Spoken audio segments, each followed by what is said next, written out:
Chương 1201. Khi trước ở Thần Ngọc Tiên Đình, Thiên Khôi đại trưởng lão đối với Trần Thiên Kiệt vô cùng yêu thích. Thậm chí ngay cả khi Thần Ngọc Tiên Quân lừa gạt Trần Thiên Kiệt, đại trưởng lão cũng nhiều lần cố gắng nhắc nhở Trần Thiên Kiệt đừng để mắc lừa. Vì vậy, khi Nhật Nguyệt Nữ Hoàng ra tay giết người, đặc biệt đã tha mạng cho Thiên Khôi đại trưởng lão và Thiên Nhàn trưởng lão, Trần Thiên Kiệt lại không ngờ sẽ gặp được Thiên Khôi ở không gian ngộ đạo này. Trần Tiểu Hữu, không ngờ lại gặp ngươi ở đây. Thiên Khôi đại trưởng lão nhanh bước đi tới, kinh ngạc nói, hơn 30 năm không gặp, ngươi lại có thể ở không gian ngộ đạo này, đạt tới cửu trọng thiên. Thiên phú vẫn như trước đây yêu nghiệt. Không biết Trần Tiểu Hữu hiện tại là cảnh giới gì? Tiền bối Thiên Khôi. Đối với Thiên Khôi đại trưởng lão, Trần Thiên Kiệt vẫn rất kính trọng. Hắn bái quyền hành lễ, sau đó cười nói, tạm tạm thôi, mới vừa rồi đột phá được thiên tiên cực phẩm.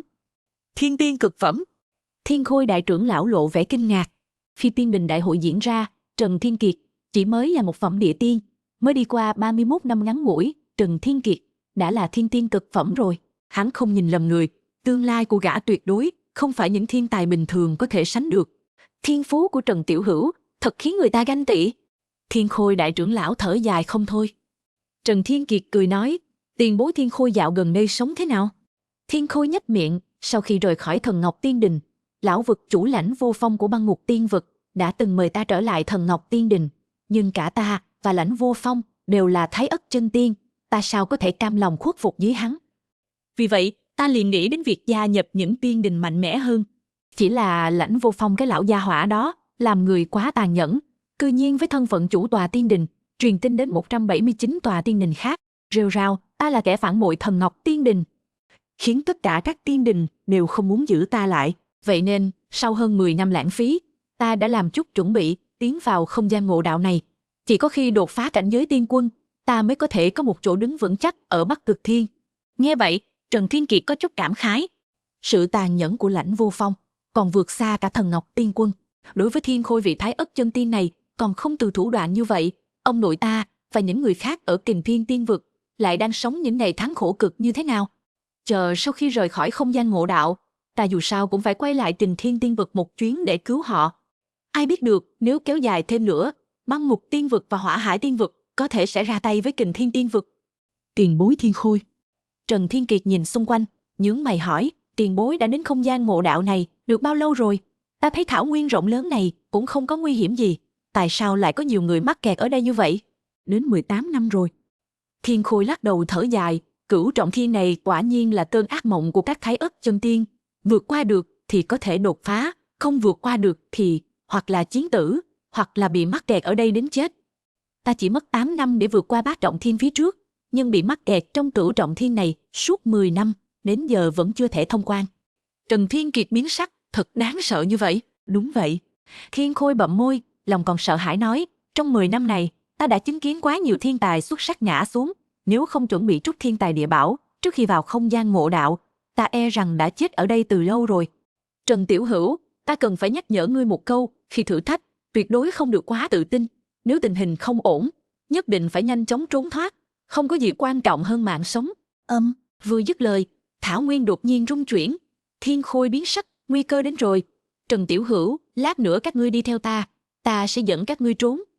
Nói xong, phía trước thảo nguyên đột nhiên xuất hiện một vùng bóng đen, tựa như dòng lũ sắt đen, sát khí ngút trời hướng về phía này ùa tới. Trần Thiên Kiệt nheo mắt nhìn, đồng tử chợt co rút. Thực sự, lại là một đội quân được cấu thành bởi kỵ binh hạng nặng. Chương 1202.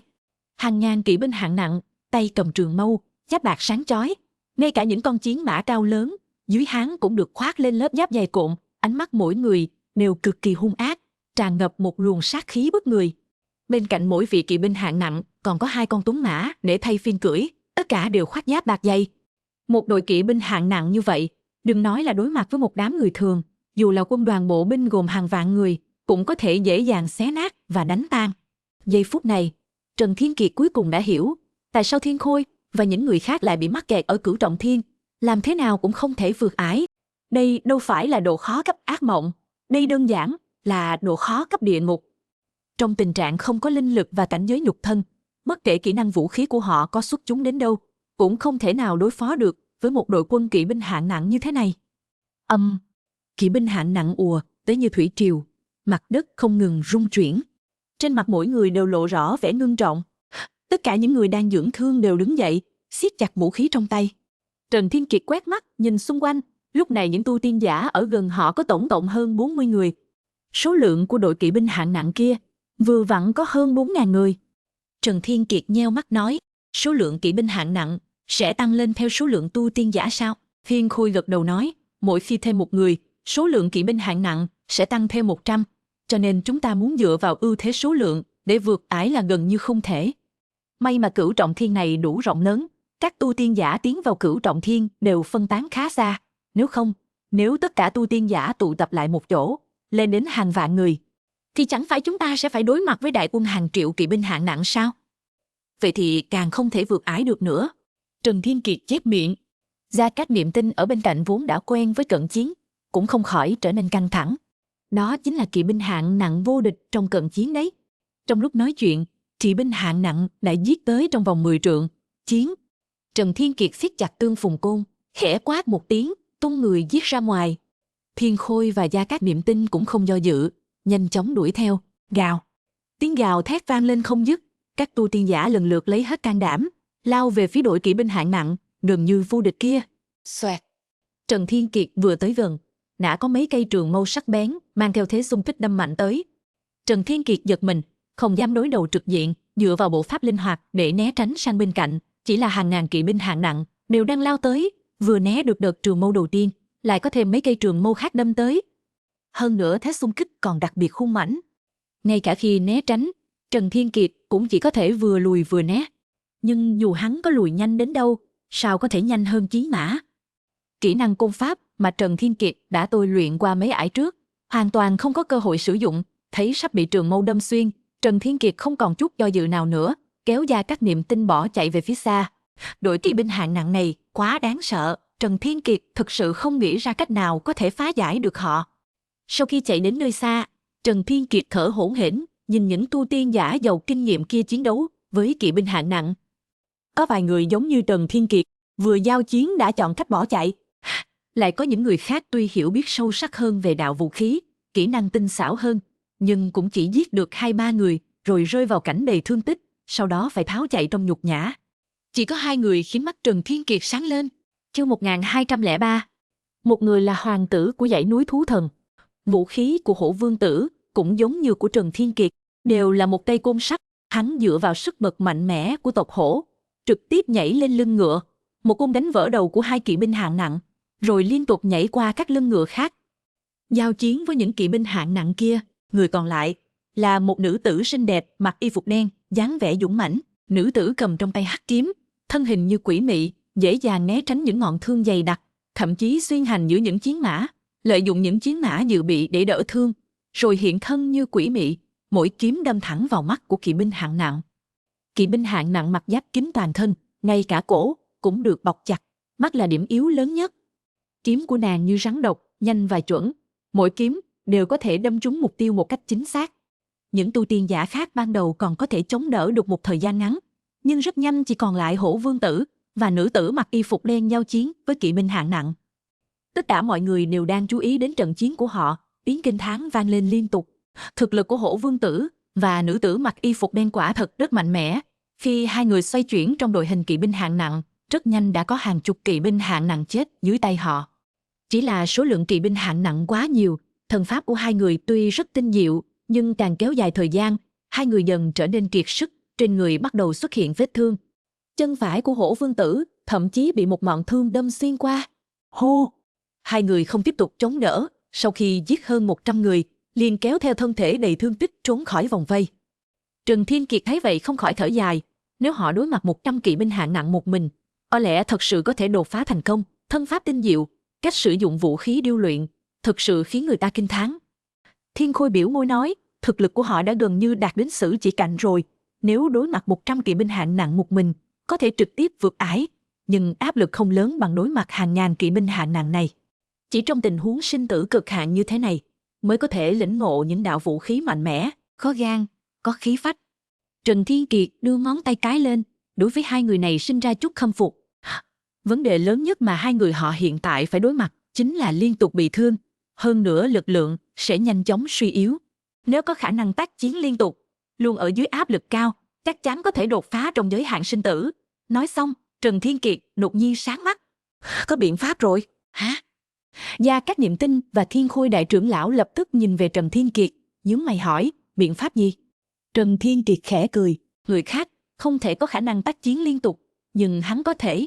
Bởi vì trong thế giới thiên thư của hắn sở hữu gần như vô tận thiên tài địa bảo, không gian càn khôn túi có thể chứa một hồ nước, càn khôn túi của Hà Nông Minh và hơn 10 vị kim tiên, chứa đựng thiên tài địa bảo vô số kể, dù mấy chục năm cũng không dùng hết. Nhưng những tu tiên giả này không có thế giới thiên thư, càn khôn túi cũng không thể dùng, nhiều nhất là mang theo một bọc lớn khi tiến vào không gian ngộ đạo. Ưu thế lớn nhất của Trần Thiên Kiệt chính là lượng lớn thiên tài địa bảo tài nguyên trong thế giới thiên thư.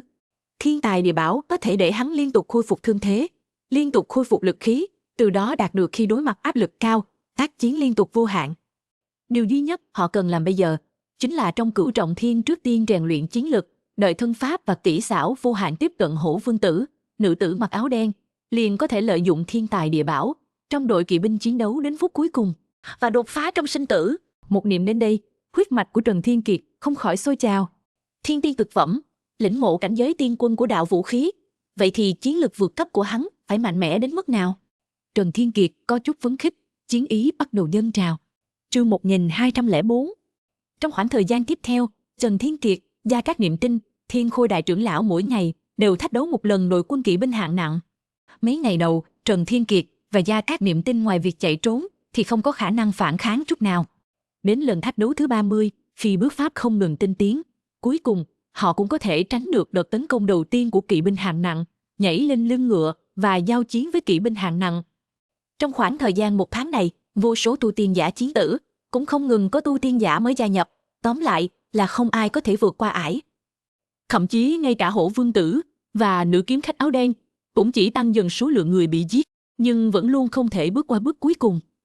Trần Thiên Kiệt biết, phỏng đoán của mình là đúng, Hổ Vương Tử và nữ kiếm khách áo đen hiện tại chỉ thiếu một khâu quan trọng nhất, chiến đấu sinh tử đến cực hạn. Chỉ có trong đội quân kỵ binh hạng nặng, mượn năng lượng của thiên tài địa bảo để chiến đấu sinh tử đến cực hạn, mới có khả năng ngộ đạo trong sinh tử và cực hạn. Nhanh chóng. Lại 1 tháng trôi qua. Trần Thiên Kiệt và Gia Cát Niệm Tinh đối với sự hiểu biết và nắm bắt vũ khí đã đạt đến mức điêu luyện, gần như đạt đến sự chỉ cảnh. Họ đã có thể dễ dàng tránh được những đợt tấn công đầu tiên của kỵ binh hạng nặng, thậm chí còn có thể phản sát hơn 100 kỵ binh hạng nặng trong trận chiến. Thiên Khôi đại trưởng lão cũng dưới sự giúp đỡ liên tục của thiên tài địa bảo, từ Trần Thiên Kiệt trở nên thuần thục và tự tin hơn trong việc đối phó với kỵ binh hạng nặng. Điều này khiến Thiên Khôi đại trưởng lão vô cùng cảm khái. Khi còn ở Thần Ngọc Tiên Đình, Trần Thiên Kiệt vẫn chỉ là một địa tiên vô cùng tầm thường, chẳng khác gì con kiến trước mặt Thái Ất chân tiên. Ai ngờ chỉ hơn 30 năm không gặp, Trần Thiên Kiệt đã có thể quay lại giúp đỡ ông. Tình cảm giữa Thiên Khôi đại trưởng lão và Trần Thiên Kiệt cũng ngày càng ấm lên trong 2 tháng này. Thời gian trôi nhanh, chớp mắt lại 1 tháng nữa trôi qua. Sau 90 lần thử luyện, 3 người Trần Thiên Kiệt đã không cần liên thủ, dù một mình tác chiến cũng có thể chém giết trong đội quân kỵ binh hạng nặng như vào trốn không người, nhưng vẫn là vấn đề then chốt, sức lực của họ sẽ suy yếu nhanh chóng. Tốc độ linh hoạt cũng chậm lại, trong vòng 3 tháng, thân thể 3 người đều mang thêm không ít vết thương. Gần như rồi. Đến ngày thứ 100, trong mắt Trần Thiên Kiệt chợt lóe lên những tia sáng. Từ trước đến nay, Trần Thiên Kiệt vẫn chưa nói cho Gia Cát Niệm Tinh và Thiên Khôi biết kế hoạch của mình là gì. Nhưng Trần Thiên Kiệt có thể cảm nhận được, khi chiến đấu, trong đầu mình mơ hồ có linh quang chợt lóe, chỉ là dù cố gắng bắt lấy cũng không nắm được. Hắn biết, cơ duyên ngộ đạo đã đến, giờ chỉ thiếu bước cuối cùng, Niệm Tinh, tiền bối Thiên Khôi. Trần Thiên Kiệt triệu 2 người đến trước mặt hỏi, các ngươi có cảm nhận được cơ duyên ngộ đạo không? Có. Thiên Khôi đại trưởng lão gật đầu nói, nhưng luôn cảm thấy thiếu chút gì đó, nhưng thiếu ở chỗ nào, lại không thể suy ngẫm ra được. Trần Thiên Kiệt nhếch miệng cười. Hắn có thể suy ngẫm ra được, cũng không phải nói mình thông minh hơn người, mà là từng lợi dụng tác động thành minh, trải nghiệm cuộc đời của 11 người. Dù cuộc đời của 11 người đó rất ngắn ngủi, cộng lại cũng chưa sống lâu bằng Thiên Khôi, nhưng dù sau đó cũng là cuộc đời của 11 người, 11 loại trí tuệ khác nhau. Chương 1205. Ngươi thì sao? Trần Thiên Kiệt lại nhìn về phía Gia Cát Niệm Tinh. Gia Cát Niệm Tinh biểu môi nói, ta sao lại không có cảm giác như các ngươi nói? Ha! Trần Thiên Kiệt cười nói, vậy chứng tỏ ngươi còn phải tiếp tục luyện tập, không sao đâu, tiếp theo ta và tiền bối Thiên Khôi nghỉ ngơi vài ngày, ngồi ở đây xem ngươi luyện. À, Gia Cát Niệm Tinh khổ mặt nói, ca, ngươi thật là tàn nhẫn quá. Đây không phải là giúp ngươi đột phá tiên quân sao? Trần Thiên Kiệt cười nói, đừng có vẻ mặt ủ rũ như vậy nữa, nhanh lên đi, tốt nhất là chúng ta 3 người cùng nhau đột phá. Được rồi. Gia Cát Niệm Tinh cũng không muốn là người cuối cùng đột phá. Nếu Trần Thiên Kiệt và Thiên Khôi đại trưởng lão đột phá rời đi, để lại một mình nàng, chẳng phải sẽ rất cô độc sao? Gia Cát Niệm Tinh lập tức nắm chặt nắm đấm nhỏ, cầm kiếm đỏ, đứng dậy lao về phía đội quân kỵ binh nặng. Nhìn bóng lưng kiên cường của Gia Cát Niệm Tinh, Thiên Khôi hơi nhướng mày, Trần Tiểu Hữu, chúng ta không cần tiếp tục mài dũa sao? Trần Thiên Kiệt lắc đầu nói, với cường độ này, mài dũa thêm cũng không có nhiều tiến bộ, chúng ta bây giờ nên làm là đột phá xử chỉ cảnh trước rồi nói sau. Đợi đến khi Niệm Tinh tìm được cảm ngộ, ta sẽ đưa các ngươi cùng nhau đột phá. Nghe vậy, Thiên Khôi mắt sáng lên, Trần Tiểu Hữu đã có phương pháp đột phá. Vì quá kích động, giọng nói của Thiên Khôi có hơi lớn, thu hút ánh mắt tò mò của những người xung quanh. Tuy nhiên, phần lớn mọi người đều khịt mũi coi thường, họ đã ở đây rất lâu rồi, nhưng vẫn không tìm được cách đột phá. Trần Thiên Kiệt mới đến 3 tháng, có thể thông qua cửu trọng thiên sao? Chỉ là đang khoác lác thôi. Đối với những lời chế giễu xung quanh, Trần Thiên Kiệt cũng lười để ý, hắn cười với Thiên Khôi, tiền bối Thiên Khôi, ngài cứ yên tâm chờ đi, ta đã nói rồi, nhất định sẽ có cách. Tốt. Thiên Khôi kìm nén sự kích động trong lòng, ánh mắt lộ ra vẻ rực rỡ. Nếu người khác nói câu này, hắn có lẽ không tin, nhưng câu nói này từ miệng Trần Thiên Kiệt nói ra, ý nghĩa lại khác. Dù sao Trần Thiên Kiệt cũng là một người giỏi tạo ra kỳ tích. Tiếp theo, Trần Thiên Kiệt và Thiên Khôi đại trưởng lão liền tại chỗ nghỉ ngơi dưỡng sức, chuẩn bị cho đợt đột phá sắp tới. Gia Cát Niệm Tinh cũng chiến đấu trận này đến trận khác, rèn luyện thêm hơn nửa tháng trời mới, cuối cùng phấn khích đến trước mặt hai người, trên khuôn mặt tràn đầy kích động. Ca, cảm giác mộ đạo đó, ta đã tìm thấy rồi. Nhưng mà... Gia Cát Niệm Tinh tiếp tục nhíu mày nói, nhưng ta và tiền bối Thiên Khôi luôn cảm thấy thiếu chút gì đó, cảm giác cụ thể lại khó diễn tả. Trần Thiên Kiệt mỉm cười nhẹ, xoa đầu Gia Cát Niệm Tinh, nói, vậy là tốt rồi, yên tâm đi, ngươi cứ nghỉ ngơi trước, sáng mai chúng ta rời khỏi cửu trọng thiên. Nhanh như vậy? Gia Cát Niệm Tinh có chút kinh ngạc. Chẳng lẽ Trần Thiên Kiệt đã tìm ra cách vượt qua cửu trọng thiên? Nhưng Hổ Vương Tử và nữ kiếm khách áo đen đều không làm được, Trần Thiên Kiệt mới đến đây hơn 3 tháng, sao có thể làm được? Dù không hiểu, nhưng Gia Cát Niệm Tinh vẫn chọn tin tưởng Trần Thiên Kiệt, thế là ngồi khoanh chân xuống đất, bắt đầu nghỉ ngơi. Nhân lúc Gia Cát Niệm Tinh dùng thiên tài địa bảo khôi phục thể năng và vết thương, Trần Thiên Kiệt quay ánh mắt về phía Hổ Vương Tử và nữ kiếm khách áo đen không xa. Hắn chậm rãi đứng dậy, đi về phía hai người đó. Khi đi ngang qua Hổ Vương Tử và nữ kiếm khách áo đen, Trần Thiên Kiệt để lại một câu nói tương tự, ta có cách giúp ngươi đột phá, tin lời ta có thể đến tìm ta, chỉ giới hạn hôm nay thôi, vì ngày mai ta sẽ rời đi. Nói xong, Trần Thiên Kiệt quay lại ngồi bên cạnh Gia Cát Niệm Tinh và Thiên Khôi đại trưởng lão.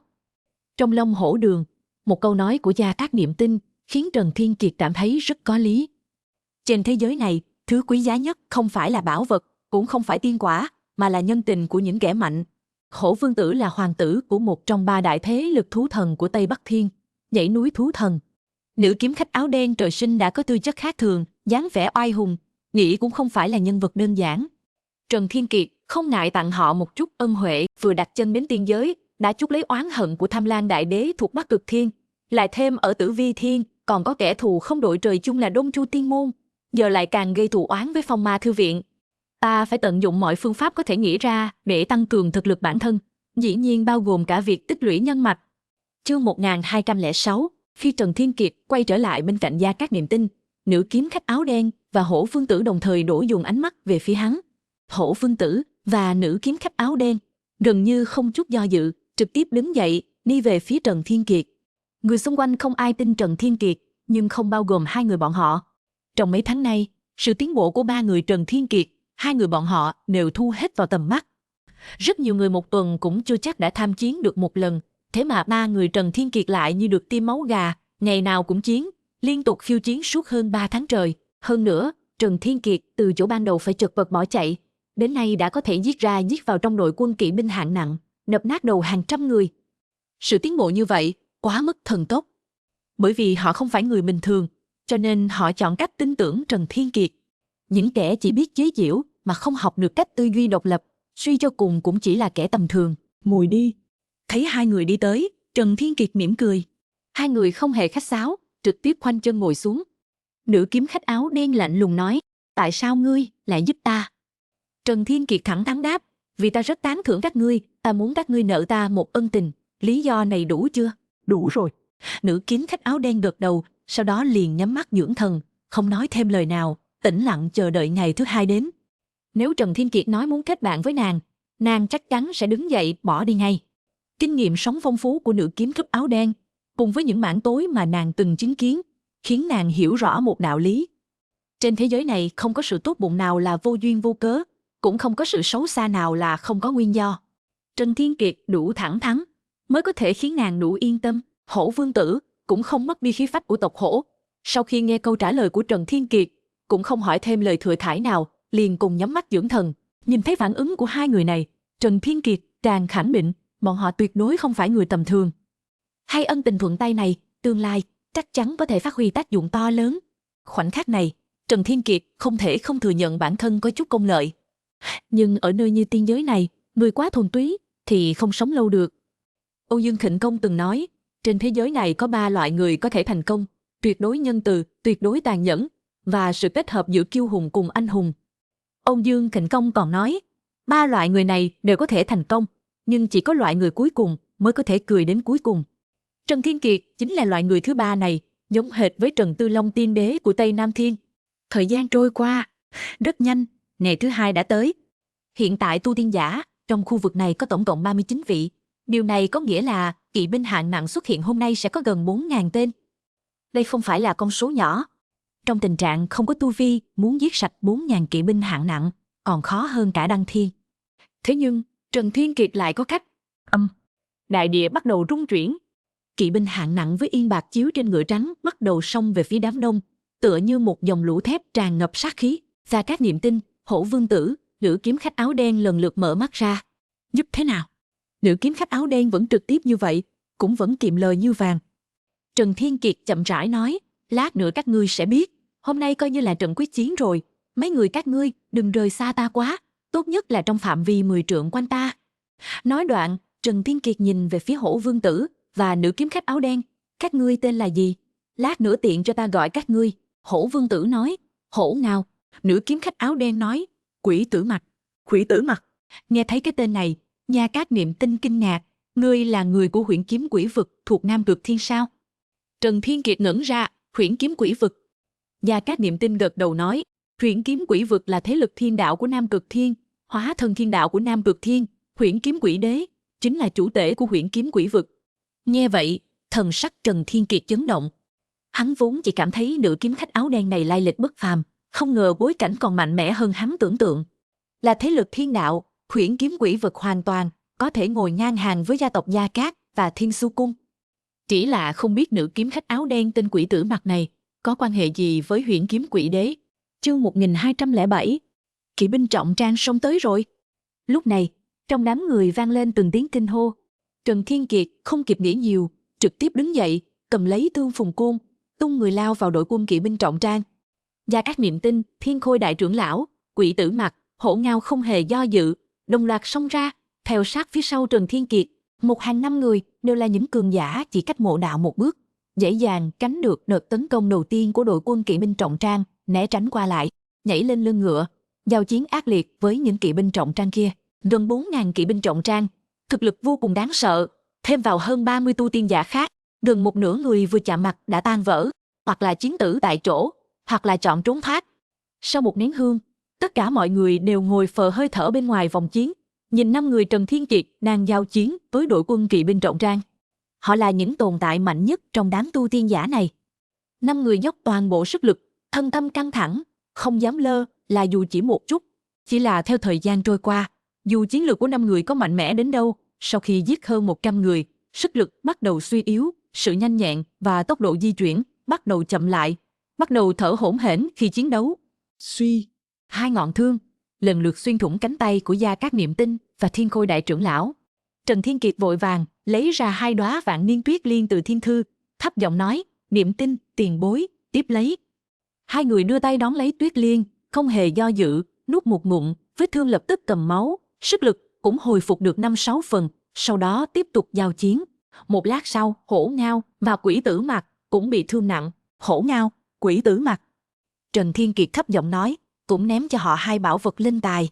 2 người hồi phục chiến lực, tiếp tục tả sung hữu đột trong đội quân kỵ binh trọng trang, gắng sức chém giết.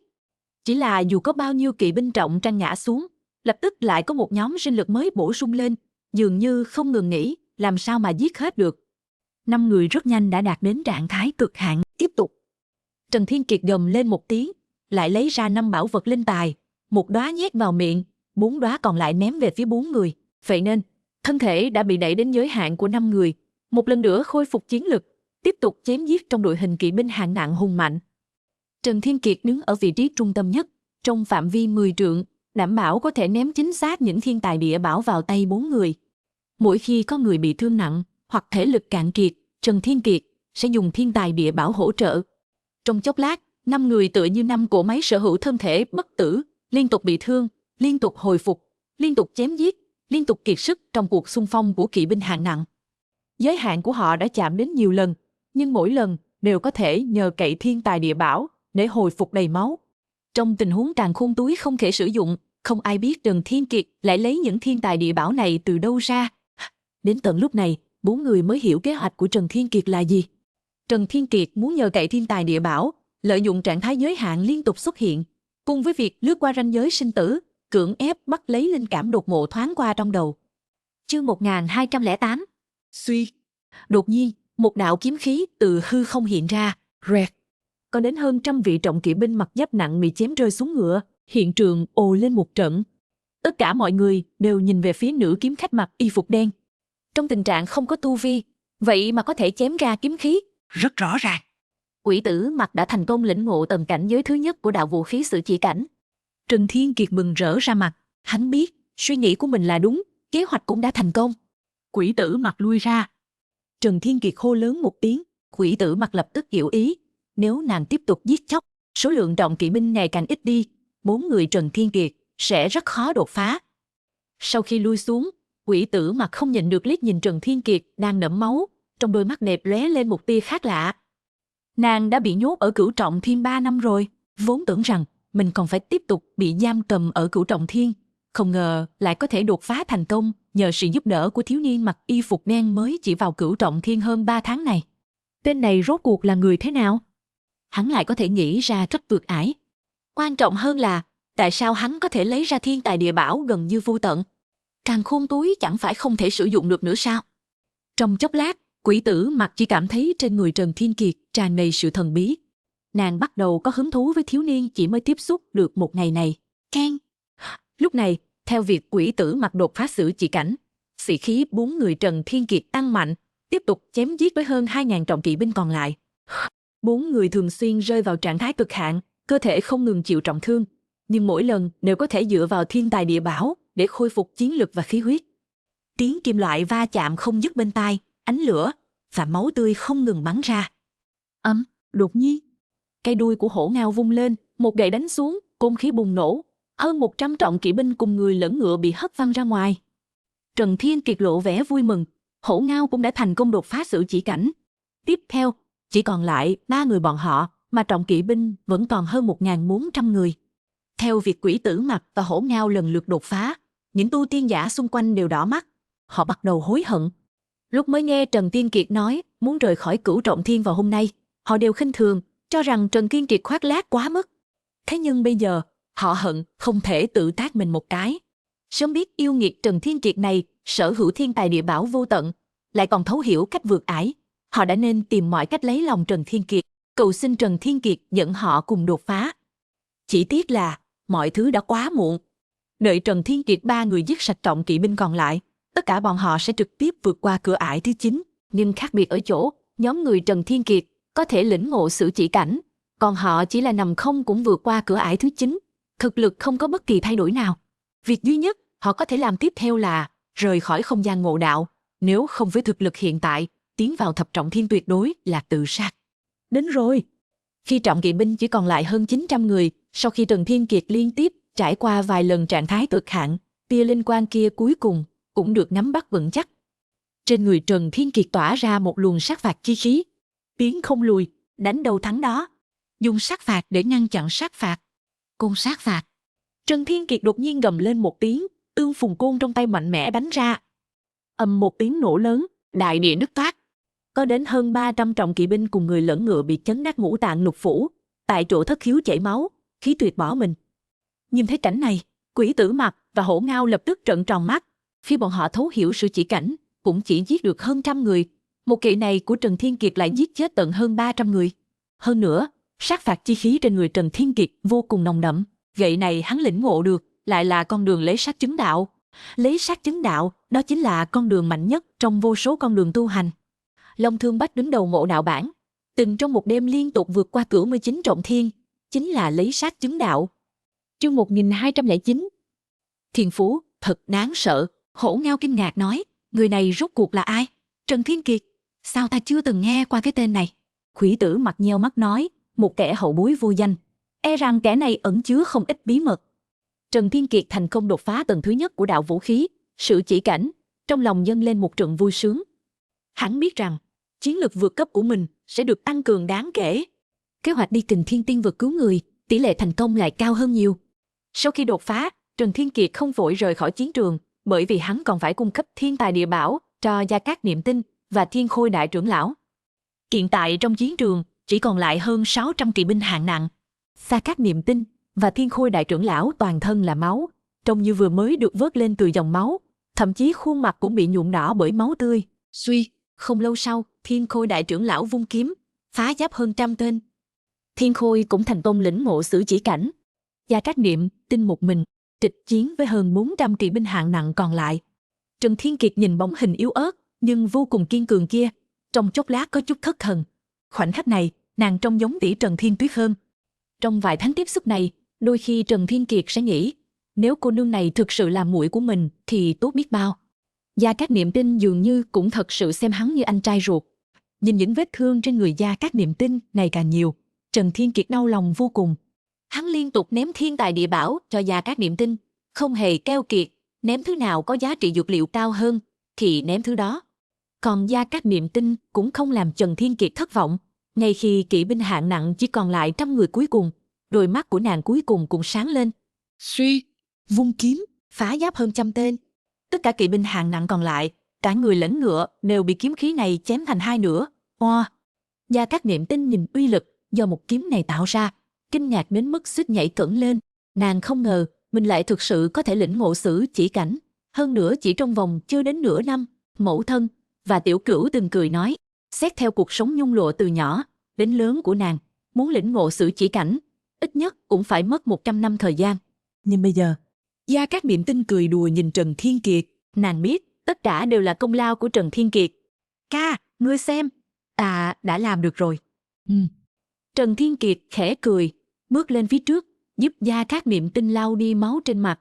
Ngươi là tự mình làm được, hiểu không? Nếu ngươi không muốn gắng sức, nếu ngươi sợ đau, sợ chết, sợ chảy máu, sợ không thể kiên trì, thì ai cũng không thể giúp được ngươi. Lời này không phải Trần Thiên Kiệt cố ý khen Gia Cát Niệm Tinh. Ngay cả khi hắn đã thấu hiểu phương pháp đột phá, nhưng liên tục chịu đựng trạng ái cực hạn, liên tục bị thương xuyên thủng, người thường là không thể chịu đựng được loại đau khổ về cả thể xác lẫn tinh thần này. Nhưng Gia Cát Niệm Tinh lại kiên cường chống đỡ. Vì tiểu thư xem ra được nuông chiều này, thực tế lại sở hữu một linh hồn vô cùng kiên cường. Đứa trẻ lớn lên trong gia đình đơn thân, khi gặp nguy hiểm thường tỏ ra thiếu tự tin, nhưng thật sự bị dồn vào đường cùng, tuyệt đối có thể bộc phát sức mạnh vượt xa người thường. Lúc này, thiên địa bắt đầu rung chuyển. Trên bầu trời xuất hiện một vòng xoáy đen. Trần Thiên Kiệt biết, cửu trọng thiên quan ải đã vượt qua. Họ nên rời đi. Chương 1210. Tiền bối Thiên Khôi, Hổ huynh, Quỷ cô nương. Trần Thiên Kiệt nhìn về phía ba người Thiên Khôi, nhướng mày nói, ta và Niệm Tinh sắp rời khỏi nơi này rồi, các ngươi tiếp theo có dự định gì? Hổ Ngao nói, ta muốn tiếp tục xông vào thập trọng thiên. Trần huynh, hôm nay đa tạ ngươi, ta nợ ngươi một ân tình, ngày sau nhất định sẽ gấp bội báo đáp. Ta cũng vậy. Quỷ Tử Mặc nói, ta và phụ thân đã đánh một cuộc cá cược, ông ấy cược ta không chống đỡ nổi 10 năm, sẽ chật vật quay về nhà, còn ta thì nói với ông ấy, không đột phá quy chân cảnh tuyệt không quay về Huyễn Kiếm Quỷ vực. Trần Thiên Kiệt, hy vọng chúng ta sau này có cơ hội còn có thể gặp lại. Chắc chắn sẽ gặp lại. Trần Thiên Kiệt mỉm cười, nói, đã mục tiêu của hai vị còn chưa đạt thành, vậy chúng ta tạm biệt tại đây nhé. Hy vọng lần sau gặp lại, hai vị đã được như ý nguyện. Tiếp đó, Trần Thiên Kiệt nhìn về phía Thiên Khôi. Thiên Khôi vuốt chòm râu nói, cái thân già này của ta không chịu nổi giày vò gì nữa, Thập Trọng Thiên tạm thời không đi nữa. Trân Tiểu Hữu, ngươi tiếp theo muốn đi đâu? Dù sao lão hữu cũng không có chỗ nào để đi, liền đi cùng ngươi vậy. Được thôi, không vấn đề gì. Trần Thiên Kiệt mặt mang nụ cười, chắp tay. Tiếp đó, hắn cáo từ Hổ Ngao và Quỷ Tử Mặc, rồi mang theo Gia Cát Niệm Tinh cùng tiền bối Thiên Khôi bay về phía vòng xoáy màu đen trên không trung. Nhìn bóng lưng rời đi của ba người Trần Thiên Kiệt, Hổ Ngao và Quỷ Tử Mặc nhìn nhau một cái, ghi nhớ thật kỹ cái tên Trần Thiên Kiệt này. Hô! Theo ba người Trần Thiên Kiệt tiến vào vòng xoáy màu đen, trong một trận trời đất quay cuồng, rất nhanh ba người đã bị không gian loạn lưu bắn ra ngoài, quay trở lại tiên giới. Trần Thiên Kiệt có thể cảm nhận được tu vi cảnh giới và nhục thân cảnh giới của mình đều đã trở lại. Cảm giác toàn thân tràn đầy sức mạnh này khiến Trần Thiên Kiệt vô cùng hưởng thụ. Làm người bình thường hơn 3 tháng, đột nhiên biến trở lại thành thiên tiên cực phẩm mạnh mẽ vô song, nhất thời Trần Thiên Kiệt thật sự có chút hưng phấn. Ta sắp đột phá rồi. Lúc này, khí thế của Gia Cát Niệm Tinh bắt đầu không ngừng leo thang, Thiên Khôi đại trưởng lão cũng vậy.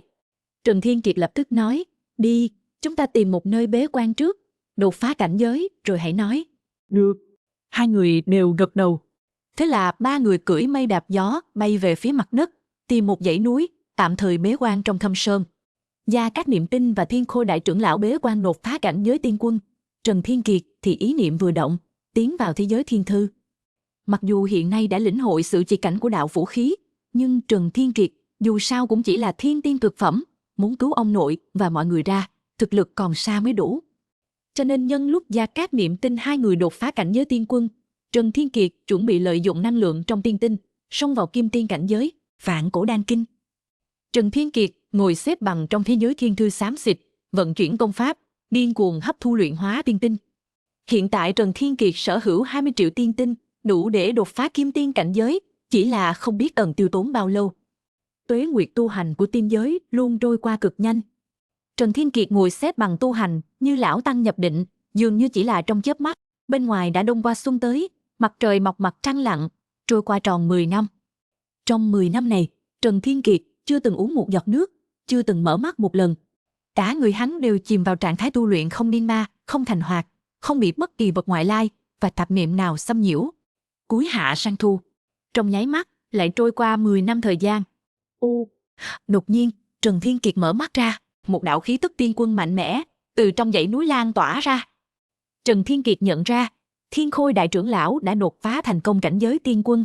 Đến đây, thực lực của Thiên Khôi đại trưởng lão đã đạt tới trình độ của Thần Ngọc Tiên Quân lúc sinh thời. Thiên Khôi đại trưởng lão sau khi đột phá cũng không trọn rời đi, cũng không làm phiền Trần Thiên Kiệt và Gia Cát Niệm Tinh, mà là hộ pháp cho hai người trong dãy núi. Hành động như vậy khiến Trần Thiên Kiệt đối với Thiên Khôi đại trưởng lão lại thêm vài phần kính trọng. Thời gian thấm thoát thoi đưa, năm thoáng cái đã qua. Chương 1211, Trần Thiên Kiệt lại một lần nữa mở mắt ra. Lần này là Gia Cát Niệm Tinh đã đột phá cảnh giới tiên quân. Gia Cát Niệm Tinh vui mừng khôn xiết, vừa đứng dậy định đến chúc mừng Trần Thiên Kiệt thì đã bị Thiên Khôi đại trưởng lão ngăn lại. Thiên Khôi đại trưởng lão làm động tác ra hiệu im lặng với nàng, sau đó chỉ tay về phía Trần Thiên Kiệt rồi lắc đầu. Gia Cát Niệm Tinh lập tức che miệng nhỏ lại, biết rằng Trần Thiên Kiệt cũng đang ở giai đoạn then chốt của việc tu luyện đột phá, thế là nàng đi đến bên cạnh Thiên Khôi đại trưởng lão, cùng nhau hộ pháp cho Trần Thiên Kiệt. Sau khi cảm nhận được tất cả những điều này, thông qua thần thức, khóe môi Trần Thiên Kiệt không kìm được mà cong lên một đường cong ấm áp. Hắn nhắm mắt lại, tiếp tục tu hành. Mặc dù lần bế quan này kéo dài suốt 25 năm, nhưng ở tiên giới thì thực sự không tính là lâu. Rất nhiều thiên tiên cực phẩm cả đời với tuổi thọ vạn năm cũng không thể đột phá được kim tiên cảnh giới. Thế nhưng vì đã lĩnh ngộ được sự chỉ cảnh, Trần Thiên Kiệt rất nhanh đã chạm đến ngưỡng cửa của kim tiên cảnh giới. Thời gian thấm thoát thoi đưa, lần bế quan này của Trần Thiên Kiệt lại mất thêm 10 năm nữa. Trần Thiên Kiệt có thể cảm nhận được, nếu như bản thân cũng sở hữu linh lực song thuộc tính như người khác thì đã sớm đột phá rồi. Nhưng thứ hắn sở hữu lại là hỗn độn chi khí, một sự tồn tại còn tiêu tốn tài nguyên gấp mấy lần linh lực tứ thuộc tính. Tiên tinh hiện tại đã tiêu hao hết 15 triệu khối, Trần Thiên Kiệt mới miễn cưỡng chạm được đến ngưỡng cửa. Trần Thiên Kiệt hít sâu một hơi, tiếp tục bế quan tu hành. Lần này, Trần Thiên Kiệt có lòng tin sẽ dốc sức một lần, trực tiếp đột phá kim tiên cảnh giới. Trong quá trình hộ pháp, Gia Cát Niệm Tinh Và Thiên Khôi đại trưởng lão không hề cảm thấy nhàm chán, bởi vì sau khi đột phá cảnh giới tiên quân, họ cũng cần rất nhiều thời gian để củng cố cảnh giới, coi như là cùng tu hành với Trần Thiên Kiệt vậy. Thời gian trôi nhanh. Lần này, Trần Thiên Kiệt đã bế quan suốt 12 năm. Tất cả tiên tinh đều đã bị Trần Thiên Kiệt tiêu hao sạch sẽ. Và cuối cùng, trời không phụ lòng người. Một gợn sóng năng lượng lan tỏa. Lần này là khí tức đột phá thuộc về Trần Thiên Kiệt. Trần Thiên Kiệt đột ngột mở mắt ra. Đột phá thành công, kim tiên cảnh giới. Cuối cùng cũng đột phá rồi. Trần Thiên Kiệt cảm nhận hỗn độn chi khí cuồn cuộn trong cơ thể, vô cùng kinh hỉ. Chỉ là khi nhìn vào thế giới thiên thư trống rỗng, hắn lại không nhìn được mà cười khổ. 20 triệu tiên tinh mới từ thiên tiên cực phẩm đột phá lên được kim tiên. Thể chất này đúng là tiêu tốn tài nguyên đến cực điểm. Vừa xuất quan, hắn lại trở thành một kẻ nghèo rất mồng tơi. Thật không biết muốn đột phá cảnh giới tiên quân, hắn phải chuẩn bị bao nhiêu tiên tinh nữa đây. Trần Thiên Kiệt nhìn về phía thiên thứ 3 của thiên thư. Dưới sự gia tăng tốc độ trưởng thành gấp 20 lần của thiên thư và gấp 5 lần của hỗn độn chi khí, chỉ cần thêm 2 năm nữa, bàn đào sẽ có thể chín mùi. Đến lúc đó, chỉ cần bán vài quả là hắn có thể thu được lượng lớn tiên tinh. Có bàn đào ở đây, trong thời gian ngắn Trần Thiên Kiệt không cần phải lo lắng về tiên tinh nữa. Mở thiên thư ra, Trần Thiên Kiệt dùng hỗn độn chi khí tưới tắm một phen. Sau đó liền rời khỏi thế giới thiên thư. Nhìn thế giới bên ngoài gần như không có gì thay đổi, Trần Thiên Kiệt nhất thời có chút cảm khái. Thời gian ở tiên giới quả thực là thứ không đáng tiền mà. Hắn ở không gian ngộ đạo nửa năm, lại bế quan 47 năm để trùng kích kim tiên cảnh giới, này đã hơn 90 tuổi rồi. Thế mà dãy núi này vẫn y hệt như lúc họ mới đến bế quan. Trần Thiên Kiệt hít sâu một hơi, nhìn về phía phương Bắc. Đã đến lúc quay về Trình Thiên Tiên Vực, cứu ông nội và mọi người ra rồi. Chương 1212. Sau khi đột phá kim tiên cảnh giới, Trần Thiên Kiệt lại dùng 7 ngày để củng cố và hiểu rõ hơn về cảnh giới của mình. Ở tu hành giới, mỗi cảnh giới đều có đặc điểm và năng lực độc thuộc về nó. Cảnh giới tiên giới cũng không ngoại lệ. Tiên nhân cảnh giới có thể đạt được tiên linh chi lực mạnh mẽ hơn linh lực. Địa tiên có thể tăng cường sức mạnh lĩnh vực của bản thân.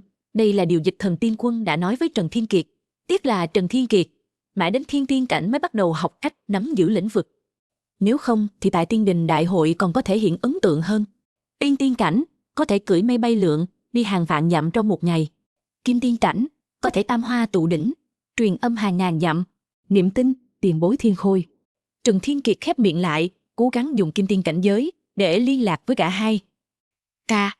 Rất nhanh, Gia Trác Niệm Tinh đã phản hồi, kinh ngạc nói, ca đã xuất quan rồi. Mắt Trần Thiên Kiệt sáng lên. Truyền âm hàng ngàn dặm quả nhiên hiệu quả. Năng lực này có thể phát huy tác dụng lớn trong những thời khắc quan trọng. Bởi vì những cường giả tiên giới có ngũ cảm nhạy bén, nhiều lời nói thầm thì tự cảm thấy âm thanh nhỏ, nhưng những người xung quanh đều có thể nghe rõ mồn một. Nếu triển khai một số bố trí chiến lược trong chiến đấu, rất có thể bị đối phương biết trước. Có truyền âm hàng ngàn dặm thì có thể liên thủ với đồng đội để đánh bất ngờ đối phương. Đến lúc xuất quan rồi, Trần Thiên Kiệt nắm lấy Tương Phùng Côn, bước ra khỏi hang động với những bước chân dứt khoát. Vừa ra khỏi hang động, một dao động năng lượng liền lan tỏa. Trần Thiên Kiệt lộ vẻ vui mừng, vội vàng nhìn về phía Tương Phùng Côn. Đã mài dũa trong không gian ngộ đạo suốt nửa năm, giờ lại bế quan 47 năm, Tương Phùng Côn cũng đã đến lúc đột phá. Lúc này, Tương Phùng Côn đã là sinh mệnh cấp trung phẩm bảo vật. Sức chiến đấu của hắn lại tăng lên. Ca, Trần Tiểu Hữu. Thấy Trần Thiên Kiệt bước ra khỏi hang động, Gia Trác Niệm Tinh và Thiên Khôi đại trưởng lão nhanh chóng bước tới đón.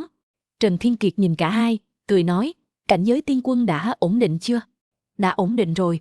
Hai người gật đầu, trên mặt lộ ra nụ cười. Gia Trác Niệm Tinh ở cái tuổi này mà thành tựu được cảnh giới tiên quân, quả thật là một chuyện vô cùng đáng kinh ngạc. Thiên Khôi đại trưởng lão có thể đột phá tiên quân thì coi như hoàn thành một mối nguyện lâu năm. Dù sao Thiên Khôi đại trưởng lão đã sống hơn 90 vạn năm, đại hạn sắp đến, giờ đây đột phá tiên quân, lại thêm được 2 triệu năm dương thọ. Ca. Gia Trác Niệm Tinh đột nhiên lộ vẻ không nỡ, chúng ta e là phải tạm biệt một thời gian rồi, ta đã rời nhà gần 50 năm rồi. Tiểu Cửu dùng tiên linh bảo vật liên lạc với ta, nói mẫu thân lo lắng cho ta, bảo ta nhanh chóng về. Không sao đâu. Trần Thiên Kiệt cười nói, không có gì quan trọng hơn việc hiếu thảo, ngày sau còn dài, chúng ta còn nhiều dịp gặp lại. Gia Trác Niệm Tinh cười khúc khích, ta bây giờ đã là tiên quân rồi, đến lúc chúng ta gặp lại, ai mà dám bắt nạt ngươi, ta sẽ giúp ngươi đánh cho hắn một trận. Tốt lắm. Trần Thiên Kiệt cười nói, vậy ta đây cứ chờ ngươi đến bảo vệ ta. Ngoan, về sớm đi, đừng để mẫu thân ngươi đợi lâu. Gia Cát Niệm Tinh gật đầu, do dự một chút, bỗng nhiên ôm Trần Thiên Kiệt thật chặt, rồi lưu luyến không rời, cưỡi mây bay đi về phía xa. Chương 1213. Con bé này. Trần Thiên Kiệt mỉm cười lắc đầu. Tiểu hữu họ Trần. Thiên Khôi đại trưởng lão ở bên cạnh nhướng mày, nói, tiểu cô nương này không phải thực sự là muội của ngươi đấy chứ? Trần Thiên Kiệt nhướng mày nói, tiền bối Thiên Khôi sao lại nói thế? Thiên Khôi nói, theo lý mà nói, một tiểu cô nương ỷ lại vào ngươi như vậy, rất có khả năng là đã thích ngươi rồi, nhưng ta nhìn ra được, ánh mắt con bé trong trẻo, tình cảm nồng đậm, quả thực là coi ngươi thành ca. Quan trọng hơn là, giữa đôi lông mày của hai người lộ ra thần vận giống hệt nhau, nhìn thế nào cũng giống như là anh em ruột thịt cùng một mẹ sinh ra. Trần Thiên Kiệt bật cười, không thể nào, tiền bối Thiên Khôi, người không biết đó thôi, Niệm Tinh là đại tiểu thư của gia tộc Gia Cát, ta chỉ là một tu sĩ hạ giới, sao có thể dính dáng gì tới gia tộc Gia Cát được? Gia tộc Gia Cát. Thiên Khôi thần sắc chấn động, thế lực thiên đạo của Tử Vi Thiên, hèn gì con bé chưa đầy 100 tuổi mà đã có thể đột phá cảnh giới tiên quân, thiên phú khủng bố như vậy, ngoài thế lực thiên đạo ra, còn thế lực nào có thể bồi dưỡng được chứ? Trần Thiên Kiệt mỉm cười, nhưng đột nhiên, trong lòng hắn bỗng rung lên một cái. Trần Thiên Kiệt đột nhiên nghĩ đến một chuyện. Ai nói mình là tu sĩ hạ giới thì không thể dính dáng tới gia tộc Gia Cát?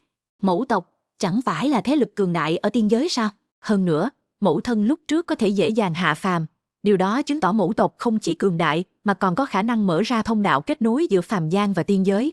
Gia Cát Niệm Tinh lại có ngoại hình giống hệt tỷ Trần Thiên Tuyết. Chẳng lẽ gia tộc Gia Cát chính là mẫu tộc của mình? Không. Trần Thiên Kiệt vội vàng lắc đầu, gạt bỏ ý nghĩ này. Nếu gia tộc Gia Cát thực sự là mẫu tộc của mình, Gia Cát Niệm Tinh thật sự là muội của mình, vậy chẳng phải có nghĩa là mẫu thân đã tái giá?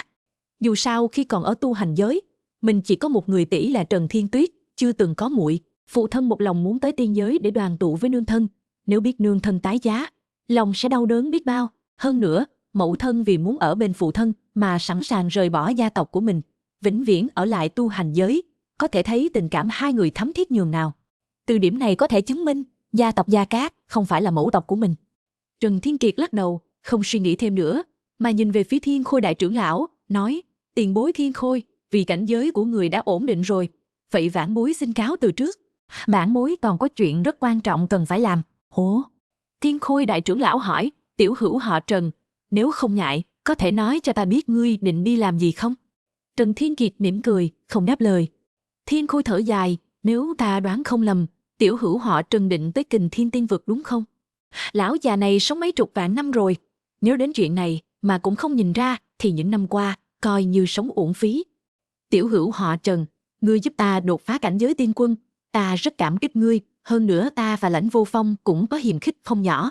Chuyến này ta nguyện ý giúp ngươi một tay, xin ngươi đừng từ chối. Ta biết, ngươi không muốn nói cho ta biết là vì không muốn liên lụy đến ta, nhưng ta đâu phải là kẻ biết ơn mà không báo đáp, tiền bối Thiên Khôi.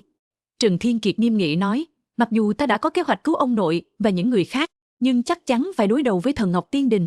Chuyến đi này nguy hiểm trùng, người thật sự nguyện ý giúp ta sao? Thiên Khôi cười nói, có gì mà không thể chứ?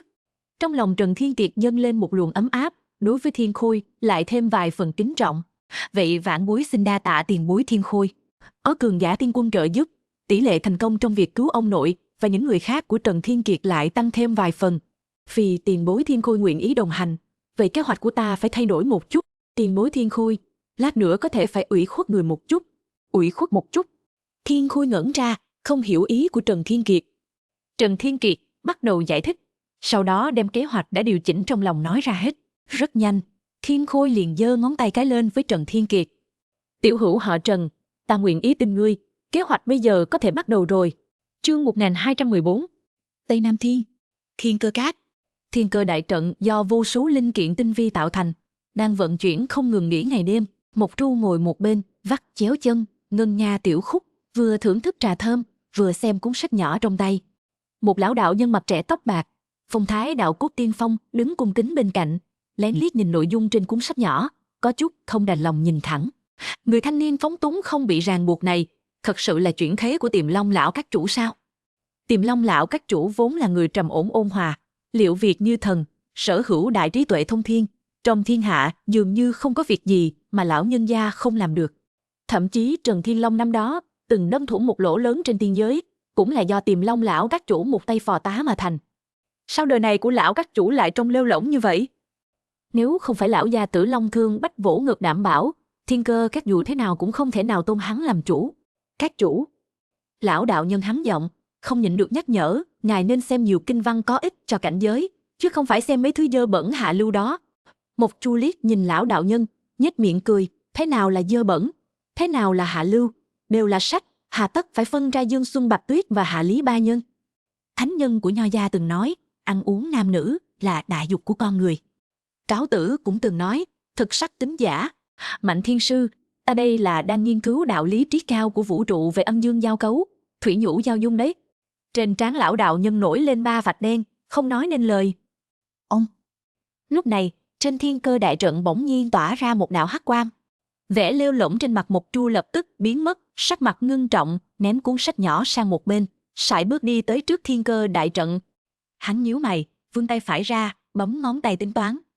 Kình Thiên Tiên Vực sắp rung chuyển rồi, mới trôi qua vỏn vẹn mấy chục năm, thằng nhóc Trần Thiên Kiệt đó đã dám quay lại Bắc Cực Thiên. Thật là tìm chết mà, khốn kiếp, nếu ngươi mà chết, lão tử đời này coi như trọng sinh uổng phí. Dứt lời, thân hình Mộc Chu lóe lên, trực tiếp biến mất tại chỗ. Thấy Mộc Chu cuối cùng cũng chịu làm chút việc chính sự, Mạnh thiên sư thở phào nhẹ nhõm. Gió nhẹ thổi qua, cuốn sách nhỏ bị lật mở vài trang, Mạnh thiên sư liếc nhìn qua, bỗng nhiên sững sờ. Chỉ thấy trên cuốn sách nhỏ đó vẽ một hình thái cực lớn, bên cạnh thái cực còn có một câu tùy bút do Mộc Chu để lại, đại đạo 3000, khác đường cùng đích. Thật là tinh túy. Lúc này, Bắc Cực Thiên, Kình Thiên Tiên Vực. Kể từ khi Lãnh Vô Phong trở thành chủ nhân của Thần Ngọc Tiên Đình, Kình Thiên Tiên Vực bị Lãnh Tiếu dẫn người phong tỏa, đã trôi qua hơn 70 năm. Trong hơn 70 năm này, Kình Thiên Tiên Vực chỉ có thể vào, không thể ra. Bất cứ kẻ nào có ngoại hình giống Trần Thiên Kiệt đều sẽ bị người của Lãnh Tiếu bắt đi thẩm vấn nghiêm ngặt. Toàn bộ Kình Thiên Tiên Vực chim sợ cành cong.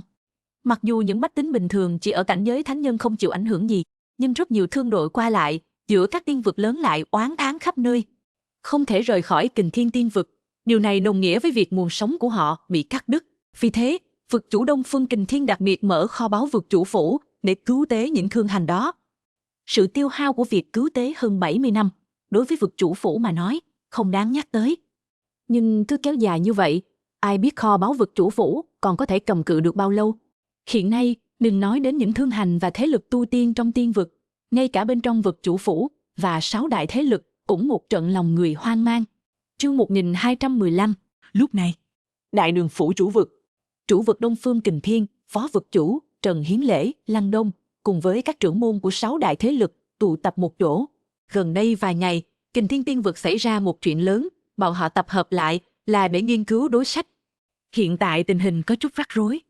Thần Ngọc Tiên Đình vì duy trì thanh danh của Tham Lang Đại Đế sẽ không trực tiếp ra tay với chúng ta Kình Thiên Tiên Vực, nhưng vây hãm đã hơn 70 năm, băng ngục tiên vực cũng có chút phiền rồi.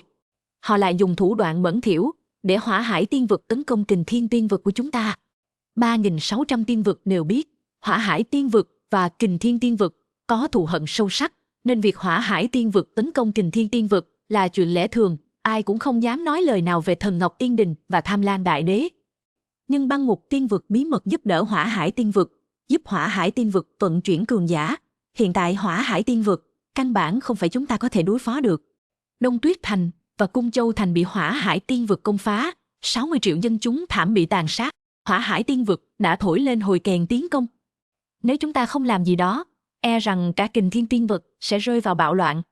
Nghe tiếng các trưởng môn bàn luận đầy lo lắng, Đông Phương Kình Thiên nhíu mày như tằm. Hỏa Hải Tiên Vực tiến công, Kình Thiên Tiên Vực phải ứng chiến. Điều này là không cần phải nghi ngờ. Nhưng vấn đề là đánh thì đánh được, nhưng phải đánh như thế nào? Ban đầu Hỏa Hải Tiên Vực chỉ có 3 Đại La Kim Tiên, nhưng nhờ sự giúp đỡ bí mật của băng ngục tiên vực, số lượng Đại La Kim Tiên tăng vọt lên 10 người, thậm chí chân tiên tam phẩm cũng có thêm 2 người. Còn Kình Thiên Tiên Vực thì sao? Đừng nói chân tiên, Đại La Kim Tiên cũng chỉ có Đông Phương Kình Thiên một mình. Dù rằng hắn đã lĩnh ngộ tiên linh chân ý, chiến lược mạnh hơn Đại La Kim Tiên bình thường, nhưng lẽ nào hắn có thể 1 đánh 10? Dù hắn thật có thể 1 đánh 10, 2 vị chân tiên tam phẩm kia làm sao đối phó? Đông Phương Kình Thiên hít sâu một hơi, chậm rãi đứng dậy, đảo mắt nhìn xung quanh, ánh mắt như điện, sắc bén vô cùng. Mọi người, vận mệnh của Kình Thiên Tiên Vực đã đến lúc sống còn. Ta biết, mọi người trong lòng có chút e ngại, nói thật, ta cũng không có nhiều tự tin, nhưng hậu duệ, thân nhân, tiền bối của chúng ta, có biết bao người đã thảm chết trong tay Hỏa Hải Tiên Vực. Nếu bọn chúng muốn phát động tổng công, chúng ta sao có thể co rúm? Dù phía sau chúng có băng ngục tiên vực thì sao? Kình Thiên Tiên Vực, dù có diệt, cũng phải diệt với khí phách. Chỉ có chiến đấu đến chết, không tiếc mọi giá, chôn vùi tất cả kẻ địch xâm phạm của Hỏa Hải Tiên Vực. Hô! Lão tông chủ Chu Kiếm Hải của Kiếm Hải Tiên Tông là người đầu tiên đứng ra. Tiểu tôn tử yêu dấu nhất của ông, năm đó, chính là chết trong tay Hỏa Hải Tiên Vực. Mối thù này khắc sâu vào linh hồn ông, sống cũng không quên. Chu Kiếm Hải khí thế như cầu vồng, sắc bén lộ ra, mắt tỏa ánh sáng. Ta Kiếm Hải Tiên Tông, nguyện cùng đại nhân vực chủ cùng tiến cùng lui, thề cùng Hỏa Hải Tiên Vực chiến đấu đến cùng. Gia chủ hoàng gia với cảnh giới nhị phẩm kim tiên ngay sau đó. Con trai Hoàng Thành Hiền của ông và Chu Đông Hải đều chết trong tay Hỏa Hải Tiên Vực. Máu phải trả bằng máu. Xoẹt. Mộ Dung Tác Đoá, gia chủ nhà họ Phó, chủ gia tộc Vệ, Lý Tông chủ của Thanh Tịnh Tông đều đứng dậy. Đến bước này rồi, bọn họ còn đường lui sao? Hoặc là chiến tử, hoặc là quỳ xuống, cúi đầu xin tha mạng để bị chém đầu. Cùng là chết, bọn họ đương nhiên phải chiến đấu một trận. Hỏa Hải Tiên Vực phải trả giá đắt. Đoàn. Lúc này, bên ngoài phủ vực chủ bỗng vang lên một trận tiếng nổ. Khí thế của Âu Dương Hỏa Hải bao trùm toàn bộ phủ vực chủ. Đông Phương Kình Thiên nhanh chóng lăn ra chịu chết. Chương 1216. Khi tiếng nói của Âu Dương Hỏa Hải vang vọng khắp đất trời, sắc mặt mọi người trong đại sảnh hơi biến đổi. Họ không ngờ rằng cuộc tổng tấn công của Hỏa Hải Tiên Vực lại đến nhanh như vậy. Gia chủ nhà họ Vệ nhíu mày nói, chúng ta còn chưa chuẩn bị nghênh chiến. Trận chiến này đánh quá vội vàng sẽ chịu thiệt lớn. Không quản được nhiều thế nữa. Chu Kiếm Hải ánh mắt âm hiểm nói, chúng ta ra ngoài liều mạng với bọn chúng. Chết thì chết, giết được một tên là hòa vốn, giết được hai tên là có lời. Đông Phương Kình Thiên quét mắt nhìn mọi người, áy náy nói, ta tin rằng mấy vị đều đã chuẩn bị sẵn tâm lý tự chiến. Nhưng trận chiến này đến quá đột ngột, chư vị rất có thể không có thời gian để từ biệt người thân bạn bè. Là ta làm vực chủ quá thất bại, ta có lỗi với mọi người. Vực chủ đại nhân. Gia chủ nhà họ Phó vội vàng nói, ngài nói lời này là sao? Trứng dưới tổ bị lật, sao còn nguyên vẹn được? Những người như chúng ta, một khi chết đi, thế lực phía sau chúng ta chắc chắn sẽ bị diệt vong. Đã là cái chết tất yếu, thì việc an bài hậu sự còn có ý nghĩa gì nữa? Đúng vậy. Mộ Dung Tác Đoá rút bảo kiếm ra khỏi vỏ, hàn khí bức người. Vực chủ đại nhân chỉ cần có thể chém đầu Âu Dương Hỏa Hải. Đó chính là lời hồi đáp tốt nhất cho Kình Thiên Tiên Vực. Mạng của chúng ta không đáng tiếc. Nhìn dáng vẻ hào hùng của từng người, Đông Phương Kình Thiên hào khí bừng. Tốt, có đám huynh đệ các ngươi cùng ta tử chiến, ta Đông Phương Kình Thiên đời này cũng coi như đáng giá. Đông Phương Kình Thiên quay đầu nhìn về phía Trần Hiến Lễ, nói, Trần huynh đệ, hai người chúng ta lại phải kề vai sát cánh rồi. Ngươi có hối hận khi ta kéo ngươi đến Kình Thiên Tiên Vực năm đó không? Trần Hiến Lễ cười nói, Đông Phương đại ca, nếu ta là loại người tham sống sợ chết, năm đó huynh có kết bái với ta không? Ha! Đông Phương Kình Thiên cười lớn đầy hào sảng, câu trả lời như vậy càng hợp ý hắn. Hắn Đông Phương Kình Thiên không nhìn lầm người, chỉ tiếc là... Trần Hiến Lễ buồn bã nói, không có cơ hội nhìn thấy đứa trẻ thiên kiệt đó cưới vợ sinh con rồi, cũng không biết giờ nó sống thế nào. Mọi người thở dài một tiếng. Nhắc đến Trần Thiên Kiệt, mỗi người bọn họ đều vô cùng kính trọng. Tại Tiên Đình Đại hội, Hỏa Hải Tiên Vực gần như giẫm đạp tôn nghiêm của Kình Thiên Tiên Vực xuống bùn đất. Chính Trần Thiên Kiệt đã dùng sức một mình giúp Kình Thiên Tiên Vực nở mày nở mặt. Trong lòng họ, Trần Thiên Kiệt có ơn với họ. Chỉ là thiếu niên chỉ mới ở cảnh giới địa tiên nhất phẩm đó, đã trốn chạy hơn 70 năm. Giờ cậu ấy còn an toàn không? Ông nội, con hiện tại sống rất tốt. Ngay lúc này, một giọng nói quen thuộc bỗng vang lên từ trong đại sảnh, sắc mặt mọi người thay đổi. Họ còn tưởng mình nghe nhầm. Đó là giọng của Trần Thiên Kiệt. Nhưng sao Trần Thiên Kiệt có thể xuất hiện ở đây?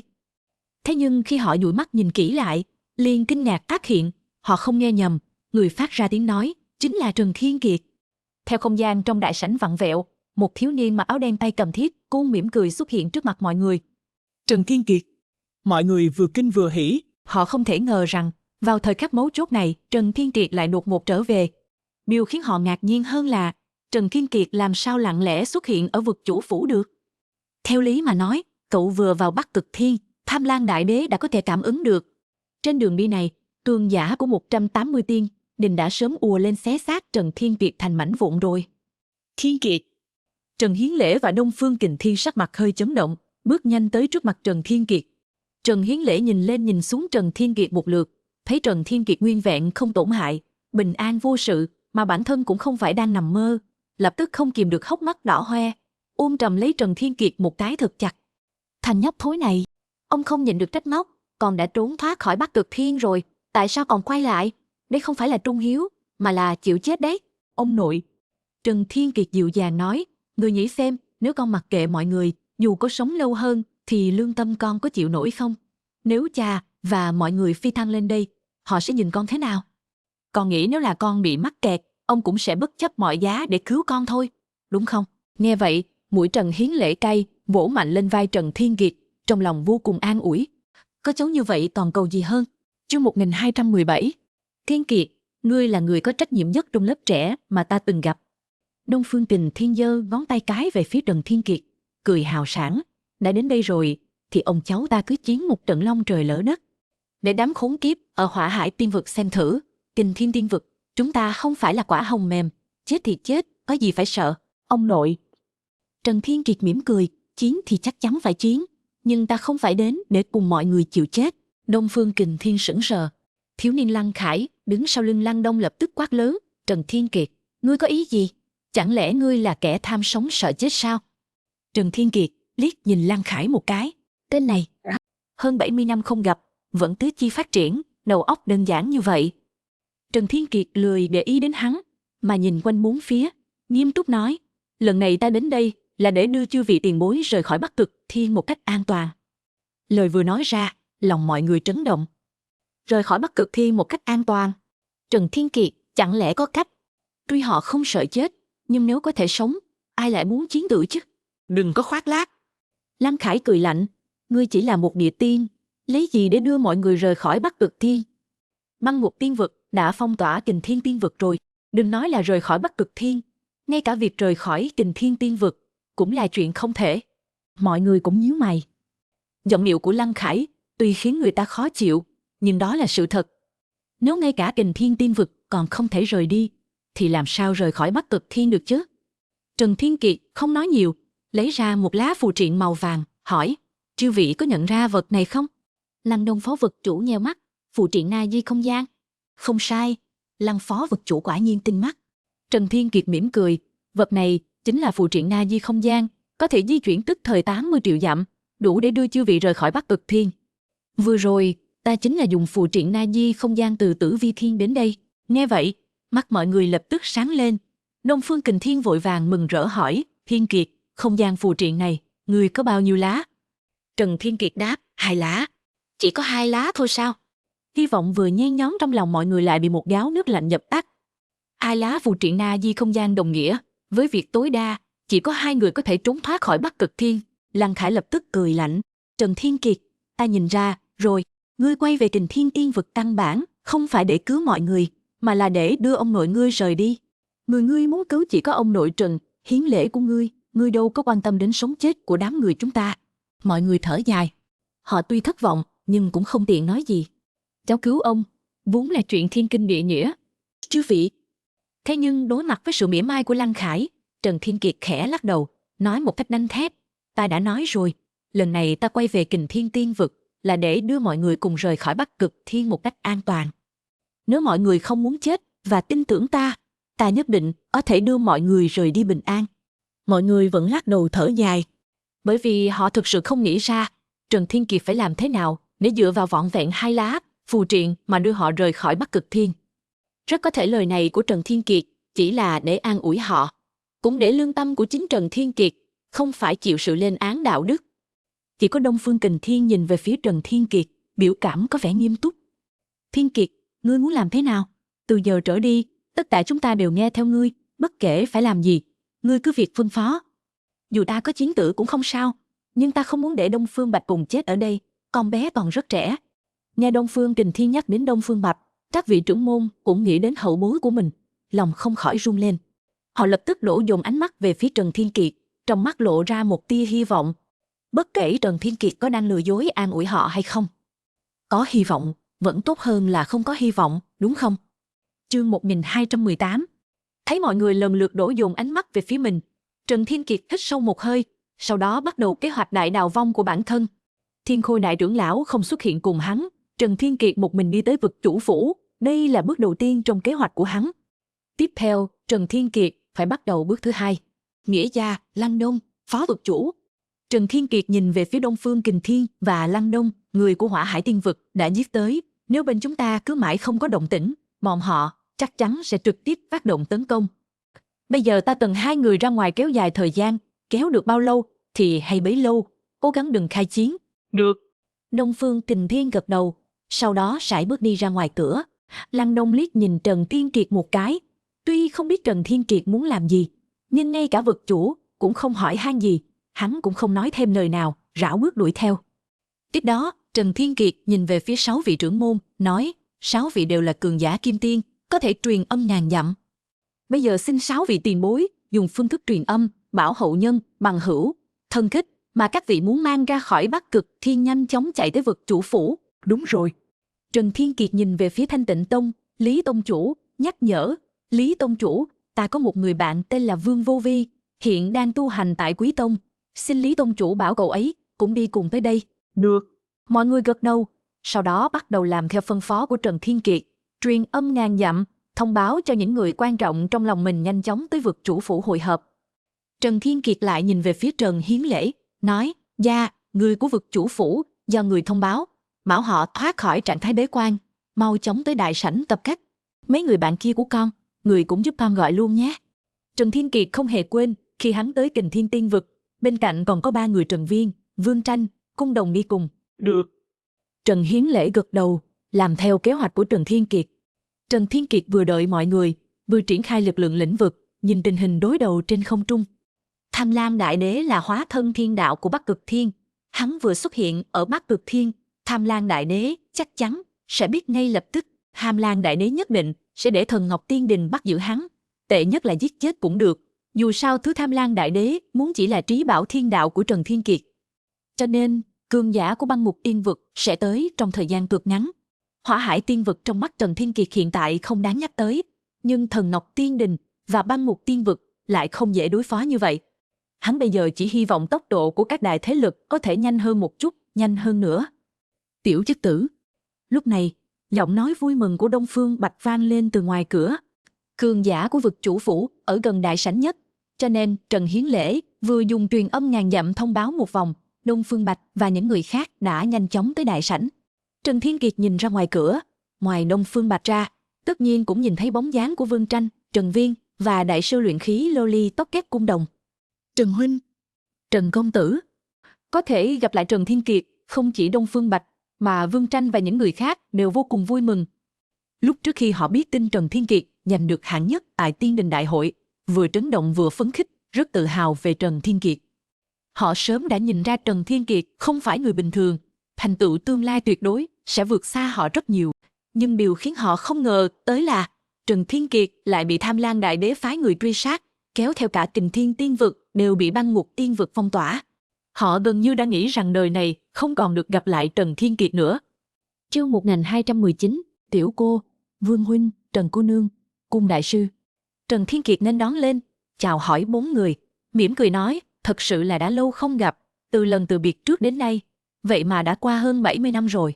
Đúng vậy, Vương Tranh và những người khác không khỏi cảm thán. Đông Phương Bạch thì hừ một tiếng, tiểu chất tử, ngươi còn biết là đã qua hơn 70 năm rồi sao? Nếu ngươi không tới tìm ta suýt chút nữa đã quên mất ngươi rồi. Trần Thiên Kiệt cười nói, chẳng phải ta đã tới rồi sao? Lần này ta trở về Kình Thiên Tiên vực, chính là vì muốn dẫn mọi người cùng rời khỏi Bắc Cực Thiên. À, Đông Phương Bạch kinh ngạc nói, tiểu chất tử, ngươi có cách rời đi sao?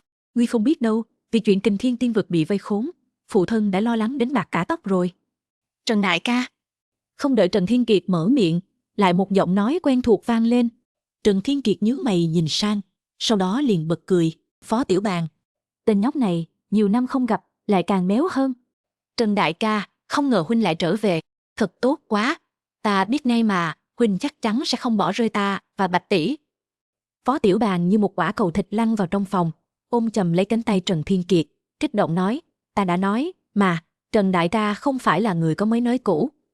Trần Thiên Kiệt đảo mắt một cái, có mới nới cũ cơ đấy. Tên mập chết tiệt này, không có văn hóa mà cứ thích ra vẻ người tri thức. Trần đội trưởng, Trần Tiểu Hữu, Trần Thiên Kiệt. Không lâu sau, 3 giọng nói quen thuộc vang lên. Trần Thiên Kiệt quay đầu nhìn lại, phát hiện người của Thanh Tịnh Tông và Vô Cực Kiếm Tông đều đã tới. Lý Bức Tranh, Vương Vô Vi, Mộ Dung Xương, mà bóng người quen thuộc đập vào mắt. Trần đội trưởng. Ngay sau đó, tiếng reo vui mừng của Vệ Tình vang lên. Người nhà họ Vệ cũng tới rồi. Hiện tại, chỉ còn lại Kiếm Hải Tiên Tông và nhà họ Hoàng ở nơi xa hơn. Ngay lúc này, bên ngoài bỗng vang lên từng đợt tiếng nổ lớn. Tiếng trúc của vực chủ phủ trong nháy mắt hóa thành một mảnh phế tích. Sắc mặt mọi người thay đổi. Đông Phương Kình Thiên, Lăng Đông đã không thể trì hoãn thêm được nữa, bắt đầu giao thủ với người của Hỏa Hải Tiên Vực. Trần Thiên Kiệt hít sâu một hơi, trong mắt lóe lên một tia tinh mang. Người của Kiếm Hải Tiên Tông và nhà họ Hàng vẫn chưa tới kịp, xem ra bản thân chỉ có thể ra tay trước, tiêu diệt Hỏa Hải Tiên Vực rồi tính sau. Trần Thiên Kiệt bảo Phó Tiểu Bàn đứng sang một bên, hướng về phía Chu Kiếm Hải và gia chủ nhà họ Hà nói: hai vị tiền bối, hai người cứ ở đây đợi tộc nhân của mình, tiện thể dùng lĩnh vực bảo vệ mọi người. Ta ra ngoài giúp đỡ can gia bọn họ trước. Thiên Kiệt. Trần Hiến Lễ bước lên phía trước, lắc đầu nói: ngươi cũng ở lại đây, để gia chủ nhà họ Hoàng và Chu lão tông chủ bảo vệ ngươi. Hỏa Hải Tiên Vực dưới sự giúp đỡ của Băng Ngục Tiên Vực mạnh hơn trước kia rất nhiều, ngươi không giúp được gì đâu, chỉ vô ích chịu chết mà thôi. Chẳng phải ngươi nói muốn dẫn mọi người rời đi an toàn sao? Mạng của ngươi quan trọng hơn những bộ xương già như chúng ta, nghe lời đi, cứ ở lại đại sảnh, không được đi đâu cả. Nói đoạn, Trần Hiến Lễ nhìn về phía Mộ Dung Tác Đoá và những người khác. Mộ Dung Tác Đoá, Vệ gia chủ nhà họ Phó, Thanh Tịnh Tông Lý tông chủ đều gật đầu. Trận chiến này vốn dĩ nên là 5 người bọn họ ra tay, đâu có lý nào lại để vãn bối đi chịu chết. Đông Phương Bạch cũng vội vàng nói: tiểu chất tử, Trần bá nói đúng đấy, ngươi đừng có góp vui được không? Người của Băng Ngục Tiên Vực muốn giết ngươi nhất, cường giả của bọn họ đang ẩn nấp trong trận doanh của Hỏa Hải Tiên Vực, ngươi mà lộ diện, chắc chắn sẽ rất nguy hiểm. Đúng vậy Trần đại ca, Phó Tiểu Bàn cũng khuyên nhủ. Chu lão tông chủ cam đoan, Trần tiểu hữu, ngươi chỉ cần ở yên trong đại sảnh, có ta ở đây, không ai làm hại được ngươi, trừ khi hắn bước qua xác của ta. Lăng Khải cười lạnh nói: chỉ là một tên bìa tiên mà cũng muốn ra vẻ, không biết tự lượng sức mình. Tiên Đình đại hội đối mặt với đối thủ chỉ là người cùng lứa, còn hiện tại là quyết chiến giữa hai đại tiên vực, cường giả kim tiên nhiều không đếm xuể, người góp nổi cái náo nhiệt này sao? Chương 1220. Trần Thiên Kiệt lạnh lùng liếc nhìn Lăng Khải một cái. Tên này rõ ràng không rút ra được bài học gì từ Tiên Đình đại hội, mắt vẫn cứ mọc trên đỉnh đầu, làm người ngạo mạn khắc nghiệt. Nếu không có sự bảo vệ của Lăng Đông, hắn căn bản không thể đứng vững gót chân trong tiên giới tàn khốc này. Người như vậy, sau này tự có người thu thập. Trần Thiên Kiệt nể mặt Lăng Đông vài phần nên lười so đo với hắn. Triển khai lĩnh vực, Trần Thiên Kiệt bắt đầu chú ý đến trận chiến bên ngoài. Lúc này, cha Trần Hiến Lễ đã dẫn theo 4 vị trưởng môn xông lên không trung. Ưu thế lớn nhất của Kình Thiên Tiên Vực chính là Đông Phương Kình Thiên đã lĩnh ngộ được tiên linh chân ý, thực lực cao hơn một bậc so với những đại la kim tiên khác. Hỏa Hải Tiên Vực hiển nhiên cũng biết sự lợi hại của Đông Phương Kình Thiên, cho nên khi đại chiến sắp bùng nổ, 10 vị đại la kim tiên đứng đầu là Âu Dương Hỏa Hải liền trực tiếp bao vây chặt lấy Đông Phương Kình Thiên. Đông Phương Kình Thiên dù mạnh đến đâu, chẳng lẽ còn có thể lấy một địch 10? Âu Dương Hỏa Hải khinh miệt liếc nhìn Đông Phương Kình Thiên, ngạo nghễ nói: Kình Thiên Tiên Vực và Hỏa Hải Tiên Vực kết thù nhiều năm, hôm nay tất cả mọi thứ cuối cùng cũng phải kết thúc rồi. Đông Phương Kình Thiên, yên tâm đi, trên Hoàng Tuyền Lộ sẽ không cô đơn đâu. Sau khi ngươi chết, ta sẽ đưa cường giả của vực chủ phủ và 6 đại thế lực xuống địa phủ bồi táng cùng ngươi. Việc họ có bồi táng cùng ta hay không quan trọng. Đông Phương Kình Thiên ngẩng đầu cười lạnh: chỉ có ngươi bồi táng cùng ta mới vui vẻ. Âu Dương vực chủ, chúng ta đấu với nhau bao nhiêu năm như vậy, chuyến đi Hoàng Tuyền Lộ này, ngươi hãy cùng ta đi một đoạn đi. Dứt lời, Đông Phương Kình Thiên đâm một kiếm về phía Âu Dương Hỏa Hải. Kiếm như sấm sét, đất trời rung chuyển dữ dội. Sắc mặt Âu Dương Hỏa Hải hơi biến đổi, lập tức quát khẽ một tiếng, cùng 9 vị đại la kim tiên còn lại đồng loạt bộc phát ác chủ bài. Họ hiểu rất rõ Đông Phương Kình Thiên đã lĩnh ngộ tiên linh chân ý đáng sợ đến mức nào. Vào thời khắc mấu chốt này, dù chiếm ưu thế về quân số, nhưng họ cũng không dám chủ quan. Kẻ nào không dùng ác chủ bài, rất có thể sẽ bị Đông Phương Kình Thiên phản kích trước khi chết, uổng phí tính mạng. Theo việc đại chiến của các đại la kim tiên sắp bùng nổ, phó vực chủ Âu Dương phụng thủ của Hỏa Hải Tiên Vực cũng dẫn theo một đám cường giả tấn công về phía Trần Hiến Lễ và những người khác. Bối phận của Âu Dương phụng thủ còn cao hơn Âu Dương Hỏa Hải 2 bậc, thân mặc hắc bào, tóc râu bạc trắng, ánh mắt âm hiểm, là một cực phẩm kim tiên chính hiệu. Toàn bộ Kình Thiên Tiên vực, ngoại trừ vực chủ đại nhân Đông Phương Kình Thiên ra, người mạnh nhất chính là phó vực chủ Lăng Đông. Thế nhưng Lăng Đông chỉ mới là kim tiên nhất phẩm, giữa hắn và Âu Dương Phụng Thủ có khoảng cách không nhỏ. Lăng phó vực chủ, ta đến giúp ngươi một tay. Sau khi Trần Hiến Lễ và những người khác xông ra khỏi đại sảnh, Mộ Dung Tác Đóa phóng lên không trung, trong nháy mắt đã đến bên cạnh Lăng Đông. Trong 6 vị trưởng môn của các đại thế lực, thực lực của Mộ Dung Tác Đóa là mạnh nhất, cùng là kim tiên nhất phẩm với Lăng Đông. Hai người họ liên thủ, miễn cưỡng có tư cách một trận chiến với Âu Dương Phụng Thủ. Quan trọng hơn là Mộ Dung Tác Đóa sở hữu kiếm pháp vô song, ngay cả Đông Phương Kình Thiên cũng từng nói, nếu không tính đến cảnh giới, ở Kình Thiên Tiên vực, chỉ bàn về kiếm pháp, Mộ Dung Tác Đóa nhận mình thứ hai thì không ai dám nhận thứ nhất. Ngay cả bản thân ông cũng tự thấy không bằng. Có Mộ Dung Tác Đóa trợ trận, áp lực trong lòng Lăng Đông cũng giảm bớt không ít. Hai tên kim tiên nhất phẩm. Ánh mắt Âu Dương Phụng Thủ lướt qua hai người, cười nhạo nói, Kình Thiên Tiên vực vẫn cứ không lên nổi mặt bàn như vậy, ngay cả một cực phẩm kim tiên cũng không có, luôn chỉ có thể dựa vào một mình Đông Phương Kình Thiên chống đỡ cục diện. Một tiên vực như vậy mà cũng xứng làm kẻ địch với Hỏa Hải Tiên vực chúng ta sao? Lời vừa dứt, đám cường giả Hỏa Hải Tiên vực phía sau Âu Dương Phụng Thủ lập tức cười vang. Chương 1221. Từ trước đến nay, Hỏa Hải Tiên vực luôn hơn Kình Thiên Tiên vực một chút. Giờ có sự giúp đỡ của Băng Mục Tiên vực, Hỏa Hải Tiên vực càng không thể xem Kình Thiên Tiên vực ra gì. Lần này đến Kình Thiên Tiên vực diệt tộc, bọn họ há có thể không phóng túng chế nhạo. Âu Dương Phụng Thủ, ngươi chẳng qua là dựa vào thế lực người khác mà kiêu ngạo thôi, có gì đáng tự hào. Lăng Đông lạnh cười, nếu không có Băng Mục Tiên vực giúp các ngươi vận chuyển cường giả, cho các ngươi 100.000 can đảm, dám đến Kình Thiên Tiên vực gây sự sao? Ma Đại La Kim Tiên của Hỏa Hải Tiên vực hợp lại, cũng không phải đối thủ của vực chủ đại nhân chúng ta. Nói những lời vô ích này, có ích gì?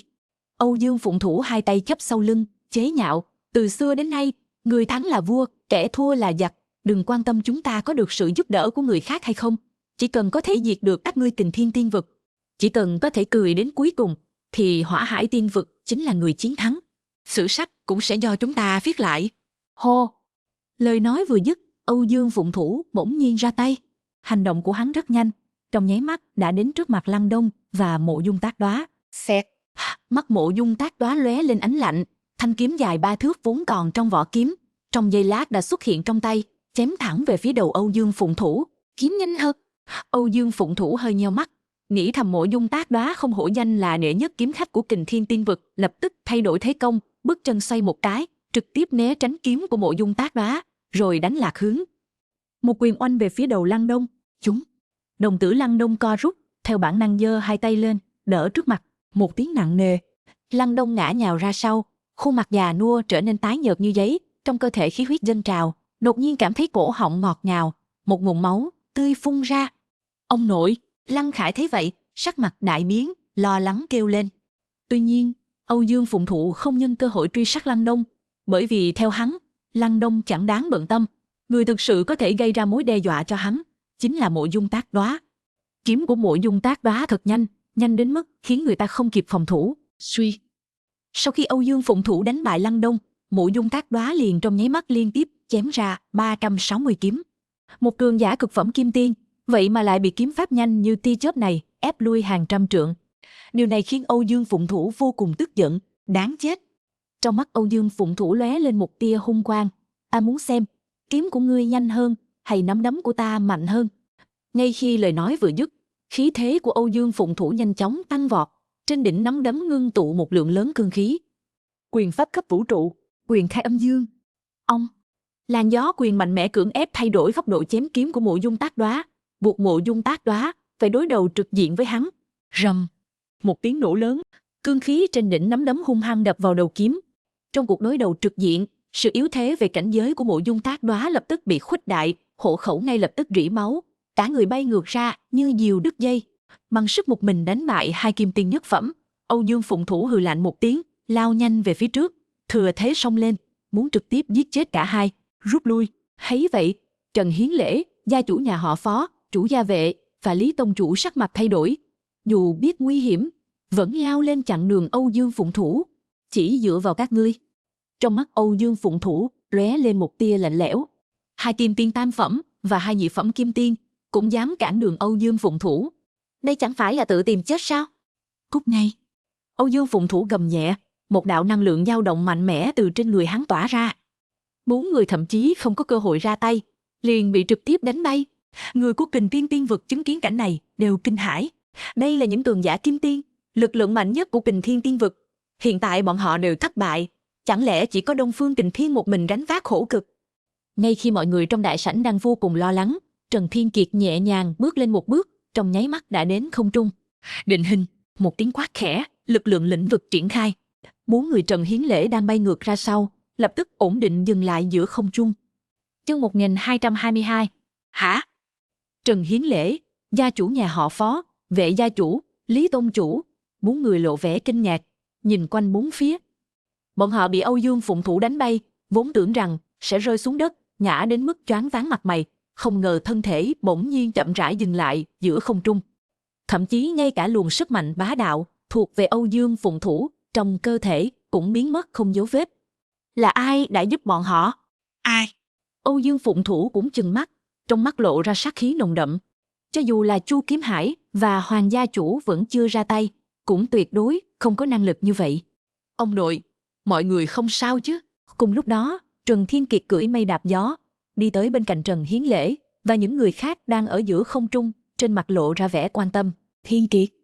Thấy Trần Thiên Kiệt hiện thân, Trần Hiến Lễ nhíu mày nói, đứa nhỏ này không phải đã bảo con không được ra ngoài sao? Ông nội. Trần Thiên Kiệt mỉm cười nói, người không cần lo lắng cho con, chuyện của Hỏa Hải Tiên vực cứ giao cho con xử lý đi, con. Mấy người hơi sững sờ, không ngờ khẩu khí của Trần Thiên Kiệt lại lớn như vậy. Trần Thiên Kiệt không giải thích, chỉ cần ý niệm động một cái, không còn che giấu sức mạnh lĩnh vực của mình nữa. Hô! Theo việc Trần Thiên Kiệt triển hiện sức mạnh lĩnh vực, trong nháy mắt, mắt của tất cả mọi người đều trợn tròn. Bởi vì vừa rồi, chính là luồng sức mạnh lĩnh vực tỏa ra khí tức tương tự này đã giúp bọn họ ổn định thân hình, đồng thời xóa bỏ sức mạnh tàn bạo thuộc về Âu Dương Phụng Thủ trong cơ thể bọn họ. Chẳng lẽ vừa rồi chính là Trần Thiên Kiệt cứu bọn họ? Nhưng khi Trần Thiên Kiệt trốn khỏi Thần Ngọc Tiên Đình, chẳng phải mới chỉ có tu vi địa tiên nhất phẩm sao? Chỉ vài chục năm không gặp, hắn đã có thể cứu được cường giả kim tiên, hóa ra là ngươi. Cảm nhận được luồng sức mạnh lĩnh vực này, Âu Dương Phụng Thủ ánh mắt âm hiểm, lạnh lùng nhìn về phía Trần Thiên Kiệt nói, lão phu ngược lại không ngờ tới, ngươi một tiểu oa nhi tuổi, còn chưa quá trăm, lại dám tham gia quyết chiến giữa hai đại tiên vực. Bây giờ ngươi, e rằng vẫn chỉ là một địa tiên thôi nhỉ? Trần Thiên Kiệt mỉm cười, xem ra Âu Dương phó vực chủ rất coi thường người khác nha. Hơn 70 năm trước ta đã là địa tiên nhất phẩm rồi, hơn 70 năm sau vẫn là địa tiên, vậy thiên phú của ta phải kém cỏi đến mức nào chứ? Chẳng lẽ Âu Dương phó vực chủ quên rồi, ta từng giành được hạng nhất của tiên đình đại hội? Hừ. Âu Dương Phụng Thủ hừ lạnh nói, cho dù ngươi đã vượt qua cảnh giới địa tiên cực phẩm, bây giờ cũng chỉ là một thiên tiên tam phẩm mà thôi. Hỏa Hải Tiên vực muốn giết ngươi đơn giản như trở bàn tay. Vừa hay báo được mối thù máu mấy chục năm trước Âu Dương nghịch lữ, bọn họ bị ngươi giết chết.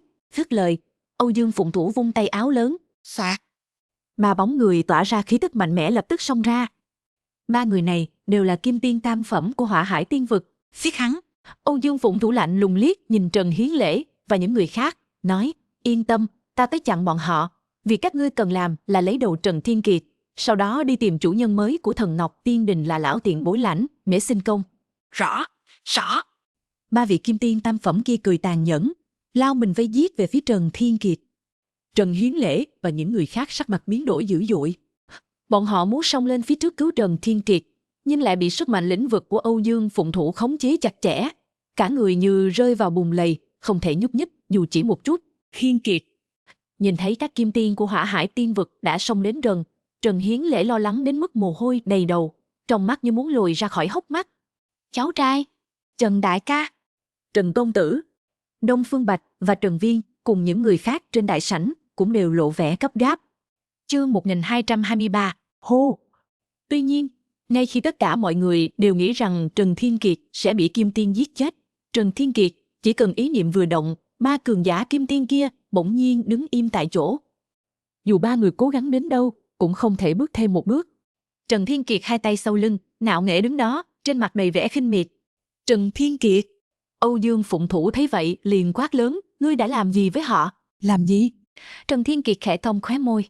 Lúc này, tất cả mọi người đều nhận ra, hắn đã sử dụng lực lượng lĩnh vực. Âu Dương Phụng Thủ mới hỏi Trần Thiên Kiệt, chỉ vì hắn không muốn tin rằng Trần Thiên Kiệt lại có thể dùng lực lượng lĩnh vực khống chế cường giả kim tiên. Âu Dương phó vực chủ, ngươi muốn xem thứ thú vị hơn không? Trần Thiên Kiệt hơi ngẩng đầu, ý niệm vừa động. Bung! Ngay sau đó, 3 kim tiên tam phẩm đồng thời nổ thành một màn sương máu. Trong khoảnh khắc, tất cả mọi người đều kinh ngạc nhìn Trần Thiên Kiệt, há hốc miệng, ngây ngốc không nói nên lời. Đó là 3 cường giả kim tiên đấy. Toàn bộ Kình Thiên Tiên vực cường giả kim tiên cũng không quá 10 người. Chỉ hơn 70 năm không gặp, Trần Thiên Kiệt bây giờ lại có thể một ý niệm giết chết 3 kim tiên. Hắn ta làm được điều này như thế nào? Điều này không thể nào. Âu Dương Phụng Thủ nhìn Trần Thiên Kiệt với vẻ không thể tin được, nghiến răng nói, ngươi chỉ là một địa tiên, cùng lắm cũng chỉ là thiên tiên tam phẩm, dựa vào cái gì có thể dùng lực lượng lĩnh vực giết kim tiên? Chắc chắn ngươi đã dùng loại tà thuật gì đó. Thiên tiên tam phẩm. Trần Thiên Kiệt khẽ cong khóe môi, nếu Âu Dương phó vực chủ muốn biết cảnh giới của ta đến vậy, ta cũng không ngại để ngươi nhìn rõ. Hô! Ngay khi lời nói vừa dứt, Trần Thiên Kiệt trực tiếp giải phóng khí, tức cảnh giới kim tiên tam phẩm của mình. Trong chốc lát, tất cả mọi người tại trường đều há hốc mồm kinh ngạc. Người ta đều nói thiên tài số 1 của Kình Thiên Tiên vực chính là Lăng Khải, 23 tuổi, đã đạt đến cảnh giới thiên tiên nhất phẩm, 36 tuổi, đã đạt đến cảnh giới thiên tiên cực phẩm. Và vào năm 100 tuổi đã thành công đột phá lên kim tiên cảnh giới. Nhưng tuổi của Trần Thiên Kiệt còn nhỏ hơn Lăng Khải 3 tuổi, vậy mà giờ đây cũng đã trở thành một kim tiên. Quan trọng hơn là, hơn 70 năm trước, khi rời khỏi Thần Ngọc Tiên Đình, Trần Thiên Kiệt chỉ là một địa tiên nhất phẩm, còn lúc đó Lăng Khải đã là thiên tiên nhất phẩm rồi. Vậy mà khoảng cách cảnh giới chênh lệch lớn như vậy, Trần Thiên Kiệt lại có thể đuổi kịp. Đây là một thiên phú đáng sợ đến mức nào? Kim tiên tam phẩm. Âu Dương Phụng Thủ mặt đầy kinh hãi, đồng thời trong mắt bùng phát một sát ý mãnh liệt. Một thiên phú đáng sợ như vậy, lại còn có chiến lược vượt cấp đáng kinh ngạc. Nếu không loại bỏ người này, tương lai chắc chắn sẽ gây ra đại họa.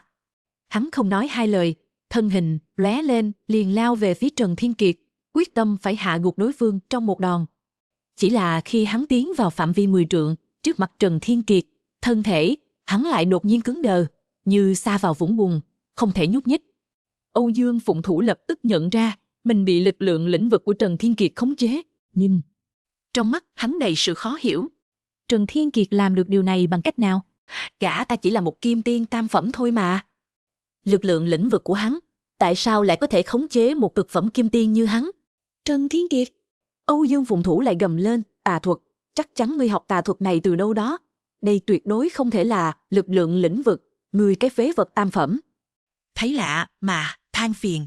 Trần Thiên Kiệt lạnh lùng cười nói, không hiểu thì cứ đi suy nghĩ kỹ trên Hoàng Tuyền Lộ đi. Ngay sau đó, Trần Thiên Kiệt ý niệm vừa động, Âu Dương Phụng Thủ lập tức đi theo vết xe đổ của 3 kim tiên tam phẩm kia, trực tiếp nổ tung. Lần này, cả trường đều chìm vào một sự im lặng đáng sợ. Đông Phương Kình Thiên và Âu Dương Hỏa Hải cùng những người khác, thậm chí kinh ngạc đến mức dừng cả hành động trong tay. Chương 1224. Sự tĩnh lặng chỉ kéo dài trong chốc lát, rất nhanh những tiếng kinh hô liên tiếp nhau như châu chấu bay qua đồng, tràn ngập cả trên không trung của phủ chủ vực. Việc Trần Thiên Kiệt có chiến lực vượt cảnh giới mạnh mẽ, mọi người đều biết. Khi còn ở Thần Ngọc Tiên Đình, Trần Thiên Kiệt đã từng dựa vào cảnh giới địa tiên nhất phẩm, chém giết thiên tiên cực phẩm. Nhưng cảnh giới càng cao, chênh lệch giữa các cảnh giới càng lớn, độ khó của chiến đấu vượt cảnh giới cũng càng tăng. Trần Thiên Kiệt giờ đã đạt đến kim tiên cảnh giới, lẽ ra không thể tiếp tục chiến đấu vượt quá nhiều cảnh giới như vậy. Dù cho Trần Thiên Kiệt có nghịch thiên đến đâu, cũng chỉ có thể dùng kim tiên tam phẩm cảnh giới để giết chết cực phẩm kim tiên. Nhưng không nên dễ dàng như vậy chứ. Trần Thiên Kiệt thậm chí còn chưa ra tay, chỉ cần động một ý niệm, Âu Dương Phụng Thủ đã chết trong lĩnh vực của Trần Thiên Kiệt. Ngay cả khi đã đạt đến kim tiên cảnh giới, chiến lực vượt cảnh giới của Trần Thiên Kiệt vẫn đáng sợ đến mức rợn người. Gã này, kiểm soát lực lượng lĩnh vực đã đạt đến độ tinh thuần. Đông Phương Kình Thiên đôi mắt sáng lên, nói, mới chỉ hơn 70 năm trôi qua, với thực lực của hắn, dù làm chủ vực ở tiên vực nhất đẳng cũng không quá đáng. Tốt lắm. Quả không hổ danh là cháu trai của Trần Huynh, còn nghịch thiên hơn Trần Huynh gấp trăm lần, khốn kiếp. Theo việc Âu Dương Phụng Thủ bị giết, Âu Dương Hỏa Hải mặt tái mét, u ám đến mức dường như có thể nhỏ ra nước. Âu Dương Phụng Thủ không chỉ là phó vực chủ, còn là trưởng bối của hắn. Âu Dương Hỏa Hải vốn nghĩ trận chiến hôm nay sẽ cực kỳ thuận lợi, ai ngờ lại có Trần Thiên Kiệt xuất hiện giữa đường. Lúc ở Thần Ngọc Tiên Đình, đáng lẽ nên ra tay trấn áp hắn. Trong mắt Âu Dương Hỏa Hải ánh lên sát ý lạnh lẽo.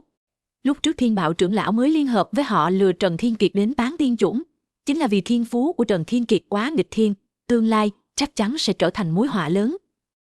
Quả nhiên dự đoán đã ứng nghiệm, Trần Thiên Kiệt giờ đây thực sự đã trở thành đại địch của Hỏa Hải Tiên Vực.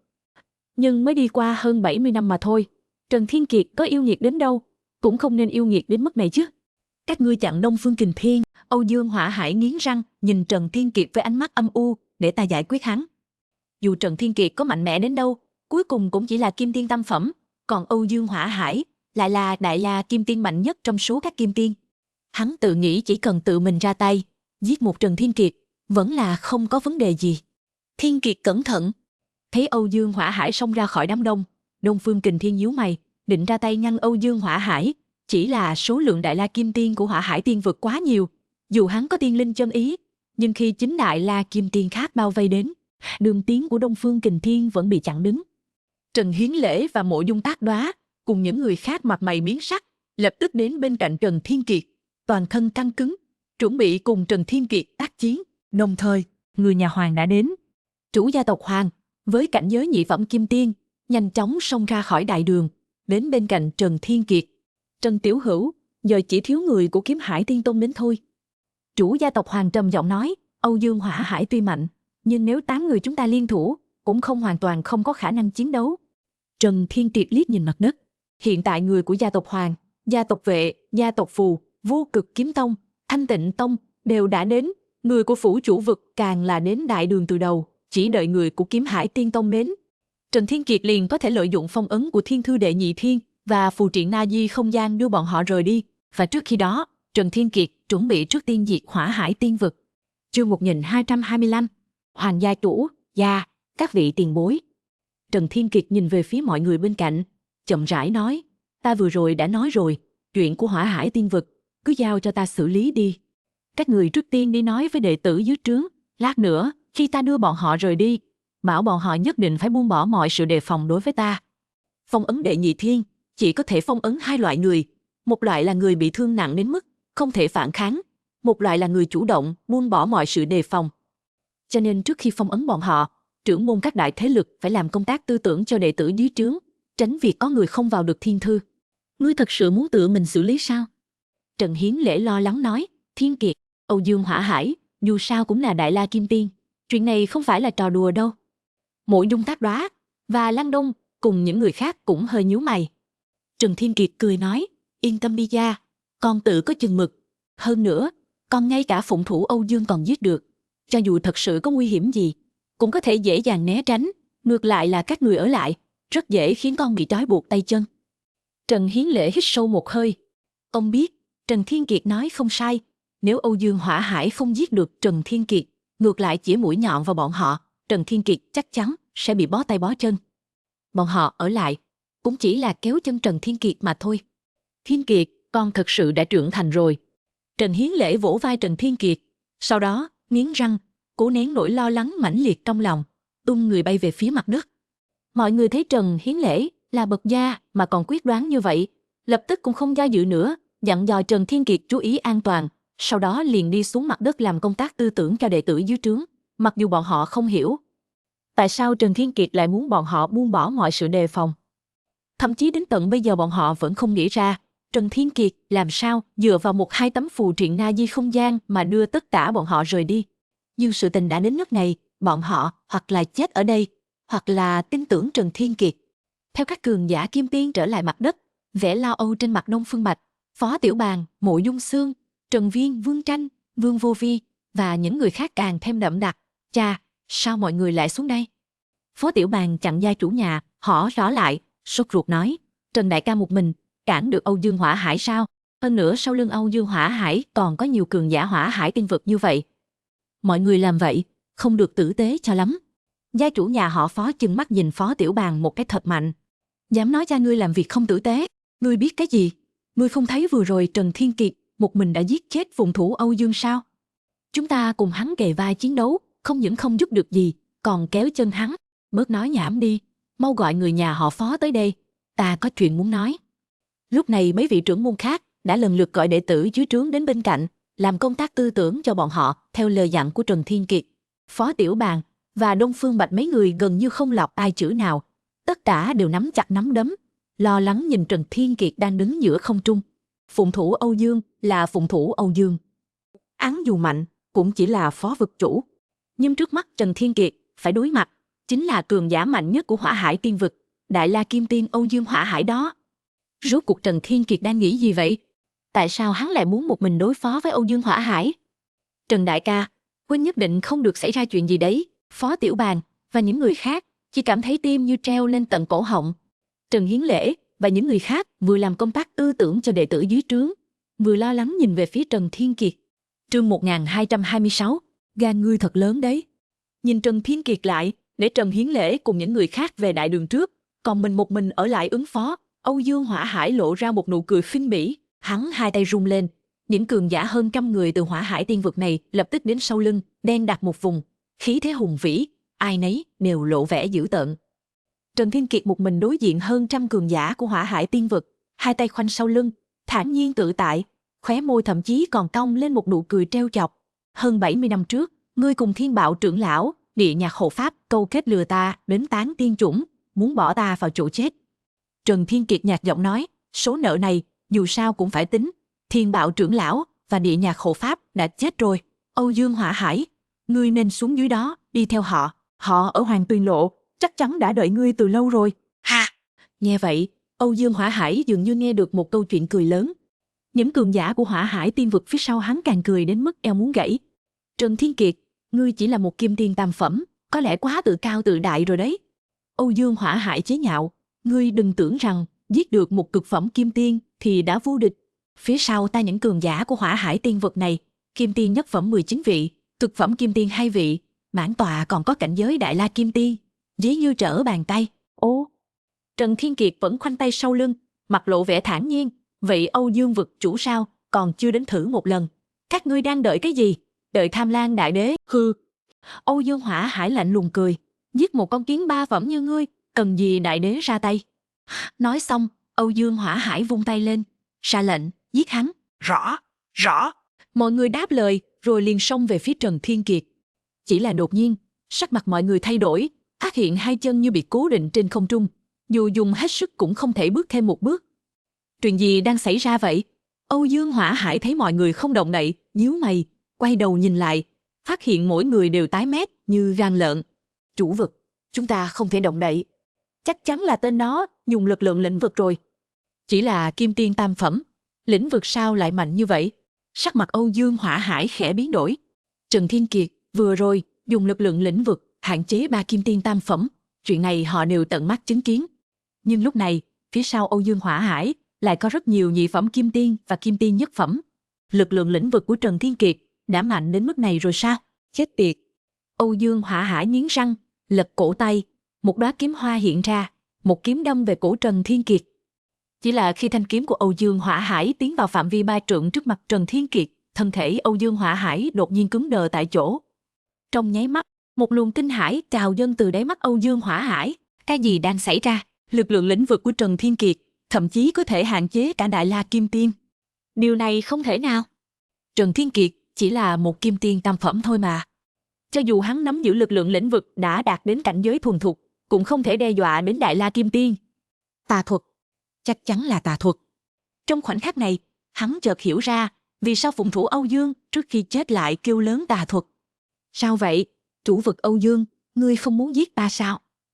Trần Thiên Kiệt nhếch mép cười, tại sao lại đứng im tại chỗ, không chịu động đậy? Là không dám ra tay sao? Chương 1227. Trần Thiên Kiệt. Âu Dương Hỏa Hải giận dữ nói, ngươi rốt cuộc dùng thuật gì? Ta không tin lực lượng lĩnh vực của ngươi lại mạnh như vậy. Husk. Trần Thiên Kiệt biểu môi nói, ở trên thế giới này, nếu thật sự có tà thuật, có thể giúp kim tiên tam phẩm giết Đại La Kim Tiên, còn ai tu tiên nữa? Trực tiếp học tà thuật chẳng phải có thể một bước đăng thiên sao? Xem ra Âu Dương vực chủ và vị phó vực chủ vừa rồi cũng giống nhau, đều là loại không đâm đầu vào tường không quay đầu. Như vậy, Trần Thiên Kiệt chậm rãi giang hai tay, trong mắt lóe lên một tia tinh mang đáng sợ, y phục không gió tự động, phất phơ kêu rào, vậy, ta sẽ cho ngươi xem, cái gì gọi là lực lượng lĩnh vực. Bùm! Theo lời Trần Thiên Kiệt vừa dứt, tiếng nổ liên tục vang lên trên không trung. Chỉ thấy hơn trăm cường giả của Hỏa Hải Tiên vực, thân thể liên tiếp nổ tung, bạo thành những màn xương máu, trên không trung như nở rộ một buổi tiệc pháo hoa màu đỏ tươi. Nhìn cảnh tượng này, Âu Dương Hỏa Hải tức giận đến nghiến răng. Đừng nóng vội, vỡ hay còn ở phía sau. Trần Thiên Kiệt cười lạnh một tiếng, lực lượng lĩnh vực trong nháy mắt bao phủ 5 triệu dặm. Âu Dương Hỏa Hải biến sắc. Lực lượng lĩnh vực của Kim Tiên thường chỉ có 1 triệu dặm. Chỉ có cường giả chân tiên mới có thể bao phủ 5 triệu dặm. Trần Thiên Kiệt một Kim Tiên tam phẩm làm được điều này như thế nào? Hơn nữa, hắn muốn làm gì? Âu Dương Hỏa Hải đột nhiên bắt đầu hoảng sợ. Bởi vì 5 triệu dặm không chỉ có thể bao phủ Kình Thiên Tiên Vực, mà còn có thể bao phủ 3 triệu dặm bên ngoài Hỏa Tiên Vực. Lục Trầm. Trần Thiên Kiệt rít lên như sấm. Trong nháy mắt, toàn bộ đại địa Hỏa Hải Tiên Vực nứt toác, núi sông sụp đổ, hàng ngàn thành trì trong chớp mắt biến thành tro bụi. Trần Thiên Kiệt không gây hại cho những sinh mệnh vô tội, nhưng tất cả các thế lực tu tiên trong Hỏa Hải Tiên Vực, dù là thế lực vừa và nhỏ, hay vực chủ phủ, thậm chí cả những đại thế lực có thể sánh ngang với vực chủ phủ, đều tan thành mây khói trong một niệm. Hàng vạn cường giả hóa thành tro bụi trong chớp mắt. Nền tảng mà Hỏa Hải Tiên Vực tích lũy hàng chục vạn năm trong khoảnh khắc này hoàn toàn biến mất. Phạm vi lĩnh vực của Đại La Kim Tiên có thể đạt tới 4 triệu dặm. Vì vậy Âu Dương Hỏa Hải và Đông Phương Kình Thiên đều cảm nhận được chuyện này. Trần Thiên Kiệt. Âu Dương Hỏa Hải ngửa mặt lên trời gầm thét, những đường máu đỏ tơ hồng điên cuồng bò lên đôi mắt. Đây đã không đơn giản, chỉ là tổn thương nguyên khí nghiêm trọng nữa. Không còn những thế lực tu tiên, không còn những cường giả tiên giới, thực lực của Hỏa Hải Tiên Vực giờ đây còn yếu hơn cả một tiên vực hạng 3. Toàn bộ Hỏa Hải Tiên Vực, cường giả có thể được liệt vào hàng đầu, giờ chỉ còn lại Âu Dương Hỏa Hải. Âu Dương Hỏa Hải muốn giết hắn, Trần Thiên Kiệt lại muốn diệt tận gốc Hỏa Hải Tiên Vực. Đông Phương Kình Thiên cảm thấy tim mình rung lên, hắn vốn nghĩ rằng giết được phụng thủ Âu Dương đã là giới hạn thực lực của Trần Thiên Kiệt, không ngờ Trần Thiên Kiệt chỉ trong một ý nghĩ đã nhổ tận gốc gia tộc Âu Dương. Thủ đoạn thật tàn nhẫn, lực lượng lĩnh vực thật mạnh mẽ.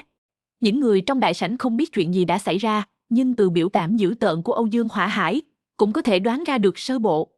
Trong chốc lát, tất cả mọi người đều cảm thấy kinh hãi. Hơn 70 năm không gặp, thực lực của Trần Thiên Kiệt đã đạt đến mức khiến họ phải ngước nhìn. Âu Dương vực chủ. Trần Thiên Kiệt nhìn Âu Dương Hỏa Hải đang tức giận, nhạt giọng nói, ta biết, các ngươi Hỏa Hải Tiên Vực dám tấn công Kình Thiên Tiên Vực là vì Băng Ngục Tiên Vực đã giúp đỡ các ngươi, nhưng đừng vội, Băng Ngục Tiên Vực cũng sẽ phải trả một cái giá đắt. Tiếp theo ta sẽ cho ngươi xem, lực lượng lĩnh vực của Kim Tiên tam phẩm có thể mạnh đến mức nào. Hô. Ngay khi lời nói vừa dứt, ý niệm của Trần Thiên Kiệt vừa động. Trong khoảnh khắc, lại có 9 đạo huyết vụ nổ tung từ trên không trung. Đông Phương Kình Thiên đang bị cuốn vào cuộc chiến bỗng sững sờ. Bởi vì chính vị Đại La Kim Tiên lại trong ý niệm của Trần Thiên Kiệt, lập tức vẫn lạc, thậm chí không có khả năng phản kháng. Thấy cảnh này, Âu Dương Hỏa Hải hoàn toàn ngây ngốc. Chương 1228. Khi Trần Thiên Kiệt trong một ý niệm giết chết chính vị Đại La Kim Tiên, Âu Dương Hỏa Hải liền ý thức được chuyện mà hơn 70 năm trước họ lo lắng nhất đã xảy ra. Thiếu niên yêu nghiệt này quả nhiên trong thời gian cực ngắn đã trưởng thành đến mức đủ để tiêu diệt bọn họ. Cho dù có Băng Ngục Tiên Vực tương trợ, cho dù Kình Thiên Tiên Vực cuối cùng cũng sẽ diệt vong, nhưng Hỏa Hải Tiên Vực vẫn phải diệt trước Kình Thiên Tiên Vực. Tất cả cường giả bị giết, các thế lực tu tiên lớn của Hỏa Hải Tiên Vực bị diệt. Điều này khiến Âu Dương Hỏa Hải hoàn toàn rơi vào tuyệt vọng, không còn chút tâm khí nào nữa. Nhìn ánh sáng trong mắt Âu Dương Hỏa Hải trở nên ảm đạm, Trần Thiên Kiệt biết, khoảnh khắc này, Hỏa Hải Tiên Vực coi như đã hoàn toàn phế bỏ. Mục đích của hắn cũng đã đạt được, giết người không bằng chu tâm. Trần Thiên Kiệt không chỉ muốn giết người, mà còn muốn chu tâm. Chết! Trong mắt Trần Thiên Kiệt lóe lên một tia sáng lạnh, thân thể Âu Dương Hỏa Hải lập tức nổ tung thành một đám sương máu. Đông Phương Kình Thiên khẽ rung lên. Đối thủ cũ đấu đá lẫn nhau suốt mấy vạn năm nay, cứ thế mà chết một cách cực kỳ tuyệt vọng, thậm chí ngay cả khả năng phản kháng cũng không có. Trong lòng Đông Phương Kình Thiên chợt thoáng qua một thoáng tịch liêu. Thế nhưng rất nhanh, tia tịch liêu đó đã bị sự oái ý nồng đậm thay thế. Kẻ thù truyền kiếp của Kình Thiên Tiên Vực cuối cùng đã diệt vong. Cho dù Kình Thiên Tiên Vực tiếp theo khó tránh khỏi vận mệnh tương tự, nhưng bọn họ cũng coi như là lời rồi. Phía Hỏa Hải Tiên Vực thế mà đã chết đủ 10 vị Đại La Kim Tiên nha. Trong vực chủ phủ, sau một hồi im lặng ngắn ngủi, bùng nổ một trận hoan hô, vui mừng khôn xiết. Hỏa Hải Tiên Vực diệt rồi. Chúng ta Kình Thiên Tiên Vực thắng rồi. Những oan hùng Kình Thiên từng chết trong tay Hỏa Hải Tiên Vực, cuối cùng cũng có thể nhắm mắt. Thực lực của Trần Thiên Kiệt thật sự quá yêu nghiệt, một Kim Tiên tam phẩm, lấy sức một mình tiêu diệt toàn bộ Hỏa Hải Tiên Vực. Lúc trước, ở Tiên Đình Đại Hội, ta đã nhìn ra Trần đội trưởng của chúng ta không phải là vật trong ao. Các ngươi xem, ta nói không sai chứ. Thực lực của Trần đại ca bây giờ còn mạnh hơn cả Đông Phương vực chủ rồi. Lợi hại, thật sự quá lợi hại. Đây là thắng lợi sảng khoái nhất, triệt để nhất kể từ khi Trình Thiên Tiên vực và Hỏa Hải Tiên vực kết oán. Ta cảm thấy mình bây giờ sướng từ đầu đến tận lòng bàn chân. Cường giả của vực chủ phủ và các thế lực lớn đều đang hoan hô. Họ hô vang tên của Trần Thiên Kiệt, trong mắt lóe lên ánh sáng phấn khích và sùng bái. Trần Hiến Lễ, Mộ Dung Tác Đoá, Chu Kiếm Hải, Vệ gia chủ nhà họ Phó, Hoàng gia chủ, Thanh Tịnh Tông Lý tông chủ đều không khỏi thổn thức không thôi. Hơn 70 năm trước, Đông Phương Kình Thiên để Trần Thiên Kiệt tham gia Tiên Đình Đại hội, lúc đó họ còn khá phản đối. Ai có thể ngờ, hơn 70 năm sau, Trần Thiên Kiệt đã có thể dựa vào sức một mình, giúp Trình Thiên Tiên vực tiêu diệt đại địch. Gia chủ nhà họ nhìn đứa con trai mập mạp đang phấn khích kia, không nhịn được có chút vui mừng. Phó Tiểu Bàng chỉ cần có thể ôm chặt lấy cái đùi của Trần Thiên Kiệt, sau này đường của Phó Tiểu Bàng còn cần chính mình phải trải sao? Biết đâu cái nhà họ Phó còn phải được thơm lây cùng Phó Tiểu Bàng nữa chứ. Nghĩ đến đây, gia chủ nhà họ Phó càng thêm vui mừng. Hắn chắp tay với Trần Hiến Lễ nói, Trần Phó vực chủ, ngươi có một đứa cháu thật lợi hại, thật khiến người ta hâm mộ. Mọi người xung quanh nhau phụ họa. Trần Hiến Lễ nghe vậy vội vàng xua tay khiêm tốn nói, nó chỉ là hơi có chút thiên phú, hơi có chút thôi. Miệng thì khiêm tốn, nhưng khóe miệng Trần Hiến Lễ đã sắp ngoác đến tận mang tai. Trần Hiến Lễ lúc này vô cùng kiêu ngạo, vô cùng tự hào. Sự tồn tại mạnh mẽ trong một ý niệm chém giết 10 vị Đại La Kim Tiên kia chính là cháu ruột của Trần Hiến Lễ hắn. Trần đại ca thật sự quá ngầu. Bên cạnh, Phó Tiểu Bàng phấn khích không ngừng vung vẩy nắm đấm thịt, trong đôi mắt sắp híp lại thành một đường chỉ đầy vẻ kích động. Chương 1229 hecta. Đông Phương Bạch cười lớn một tiếng, vỗ mạnh một cái lên đầu Phó Tiểu Bàng, nói, đó là đương nhiên rồi, nó là cháu trai nhỏ của ta, sao có thể không lợi hại chứ. Nói đoạn, Đông Phương Bạch liếc nhìn Lăng Khải, hư lạnh, thế nào gọi là thực lực? Đây mới gọi là thực lực, không giống như một số kẻ, tuy dựa vào thiên phú đột phá tới Kim Tiên tam phẩm, nhưng khi nguy cơ ập đến, ngay cả dũng khí ra tay cũng không có. Lời vừa thốt ra, sắc mặt Lăng Khải lập tức trở nên khó coi. Nhìn thấy Vệ Tình, Lý Bất Tranh, Mộ Dung Sương và những người khác đều nhìn sang, Lăng Khải càng hận không thể tìm một cái kẻ đất mà chui xuống. Hắn làm sao biết được thực lực hiện tại của Trần Thiên Kiệt lại mạnh mẽ đến thế? Vừa nghĩ tới việc trước khi xuất chiến mình còn trăm phương ngàn kế chế giễu Trần Thiên Kiệt, trong lòng hắn còn hoảng sợ hơn bất cứ ai. Cường giả như vậy, nếu muốn đối phó với hắn, chỉ cần động một ý niệm là có thể khiến hắn chết không chỗ chôn thân. Lăng Khải không khỏi nhìn về phía ông cố Lăng Đông. Lăng Đông trừng mắt nhìn Lăng Khải một cái, truyền âm nói, bài học ở Tiên Đình Đại hội còn chưa đủ sâu sắc sao? Ngươi không thể sửa đổi cái tính cách ngạo mạn đó của mình đi à? Nếu không phải Kình Thiên Tiên vực bị vây hãm, thì kẻ làm phó vực chủ như ta đây đã sớm từ chức để tạ tội rồi. Người ta Trần Thiên Kiệt mạo hiểm tính mạng tới cứu chúng ta, ngươi còn dám ăn nói sất sượt. Lăng Khải lo lắng truyền âm, ông nội, lát nữa Trần Thiên Kiệt mà giết con thì phải làm sao? Giết ngươi là đáng đời. Lăng Đông vô cùng tức giận, nhưng dừng lại một chút, cuối cùng vẫn thở dài thường thượt, truyền âm nói, yên tâm đi, lát nữa ta sẽ trò chuyện với Trần Hiến Lễ, giúp ngươi nói lời xin lỗi. Ta nghĩ dù Trần Thiên Kiệt có mạnh đến đâu, cũng không đến mức ngay cả mặt mũi của ông nội hắn mà không nể chứ. Chỉ là ngươi đó, từ nay về sau, tuyệt đối đừng bao giờ trêu chọc Trần Thiên Kiệt và Đông Phương Bạch bọn họ nữa. Nếu không ta sợ có một ngày Trần Thiên Kiệt mất kiên nhẫn, ngay cả ta cũng giết luôn. Lăng Khải cúi đầu, khí thế ngạo mạn biến mất sạch sẽ, trông như một con chó nhà tang. Hô, lúc này, trên bầu trời, theo sau việc Âu Dương Hỏa Hải bị giết, Đông Phương Kình Thiên tung người đi tới bên cạnh Trần Thiên Kiệt, đánh giá Trần Thiên Kiệt từ đầu đến chân một lượt, cảm thán nói, không ngờ tới, mấy chục năm không gặp. Thực lực của tiểu tử ngươi đã vượt qua ta rồi. Trần Thiên Kiệt cười nói, ông nội nuôi, bất kể thực lực của con có tăng trưởng đến mức nào, ngươi vẫn luôn là ông nội nuôi của con, không phải sao? Ha! Nghe vậy, Đông Phương Kình Thiên cười lớn, tiểu tử tốt, ông nội nuôi không uổng công thương ngươi, chỉ là... Dừng lại một chút, Đông Phương Kình Thiên lộ vẻ lo âu, người của Kiếm Hải Tiên Tông vẫn chưa tới kịp, hiện tại chúng ta phải làm sao? Trần Thiên Kiệt lắc đầu nói, cho dù người của Kiếm Hải Tiên Tông có tới cũng vô dụng, phía Hỏa Hải Tiên vực có 2 người đến tận bây giờ vẫn chưa ra tay, 2 kẻ đó hẳn chính là cường giả chân tiên của băng một tiên vực. Không giải quyết được bọn họ, chúng ta không thể rời đi được. Nói xong, Trần Thiên Kiệt hướng ánh mắt về phía một tầng mây dày đặc trên không trung. 2 vị, còn cần ta phải mời các ngươi hiện thân sao? Theo tiếng nói của Trần Thiên Kiệt vừa dứt, 2 lão giả mặc áo đen cười lạnh bước ra từ sau tầng mây, một béo một gầy, ánh mắt âm hiểm, đầy mặt cười lạnh. Khí tức cảnh giới tỏa ra trên người bọn họ, chính là chân tiên tam phẩm. Trong nháy mắt, toàn bộ Kình Thiên tiên vực như lâm đại địch. Cơ thể Đông Phương Kình Thiên cũng căng cứng lên. Trần Thiên Kiệt nói với Đông Phương Kình Thiên, ông nội nuôi, hai tên này để còn giải quyết, người mau đi đón người của Kiếm Hải Tiên Tông tới đây, thời gian còn lại cho chúng ta không nhiều đâu. Chương 1230, nghe vậy, Đông Phương Kình Thiên hơi khựng lại, ngươi xác định, kia là hai vị chân tiên tam phẩm. Đông Phương Kình Thiên, dù đã lĩnh ngộ tiên linh chân ý, cũng không phải đối thủ của họ, Trần Thiên Kiệt lại muốn một đánh hai. Xác định. Trần Thiên Kiệt gật đầu nói, ông nội nuôi, yên tâm đi, ta có thể ứng phó, việc chúng ta cần làm ngay lúc này là tranh thủ thời gian. Được. Đông Phương Kình Thiên là một người rất quyết đoán, dù trong lòng vẫn còn lo lắng, nhưng nếu người của Kiếm Hải Tiên Tông đến chậm hơn nữa, cường giả của băng ngục tiên vực sẽ đến lúc đó họ thật sự sẽ không thoát được. Ta đi đón họ. Đông Phương Kình Thiên thân hình lóe lên, biến mất tại chỗ. Hắn càng sớm đón người đến, càng sớm giúp Trần Thiên Kiệt chia sẻ gánh nặng. Khi Đông Phương Kình Thiên rời đi, trên mặt hai vị chân tiên tam phẩm lập tức lộ ra vẻ khinh miệt. Đường huynh. Gã lão bào đen, béo phì cười âm hiểm. Người nói Đông Phương Kình Thiên là bỏ chạy, hay tên tiểu tử này tự đại đến mức muốn một mình khiêu chiến hai chúng ta? Gã lão bào đen gầy gò lạnh lùng nói, dù họ muốn làm gì, mục tiêu của chúng ta chỉ có một, bắt giữ Trần Thiên Kiệt, xin thưởng từ đình chủ. Hắc. Gã lão bào đen béo phì cười quái dị, đình chủ đã nói, nếu ai bắt được Trần Thiên Kiệt hoặc giết Trần Thiên Kiệt, sẽ thưởng cho người đó 5 quả tiên quả nhất phẩm.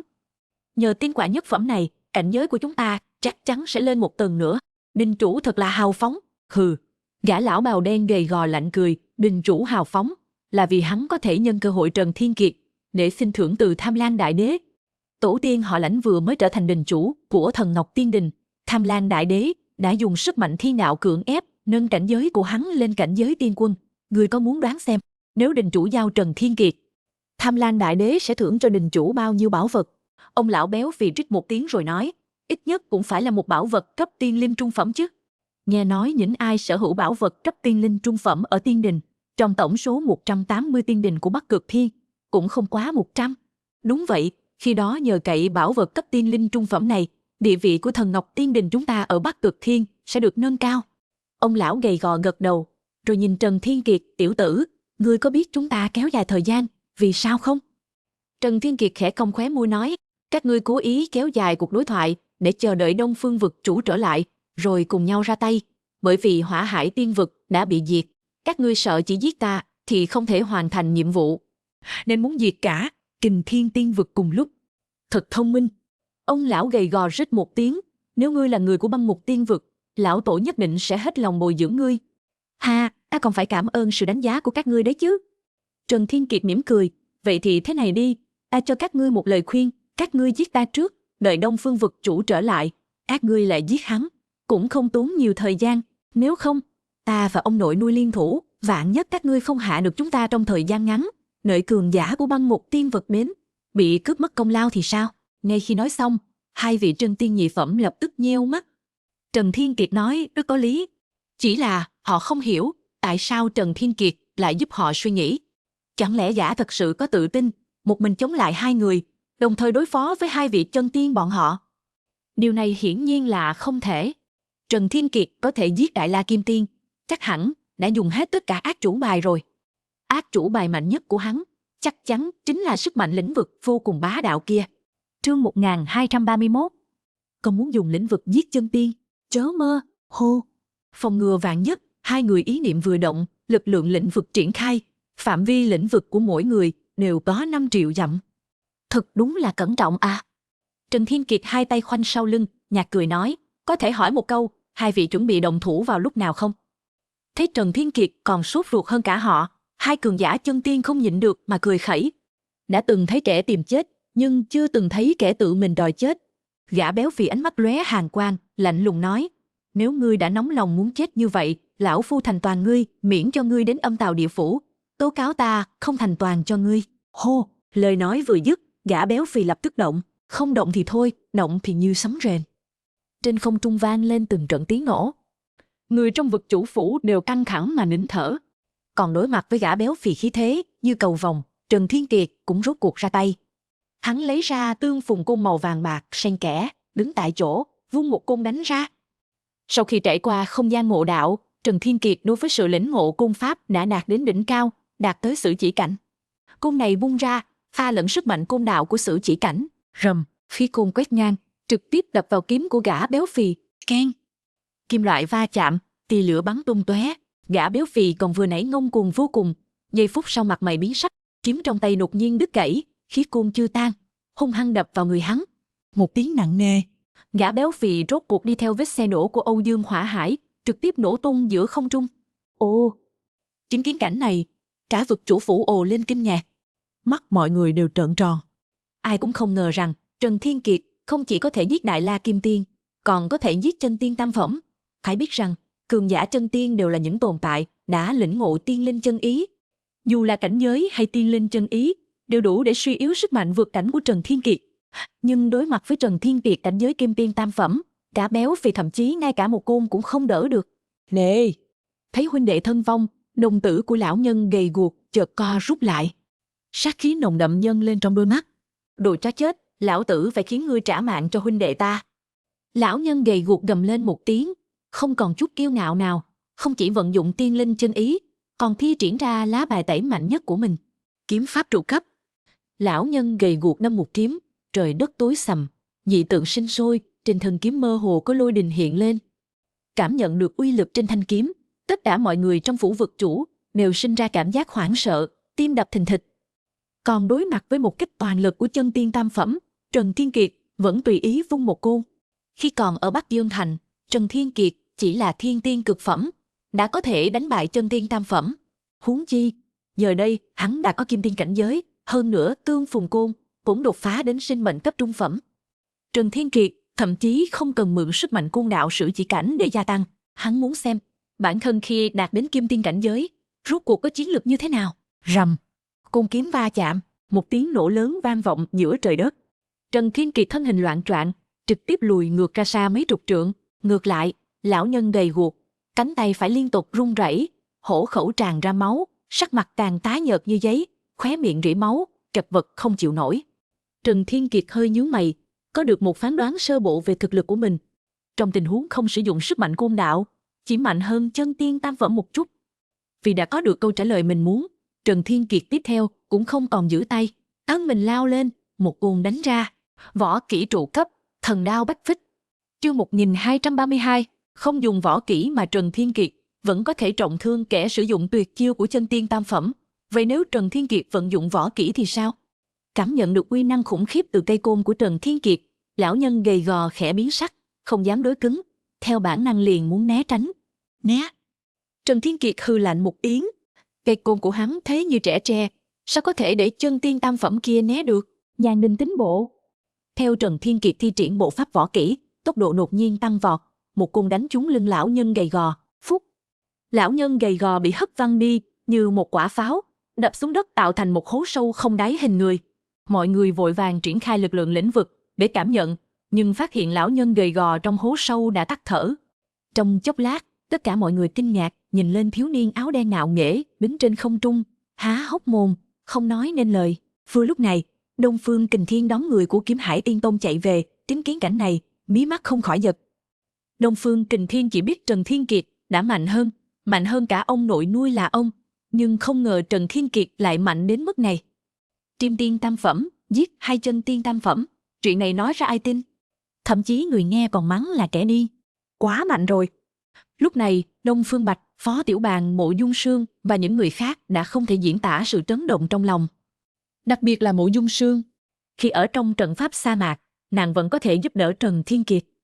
Nhưng bây giờ, thực lực của Trần Thiên Kiệt đã vượt xa nàng, vượt xa đến một cảnh giới mà nàng phải ngước nhìn. Lăng Nông, Phó vực chủ mí mắt giật. Hắn hung hăng nhìn chắc cha Lăng Khải, truyền âm nói, nhìn xem ngươi đã chọc giận hay đi. Lăng Khải tim đập thình thịch, hắn biết, mình đừng nói là vượt qua Trần Thiên Kiệt, thậm chí còn không có tư cách ghen tị với Trần Thiên Kiệt. Trần Thiên Kiệt giết chính là chân tiên. Cả Kình Thiên Tiên vực, từ trước đến nay, chưa từng sinh ra chân tiên. Chỉ có 10 tòa tiên vực nhất đẳng thượng mới có cường giả chân tiên tồn tại. Trần Thiên Kiệt bằng một mình sức lực, đã kéo thực lực của cả Kình Thiên Tiên vực lên đến một địa vị chưa từng có. Đừng nói đến hắn, ngay cả ông Cố Lăng Đông, trước mặt Trần Thiên Kiệt cũng yếu ớt đáng thương. Khoảnh khắc này, tự tôn tâm của Lăng Khải, thiên tài đệ nhất Kình Thiên Tiên Vực, bị đánh tơi tả. Trước mặt một yêu nghiệt như Trần Thiên Kiệt, hắn tính là gì? Huống chi, người ta Trần Thiên Kiệt còn là kẻ phi thăng từ hạ giới lên, còn hắn lại sinh ra đã là nhập vi thánh nhân. Trần Thiên Kiệt đã đi qua 20 năm tu hành nhiều hơn hắn. Cho dù bỏ qua chiến lược vượt cảnh, Trần Thiên Kiệt hiện tại cũng là kim tiên tam phẩm, cùng cảnh giới với hắn. Hắn còn có gì để kiêu ngạo? Lăng Khải cúi đầu, khoảnh khắc này, hắn hoàn toàn tâm phục khẩu phục Trần Thiên Kiệt, không còn chút kiêu ngạo nào. Trong đám đông, Vương Vô Vi thở dài, nhiều năm không gặp, Trần công tử đã trưởng thành đến mức chúng ta phải ngước nhìn rồi. Năm đó bọn họ cùng nhau phi thăng Thánh Long Tiên Vực, đối mặt với sự tàn bạo của Thánh Long Tiên Vực, Vương Vô Vi luôn tỏ ra rất bình tĩnh, bởi vì trước khi phi thăng, hắn đã đạt đến địa tiên cảnh. Còn lúc đó Trần Thiên Kiệt chỉ là một trung thánh, chỉ là một hóa cảnh tri thánh, thậm chí còn chưa phải tiên nhân. Vậy còn bây giờ, Vương Vô Vi khổ tu nhiều năm, cũng chỉ đạt đến một phẩm địa tiên cảnh. Ngược lại, Trần Thiên Kiệt không chỉ đột phá kim tiên tam phẩm, còn vượt cảnh chém giết hai cường giả chân tiên. Trần Viên, Vương Tranh, Cung Đồng thời thở dài. Trong Kình Mão Trai, Cung Đồng từng là địa tiên cực phẩm, giờ đây cũng chỉ là thiên tiên tam phẩm. Trần Viên và Vương Tranh cảnh giới càng thấp hơn. Một người là nhất phẩm tiên nhân, một người là nhị phẩm địa tiên. Chương 1233. Trần Viên ngẩng đầu nhìn thiếu niên mặc y phục đen kia, trong mắt có sự sùng bái, ngưỡng mộ, cũng có cả nỗi bùi ngùi không nỡ. Nàng biết, khoảng cách giữa mình và Trần Thiên Kiệt đã lớn đến mức cả đời này cũng không thể bù đắp nổi. Vì Trần công tử từng cứu mạng nàng ở đấu trường kia, đừng nói đến chuyện hầu hạ bên cạnh, ngay cả việc gặp lại một lần trong tương lai cũng là điều khó khăn. Thậm chí rất có khả năng lần gặp này chính là vĩnh biệt.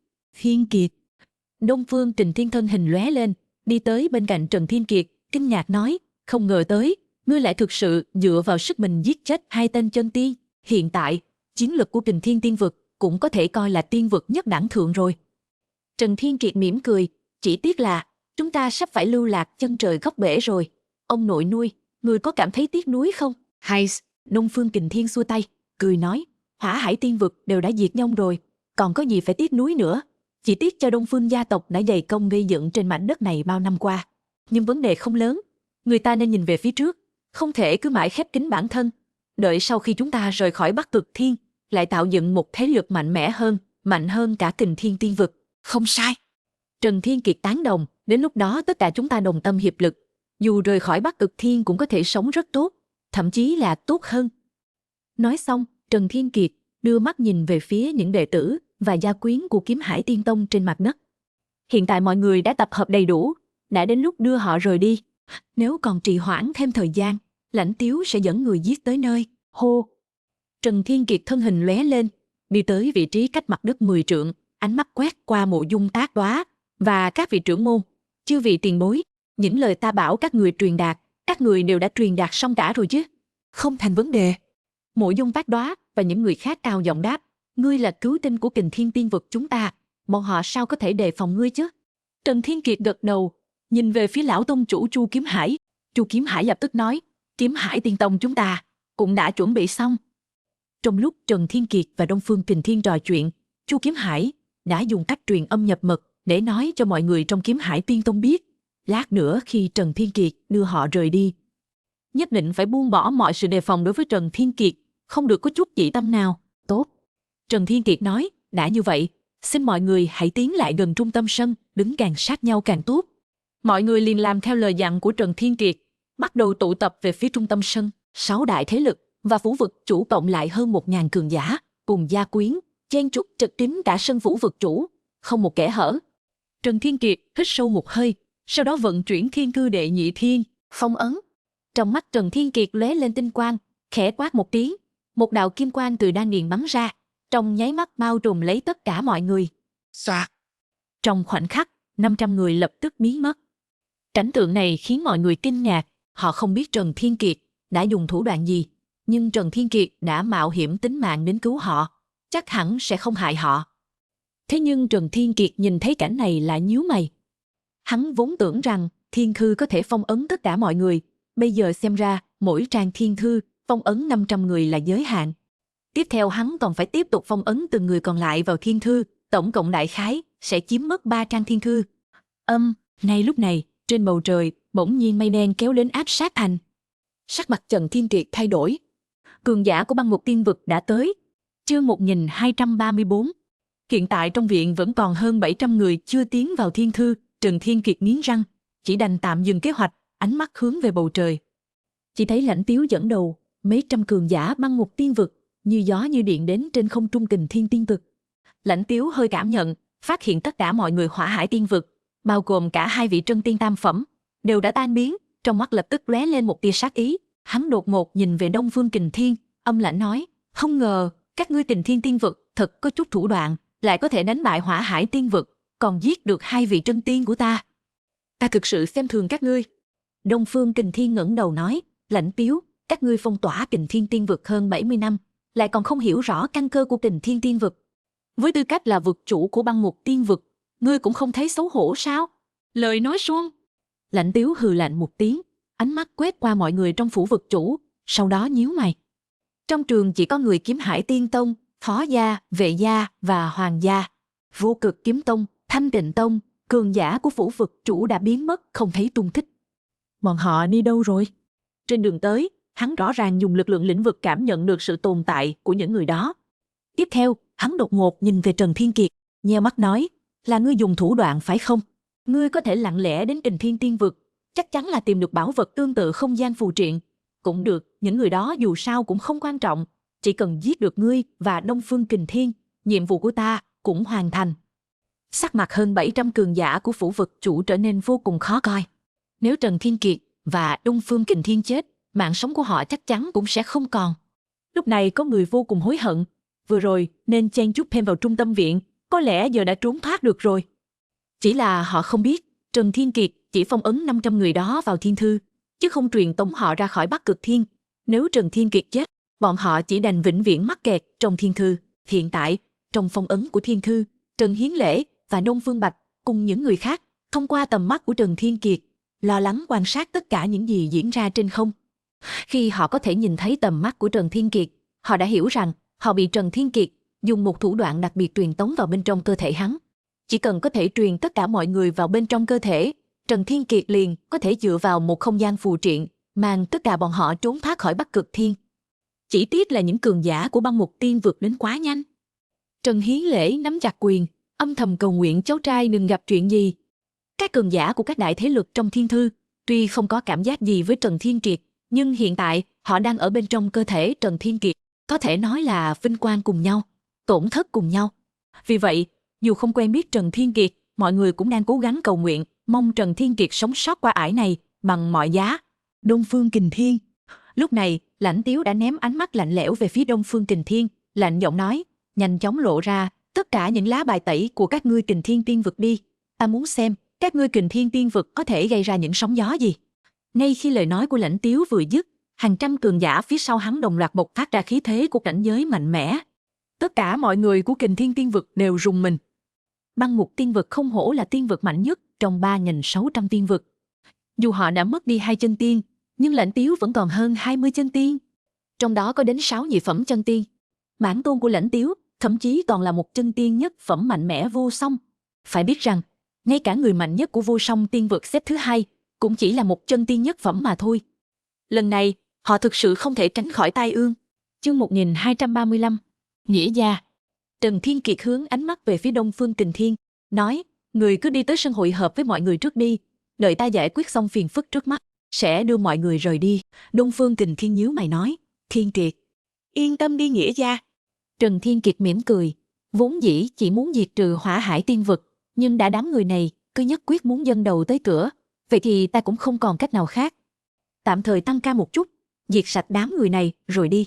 Nghe thấy lời này, Lãnh Tiếu lập tức nheo mắt nhìn về phía Trần Thiên Kiệt. Nghe giọng điệu này, Hỏa Hải tiên vực là do ngươi diệt trừ. Lãnh Tiếu lạnh giọng nói, ngươi mới là quân bài tẩy của Kình Thiên tiên vực. Trần Thiên Kiệt không nói gì, mà chỉ kiên định gật đầu với Đông Phương Kình Thiên. Đông Phương Kình Thiên thở dài một tiếng, hiểu rõ bản thân lúc này tuyệt đối không được kéo chân Trần Thiên Kiệt, lập tức thân hình lóe lên đi tới trong sân, đứng cùng một chỗ với những cường giả và gia quyến của 4 đại thế lực còn sót lại. Vực chủ. Vệ gia chủ lo lắng hỏi Đông Phương Kình Thiên, đó chính là băng ngục tiên vực đấy. Trần công tử thật sự có thể giải quyết phiền phức sao? Hơn 700 vị cường giả, ai nấy đều mặt mày ủ rũ, như đưa đám. Đông Phương Kình Thiên hít sâu một hơi, nói, vào thời điểm mấu chốt này, ngoài việc tin tưởng Thiên Kiệt, chúng ta không còn lựa chọn nào khác. Mọi người lần lượt thở dài, đúng vậy. Bọn họ ngay cả đối thủ của Hỏa Hải Tiên Vực còn không phải, thì làm sao có thể đối đầu với Băng Mục Tiên Vực? Điều duy nhất họ có thể làm chính là tin tưởng Trần Thiên Kiệt. Hư. Lúc này, thấy Đông Phương Kình Thiên đã quay trở lại mặt đất, Lãnh Tiếu càng thêm khẳng định, vừa rồi chính là Trần Thiên Kiệt đã diệt trừ Hỏa Hải Tiên Vực, vì thế hư lạnh một tiếng.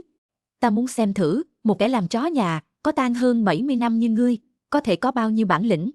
Nói đoạn, Lãnh Tiếu vung tay lên, đám cường giả phía sau lập tức gào thét lao ra giết chóc. Trong mắt Trần Thiên Kiệt tinh mang lóe lên, phóng thích sức mạnh lĩnh vực. Là một tiếng quát khẽ, một bàn cờ hư ảnh khổng lồ từ trên trời giáng xuống, bao vây toàn bộ Lãnh Tiếu và những người khác vào trong. Chết! Lại một tiếng quát khẽ. Những quân cờ đen trắng khổng lồ không ngừng rơi xuống, mỗi một quân cờ đều bộc phát ra uy năng kinh khủng. Theo quân cờ rơi xuống ngày càng nhiều, cường giả Băng Mục Tiên Vực do Lãnh Tiếu mang tới lập tức thương vong nặng nề. Cường giả chân tiên còn miễn cưỡng có khả năng chống cự, nhưng những kẻ là kim tiên hay thậm chí là Đại La Kim Tiên thì không được may mắn như vậy. Trong chớp mắt, hàng trăm cái xác từ trên không trung rơi xuống, đập xuống đất thành từng bãi thịt nát. Sắc mặt Lãnh Tiếu biến đổi dữ dội. Hắn thế nào cũng không ngờ tới, nhiều năm không gặp, Trần Thiên Kiệt lại đã trở thành kim tiên tam phẩm, hơn nữa cường độ lĩnh vực tuyệt đối không hề thua kém cường giả chân tiên. Liên tưởng lại việc hai vị chân tiên tam phẩm tử trận tại đây, lúc trước ở tại Thần Ngọc Tiên Đình, Trần Thiên Kiệt còn thể hiện ra chiến lực vượt thấp gần như yêu nghiệt. Lãnh Tiếu lập tức hít sâu một hơi, ý thức được Trần Thiên Kiệt đã sở hữu chiến lực của chân tiên. Tất cả nhị phẩm chân tiên xuất thủ, liên hợp giết chết Trần Thiên Kiệt. Rõ. Phút, 6 vị nhị phẩm chân tiên hóa thành lưu quang, cùng nhau vây giết về phía Trần Thiên Kiệt. Trần Thiên Kiệt hừ lạnh một tiếng, xách theo Tương Phùng Côn, trực tiếp bộc phát ra quân bài tẩy cuối cùng mà mình lĩnh ngộ được trong không gian ngộ đạo, Sử Chỉ Cảnh, sức mạnh cung đạo. Trần Thiên Kiệt thân như mãnh hổ, không lùi mà tiến, mạnh mẽ lao về phía 6 vị nhị phẩm chân tiên kia. Côn phá thương khung, hận đao bách phích. Nhờ vào sức mạnh cung đạo của Sử Chỉ Cảnh, mỗi một gậy của Trần Thiên Kiệt đều mang theo thế núi đổ, đại khai đại hợp, cương mãnh vô địch. Chương 1236, Bình, liên tiếp 6 gậy, có tới 2 vị nhị phẩm chân tiên, vì xem thường Trần Thiên Kiệt mà ngay tại chỗ nổ tung giữa không trung, ngay cả cơ hội thi triển ác chủ bài cũng không có. Lãnh Tiếu thấy vậy đồng tử co rút mạnh. Gã từng nghĩ Trần Thiên Kiệt sẽ rất mạnh, nhưng không ngờ lại mạnh đến mức này. Sử Chỉ Cảnh tầng thứ nhất của đạo vũ khí, sức mạnh côn đảo. Lãnh Tiếu kinh hãi nói, điều này sao có thể? Trần Thiên Kiệt, ngươi là một kim tiên tam phẩm, tại sao lại sở hữu Sử Chỉ Cảnh? Nghe thấy Sử Chỉ Cảnh, Đông Phương Kình Thiên và những người khác trên mặt đất cùng với Trần Hiến Lễ và những người khác trong thiên thư đều kinh ngạc trợn tròn mắt.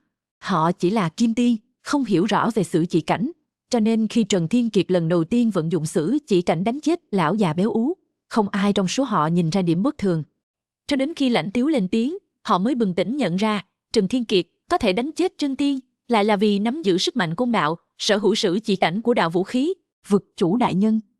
Gia chủ nhà họ Phó không thể tin nổi nói, Sử Chỉ Cảnh chẳng phải là cảnh giới vũ khí mà chỉ tiên quân cường giả mới có sao? Trần Thiên Kiệt lấy đâu ra Sử Chỉ Cảnh?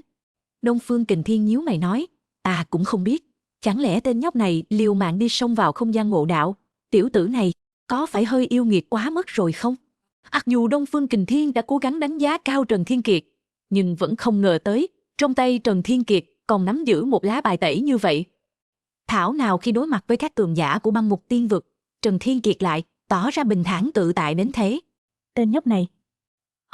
Lúc này, trận chiến trên không vẫn đang tiếp diễn. Trần Thiên Kiệt mặc dù bị các nhị phẩm chân tiên vây công, nhưng dựa vào sức mạnh côn đạo của Sử Chỉ Cảnh, lại không hề rơi vào thế hạ phong. Ngay từ khi bắt đầu, Trần Thiên Kiệt đã đánh chết 2 vị nhị phẩm chân tiên chủ quan. Trong một trận quần chiến, lại có thêm 2 vị nhị phẩm chân tiên bị giết. Đôi mắt Lãnh Tiếu đỏ ngầu. Nhị phẩm chân tiên, đó đều là tài sản quý giá của Băng Mục Tiên Vực đấy. Không thể để Trần Thiên Kiệt tiếp tục giết chóc như vậy được. Tất cả tránh ra cho ta. Lãnh Tiếu gầm lên một tiếng, muốn 2 vị nhị phẩm chân tiên kia lui xuống, để chính mình đích thân giết Trần Thiên Kiệt. Chỉ là, khí thế Trần Thiên Kiệt đang lên cao, sao có thể để họ trốn thoát? Đã đến rồi, thì để lại cho ta đi. Trong mắt Trần Thiên Kiệt lóe lên một tia hung quang, 2 tay nắm chặt đầu gậy, mạnh mẽ oanh kích ra ngoài. Côn sát phạt, Khi ở trong không gian mộ đạo Cửu Trọng Thiên, khoảnh khắc Trần Thiên Kiệt lĩnh ngộ sự chỉ cảnh, đã tự sáng tạo ra một gậy này. Gậy này lấy sát chứng đạo, tên là Côn Sát Phạt, uy lực sánh ngang với một môn võ kỹ trụ cấp trung phẩm. Phải biết rằng, ngay cả thần đao Bách Phích cũng chỉ là võ kỹ trụ cấp hạ phẩm mà thôi. Kèm theo một tiếng nổ lớn, ngay khoảnh khắc Côn Sát Phạt oanh ra, một luồng năng lượng dao động đột ngột nổ tung từ giữa hai vị nhị phẩm chân tiên. Năng lượng bùng nổ, hai vị nhị phẩm chân tiên vốn định thoát khỏi vòng chiến, sau lưng bị nổ đến máu thịt bê bết, trực tiếp kêu thảm một tiếng rồi đập xuống mặt đất, ngã thành hai bãi thịt nát. 6 vị nhị phẩm chân tiên của băng ngục tiên vực từ đó hoàn toàn tử trận. Đáng chết. Đôi mắt Lãnh Tiếu càng thêm đỏ ngầu. Nghĩa gia. Trần Thiên Kiệt truyền âm nói, bảo vệ tốt họ. Trần Thiên Kiệt nói ngắn gọn xúc tích. Mặc dù Đông Phương Kình Thiên không biết Trần Thiên Kiệt muốn làm gì, nhưng vẫn nhanh chóng phóng thích lĩnh vực chi lực, bảo vệ hơn 700 người trong sân lại. Cùng lúc đó, Trần Thiên Kiệt thi triển bộ phát võ kỹ Nhàn Đình Tín Bộ, nhanh chóng lao lên chỗ cao hơn, né tránh một kiếm chém tới của Lãnh Tiếu. Viên Nguyệt Loan đao. Trần Thiên Kiệt đứng trong mây, hai tay kết ấn, gần vạn thanh viên Nguyệt Loan đao hiện ra và nhanh chóng ngưng tụ thành một khối năng lượng vàng khổng lồ. Chương 1237, Lạc. Viên Nguyệt Loan đao này, Trần Thiên Kiệt không phải dùng để chiến đấu với Lãnh Tiếu, mà là dùng để chu sát những cường giả của băng ngục tiên vực kia. Hắn lo lắng trong quá trình dây dưa với Lãnh Tiếu, những cường giả đó sẽ chĩa mũi nhọn vào Đông Phương Kình Thiên và những người khác ở dưới mặt đất. Một khi đã như vậy, Trần Thiên Kiệt sẽ không thể phân thân, rất dễ rơi vào thế tiến thoái lưỡng nan, để lộ sơ hở trí mạng. Oanh long. Theo khối năng lượng vàng nổ tung, sóng lửa ngút trời, mây nấm năng lượng bốc lên, thẳng tắp xông thẳng lên 9 tầng mây. Những cường giả băng ngục tiên vực không chết dưới lĩnh vực, dưới viên Nguyệt Loan đao của Trần Thiên Kiệt, tất cả đều hóa thành tro bụi đầy trời. Đến đây, cường giả băng ngục tiên vực chỉ còn lại một mình Lãnh Tiếu. Đồ súc sinh, lão tử muốn lột da ngươi. Giọng nói phẫn nộ của Lãnh Tiếu vang vọng khắp toàn bộ Kình Thiên tiên vực. Hai mắt gã đỏ ngầu như máu, khuôn mặt vặn vẹo dữ tợn, trực tiếp thi triển ác chủ bài, một kiếm đâm về phía Trần Thiên Kiệt. Côn Sát Phạt.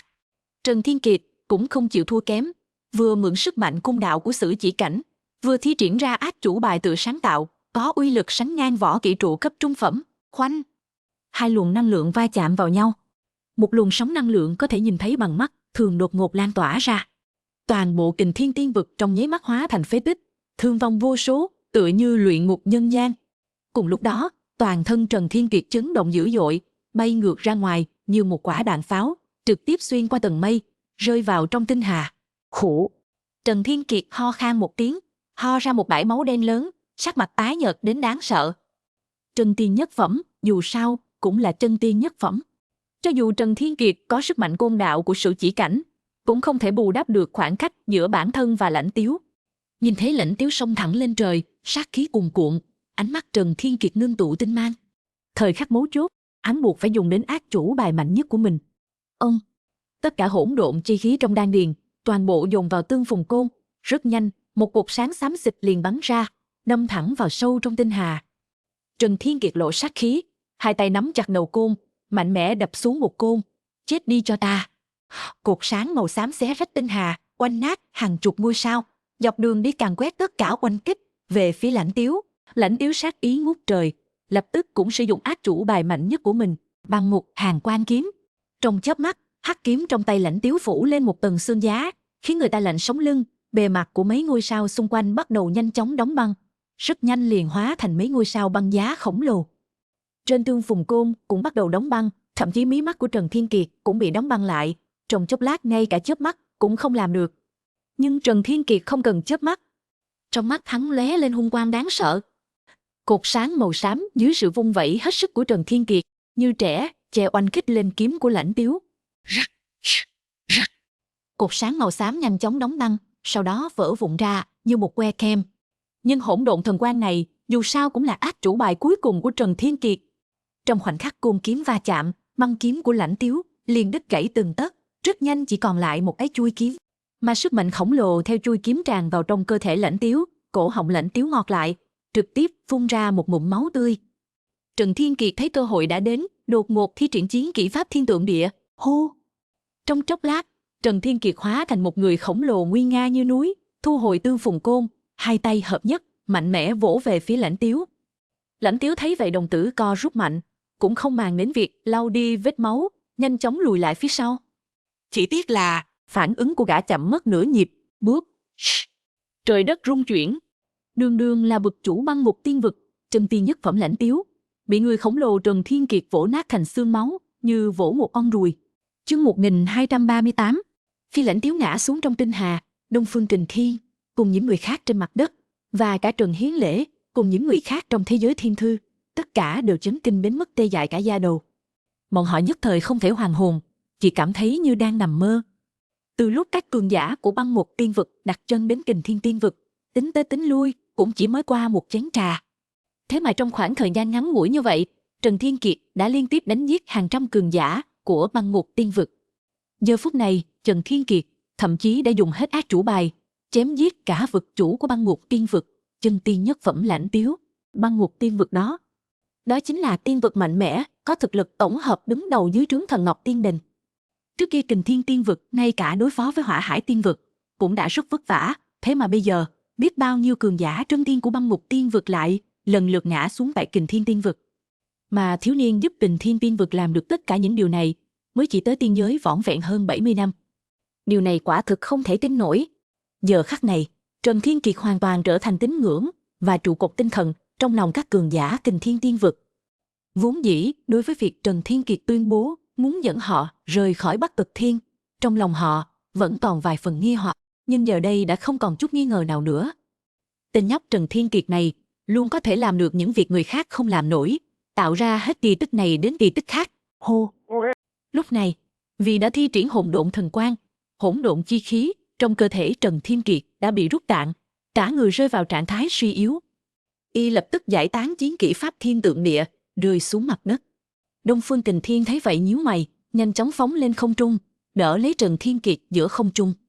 Thực tế, dù Đông Phương Kình Thiên không ra tay, dựa vào tứ tinh tiên đạo chiến thể, Trần Thiên Kiệt cũng không thể ngã chết được. Thế nhưng đối với sự quan tâm của ông nội nuôi, Trần Thiên Kiệt vẫn vô cùng cảm kích. Sau khi đáp xuống đất, Trần Thiên Kiệt hướng ánh mắt về phía hơn 700 người trong sân, chậm rãi nói: "Chư vị đều chuẩn bị xong chưa? Chúng ta nên rời đi thôi."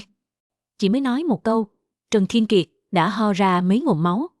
Đông Phương Kình Thiên lo lắng truyền tiên linh chi lực vào trong cơ thể Trần Thiên Kiệt, nói: "Thiên Kiệt, còn chống đỡ được không? Có cần nghỉ ngơi một chút không?" Trần Thiên Kiệt lắc đầu nói: "Thời gian không còn nhiều, chúng ta mau bắt đầu thôi." Được. Đông Phương Kình Thiên hít sâu một hơi, rồi đứng cạnh gia chủ nhà, họ Phó và những người khác. Trần Thiên Kiệt nhìn mọi người, vận dụng phong ấn chi lực của Thiên Thư Đệ Nhị Thiên, phong. Một tiếng quát khẽ, 500 người lập tức biến mất không thấy đâu.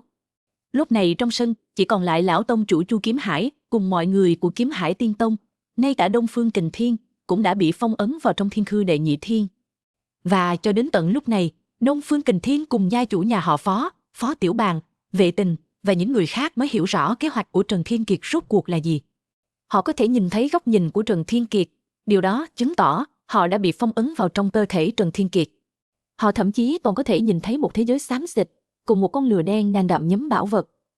Tuy nhiên, vì 1000 người này bị phong ấn ở hai trang khác nhau của Thiên Thư Đệ Nhị Thiên, nên hai nhóm người họ không thể nhìn thấy nhau.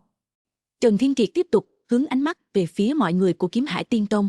"Lão tông chủ, chúng ta nên đi thôi." Nói đoạn, Trần Thiên Kiệt ý niệm vừa động, chuẩn bị sử dụng phong ấn chi lực của Thiên Thư Đệ Nhị Thiên một lần nữa.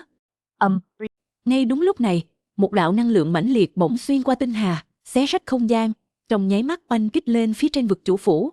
Một tiếng nổ lớn, vực chủ phủ vốn đã là phế tích, lập tức hóa thành tro bụi đầy trời. Chương 1239. May mắn thay vào khoảnh khắc quan trọng, mọi người Kiếm Hải Tiên Tông bị phong ấn vào Thiên Thư, nếu không Chu Kiếm Hải cùng những người khác đã phải chết ở đây rồi. Nhưng Chu Kiếm Hải và những người khác đã an toàn, thì Trần Thiên Kiệt lại gặp tai ương. Cổ sức mạnh này mang theo khí tức tiên quân, Trần Thiên Kiệt bị đánh cho tả tơi bét, máu thịt lẫn lộn, nằm trong hố sâu khổng lồ, khí tức yếu ớt, thoi thóp. Nếu không có tứ tinh tiên đạo chiến thể, lúc này Trần Thiên Kiệt đã tan thành tro bụi rồi. Trần Thiên Kiệt, Trần công tử, Trần đại ca. Thấy cảnh này, các cường giả Kình Thiên tiên vực trong thế giới thiên thư đều biến sắc. Trần Thiên Kiệt đã cứu họ, nhưng bản thân lại bị trọng thương như vậy. Trần Thiên Kiệt nằm trong hố sâu, thậm chí ngay cả ngón tay cũng không thể nhúc nhích. Và hiển nhiên, người gây ra vết thương nặng cho Trần Thiên Kiệt chính là cường giả tiên quân. Xoẹt, nệt, một thân ảnh mặc áo choàng đen bay phấp phới, mang theo ngọn lửa giận dữ ngút trời, giáng xuống Kình Thiên Tiên Vực. Qua tầm mắt của Trần Thiên Kiệt, Đông Phương Bình Thiên và những người khác đồng tử co rút. Người đến chính là lão tổ Lãnh Vô Phong của Lãnh gia, đồng thời cũng là chủ quản Thần Ngọc Tiên Đình hiện tại. Phi Thần Ngọc Tiên Quân còn là chủ nhân của Thần Ngọc Tiên Đình, Lãnh Vô Phong chỉ là một thái ất chân tiên. Sau này, để khuyến khích Thần Ngọc Tiên Đình và Lãnh Vô Phong truy sát Trần Thiên Kiệt, Tham Lang Đại Đế đã lợi dụng sức mạnh thiên đạo, cưỡng ép nâng thực lực của Lãnh Vô Phong lên đến cảnh giới tiên quân. Cường giả tiên quân giáng lâm, Trần Thiên Kiệt còn đường sống nào? Quan trọng hơn, Trần Thiên Kiệt hiện tại ngay cả ngón tay cũng không thể nhúc nhích, làm sao có thể sử dụng phù triện na di không gian để trốn thoát khỏi Bắc Cực Thi?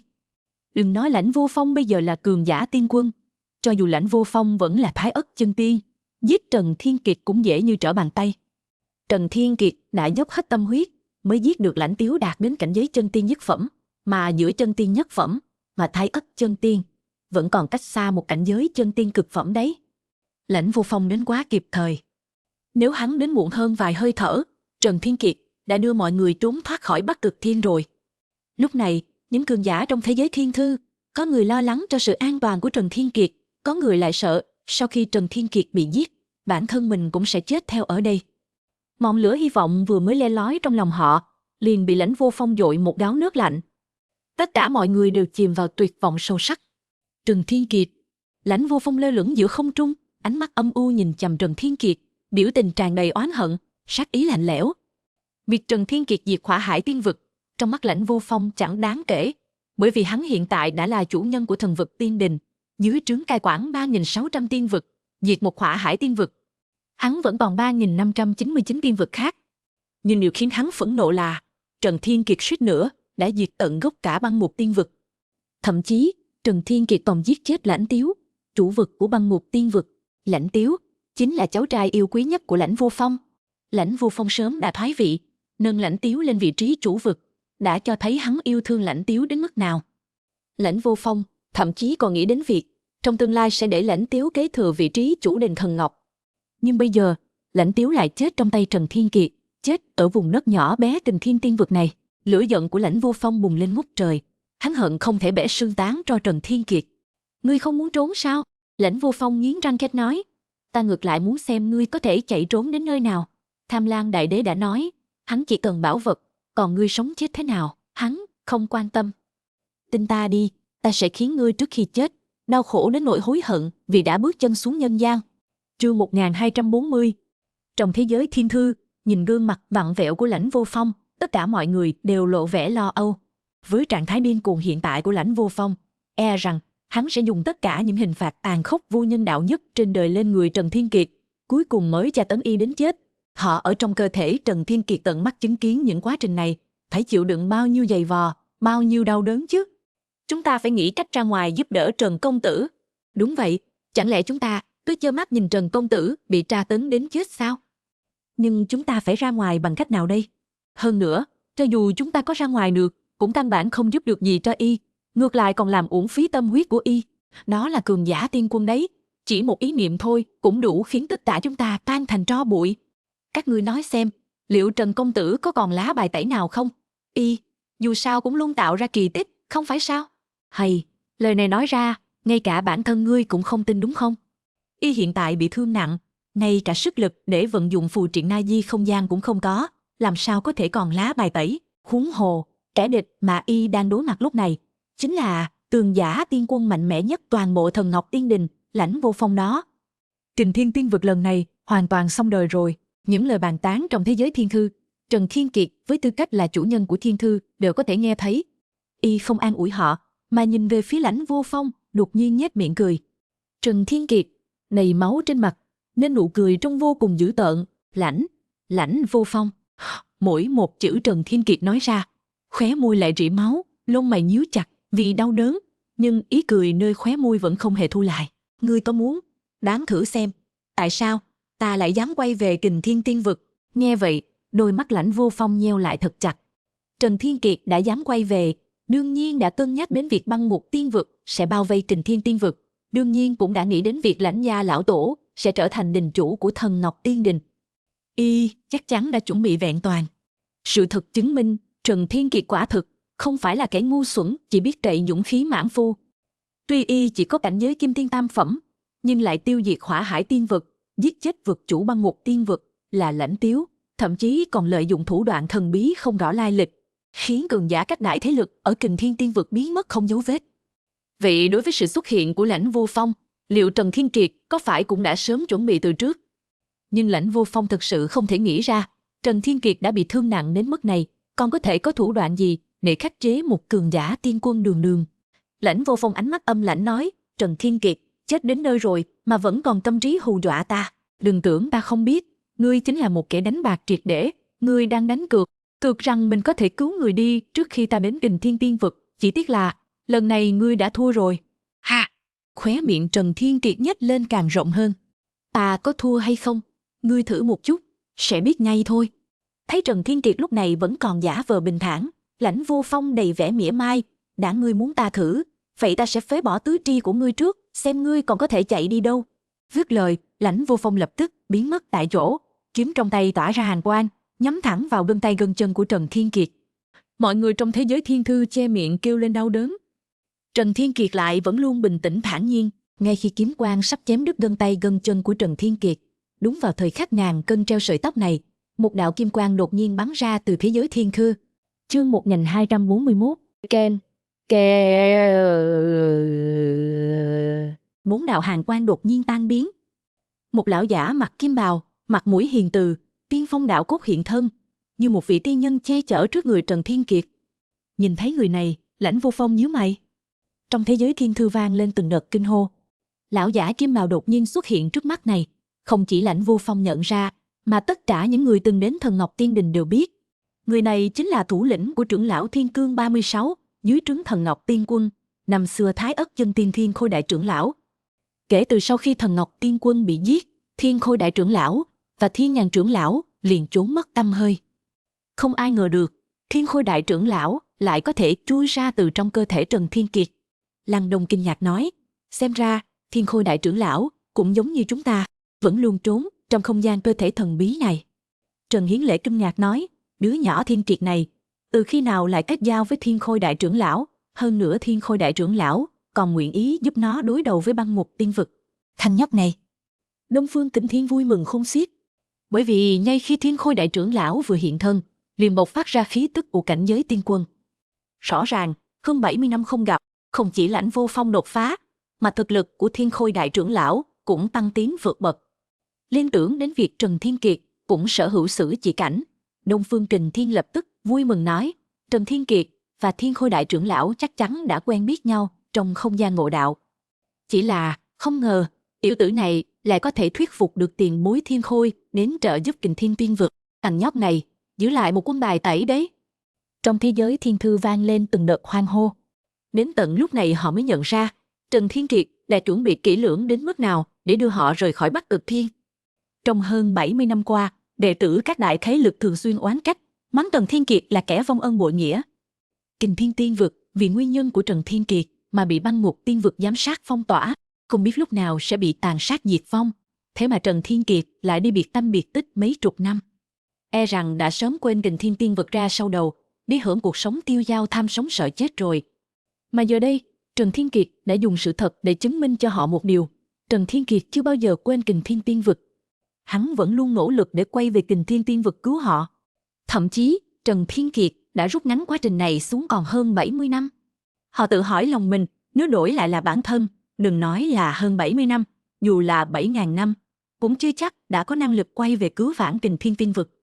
Hơn 70 năm qua, Trần Thiên Kiệt e rằng đã trải qua không ít gian nan sinh tử nhỉ. Trong phút chốc, tất cả mọi người đối với Trần Thiên Kiệt vừa sùng kính, vừa cảm kích. Thiên Khôi. Lúc này, phía trên phủ vực chủ, khi nhìn thấy Thiên Khôi đại trưởng lão xuất hiện trước mặt mình, mắt Lãnh Vô Phong lập tức trợn tròn. Hắn cũng chấn động như đám người trong thiên thư vậy. Hắn không ngờ Thiên Khôi đại trưởng lão lại chọn giúp đỡ Kình Thiên tiên vực, càng không ngờ Thiên Khôi lại đột phá cảnh giới tiên quân.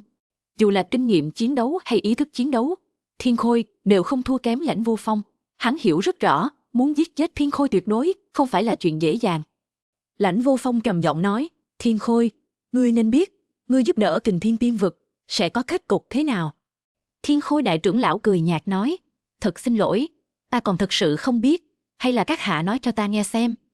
Mắt Lãnh Vô Phong lập tức nheo lại. Thiên Khôi, nếu ngươi đã giúp Trần Thiên Kiệt, thì sẽ trở thành kẻ thù của toàn bộ Bắc Cực Thiên. Ngươi tưởng đạt tới cảnh giới tiên quân là vô địch thiên hạ rồi sao?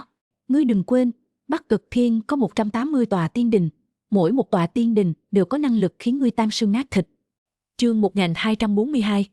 Nghe thấy lời đe dọa của Lãnh Vô Phong, Thiên Khôi đại trưởng lão bỗng nhiên bật cười. Lãnh Vô Phong lạnh giọng nói, ngươi cười cái gì?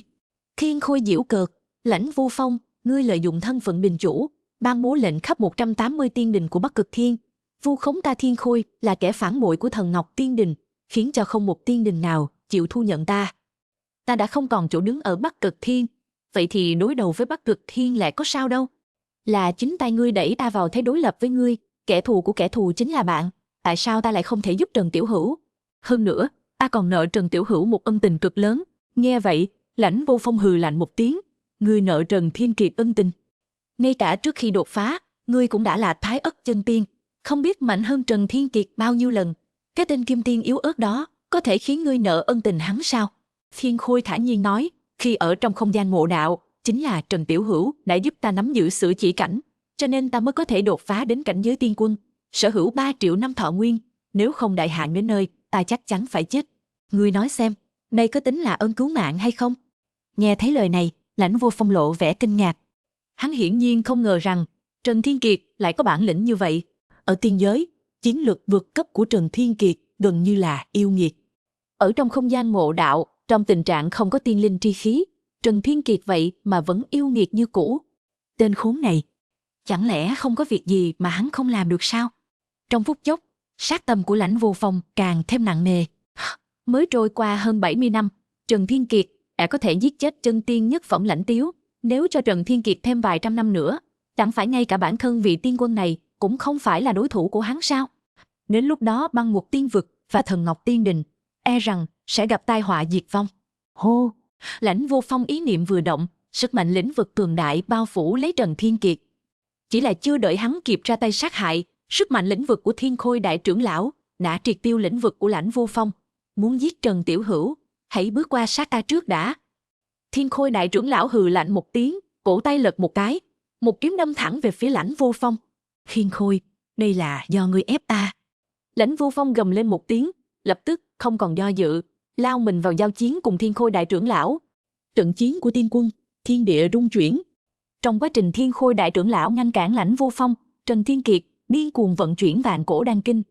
Hắn phải nhanh chóng khôi phục hỗn độn chi khí và sức mạnh, nếu không đợi những cường giả tiên đình khác kéo đến, hắn thực sự sẽ không thể thoát thân.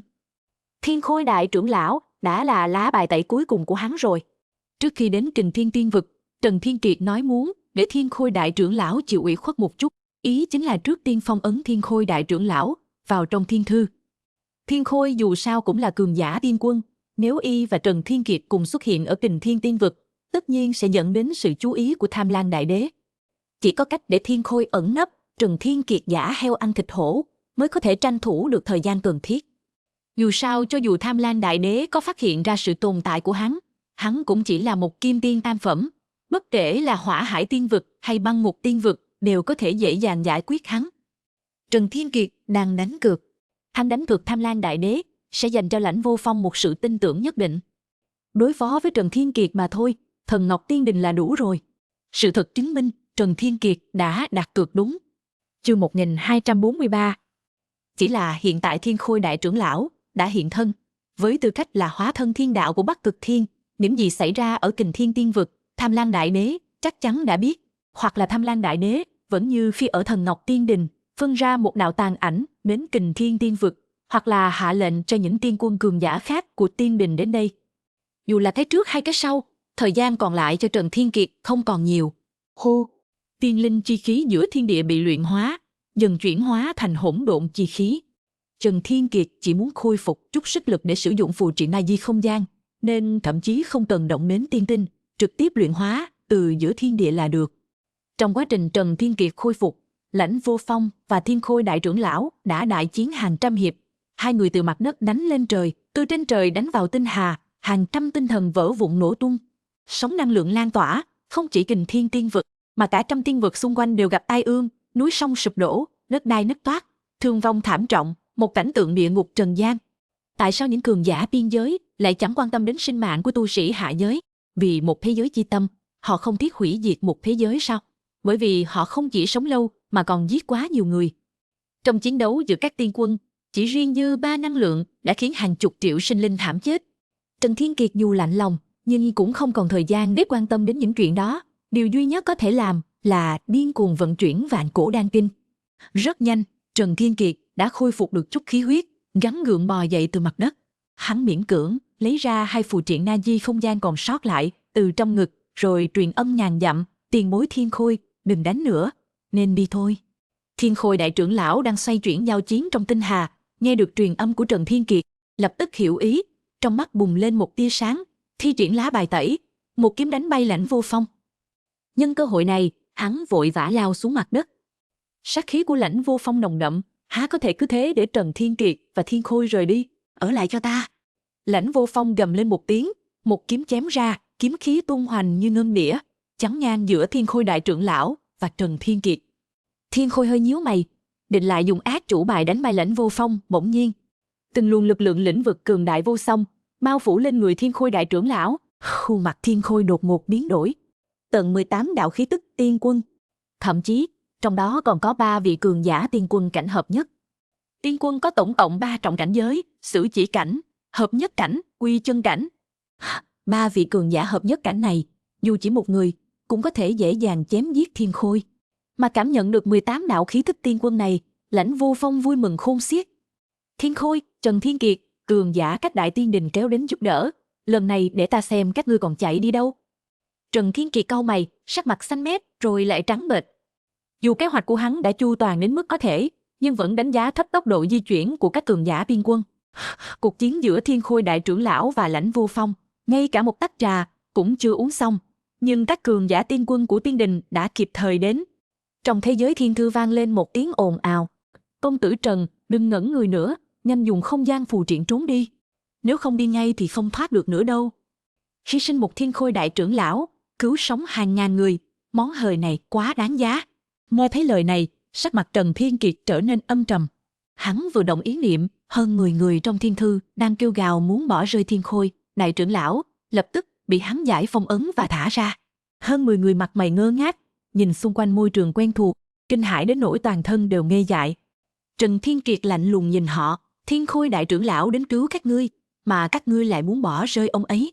Những kẻ lòng lan dạ sói, không xứng để ta cứu.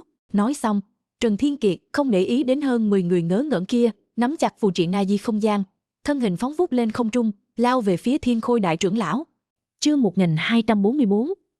Trần Thiên Kiệt tuy đã khôi phục được chút ít sức lực, nhưng dù sao cũng đang mang trọng thương, tốc độ di chuyển không hề nhanh.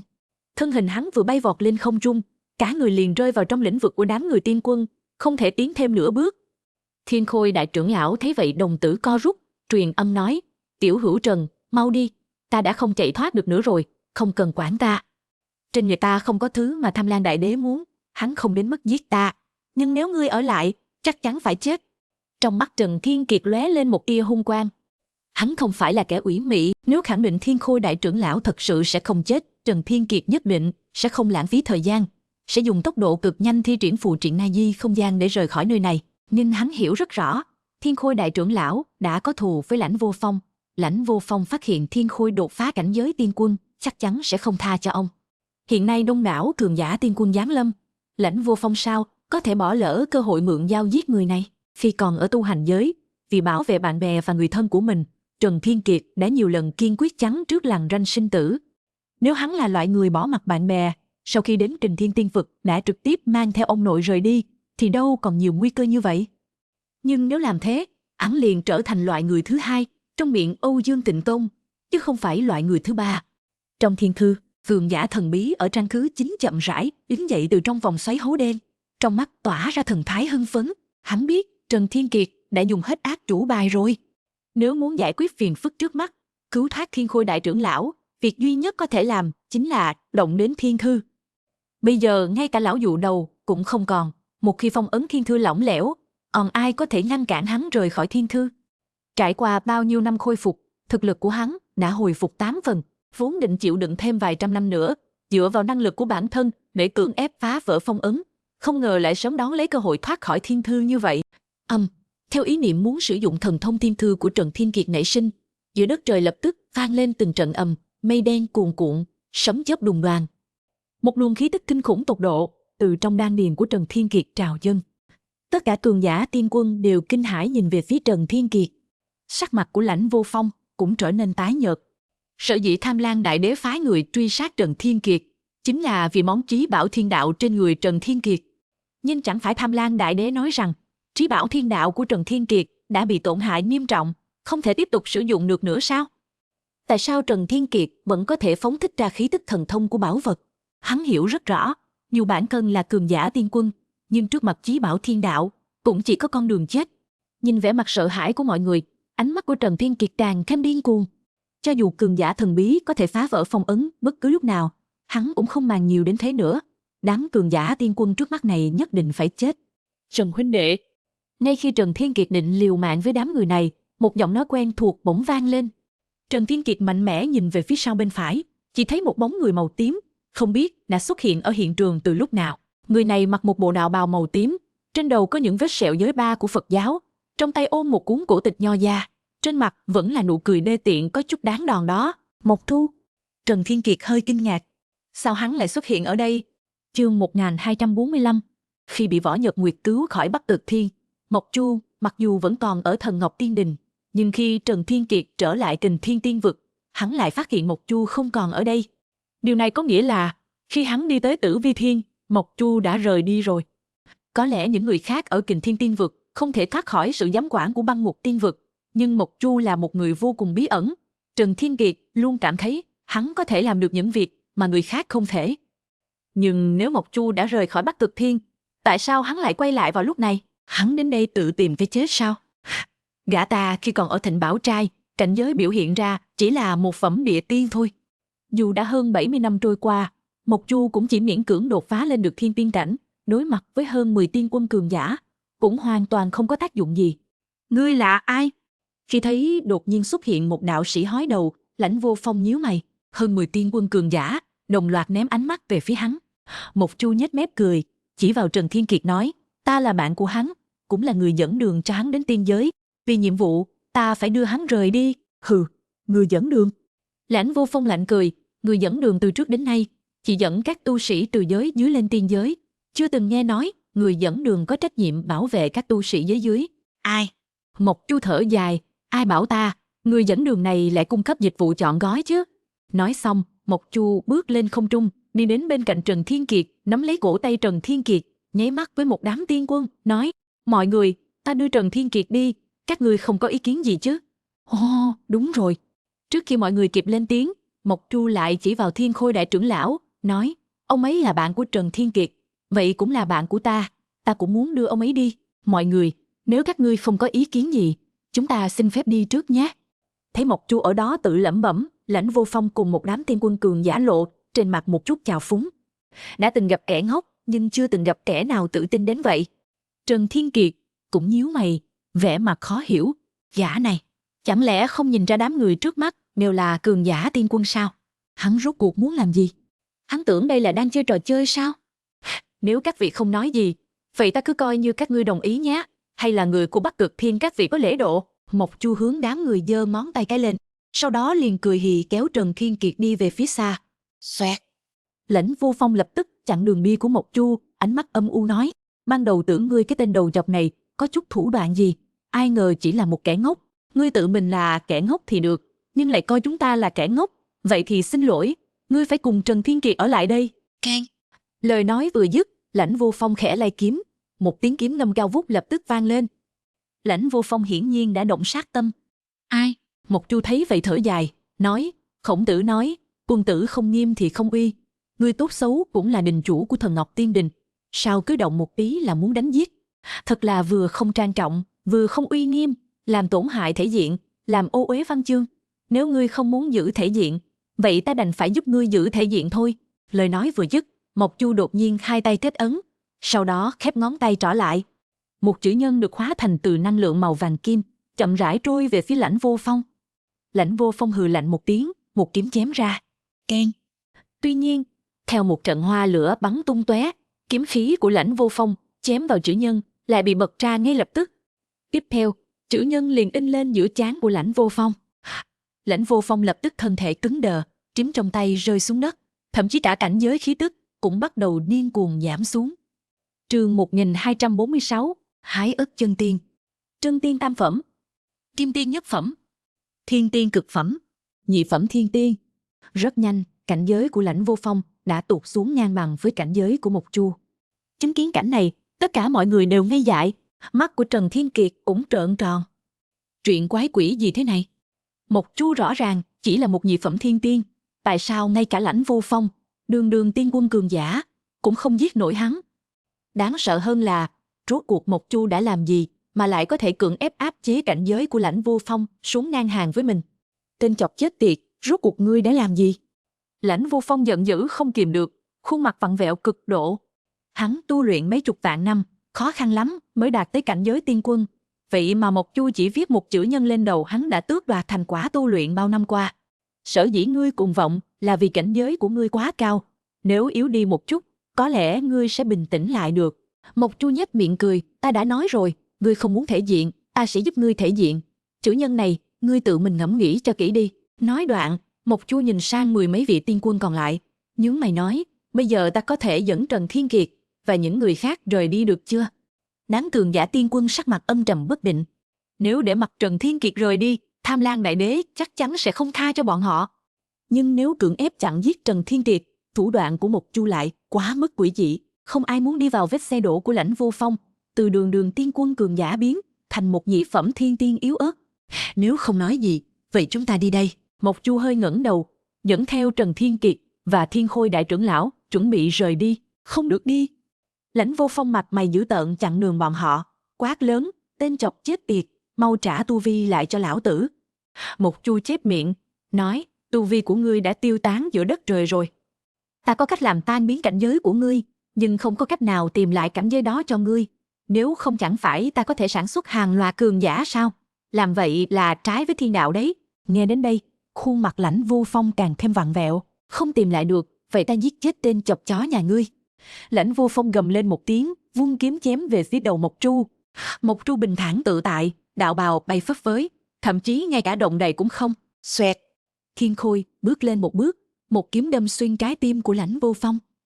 Cơ thể Lãnh Vô Phong lập tức cứng đờ tại chỗ. Một nhị phẩm thiên tiên cỏn con, trước mặt cường giả tiên quân là Thiên Khôi, yếu ớt như con kiến hôi.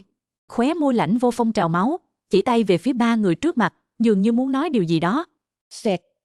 Thiên Khôi rút kiếm mạnh mẽ. Cơ thể Lãnh Vô Phong lập tức rung lên, ngã xuống mặt đất, đôi mắt trợn tròn, chết không nhắm mắt. Mọi người trong thế giới thiên cư không khỏi thở dài. Đương lão vực chủ băng một tiên vực, lão tổ nhà họ Lãnh, đương kim đình chủ của thần Ngọc Tiên Đình, cứ như vậy mà chết một cách hoang đường, hơn nữa còn chết vô cùng uất ức. Họ không nhịn được nhìn về phía Mộc Chu, trong lòng chấn động. Không chỉ Trần Thiên Kiệt là yêu nghiệt, mà ngay cả bạn bè của Trần Thiên Kiệt cũng người sau yêu nghiệt hơn người trước. Khi còn ở thần Ngọc Tiên Đình, Võ Nhật Nguyệt một kiếm chém chết thần Ngọc Tiên Quân, lại một kiếm đánh tan tàn ảnh của Tham Lang Đại Đế. Hiện tại tên Mộc Chu này lại càng sở hữu năng lực quỷ dị, khiến tu vi người khác tụt dốc không phanh, mà hắn mới chỉ là nhị phẩm thiên tiên thôi mà. Cuộc đám bạn bè yêu nghiệt của Trần Thiên Kiệt đều kết giao từ đâu ra vậy? Đúng là ngưu tầm ngưu, mã tầm mã mà. Đúng lúc này, mây đen trên không trung bỗng cuồn cuộn dữ dội, mấy con lôi long xuyên qua giữa đám mây, lóe lên những tia điện đáng sợ. Hơn 10 vị đại nhân tiên quân đang do dự giằng xé lập tức chấn động, vội vàng quỳ một gối trên không trung, chắp tay cung kính nói: "Chúng ta cung nghênh Tham Lang Đại Đế." Chương 1247. Trần Thiên Kiệt và Thiên Khôi đại trưởng lão đồng thời nhíu mày, trên mặt lộ vẻ ưu tư. Tham Lang Đại Đế cuối cùng vẫn là đã đến. Hắn là hóa thân thiên đạo của Bắc Cực Thiên, một trong 9 người mạnh nhất toàn bộ tiên giới. Dù thủ đoạn của Mộc Chu có quỷ dị đến đâu, sao có thể là đối thủ của Tham Lang Đại Đế? Trong những đám mây đen không ngừng cuộn trào, 9 con lôi long đột nhiên kéo theo một chiếc cửu long vương liễn rực rỡ ánh kim, xông ra khỏi biển mây. Trên chiếc kiệu đó, ngồi một người đàn ông trung niên mặc áo bào màu xám, dáng vẻ oai phong lẫm liệt, thường uy nghiêm nghị, không cần nổi giận mà vẫn khiến người khác phải kính sợ. Đôi mắt của hắn tựa như hai ngọn lửa rực cháy, có thể thiêu đốt mọi bóng tối. Trần Thiên Kiệt, chúng ta lại gặp mặt rồi. Giọng nói của Tham Lang Đại Đế trầm ấm, nghe như một vị thầy giáo, có thể khiến người ta cảm thấy an tâm. Nhưng hiển nhiên, với thân phận là hóa thân thiên đạo, hắn và một vị thầy giáo cách xa nhau cả vạn dặm. Trần Thiên Kiệt ngẩng đầu lên, chỉ đối diện ánh mắt với Tham Lam Đại Đế, trong lòng liền không khỏi run rẩy, có một loại xung động muốn quỳ xuống đất, cúi đầu bái lạy. Đó là một loại khí chất cao quý bẩm sinh, một loại sức mạnh vượt trội hơn tất cả chúng sinh. Trần Thiên Kiệt nghiến răng, gắng gượng không để bản thân làm ra những hành động mất mặt, trầm giọng nói, đúng vậy, lại gặp mặt rồi. Chỉ là, lần trước ta gặp phải chỉ là tàn ảnh của ngươi, không biết lần này, gặp phải là bản tôn. Ha! Tham Lam Đại Đế đột nhiên cười. Ngươi không cần thử dò xét ta, dù là bản tôn đến đây, hay là tàn ảnh đến đây, ngươi hôm nay đều chắc chắn phải chết. Dĩ nhiên, ta cũng có thể trực tiếp nói cho ngươi biết, hiện tại ta vẫn chỉ là một đạo tàn ảnh. Nhưng nếu ngươi cho rằng Võ Nhật Nguyệt đã từng chém giết tàn ảnh của ta bằng một kiếm, nên ngươi nghĩ tàn ảnh này rất yếu ớt, thì ngươi đã lầm to rồi. Nói xong, Tham Lam Đại Đế hướng về phía đông nhìn lại, thở dài, nói, sở hữu chí bảo thiên đạo truyền quốc Ngọc Tỷ, Võ Nhật Nguyệt, dù đối mặt với hóa thân thiên đạo, cũng có thể một trận chiến. Chỉ tiếc, truyền quốc Ngọc Tỷ của nàng bị Hoàng Kim Cổ Thần, hóa thân thiên đạo của Đông Cực Thiên, lừa đi. Người đàn bà cay độc đó muốn quay về Đông Cực Thiên để đòi lại công bằng, nhưng nàng đã đánh giá thấp sự tàn độc của Hoàng Kim Cổ Thần, e rằng giờ đã ân tử đạo tiêu rồi. Lời này vừa nói ra, Trần Thiên Kiệt sắc mặt tái mét. Võ Nhật Nguyệt không chỉ là bạn của hắn, mà còn là ân nhân của hắn. Nhưng giờ Tham Lam Đại Đế lại nói, Võ Nhật Nguyệt đã thân tử đạo tiêu rồi. Điều này làm sao có thể không khiến hắn đau lòng. Hơn nữa đến lúc này, Trần Thiên Kiệt mới biết thực lực của Võ Nhật Nguyệt mạnh mẽ đến mức nào. Chỉ bằng chí bảo thiên đạo, đã có thể chiến với hóa thân thiên đạo, phải mạnh mẽ đến mức nào mới có thể làm được điều đó. Kẻ lừa đoạt chí bảo thiên đạo của nàng, Hoàng Kim Cổ Thần, là hóa thân thiên đạo của Đông Cực Thiên. Thậm chí hóa thân thiên đạo còn dùng những thủ đoạn hèn hạ như vậy. Vậy thì, Tham Lam Đại Đế nhếch mép cười, sau khi biết được thực lực của Võ Nhật Nguyệt, ngươi nghĩ ngươi còn có bao nhiêu phần thắng? Mắt Trần Thiên Kiệt giật mình. Tham Lam Đại Đế nói những điều này với hắn, là muốn hắn biết rằng Võ Nhật Nguyệt có thể chém được tàn ảnh của Tham Lam Đại Đế, là bởi vì thực lực của Võ Nhật Nguyệt đã vô cùng gần với hóa thân thiên đạo, nên mới làm được. Còn hắn và Mộc Tru, Thiên Khôi ba người, so với Võ Nhật Nguyệt căn bản không có gì để so sánh, lấy gì mà đấu với tàn ảnh của Tham Lam Đại Đế. Nếu ngươi giao trí bảo thiên đạo ra, ta có thể thả các ngươi đi. Tham Lam Đại Đế lạnh lùng nói, ta là hóa thân thiên đạo, lời nói là luật, thế nào là bảo vật quan trọng hay mạng người quan trọng, tự ngươi chọn đi. Chương 1248. Tham Lam Đại Đế quả thực đã đưa ra cho Trần Thiên Kiệt một bài toán khó. Bảo vật quan trọng hay mạng người quan trọng? Thiên thư không chỉ là bảo vật mẫu thân để lại cho hắn, mà còn là đan điền của hắn, đã hòa làm một thể với hắn rồi. Nếu lấy thiên thư ra, mất đi đan điền, Trần Thiên Kiệt sẽ trở thành phế nhân. Nhưng nếu không lấy thiên thư ra, không chỉ hắn phải chết, mà Mộc Chu, Thiên Khôi đại trưởng lão, bao gồm cả hàng ngàn cường giả kình thiên tiên vực trong thế giới thiên thư đều phải chết. Một bên là bảo vật đan điền, một bên là hàng ngàn mạng người. Trần Thiên Kiệt phải lựa chọn thế nào đây? Không đúng. Đột nhiên, Trần Thiên Kiệt nheo mắt lại, lạnh lùng nhìn về phía Tham Lam Đại Đế, chất vấn. Ngươi đang đợi cái gì? Hay là nói, ngươi đang sợ cái gì? Tham Lam Đại Đế hơi nheo mắt, cười lạnh. Ta là đường đường hóa thân thiên đạo, ta có gì phải sợ? Trần Thiên Kiệt lạnh giọng nói, với thực lực của ngươi, hà tất phải cho ta cơ hội lựa chọn. Ngươi vốn có thể trực tiếp ra tay tiêu diệt chúng ta, sau đó thuận lợi đoạt lấy trí bảo thiên đạo. Quan trọng hơn là, một khi chúng ta sống sót rời đi, lan truyền tin tức trí bảo thiên đạo rơi vào tay ngươi ra ngoài, những hóa thân thiên đạo ở bát phương thiên địa khác, liệu có ngồi yên không làm gì sao? Cho nên, dù nghĩ từ góc độ nào, ngươi cũng không nên cho ta cơ hội lựa chọn, mà nên trực tiếp diệt khẩu. Ngươi là đường đường Tham Lam Đại Đế, lẽ nào lại không nghĩ ra những điều này? Tất nhiên là không, ngươi chỉ đang đợi cái gì đó, hoặc nói cách khác, ngươi đang sợ cái gì đó. Đôi mắt Tham Lam Đại Đế nheo lại chặt hơn, gần như chỉ còn là một khe hẹp. Trần Thiên Kiệt nói tiếp, để ta suy nghĩ xem, ngươi đang đợi cái gì? Ngươi nhất định đang đợi chân thân của mình. Ngươi là hóa thân thiên đạo của Bắc Cực Thiên, phụ trách vận hành quy luật thiên đạo của toàn bộ Bắc Cực Thiên, cho nên chân thân không thể dễ dàng hiện thế, nên mới muốn dùng tàn ảnh kéo dài thời gian với chúng ta. Vậy tàn ảnh của ngươi đang sợ cái gì? Ngươi sợ ta đột nhiên sử dụng thần thông bảo vật. Thần thông bảo vật của trí bảo thiên đạo, không phải một đạo tàn ảnh có thể chống đỡ được. Chính ngươi cũng nói rồi, Võ Nhật Nguyệt dựa vào một kiện trí bảo thiên đạo, thậm chí có thể chiến một trận với hóa thân thiên đạo. đủ thấy sự mạnh mẽ của trí bảo thiên đạo. Ngươi cố tình ném cho ta một vấn đề, bắt ta chọn, bắt ta do dự, bắt ta trì hoãn thời gian. Như vậy, đợi đến khi bản tôn của ngươi giáng thế, thì dù là trí bảo thiên đạo cũng không thể làm hại ngươi. Nên lúc đó, ngươi có thể dễ dàng giết chết chúng ta. Rồi đoạt lấy trí bảo đúng không?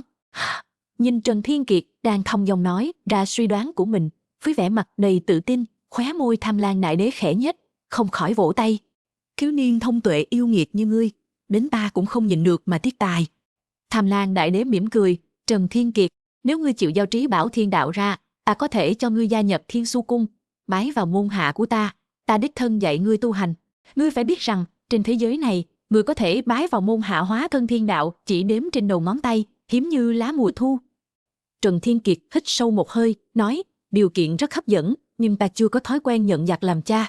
Nếu là bảo vật khác, đề nghị của Tham Lang Đại Đế, Trần Thiên Kiệt thật sự sẽ cân nhắc. Dù sau đây cũng là lựa chọn an toàn nhất và có thể tối đa hóa lợi ích. Nhưng nếu giao thiên thư ra, Trần Thiên Kiệt mất đi đan điền, trở thành phế nhân, không còn là yêu nghiệt nữa. Liệu Tham Lang Đại Đế còn thu hắn làm đồ đệ không? Trần Thiên Kiệt không hề ngu ngốc đến mức đó. Xem ra, ngươi đã quyết tâm muốn chết rồi.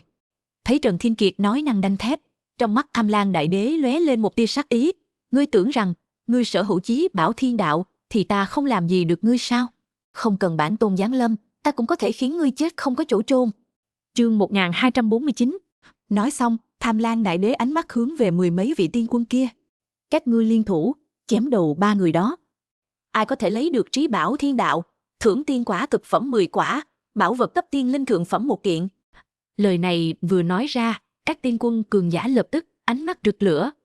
Dù rằng bọn họ kiêng dè thủ đoạn quỷ dị của Mộc Chu, nhưng dưới sự ban thưởng hậu hĩnh, ắt sẽ có người dũng cảm, giết. Nhìn thấy một đám tiên quân vây sát tới, Mộc Chu lắc đầu, chậm rãi bước lên một bước. Trần Thiên Kiệt nắm lấy vạt áo của hắn, cau mày nói, Mộc Chu huynh, cẩn thận đấy. Mộc Chu cười nói, yên tâm, quân tử không đứng dưới vách đá nguy hiểm. Bọn họ đối với ta mà nói, vẫn chưa đến mức nguy hiểm. Nói xong, Mộc Chu đưa mắt nhìn một đám tiên quân, hai tay nhanh chóng kết ấn, sau đó thấp giọng hô như sấm rền, lâm. Bất động căn bản ấn hiện ra, đột nhiên tấn công các tiên quân cường giả, binh. Mộc Chu đọc hàng tam thế minh vương tâm chú, hóa thành đại kim cang lung ấn, đấu. Kim cang ác đọa phát thân chú. Ngoại sư tử ấn, giả. Kim cang tác đọa hàng ma trú, nội sư tử ấn, giai. Kim cang tác đọa phổ hiền pháp thân trú, ngoại phược ấn, trận. Liên Hoa sinh đại sư lục đạo kim cương chú, nội phược ấn, liệt. Đại nhật như lai tâm chú, chí quyền ấn, tiên, duyên. Đại nhật như lai tâm chú, nhật luân ấn, hành. Ma lợi tri thiên tâm chú, báo bình ấn. Trần Thiên Kiệt thấy vậy kinh ngạc. Đây là đạo gia Cửu Tự Chân Ngôn. Khi còn ở tu hành giới, Trần Thiên Kiệt đã từng thấy Quỷ Thám Hoa thi triển. Chỉ là rất hiển nhiên, Quỷ Thám Hoa chỉ nắm được sơ lược của Cửu Tự Chân Ngôn. Cửu Tự Chân Ngôn mà Mộc Chu thi triển, không chỉ có thể tấn công đối phương bằng cách kết ấn, mà thậm chí trong quá trình kết ấn, khí thế của Mộc Chu cũng đang xảy ra biến hóa long trời lỡ đất. Một chữ lâm, Mộc Chu được ban cho ý chí kiên định, bất động không hoang mang. Một chữ binh, tinh lực của Mộc Chu nhanh chóng dồi dào, tiên linh chi lực hao tổn liên tục hồi phục. Một chữ đấu, Mộc Chu trở nên dũng mãnh quả cảm. Một chữ giả, Mộc Chu đạt đến đỉnh cao kiểm soát thân thể. Một chữ giai, Mộc Chu có thể điều khiển tâm tư và ý chí của những cường giả tiên quân. Một chữ trận, Cửu Tự Chân Ngôn Mộc Chu phóng xuất, tập hợp lực lượng kính yêu của nhân gian, uy năng bạo tăng. Một chữ liệt, Mộc Chu được ban cho năng lực thấu thị. Một chữ tiền, thân thể Mộc Chu lơ lửng giữa không trung. Một chữ hành, trạng thái của Mộc Chu đột nhiên tiến vào cảnh giới siêu phàm, uy lực của Cửu Tự Chân Ngôn tại khoảnh khắc này đạt đến đỉnh phong. Dưới sự tấn công của chính đại ấn thực chất hóa từ năng lượng, những cường giả tiên quân xông tới, thân thể liên tiếp nổ tung. 18 cường giả tiên quân, trong chớp mắt đã chết 15 người. 3 người còn lại là hợp nhất tiên quân, thực lực còn vượt qua sử chỉ cảnh tiên quân. Mắt Mộc Chu lóe lên tinh mang, hai tay kết ấn, ngón tay khẽ điểm. 5 chữ lớn nhẹ nhàng bay ra, nhân, dân, nghĩa, lễ, chí, tính. 2 chữ lớn phong tỏa đường lui của 3 người, 3 chữ còn lại thì sâu sắc in dấu trên mi tâm của họ. 3 người lập tức cứng đờ tại chỗ, sau đó tu vi cảnh giới bắt đầu hạ xuống. Thái ức chân tiên, chân tiên tam phẩm, nhị phẩm kim tiên cực phẩm, nhị phẩm thiên tiên. Trong chớp mắt, cảnh giới của họ đã hạ xuống ngang hàng với Mộc Chu. Phục. Mộc Chu phun ra một ngụm máu tươi, hiển nhiên để đánh bại những cường giả tiên quân này, đã phải trả một cái giá cực lớn. Nhanh! Hắn nghiến răng, thấp giọng kêu lên. Thiên Khôi lập tức hiểu ý, một kiếm chém ra, kiếm quang trói lọi. 3 vị hợp nhất tiên quân tu vi rơi xuống nhị phẩm thiên tiên, lập tức đầu lìa khỏi thân, thần tử đạo tiêu. Ánh mắt của Tham Lang Đại Đế đột ngột hướng về Mộc Chu đang lảo đảo. Sức mạnh thiên đạo, ngươi là người chuyển thế. Chương 1250. Tham Lang Đại Đế kinh ngạc. Sự thật là, khi còn ở Thần Ngọc Tiên Đình, ông ta đã chú ý đến sự tồn tại của Mộc Chu. Bởi vì chiếc áo bào tím trên người Mộc Chu quá nổi bật. Trong đạo gia, áo bào tím thuộc về thiên tiên động y. Những đạo sĩ có thể mặc áo bào tím đều là thiên sư lão thần, thiên sư cao giai. Nhưng vì Mộc Chu trông quá trẻ, lại còn có vết giới 3 trên đầu, tay cầm kinh thư nho gia, trông thật chẳng ra gì, nên ông ta không quá để ý. Nhưng ông ta thật không ngờ, Mộc Chu lại có loại thủ đoạn thông thiên này. Quả nhiên là Tham Lang Đại Đế à. Mộc Chu lắc lư, phải nhờ Trần Thiên Kiệt đỡ mới đứng vững được. Hắn lau đi máu trên khóe miệng, nhếch mép cười nói, Đại Đế muốn dùng tiên quân cường giả ép ra chí bảo thiên đạo của Trần Thiên Kiệt, rồi thừa thế giết người. Chỉ tiếc, ta đã làm Đại Đế thất vọng rồi. Đối phó với vài tiên quân thôi, cần gì phải động tới trí bảo thiên đạo cơ chứ? Tham Lang Đại Đế ánh mắt âm trầm như nước. Mục đích của ông ta, trước tiên bị Trần Thiên Kiệt nhìn thấu, giờ lại bị Mộc Chu nhìn thấu, không khỏi mất mặt. Ta chỉ muốn biết, ngươi rốt cuộc là ai chuyển thế? Tham Lang Đại Đế lạnh lùng nói, muốn nắm giữ sức mạnh thiên đạo, ít nhất cũng phải bước vào cảnh giới tiên đế. Nhưng những hóa thân thiên đạo của Cửu Phương Thiên Địa, gần 100 vạn năm qua, không một ai vẫn lạc. Ngươi rốt cuộc là người gì? Nếu không phải đã nắm giữ sức mạnh thiên đạo từ kiếp trước, ngươi sao có thể dùng thiên tiên cảnh giết tiên quân cường giả? Mộc Chu nhếch mép nói, Tham Lang Đại Đế, các ngươi chính vị hóa thân thiên đạo, tuy đã đứng trên đỉnh tiên giới, nhưng không phải không gì không biết. Ta là ai chuyển thế, đương nhiên không thể nói cho ngươi biết, nhưng có một chuyện có thể nói. Tham Lang Đại Đế trầm giọng nói, chuyện gì? Mộc Chu cười nói, chính là, Trần Thiên Kiệt ta cứu chắc rồi, hóa thân thiên đạo cũng không ngăn được ta nói đấy. Khoác lác không biết ngượng. Tham Lang Đại Đế lạnh cười, cho dù ngươi nắm giữ sức mạnh thiên đạo, nhưng chỉ là một nhị phẩm thiên tiên, có thể gây nổi sóng gió gì? Giết vài hợp nhất tiên quân, ngươi vẫn còn phải trả giá bằng việc đốt cháy tinh huyết, e rằng đây đã là giới hạn của ngươi rồi. Chỉ cần một quy chân cảnh tiên quân đến, liền có thể chém ngươi dễ dàng, huống chi tàn ảnh của bản tọa, thực lực đã sánh ngang tiên tổ. Lời nói vừa dứt, chính con lôi long bỗng nhiên ngửa mặt trống lên trời, Tham Lang Đại Đế càng vỗ mạnh lên vương liễn, thân hình phóng lên tận trời. Ánh sáng xám lạnh lẽo liên tục tỏa ra từ Tham Lang Đại Đế, nhanh chóng quét về phía 3 người Trần Thiên Kiệt. Thiên Khôi đại trưởng lão vừa tiếp xúc với ánh sáng xám, cánh tay trái liền trực tiếp tan vỡ, đau đớn đến méo mó khuôn mặt, mắt đỏ ngầu. Tiền bối Thiên Khôi. Trần Thiên Kiệt biến sắc, không ngờ ánh sáng xám lạnh này lại đáng sợ như vậy. Nhanh chóng buông lỏng cảnh giác. Trần Thiên Kiệt ý niệm vừa động, trực tiếp phong ấn Thiên Khôi đại trưởng lão vào thiên thư. Giờ đây chỉ còn lại Trần Thiên Kiệt và Mộc Chu. Trần Thiên Kiệt trầm giọng nói, Mộc Chu huynh, cũng xin ngươi buông lỏng cảnh giác, ta trước tiên thu ngươi vào trong người, sau đó lợi dụng chí bảo thiên đạo giết tên này. Không cần. Mộc Chu lắc đầu, chí bảo thiên đạo của ngươi rõ ràng đã chịu tổn thương nặng nề, lần trước ở Thần Ngọc Tiên Đình thi triển một lần, e rằng khí linh đã yếu ớt rồi. Nếu ngươi thi triển lần nữa, e rằng bảo vật đó sẽ chịu tổn thương không thể phục hồi. Hơn nữa, một khi không giết được tàn ảnh Tham Lang, thì rắc rối càng lớn. Trần Thiên Kiệt nhíu mày, nhưng bây giờ chúng ta đã không còn cách nào khác rồi. Có. Mộc Chu nghiêm sắc mặt, có ta ở đây, không cần sợ. Chương 1251. Nói đoạn, Mộc Chu kéo Trần Thiên Kiệt ra, sau lưng, hai tay kết ấn, miệng lẩm bẩm tiếng Phạn. Một đạo hư ảnh Phật Đà màu vàng kim khổng lồ đột ngột hiện ra, bao trùm lấy cả Trần Thiên Kiệt và Mộc Chu vào trong hư ảnh. Luồng hàn quang màu xám kia, trong chốc lát thế mà không thể phá vỡ hư ảnh Phật Đà. Bất động minh vương thân.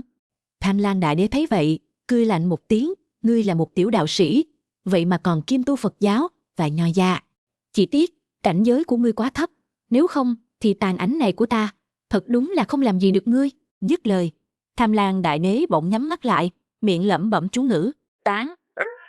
Một tiếng quát khẽ, ngôn xuất pháp uy. Bất động minh vương thân của Mộc Chu bỗng nhiên trở nên trong suốt, tựa như giây tiếp theo sẽ tan biến. Phục. Mộc Chu lại phun ra một ngụm máu tươi, sắc mặt tái nhợt đến đáng sợ. Trần Thiên Kiệt thấy vậy kinh hãi, Mộc Chu huynh, ngươi không sao chứ? Mộc Chu xua tay, nhếch khóe miệng đầy máu tươi. Đạo gia đã nói muốn đưa ngươi đi, thì nhất định phải đưa ngươi đi. Dù là Thiên Vương lão tử cũng mẹ nó đừng hòng ngăn cản ta.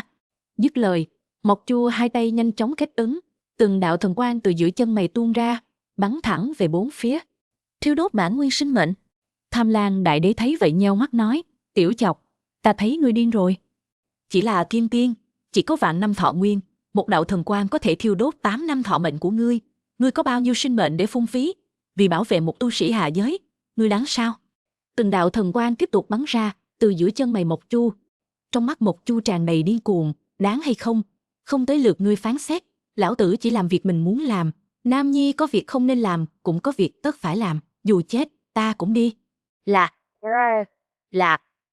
Theo một tiếng quát tháo của Mộc Chu, lúng 1200 đạo thần quang từ trong màn hàn quang màu xám đầy trời rơi xuống, nhanh chóng phóng đại, dần huyễn hóa ra một đạo hư ảnh thần linh. La Thiên Đại Tiếu. Tham Lang Đại Đế trấn kinh nói, ngươi là một thiên tiên, vậy mà có thể bày ra La Thiên Đại Tiếu.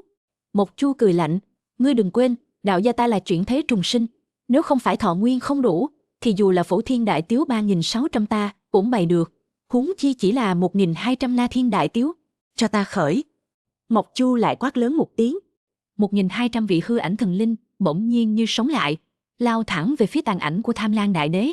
Sắc mặt Tham Lang Đại Đế hơi biến đổi, không dám khinh suất, vội vàng nghiêm chỉnh đối phó. Mà khi Tham Lang Đại Đế dồn sự chú ý vào 1200 hư ảnh thần linh kia, hàn quang màu xám nhanh chóng tan đi. Đi. Mộc Chu nắm chặt cổ tay Trần Thiên Kiệt, quát khẽ một tiếng, mang theo Trần Thiên Kiệt chạy trốn về phía xa. Mà trong quá trình chạy trốn, dung mạo và vóc dáng của Mộc Chu nhanh chóng thay đổi, dần trở thành một lão già tuổi xế chiều, lưng còng tóc bạc. Máu tươi không ngừng trào ra từ miệng hắn. Trần Thiên Kiệt nhìn vào mà hốc mắt đỏ hoe. Tham Lang Đại Đế nói, một đạo thần quang thiêu đốt 8 năm thọ nguyên. 1200 đạo thần quang, chẳng phải là 9600 năm thọ nguyên sao? Mộc Chu hiện tại cách đại hạn, e rằng chỉ còn lại 100-200 năm quan âm. Nếu hắn không thể trong 100-200 năm này đạt tới kim tiên cảnh giới để kéo dài thọ mệnh, thì chỉ có thể thân tử đạo tiêu. Mộc Chu huynh. Trần Thiên Kiệt hơi nghẹn ngào, ngươi, tại sao phải xả thân giúp ta? Mộc Chu vốn muốn lộ ra một nụ cười tiêu sái, nhưng vì dung mạo quá đổi già nua, nên nụ cười trông có phần hiền từ bi thương. Có vài chuyện, bây giờ vẫn chưa thể nói cho ngươi biết, nhưng ta từng nói, ta tuyệt đối sẽ không hại ngươi. Bây giờ, ngươi tin chưa? Chương 1252. Nhìn lão đạo sĩ trước mặt, đang cười tô toét, Trần Thiên Kiệt nhất thời có chút xấu hổ. Dù rằng hắn không biết Mộc Chu rốt cuộc vì sao lại giúp hắn, cũng không biết thế lực phía sau Mộc Chu rốt cuộc như thế nào, nhưng Trần Thiên Kiệt nhớ lại, khi ở Thánh Long Tiên Vực hắn từng nghi ngờ y, liền cảm thấy vô cùng áy náy. Xin lỗi Mộc Chu huynh. Mộc Chu vẫy tay nói, không cần phải xin lỗi, giống như ta vừa mới nói, ta chỉ làm những việc ta muốn làm, ngàn vàng khó mua được ý nguyện của ta. Trần huynh, chúng ta đừng lãng phí thời gian nữa, nhanh chóng rời đi thôi, nếu không đợi Tham Lang Đại Đế bản tôn giáng lâm, chúng ta thực sự sẽ đi không được nữa. Được. Trần Thiên Kiệt gật đầu, lập tức lấy ra phù triện Na Di không gian. Đúng rồi. Mộc Chu bỗng hỏi, không gian phù triện này, ngươi có mấy tấm? Trần Thiên Kiệt đáp, 2 tấm. Mộc Chu cười nói, vậy vừa vặn, chúng ta trước đi một chuyến Thánh Long Tiên Vực. Thánh Long Tiên Vực? Trần Thiên Kiệt khựng lại, đi đó làm gì? Mộc Chu cười nói, các tu sĩ từ thế giới của các ngươi, nếu phi thăng sẽ trực tiếp xuất hiện ở Thánh Long Tiên Vực, nhưng Thánh Long Tiên Vực lại nằm ở Bắc Cực Thiên. Nếu Tham Lang Đại Đế khống chế được họ, ngươi khó tránh khỏi bị kiềm chế. Chúng ta trước đi Thánh Long Tiên Vực bố trí một đại trận truyền tống, bất kể ai phi thăng đến Thánh Long Tiên Vực, đều có thể truyền tống đến Tây Nam Thiên. Nghe vậy, Trần Thiên Kiệt mắt sáng lên. Hắn không ngờ Mộc Chu đã nghĩ chu toàn như vậy. Đúng vậy, hắn và Tham Lang Đại Đế đã hoàn toàn bất cộng đái thiên. Nếu phụ thân bọn họ phi thăng đến Bắc Cực Thiên, chẳng phải rất nguy hiểm sao? Na tạ Mộc Chu huynh. Trần Thiên Kiệt cảm kích cúi đầu, sau đó nắm lấy cổ tay Mộc Chu, dùng một tấm không gian phù triện, hai người lập tức biến mất tại chỗ. Ngay sau đó, vù, một đạo năng lượng ba động lan ra. Trần Thiên Kiệt và Mộc Chu đã xuất hiện trên không trung của Thánh Long Tiên Vực. Đã hơn 70 năm kể từ khi Thánh Long Tiên Vực bị diệt, Thần Ngọc Tiên Đình đã phái cường giả tu sửa lại tiên vực này.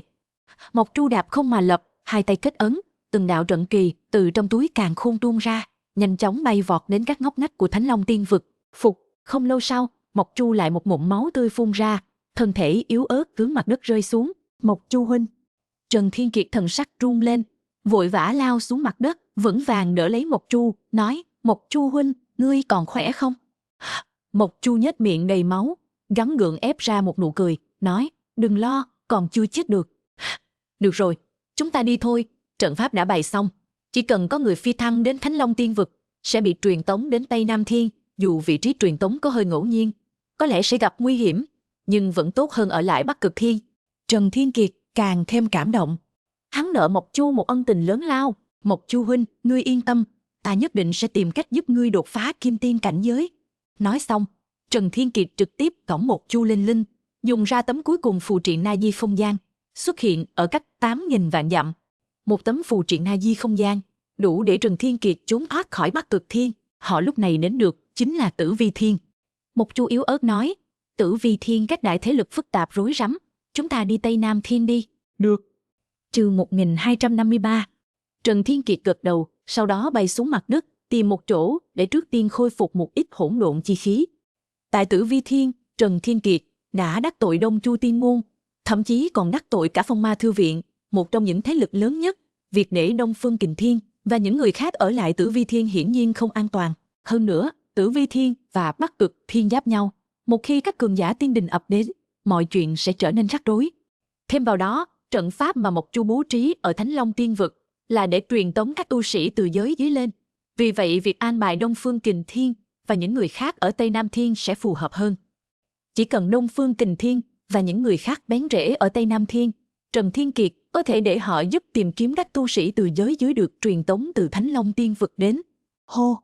Tìm một ngọn núi tùy ý, Trần Thiên Kiệt ngồi khoanh chân xuống đất, lấy ra một ít tiên tinh, bắt đầu vận chuyển Vạn Cổ Đan Kinh, khôi phục hỗn độn chi khí. 3 ngày sau, Trần Thiên Kiệt rời khỏi ngọn núi, cưỡi mây lượn gió, cõng Mộc Chu tiếp tục hướng về phía Tây Nam. Đối với Tây Nam Thiên, Trần Thiên Kiệt vẫn còn khá mong đợi. Bởi vì Long Thương Bách, cường giả siêu cấp đứng đầu Ngộ Đạo bảng, kẻ từng lấy sát chứng đạo trong một đêm, liên tục vượt qua 99 tầng của không gian Ngộ Đạo, chính là ở Tây Nam Thiên. Âu Dương Thịnh Công, một tiên nhân sống cuộc đời trêu đùa, người cả đời sùng bái Trần Tư Long Tiên Đế, cũng ở Tây Nam Thiên, và còn là hóa thân thiên đạo của Tây Nam Thiên. Mộc Chu có một chút chấp niệm với Tây Nam Thiên, chứng tỏ Mộc Chu cũng là người của Tây Nam Thiên. Vì vậy, Tây Nam Thiên là nơi Trần Thiên Kiệt nhất định phải đến. Thời gian trôi qua, 12 ngày sau, Trần Thiên Kiệt vượt qua toàn bộ Tử Vi Thiên, đến Tây Nam Thiên, nơi giáp với Tử Vi Thiên. Trong Cửu Phương Thiên Địa, trong đó Bát Phương Thiên Địa, đều lấy phương hướng để đặt tên: Đông Cực Thiên, Tây Cực Thiên, Nam Cực Thiên, Bắc Cực Thiên, Tây Nam Thiên, Tây Bắc Thiên, Đông Nam Thiên, Đông Bắc Thiên. Duy chỉ có Tử Vi Thiên nằm ở trung tâm tiên giới, được đặt tên theo sao Tử Vi, vậy nên Tử Vi Thiên là nơi tiếp giáp với tất cả các Bát Phương Thiên Địa khác. Sau khi tiến vào không phận Tây Nam Thiên, Trần Thiên Kiệt quay sang hỏi Mộc Chu phía sau: Mộc Chu huynh, chúng ta tiếp theo đi đâu? Mộc Chu không vội trả lời, mà đưa tay phải lên, bấm ngón tay tính toán, nói: ở hướng Tây Nam, cách đây 3 triệu dặm, có một dãy núi Phục Long, dù là về phong thủy hay độ đậm đặc linh khí đều rất thích hợp để khai tông lập phái. Hơn nữa, gần dãy núi Phục Long có nhiều thành thị phồn hoa, người của Kình Thiên Tiên Vực có thể định cư ở đó. Tốt. Đối với Mộc Chu, Trần Thiên Kiệt tuyệt đối tin tưởng, lập tức không do dự, tiếp tục cưỡi mây bay về hướng Tây Nam. 2 ngày trôi qua, Trần Thiên Kiệt cuối cùng cũng đến được không phận dãy núi Phục Long.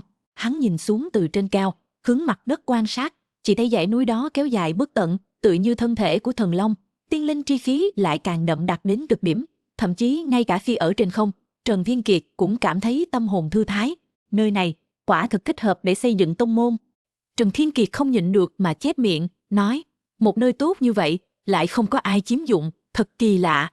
Mộc Chu cười nói: những thế lực của tiên giới ai cũng xảo quyệt, ngươi nghĩ rằng họ xây dựng tông môn chỉ xem xét phong thủy thôi sao? Dãy núi Phục Long tuy phong thủy cực hảo, nhưng dưới núi lại không có tiên khoáng, không thể khai thác ra tiên tinh. Các đại thế lực của tiên giới ưu tiên lựa chọn những nơi có thể khai thác ra tiên tinh để khai tông lập phái. Một mỏ tiên khoáng có thể khai thác ra hơn 100 triệu tiên tinh, có thể liên tục tích lũy nền tảng cho tông môn. Các ngươi dù sao cũng là người mới đến, hơn nữa thế lực cũng không tính mạnh, không cần thiết phải liều mạng tranh giành tiên khoáng với họ. Ổn định ở dãy núi Phục Long trước mới là quan trọng nhất.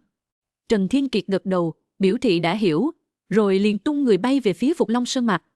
Chương 1254. Sau khi tiến vào Phục Long Sơn Mạch, Trần Thiên Kiệt tìm một thung lũng tương đối bằng phẳng, ý niệm vừa động, giải khai 4 trang phong ấn đầu tiên của thiên thư đệ nhị thiên. Hô! Trong khoảnh khắc, hơn ngàn người từ Kình Thiên Tiên Vực, bao gồm cả Thiên Khôi đại trưởng lão, đều xuất hiện trong thung lũng. Mọi người cảm nhận được tiên linh chi khí nồng đậm của Phục Long Sơn Mạch, đều hân hoan vui mừng, mừng cho sự sống sót sau tai ương của họ. Trần công tử thực sự là đại ân nhân của gia tộc vệ chúng ta. Nếu không có Trần công tử, e rằng chúng ta đều phải chết ở Bắc Cực Thiên. Trần công tử không chỉ cứu chúng ta, còn giúp chúng ta tìm được một thế ngoại đào nguyên để dựng tông lập phái. Sau này gia tộc Phù chúng ta chỉ mong theo chỉ dẫn của Trần công tử. Đúng vậy, Kiếm Hải Tiên Tông chúng ta cũng vậy. Mặc dù trước khi rời Kình Thiên Tiên Vực, Trần Thiên Kiệt đã để lại hơn 10 kẻ miệng độc ở phủ vực chủ, nhưng những người còn sống lúc này không ai trách cứ Trần Thiên Kiệt. Việc Trần Thiên Kiệt cứu họ là ân tình, không cứu họ là lẽ thường. Thiên Khôi đại trưởng lão vì họ mà không tiếc đối địch với toàn bộ Bắc Cực Thiên.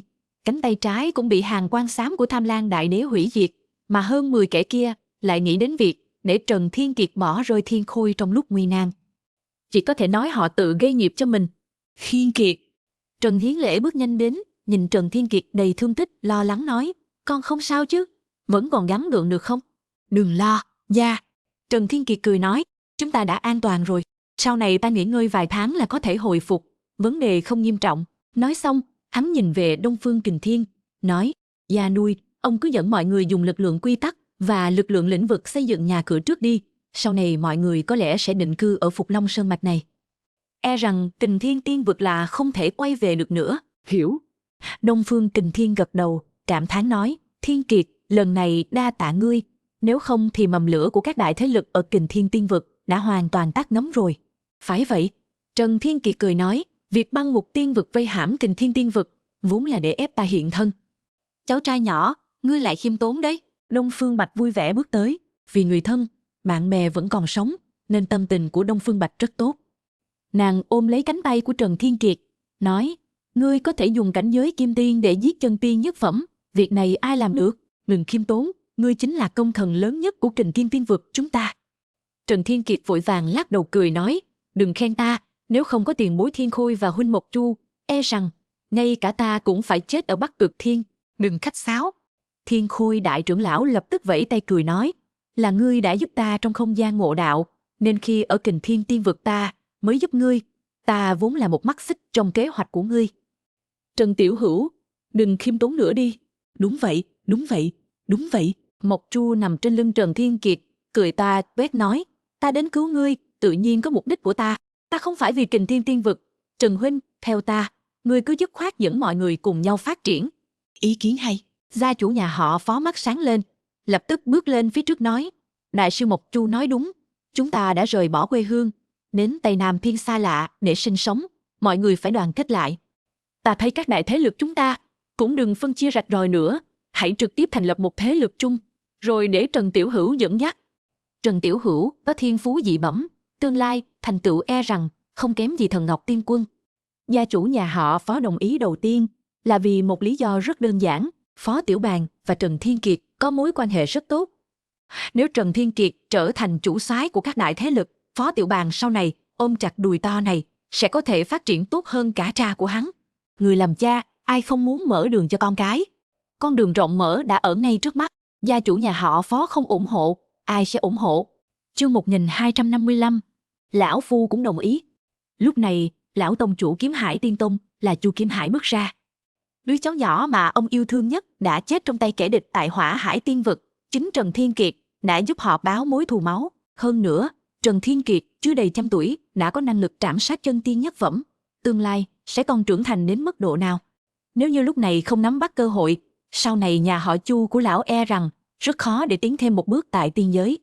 Ta cũng đồng ý, chúng ta cũng vậy. Tiếp đó, Hoàng gia chủ, Vô Cực Kiếm Tông Mộ Dung Tác Đoá, Thanh Tịnh Tông Lý Tông chủ lần lượt đứng ra. Hoàng gia chủ và Chu Kiếm Hải có cùng suy nghĩ. Lúc trước Trần Thiên Kiệt cũng từng báo thù cho Hoàng Thành Hiền. Mộ Dung Tác Đoá thì lại có suy nghĩ giống gia chủ nhà họ Phó. Mộ Dung Sương và Phó Tiểu Bàng đều là bằng hữu trí cốt với Trần Thiên Kiệt. Việc Trần Thiên Kiệt trở thành cộng chủ sẽ có lợi cho sự phát triển tương lai của Mộ Dung Sương.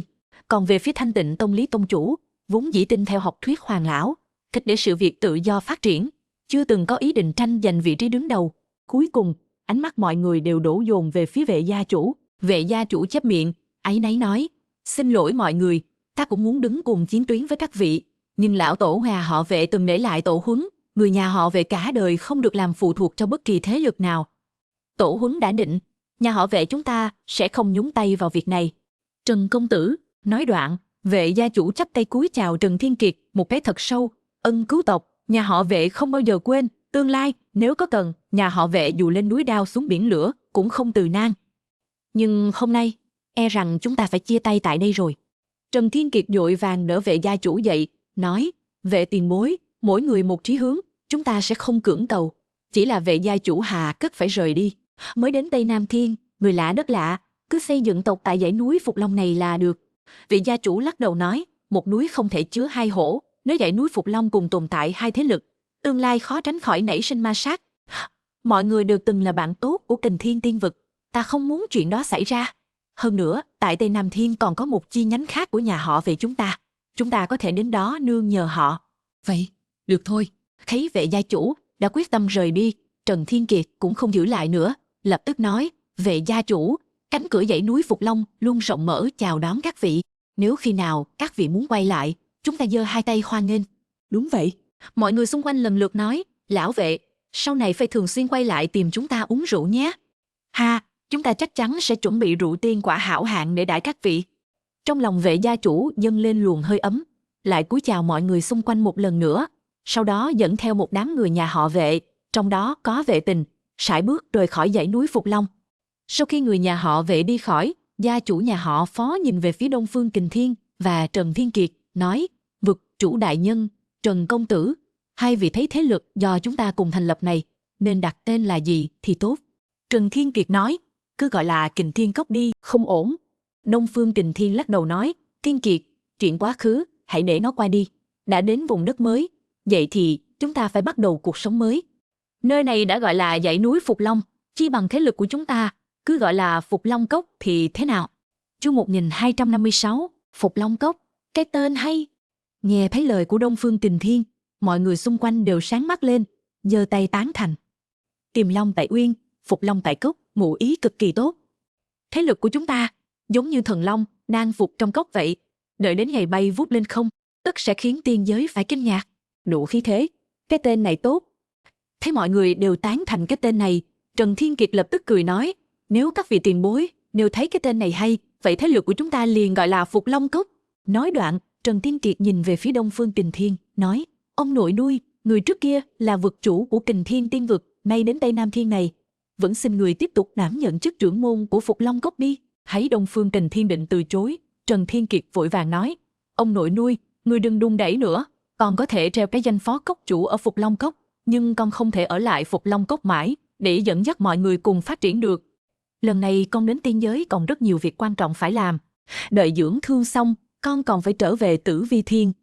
Con đã bái một vị sư phụ ở Tử Vi Thiên, họ hiện đang gặp nguy hiểm, hơn nữa Tử Vi Thiên còn có một đại địch, nhất định phải tiêu diệt. Tử Vi Thiên, nghe thấy lời này, mọi người hơi ngẩn ra, họ vốn tưởng rằng những năm qua Trần Thiên Kiệt vẫn luôn tu hành trong không gian ngộ đạo, cho nên mới có thể lĩnh ngộ sử chỉ cảnh, tiện thể giúp Thiên Khôi đại trưởng lão cũng lĩnh ngộ được sử chỉ cảnh. Không ngờ Trần Thiên Kiệt còn từng có một đoạn trải nghiệm gian nan ở Tử Vi Thiên. Thiên Kiệt, con nghe ta nói. Đông Phương Kình Thiên lắc đầu, nghiêm túc nói, con sắp tới muốn đi Tử Vi Thiên, chúng ta không ngăn cản con, nhưng vị trí cốc chủ này nhất định phải do con ngồi.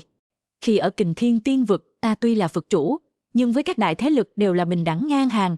Nếu ta làm cốc chủ này, dù vì lý do của con mà mọi người tạm thời đồng ý, nhưng trong lòng chắc chắn sẽ có chút bất mãn. Con là ân nhân của mọi người, chỉ có con làm cốc chủ này, mọi người mới tâm phục khẩu phục. Thế này đi, nếu con không có nhiều thời gian, ta có thể treo chức phó cốc chủ, dẫn dắt Phục Long Cốc phát triển, nhưng vị trí cốc chủ này không ai ngoài con. Ta nghĩ, trong lòng mọi người chắc chắn cũng có suy nghĩ giống ta. Lời vừa dứt, gia chủ nhà họ Phó và những người khác đều đầy mong đợi nhìn về phía Trần Thiên Kiệt, hy vọng Trần Thiên Kiệt có thể đồng ý. Đúng như lời Đông Phương Kình Thiên nói, lý do họ nguyện ý để các đại thế lực hợp thành một sợi dây, cùng nhau phát triển, chính là vì thiên phú và ân cứu mạng của Trần Thiên Kiệt. Nếu nguyện ý đi theo Đông Phương Kình Thiên, họ đã gia nhập vực chủ phủ từ khi còn ở Kình Thiên Tiên Vực rồi, việc gì phải đợi đến hôm nay. Trần Thiên Kiệt hơi nhíu mày. Nếu không phải nhờ ơn chi ngộ của Đông Phương Kình Thiên, hắn cũng sẽ không có ngày hôm nay. Nhưng trước mắt là lòng dân mong đợi, Trần Thiên Kiệt thật sự không thể từ chối. Hắn không phải người ủy mị.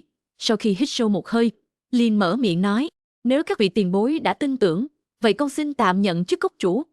Chỉ là ông nội nuôi nhất định phải đảm nhiệm chức phó cốc chủ của Phục Long Cốc, bởi vì thời gian con ở lại Phục Long Cốc không lâu, cần có người dẫn dắt mọi người cùng tiến lên, cùng phát triển. Hà, không thành vấn đề. Thấy Trần Thiên Kiệt đồng ý, mọi người lập tức hoan hô lên. Đông Phương Kình Thiên cũng thở phào nhẹ nhõm.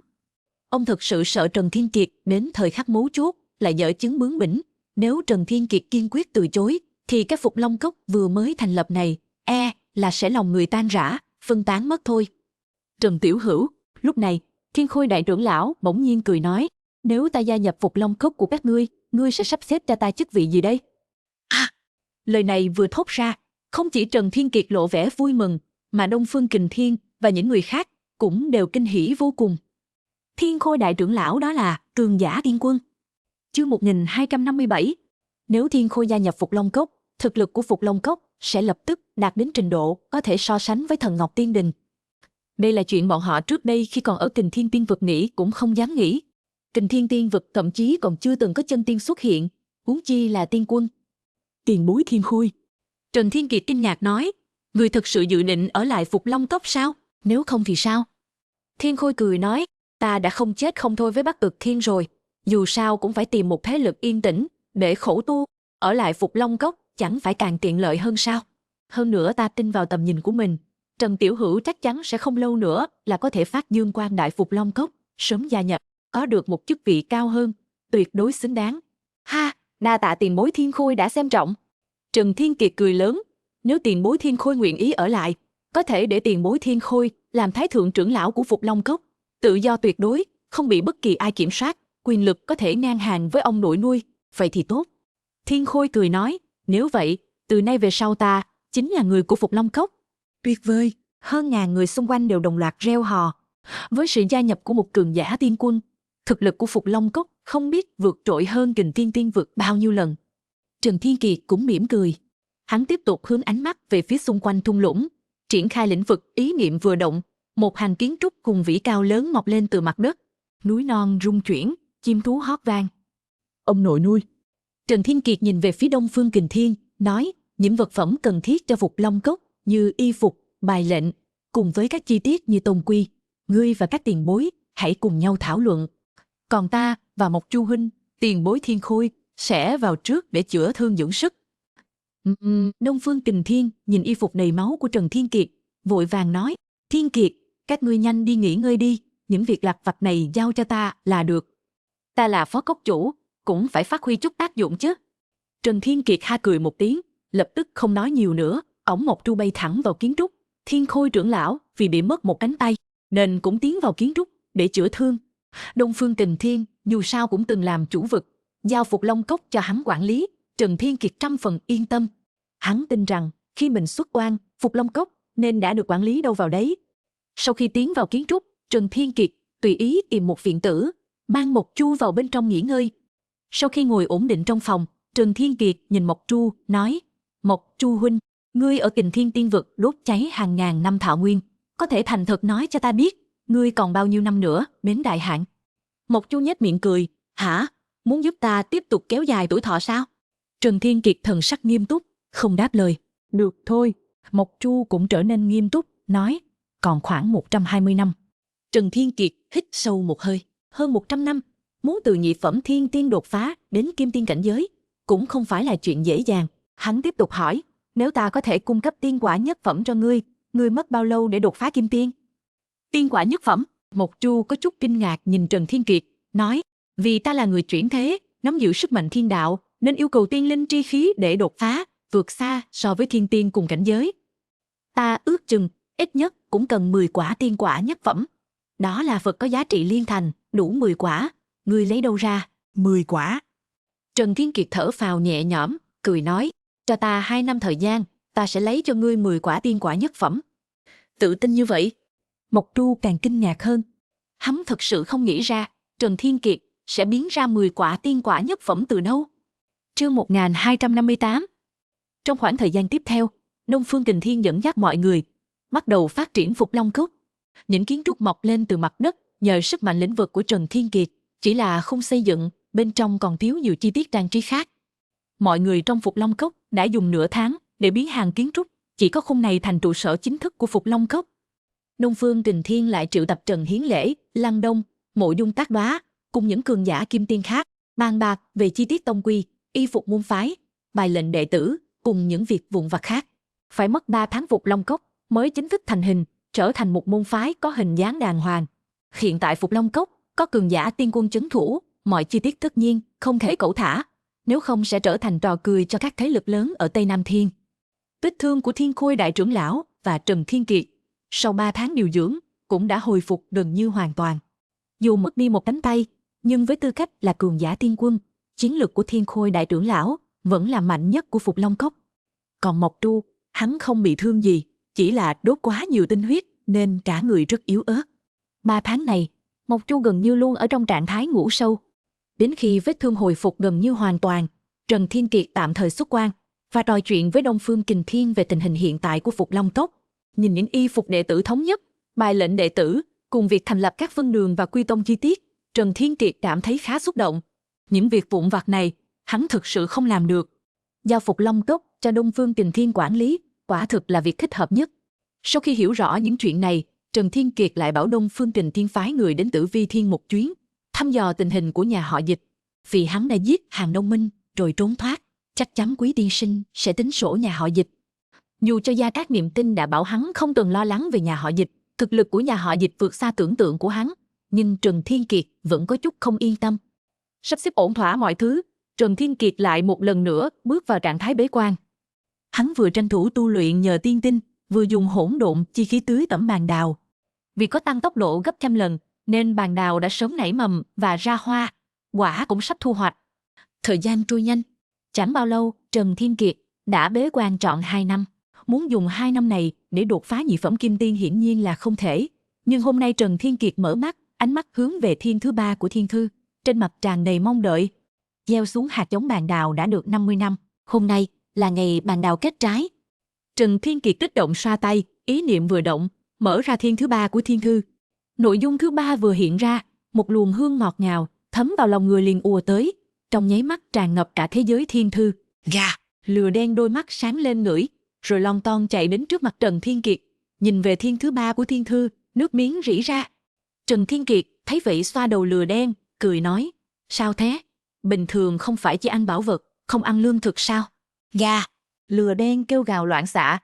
Trần Thiên Kiệt hiểu ý, lừa đen đang nói, trừ tiên quả ra. Thật là một tên tham ăn. Trần Thiên Kiệt bất đắc dĩ cười, rồi thân mình bay lên, đến trang đầu tiên của phần thứ 3. Chỉ thấy trên thần thổ thiên đạo đen xì, một cây quả trĩu cành đang lớn lên mạnh mẽ, tán cây rậm rạp, gần như bao phủ cả trang sách. Trên tán cây đó treo hàng trăm quả bàn đào trong suốt, tiên khí bao quanh. Mỗi quả đều tỏa ra sự quyến rũ chết người.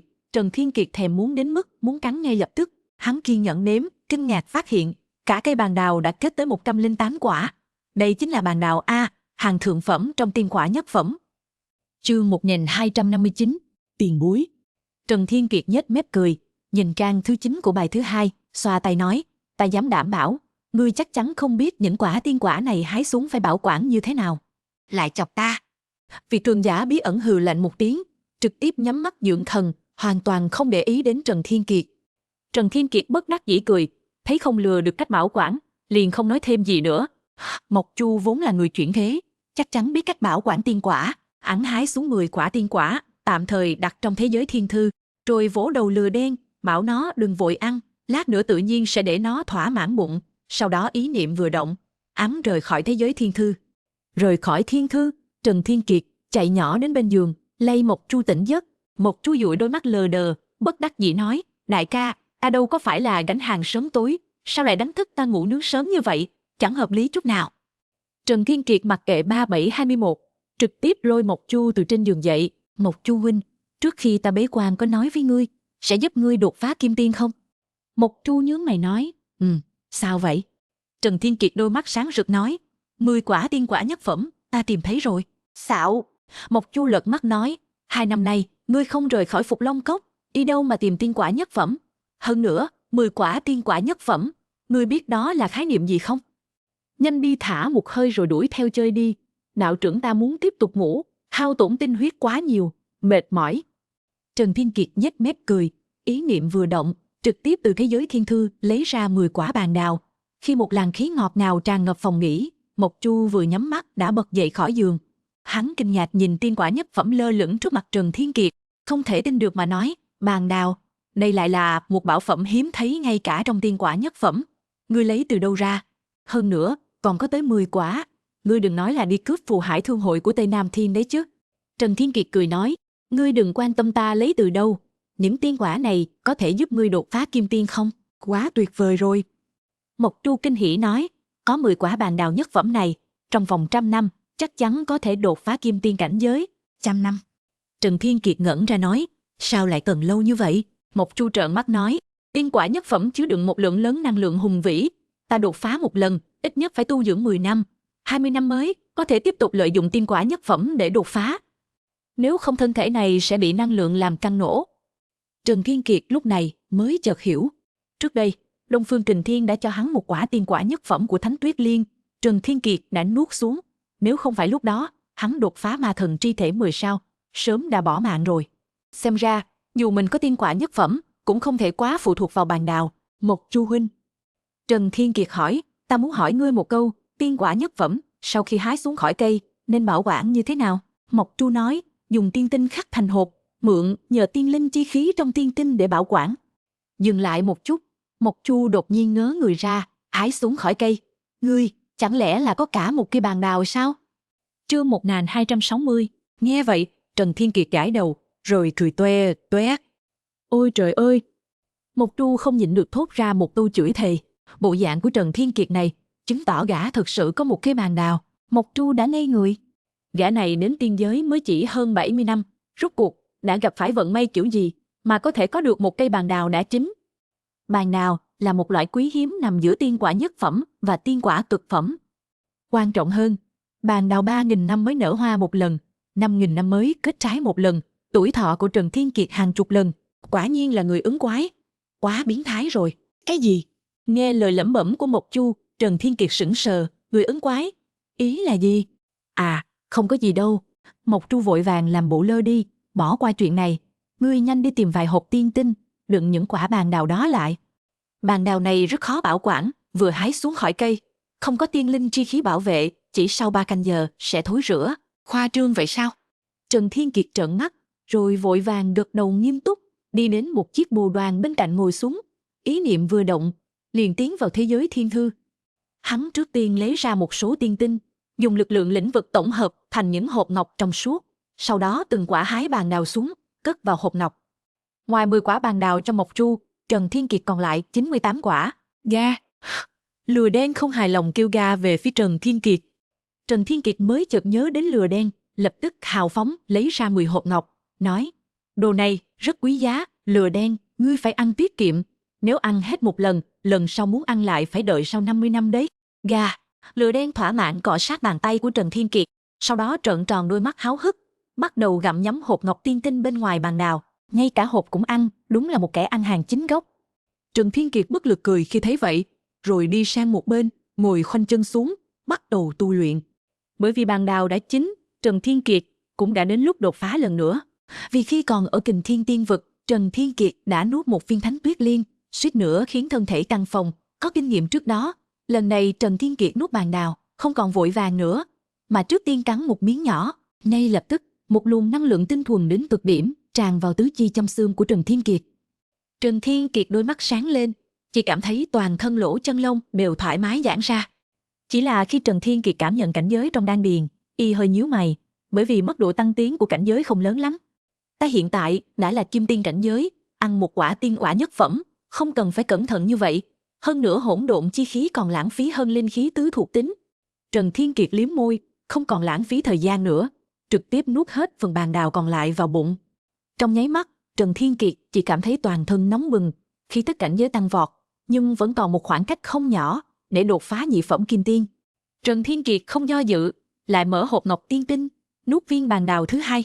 Khí tức cảnh giới lại tăng vọt, nhưng cũng vậy, vẫn chưa đủ để đột phá nhị phẩm kim tiên. Vì vậy, Trần Thiên Kiệt lại nuốt viên thứ 3, thứ 4. Cho đến khi Trần Thiên Kiệt nuốt 8 viên bàn đào, mới miễn cưỡng chạm đến ngưỡng của nhị phẩm kim tiên. Điều này khiến Trần Thiên Kiệt không khỏi trợn mắt. Y tuy biết hỗn độn chi khí rất lãng phí, nhưng không ngờ lại lãng phí đến vậy. Chương 1261. Nếu muốn đột phá nhị phẩm kim tiên đã cần gần 10 quả tiên quả nhất phẩm, vậy đột phá kim tiên nhất phẩm thì sao? Cực phẩm kim tiên thì sao?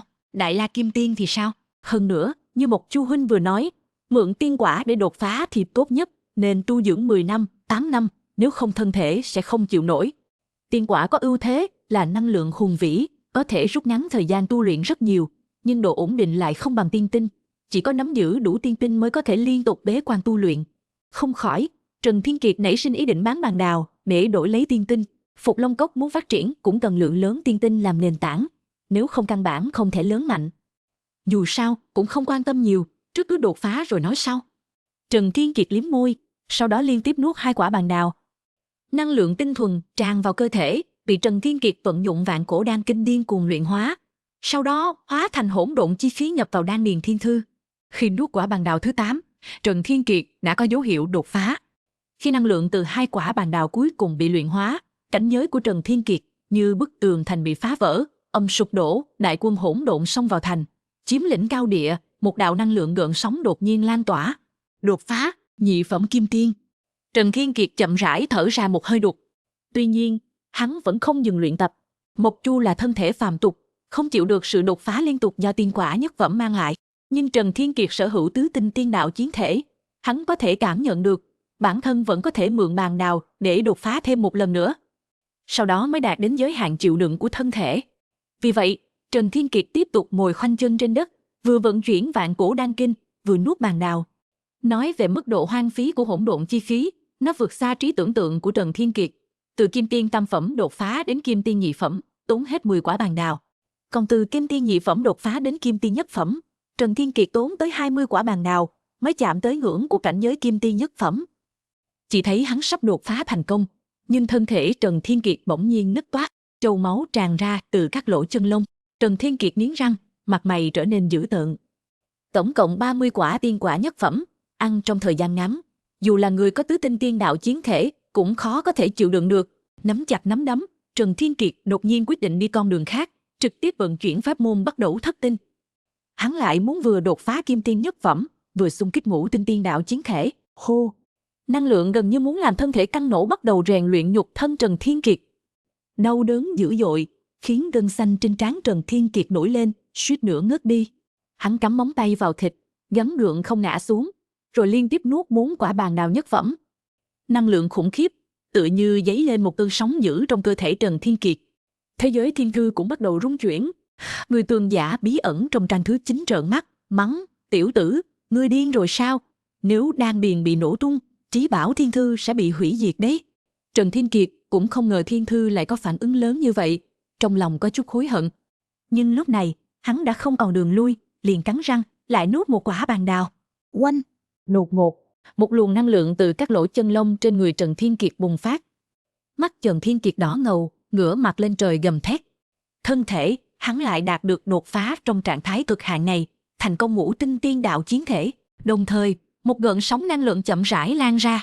Trần Thiên Kiệt cả người sụi lơ trong vũng máu, nhưng trên mặt lại lộ ra một nụ cười mãn nguyện. Ngoài cảnh giới thân thể, cảnh giới tu vi cũng đạt đến cực hạn mà đột phá. Kim tiên nhất phẩm. Chương 1262.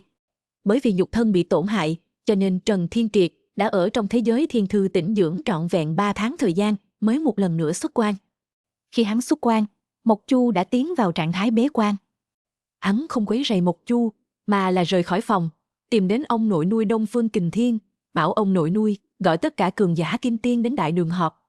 Hiện nay, Phục Long Cốc tổng cộng có 10 vị kim tiên, Đông Phương Kình Thiên, Đại La kim tiên, Trần Thiên Kiệt, kim tiên nhất phẩm, Lăng Đông, kim tiên nhất phẩm, Mộ Dung Tác Đóa, kim tiên nhất phẩm, Chu Kiếm Hải, nhị phẩm kim tiên, Hoàng gia chủ Hoàng Thánh Ân, nhị phẩm kim tiên, Lý tông chủ Lý Phong, nhị phẩm kim tiên, Phó gia chủ Phó Khai, kim tiên tam phẩm, ông nội Trần Hiến Lễ, kim tiên tam phẩm, Lăng Khải, kim tiên tam phẩm.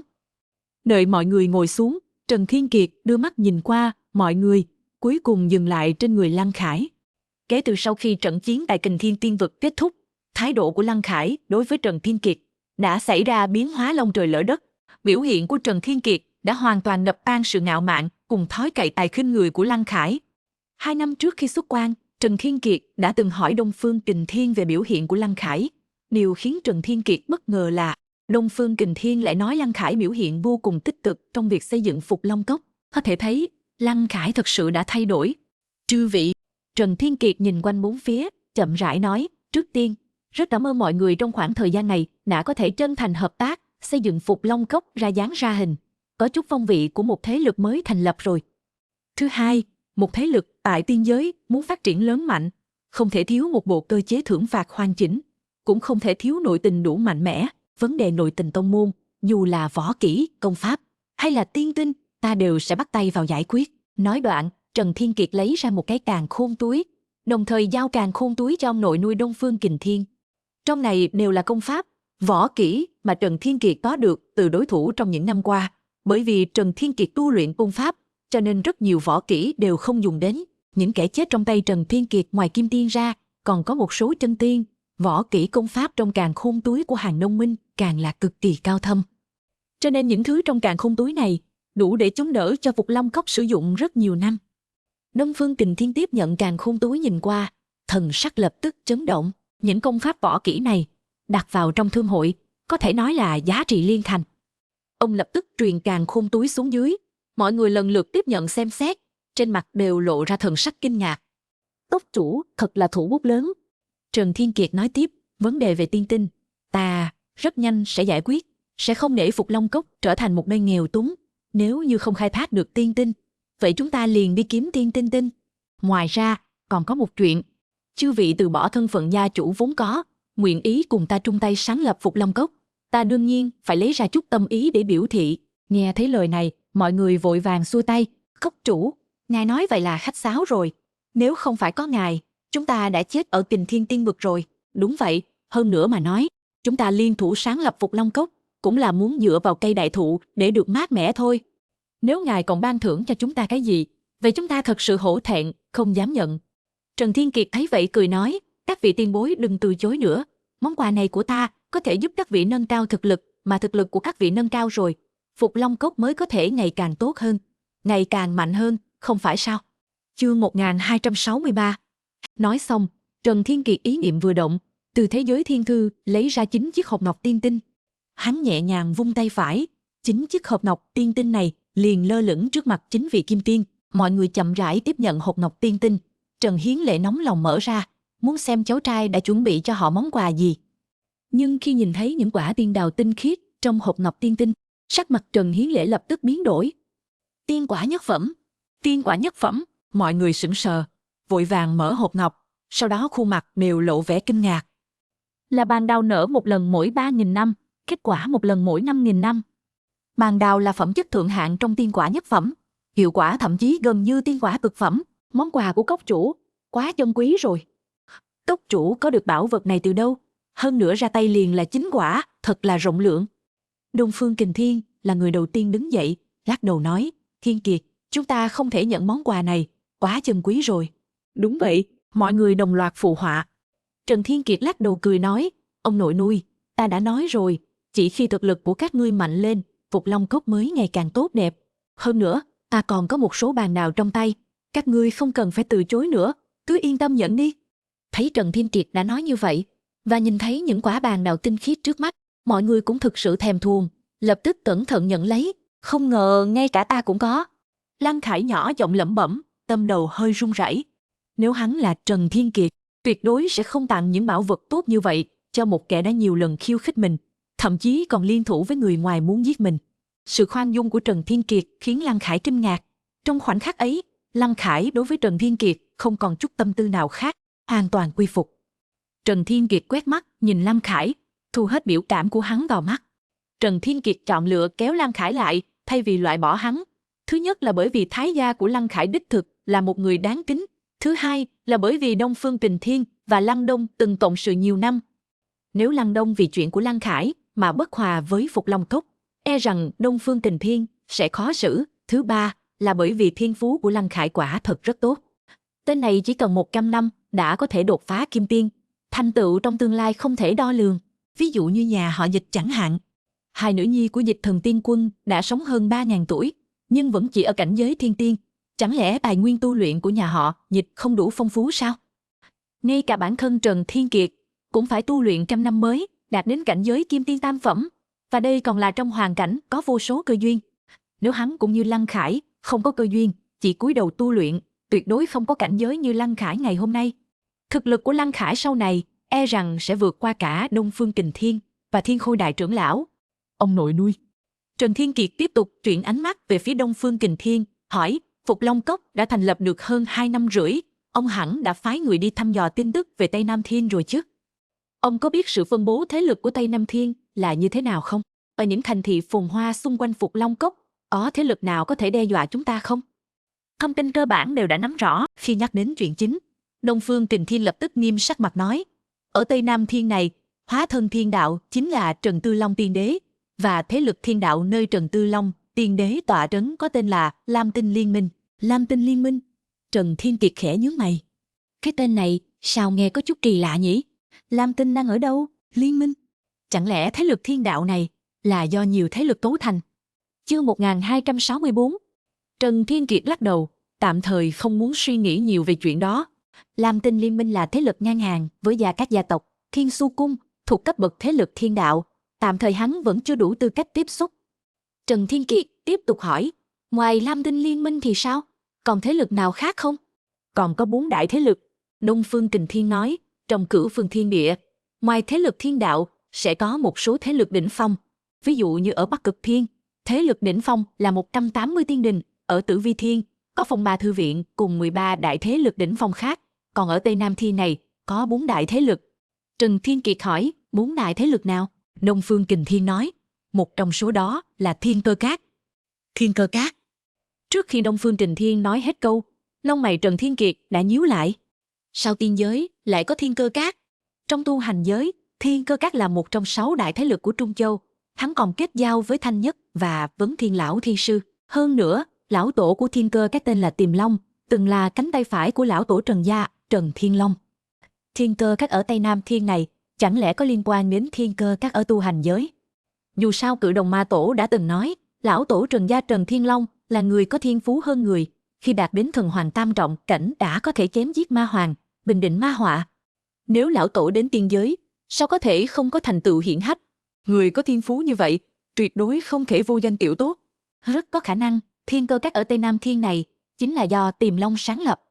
Trần Thiên Kiệt không nhịn được hỏi, ông nội nuôi, người có biết tổ sư của Thiên Cơ Các này là ai không? Đông Phương Kình Thiên trầm ngẫm một lát rồi nói, hình như là Tiềm Long. Quả nhiên. Trần Thiên Kiệt biến sắc. Thiên Cơ Các Tây Nam này quả thật có liên quan đến Thiên Cơ Các ở hạ giới. Còn lão tổ Thiên Cơ Các đã trở thành chủ nhân của một thế lực đỉnh phong tiên giới. Vậy lão tổ Trần gia thì sao? Tim Trần Thiên Kiệt không khỏi đập loạn. Hắn vội vàng hỏi, vậy trong 4 đại thế lực này có Trần gia không? Nghe câu hỏi này, Trần Hiến Lệ thở dài. Thực ra, khi nghe nói Tây Nam Thiên cũng có một Thiên Cơ Các, Trần Hiến Lễ và Trần Thiên Kiệt đã nghĩ gần như giống nhau. Hắn quay sang Trần Thiên Kiệt thở dài, Thiên Kiệt, theo những gì chúng ta biết, tổ sư Thiên Cơ Các là Tiềm Long, đã tiên thệ, hơn nữa trong 4 đại thế lực của Tây Nam Thiên, không có sự tồn tại của Trần gia. Trần Thiên Kiệt lập tức cảm thấy đầu óc quay cuồng. Tiềm Long tiên thệ, Tây Nam Thiên không có Trần gia. Vậy chẳng lẽ có nghĩa là lão tổ Trần gia là Trần Thiên Long cũng đã tiên thể? Nếu không, một người tuyệt đại phong hoa như Trần Thiên Long sao có thể không để lại dấu vết nào ở tiên giới? Thông qua những gì đã tìm hiểu về lão tổ Trần gia, trong tu hành giới, Trần Thiên Kiệt cực kỳ tôn kính và ngưỡng mộ lão tổ Trần Thiên Long. Hắn rất mong có một ngày có thể chiêm ngưỡng phong thái của lão tổ Trần gia ở tiên giới.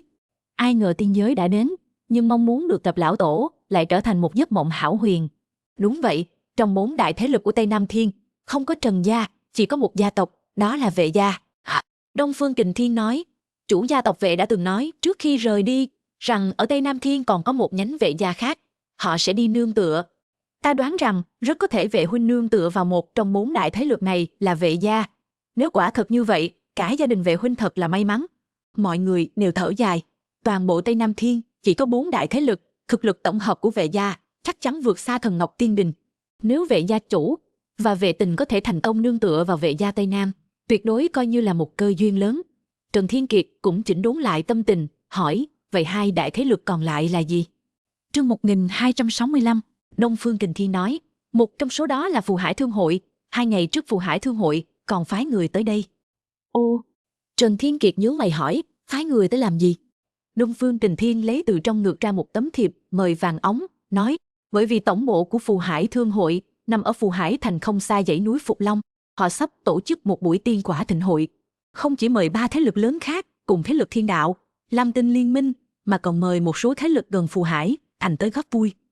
Trần Thiên Kiệt nhận lấy thiệp mời. Đối với lời mời của Phù Hải Thương Hội, Trần Thiên Kiệt vẫn khá coi trọng. Muốn tăng cường nội tình cho Phục Long Cốc, sau này khó tránh khỏi việc phải giao thiệp với Phù Hải Thương Hội. Hơn nữa, nếu phụ thân và những người khác thực sự truyền tống đến Tây Nam Thiên, chỉ dựa vào một mình thế lực Phục Long Cốc mà muốn tìm họ trong Tây Nam Thiên rộng lớn này rõ ràng không dễ dàng gì. Nhưng nếu có thể đạt được quan hệ hợp tác với Phù Hải Thương Hội có thương nhân khắp thiên hạ, thì mọi chuyện sẽ đơn giản hơn nhiều. Cho nên buổi tiên quả thịnh hội này, Trần Thiên Kiệt chắc chắn phải đi. Trần Thiên Kiệt nhìn thời gian trên thiệp mời, vừa đúng là ngày mai. Gia chủ nhà họ Phó khai hỏi, cốc chủ, buổi tiên quả thịnh hội này, chúng ta đi hay không đi? Đi, đương nhiên phải đi. Trần Thiên Kiệt mỉm cười nói, gia chủ nhà họ Phó, ngày mai ngươi, hãy cùng ta đi một chuyến. Khi ngươi còn ở Kình Thiên Tiên Vực đã bắt đầu khởi nghiệp bằng việc buôn bán, giao thiệp với Phù Hải Thương Hội, chắc hẳn sẽ thuận tay hơn ta. Tuân lệnh. Phó khai đứng dậy chắp tay. Trần Thiên Kiệt nhìn về phía Đông Phương Kình Thiên, tiếp tục hỏi, 4 thế lực lớn này, một là Thiên Cơ Các, một là nhà họ Vệ, một là Phù Hải Thương Hội, còn một cái nữa là gì? Nhắc đến thế lực còn lại, bầu không khí trong sảnh rõ ràng trở nên đè nén, sắc mặt Đông Phương Kình Thiên cũng trở nên khó coi. Phó cốc chủ, các vị đại nhân không xong rồi, xảy ra chuyện rồi. Đúng lúc này, bỗng có một đệ tử Phục Long Cốc toàn thân đẫm máu chạy như bay tới, trên mặt đầy vẻ hoảng sợ. Thấy người này như vừa vớt ra từ trong vũng máu, bộ y phục đệ tử màu trắng vàng trên người đã biến thành màu đỏ. Trần Thiên Kiệt lập tức bật dậy khỏi ghế. Đã xảy ra chuyện gì? Giọng nói của Trần Thiên Kiệt lạnh đến cực điểm. Đệ tử kia không ngờ Trần Thiên Kiệt cũng đã xuất quan, vẻ hoảng sợ trên mặt lập tức biến thành bi phẫn. Cốc chủ đại nhân, chúng ta nhận lệnh của phó cốc chủ tới Phù Hải Thành để mua sắm một số thiên tài địa bảo và vật dụng sinh hoạt cần thiết cho tông môn, nhưng lại gặp phải người của Tây Nam Kiếm Tông. Tất cả đệ tử đi cùng đều bị giết. Họ còn cố ý tha cho đệ tử một mạng, bảo đệ tử mang lời về. Họ nói nếu trong vòng 3 ngày Phục Long Cốc không nộp cống phẩm thì sẽ tru diệt toàn bộ Phục Long Cốc. Hô! Trong nháy mắt, một luồng sát khí bao trùm đại sảnh. Lý tông chủ Lý Phong thậm chí run rẩy toàn thân, suýt chút nữa ngã quỵ xuống đất. Lý huynh, Lý đại ca. Đông Phương Kình Thiên và những người khác sắc mặt thay đổi, vội vàng tiến lên đỡ lấy. Thế nhưng Lý Phong đau đớn tột cùng, nước mắt giàn giụa, không thốt nên lời. Trần Thiên Kiệt cảm thấy nghẹn ứ trong lòng, gần như sắp nổ tung. Ai có thể nói cho ta biết, rốt cuộc đã xảy ra chuyện gì? Thiên Kiệt. Mọi người đều khó mở lời giải thích, chỉ có Trần Hiến Lễ đứng ra. Lão gia tử thở dài nói, đúng 1 năm trước, khi ngươi còn đang bế quan, Tây Nam Kiếm Tông từng phái người tới cửa, tuyên bố bất cứ thế lực nào xây dựng tông môn ở Tây Nam Thiên đều phải nộp cống phẩm cho họ, mỹ miều gọi là phí bảo hộ, để đổi lấy sự che chở của họ. Tây Nam Kiếm Tông. Trần Thiên Kiệt nheo mắt nói, tới Phục Long Cốc chúng ta, thu phí bảo hộ. Phải. Trần Hiến Lễ nói, Tây Nam Kiếm Tông này chính là một trong 4 thế lực lớn đó, mà phí bảo hộ họ thu lên tới hàng trăm triệu tiên tinh. Chúng ta vừa mới khai tông lập phái, làm sao lấy đâu ra nhiều tiền như vậy? Không ngờ. Trong mắt Trần Thiên Kiệt sát ý dâng trào. Y lại nhìn về phía Lý Phong, hỏi, Lý tiền bối, là chuyện gì xảy ra? Trần Hiến Lễ bi thương nói, trong số các đệ tử Phục Long Cốc đi mua sắm tại Phù Hải Thành lần này, có 2 người ngươi cũng quen biết, chính là Lý Bất Tranh từng tham gia Tiên Đình Đại hội, và cả Vương Vô Vi, bạn của ngươi khi còn ở Thánh Long Tiên Vực. Xoẹt. Trong nháy mắt, một luồng sát khí ngút trời bùng phát từ trên người Trần Thiên Kiệt. Toàn bộ kiến trúc đại sảnh trong chốc lát nổ tung thành bình địa. Chương 1266. Trần Thiên Kiệt không ngờ rằng Nông Chu Tiên Môn ở Tử Vi Thiên vẫn chưa được giải quyết, Tây Nam Thiên lại xuất hiện một Tây Nam Kiếm Tông. Điều khiến hắn càng thêm phẫn nộ là Lý Bất Tranh và Vương Vô Vi đã chết. Lý Bất Tranh, vị thiếu niên kia, đã từng tiếp xúc với Trần Thiên Kiệt trong Tiên Đình Đại hội, rất hòa đồng, trên mặt luôn nở nụ cười. Vương Vô Vi càng là một trong những người bạn đầu tiên Trần Thiên Kiệt quen biết khi đến tiên giới. 2 người bọn họ từ đấu trường chém giết ra, lại cùng nhau sinh tử trong vùng cấm thứ nhất và Thịnh Bảo Trai. Trải qua bao nhiêu gian nan, Vương Vô Vi cuối cùng cũng như ước nguyện, có thể có được một môi trường để khổ tu chứng đạo. Ai ngờ lại đột ngột chết thảm như vậy. Nếu Vương Vô Vi chết ở Thánh Long Tiên Vực, Trần Thiên Kiệt tuy sẽ buồn, nhưng tuyệt đối sẽ không phẫn nộ đến vậy. Bởi vì bọn họ và Thánh Long Tiên Vực vốn dĩ là kẻ thù không đội trời chung. Nhưng Tây Nam Kiếm Tông này, Phục Long Cốc hoàn toàn không gây thù trút oán với bọn họ. Vương Vô Vi chết quá oan uổng.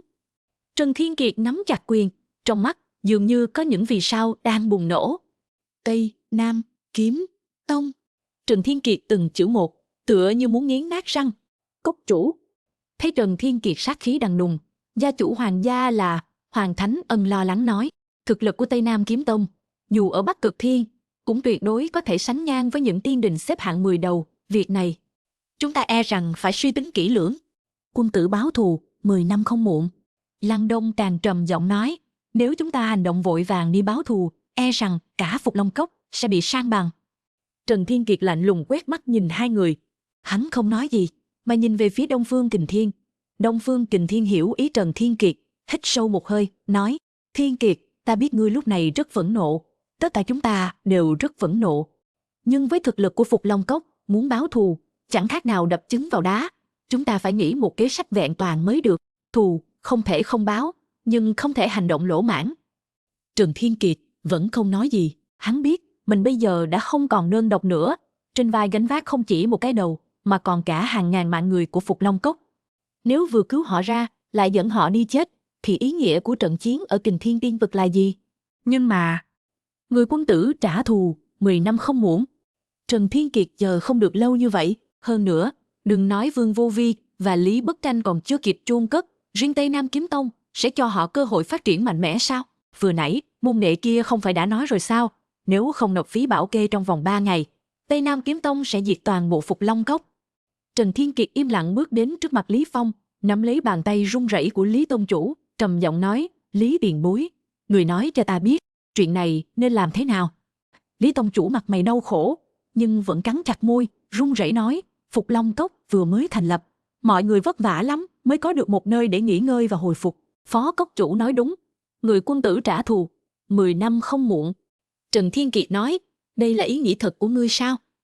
Lý Tông Chủ nghiến răng, không trả lời. Trần Thiên Kiệt hít sâu một hơi, nói, Lý tiền bối, người không muốn trả lời, nhưng ta hiểu hết. Người yên tâm, chuyện này ta sẽ xử lý tốt.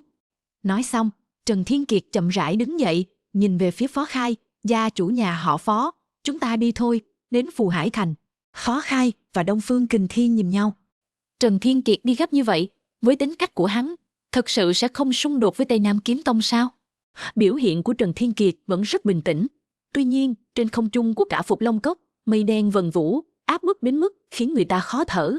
Khí sát của hắn, thậm chí còn gây ra dị tượng giữa trời đất. Chương 1267, Đông Phương Kình Thiên vội vàng nháy mắt với Trần Hiến Lễ. Thế nhưng, Trần Hiến Lễ vốn luôn nghe lời răm rắp theo Đông Phương Kình Thiên, lần này lại phá lệ không hề nói đỡ, mà nhìn thẳng vào Trần Thiên Kiệt nói, Thiên Kiệt, bất kể con làm gì, ông nội đều ủng hộ con. Trong xương cốt con chảy dòng máu của nhà họ Trần, thì phải làm việc mà nam nhi nhà họ Trần nên làm. Trần Thiên Kiệt nhếch miệng cười, không nói gì, sải bước đi ra khỏi cửa. Trong phút chốc, hào khí bừng, sát ý ngút trời. Trần Thiên Kiệt vừa rời khỏi Phục Long Cốc, Phó Khai và Thiên Khôi liền đuổi theo. Lúc ở đại sảnh vừa rồi, Trần Thiên Kiệt đã nói, lần này tham gia tiên quả thịnh hội, muốn Phó Khai đi cùng mình. Còn về phần Thiên Khôi, là vì cảm nhận được sát khí của Trần Thiên Kiệt, sợ Trần Thiên Kiệt xảy ra chuyện nên mới đi theo bảo vệ. Dù sao thì Thiên Khôi cũng là cường giả tiên quân, có người này ở bên cạnh, Trần Thiên Kiệt dù sao cũng an toàn hơn một chút. Đối thoại trong đại sảnh vừa rồi, ta đều nghe thấy cả rồi. Thiên Khôi nhíu mày hỏi, lần này đến Phù Hải Thành, ngươi thực sự muốn lấy Tây Nam Kiếm Tông ra làm mục tiêu sao? Trần Thiên Kiệt trầm giọng nói, nỗi lo của ông nội nuôi và mọi người, ta đều hiểu rõ trong lòng. Hơn nữa những nguy hiểm mà họ nghĩ tới, ta cũng đều đã nghĩ tới. Hiện tại cách tốt nhất là tạm thời lùi một bước, đợi sau này thực lực mạnh mẽ rồi, báo thù cũng chưa muộn. Thiên Khôi khó hiểu nói, vậy tại sao ngươi còn? Trong mắt Trần Thiên Kiệt lóe lên một tia hung quang, nhưng Phục Long Cốc là một thế lực mới thành lập. Nếu một thế lực ngay từ khi mới dựng xây đã bị người ta chèn ép, đến mất đi khí phách, thì sau này liệu còn có ngày ngóc đầu lên được không? Nếu tương lai đã nhìn thấy rõ một mảnh tối tăm, Vậy thì còn cần cái tương lai chết tiệt gì nữa? Ba quân có thể đoạt soái, nhưng thường phu không thể đoạt chí. A có thể dẫn họ chạy trốn từ Kình Thiên Tiên vực đến tận đây, thì cùng lắm lại dẫn họ từ đây chạy trốn sang một phương trời khác. Món nợ máu này dù thế nào cũng phải đòi lại. Phó Khai và Thiên Khôi chấn động trong lòng. Không ngờ Trần Thiên Kiệt không chỉ nhìn xa trông rộng mà còn nhìn thấu đáo như vậy. Lập tức ngậm miệng, không nói thêm lời nào. Ba người thi triển thân pháp, rất nhanh đã rời khỏi dãy núi Phục Long, đi tới Phù Hải Thành chỉ cách dãy núi Phục Long vạn dặm. Bởi vì tổng bộ Phù Hải Thương hội nằm ngay tại Phù Hải Thành, nên sự rộng lớn của tòa đại thành này không hề thua kém một tiên vực cỡ nhỏ. Toàn bộ Phù Hải Thành trăm nghề hưng thịnh, phồn vinh xương thịnh, hoa lệ rực rỡ, cường giả như mây. Vừa tới không trung phía trên Phù Hải Thành, Trần Thiên Kiệt liền mơ hồ cảm nhận được khí tức của mấy chục cường giả tiên quân. Đây mới chỉ là những cường giả tiên quân ở ngoài sáng. Vậy còn những kẻ trong tối thì sao? Ngay cả Thiên Khôi trưởng lão sở hữu cảnh giới tiên quân cũng không khỏi căng thẳng toàn thân, chuẩn bị sẵn sàng ứng phó với tình huống bất ngờ bất cứ lúc nào. Vút. Lúc này, một bóng hình uyển chuyển vút lên không trung, chặn đường đi của ba người. Người tới mặc một bộ váy lụa màu xanh, dung mạo tinh xảo, khí chất lạnh lùng, tay cầm một tấm lệnh bài phù hải. Trong thời gian diễn ra tiên quả thịnh hội, thế lực ngoại lai dừng bước. Trần Thiên Kiệt lấy tấm thiệp mời vàng óng ra nói, ta là cốc chủ Phục Long Cốc, Trần Thiên Kiệt, nhận được lời mời của quý thương hội, đặc biệt tới dự hội. Nữ tử áo xanh nhận lấy thiệp mời xem qua, xác nhận không sai, lúc này mới cho qua. Đã là khách của Phù Hải Thương hội, vậy xin mời đi theo ta.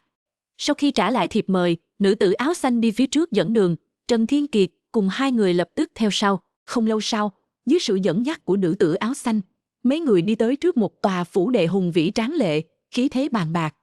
Trong phủ đệ tiên vụ lượn lờ, phía trên một tấm biển hiệu khắc bằng tiên tinh. 4 chữ lớn, Phù Hải Thương hội. Chương 1268. Trong 13 thế lực đỉnh phong tại Tử Vi Thiên, cũng có một thế lực thương hội, tên là Long Hổ Đường.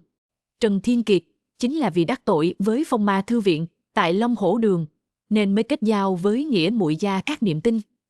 Mặc dù Phù Hải Thương hội và Long Hổ Đường đều là thế lực đỉnh phong, nhưng thế lực đỉnh phong của Tử Vi Thiên có tới 13 nhà, trong khi toàn bộ Tây Nam Thiên chỉ có 4 nhà. Cho nên nội tình của Phù Hải Thương hội hẳn là còn vượt trên cả Long Hổ Đường. Lệnh bài, một nhóm 4 người vừa đến cửa Phù Hải Thương hội, lập tức có 2 nam tử mặc hắc bào thần sắc nghiêm nghị bước tới. Trần Thiên Kiệt cảm nhận một chút khí tức tỏa ra từ trên người bọn họ, trong lòng lập tức kinh hãi. 2 người này đều là Thái Ất Chân Tiên. Để đường Thái Ất Chân Tiên canh cửa, thật là phô trương quá lớn. Tại Thần Ngọc Tiên Đình, Thái Ất Chân Tiên chính là tồn tại chỉ đứng sau Thần Ngọc Tiên Quân đấy. Phù Hải Thương hội quả nhiên không tầm thường. Sau khi nữ tử áo xanh xuất trình lệnh bài, liền dẫn 3 người Trần Thiên Kiệt tiến vào thương hội. Tổng bộ Phù Hải Thương hội này hiển nhiên không làm việc buôn bán, bởi vì không có tiểu nhị hay trưởng quỹ đón khách. Hơn nữa chỉ dựa vào 2 vị thủ vệ Thái Ất Chân Tiên nghiêm nghị uy vũ ở cửa kia, e rằng cũng không có mấy tiên nhân dám tới tổng bộ bàn chuyện làm ăn. Sau khi tiến vào bên trong thương hội, Trần Thiên Kiệt càng bị sự khí phái của Phù Hải Thương hội làm cho kinh ngạc. Thiên Khôi vốn được coi là người đã từng chứng kiến cảnh tượng lớn, nhìn thấy cảnh tượng trước mắt cũng không khỏi nín thở.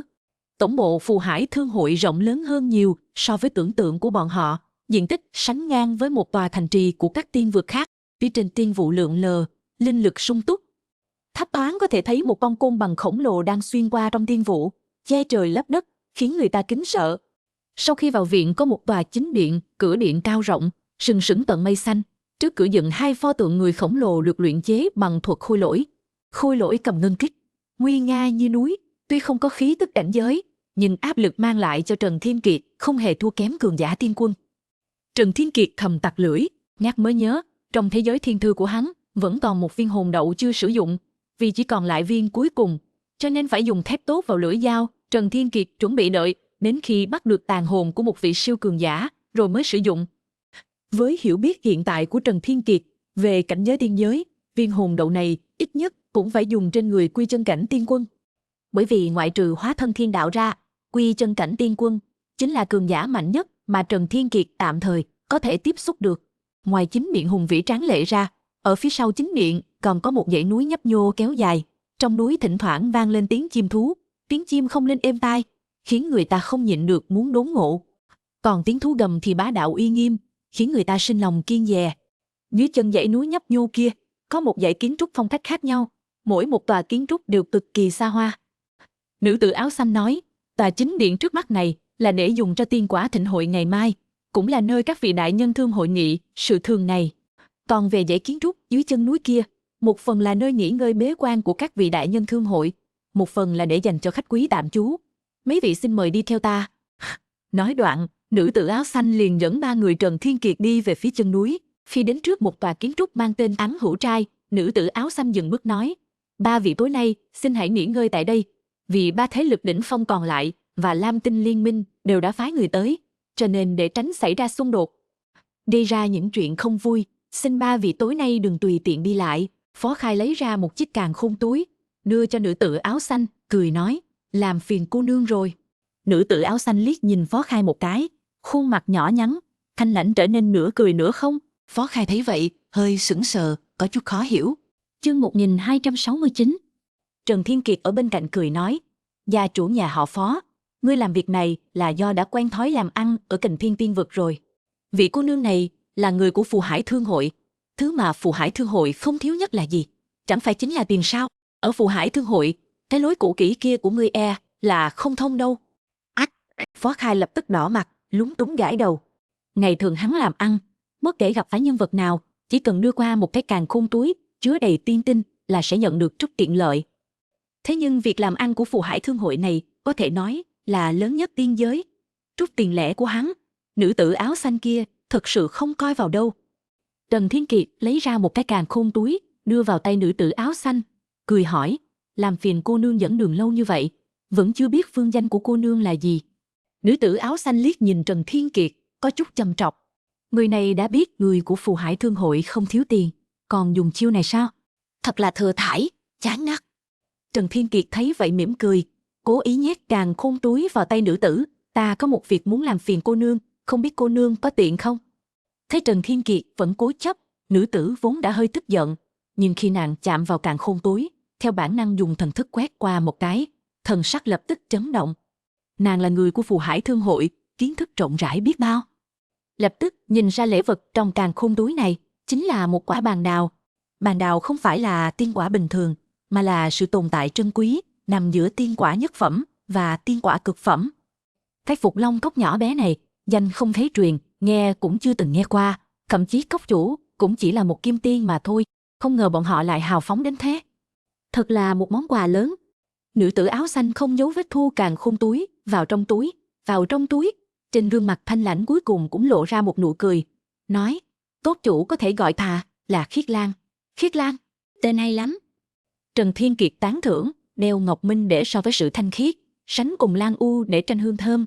Cái tên này xứng với tiên tư ngọc mạo của cô nương. Nhiếp Khiết Lan bị Trần Thiên Kiệt trích dẫn kinh điển khen ngợi như vậy, lập tức đỏ bừng khuôn mặt nhỏ nhắn. Công tử thật biết khen người, lúc cha đặt cái tên này cho ta, là cũng chưa từng nghĩ đến câu nói này. Thấy Mỹ, nữ thanh lãnh Nhiếp Khiết Lan bị Trần Thiên Kiệt vài ba câu trêu chọc, đến đỏ mặt. Phó Khai và Thiên Khôi nhìn nhau, không khỏi chép miệng. Cốc chủ thật sự nên mở một phân đường ở Phục Long Cốc, gọi là Ái Nhân Đường, tập hợp mỹ nữ thiên hạ, sức chiến đấu tuyệt đối bùng nổ, kẻ địch nhìn một cái là chưa đánh đã hàng. Trần Thiên Kiệt mỉm cười, sau đó nói ra mục đích tặng lễ, đã biết phương danh của cô nương, nếu không tự giới thiệu, ngược lại tỏ ra ta hơi thất lễ. Ta tên là Trần Thiên Kiệt, cô nương muốn gọi ta là gì cũng được, chỉ là có một việc muốn hỏi cô nương. Ta thấy tổng bộ của Quý Thương Hội hình như không làm việc mua bán, nên ta có vài thứ cần mua, không biết nên đi theo quy trình thế nào. Trong bì trà có bột trà, cái tổng bộ của Quý Tha, cái bác đệ cần biết. Trần Thiên Kiệt từ trước đến nay chưa bao giờ là một người lỗ mãn. Rất nhiều hành vi nhiệt quyết bốc đồng của hắn, nhìn thì có vẻ lỗ mãn, thực chất đều đã để lại đường lui. Lần này đến Phù Hải Thành đòi nợ cũng vậy. Trước khi tiên quả thịnh hội bắt đầu vào ngày mai, Trần Thiên Kiệt nhất định phải mua được vài tấm phù triện na di không gian. Như vậy một khi thấy tình thế không ổn, còn có thể mang theo mọi người ở Phục Long Cốc bình an rời đi. Người khác gây chuyện là chạy được hòa thượng không chạy được miếu. Trần Thiên Kiệt vì có thiên thư, cho nên vừa chạy được hòa thượng, cũng chạy được cả miếu. Chương 1270. Hóa ra là Trần công tử. Nhiếp Khiết Lan khẽ hành lễ, vành tay vẫn còn hơi ửng đỏ. Tuy tổng bộ của Phù Hải Thương Hội không thực hiện giao dịch, nhưng các phân bộ rải rác khắp Tây Nam Thiên đều có làm. Đương nhiên, nếu công tử thấy phiền phức, ta có thể giúp công tử dẫn tiến quản sự tổng bộ thương hội chúng ta. Bởi vì lần này ngoài ba đại thế lực khác và Lam Tinh Liên minh ra, hàng trăm thế lực xung quanh Phù Hải Thành cũng được mời đến. Dù sao cũng là thịnh hội, nếu chỉ có 4 đại thế lực và Lam Tinh Liên minh thì là đơn điệu nhàm chán. Mà để thỏa mãn nhu cầu giao dịch của các vị khách quý, chỉ cần tìm Bạch quản sự là có thể mua được thứ công tử muốn. Nghe vậy, Trần Thiên Kiệt trong lòng hơi vui mừng, lập tức nói, nếu cô nương không thấy phiền, xin hãy giúp ta dẫn tiến. Đương nhiên là được, công tử mời theo ta. Nhiếp Khiết Lan lập tức xoay người, tiếp tục dẫn đường cho 3 người Trần Thiên Kiệt. Phó Khai giơ ngón tay cái về phía Trần Thiên Kiệt. Thiên Khôi thì nhếch miệng cười.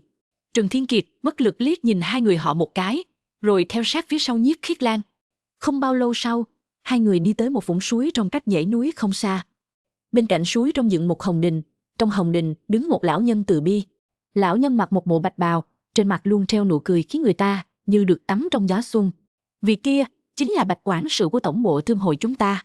3 người Trần Thiên Kiệt đưa mắt nhìn sang, khẽ cảm nhận một chút, trong lòng lập tức nhấy lên một tia kinh ngạc. Lão nhân từ bi trông có vẻ vô hại với người và vật này, lại là một vị hợp nhất tiên quân cường giả, còn cao hơn Thiên Khôi một cảnh giới. Thái ất chân tiên làm hộ vệ giữ cửa, hợp nhất tiên quân làm quản gia, Phù Hải thương hội còn dám xa xỉ hơn chút nữa không? Trần Thiên Kiệt không nhịn được liếc nhìn Nhiếp Khiết Lan. Cô nương này từ đầu đến cuối không hề lộ ra khí tức cảnh giới, không biết có phải cũng mạnh mẽ vô song hay không? Phù Hải thương hội quả không hổ là một trong 4 đại thế lực đỉnh phong của Tây Nam Thiên. Không khỏi, trong lòng Trần Thiên Kiệt dấy lên một tia lo lắng. Tây Nam Kiếm Tông cũng là một trong 4 đại thế lực đỉnh phong, Phù Hải thương hội càng mạnh mẽ, thực lực của Tây Nam Kiếm Tông tự nhiên cũng càng mạnh, là còn ở trên cả Đông Chu Tiên môn. Trong lúc suy tư, Trần Thiên Kiệt đã dưới sự dẫn dắt của Nhiếp Khiết Lan bước vào trong hồng đình. Lúc này trong hồng đình, không chỉ có nhóm khách của Trần Thiên Kiệt, mà còn có mấy phương thế lực đang bàn chuyện mua bán với Bạch quản sự. So với Phù Hải thương hội, mấy nhóm khách này trông yếu ớt hơn nhiều, phần lớn là chân tiên, ngay cả một vị tiên quân cũng không có, nghĩ đến là những tiểu thế lực được Phù Hải thương hội mời từ xung quanh Phù Hải thành đến góp vui. Bạch tiền bối. Trần Thiên Kiệt bước lên trước, cung kính ôm quyền, tại hạ là cốc chủ Phục Long Cốc, Trần Thiên Kiệt, xin hỏi một chút, Phù Hải thương hội chúng ta, phù triện Na Di không gian có hàng tồn không? Hàng tồn, hàng tồn. Lão nhân bạch bào khẽ mỉm cười, trên đời này không có việc mua bán nào mà Phù Hải thương hội không làm được, sao lại có chuyện hàng tồn? Trong giọng điệu lão nhân lộ ra một sự kiêu ngạo. Đương nhiên, Phù Hải thương hội có tư cách để kiêu ngạo. Trần Thiên Kiệt sinh lòng kinh thán, rồi cười hỏi, không biết giá bán là bao nhiêu? Lão nhân bạch bào giơ một ngón tay lên. Trần Thiên Kiệt hiểu rõ, 1000 vạn tiên tinh, giá cả còn khá công đạo. Hắn lập tức lấy ra một chiếc càn khôn túi từ thế giới thiên thư.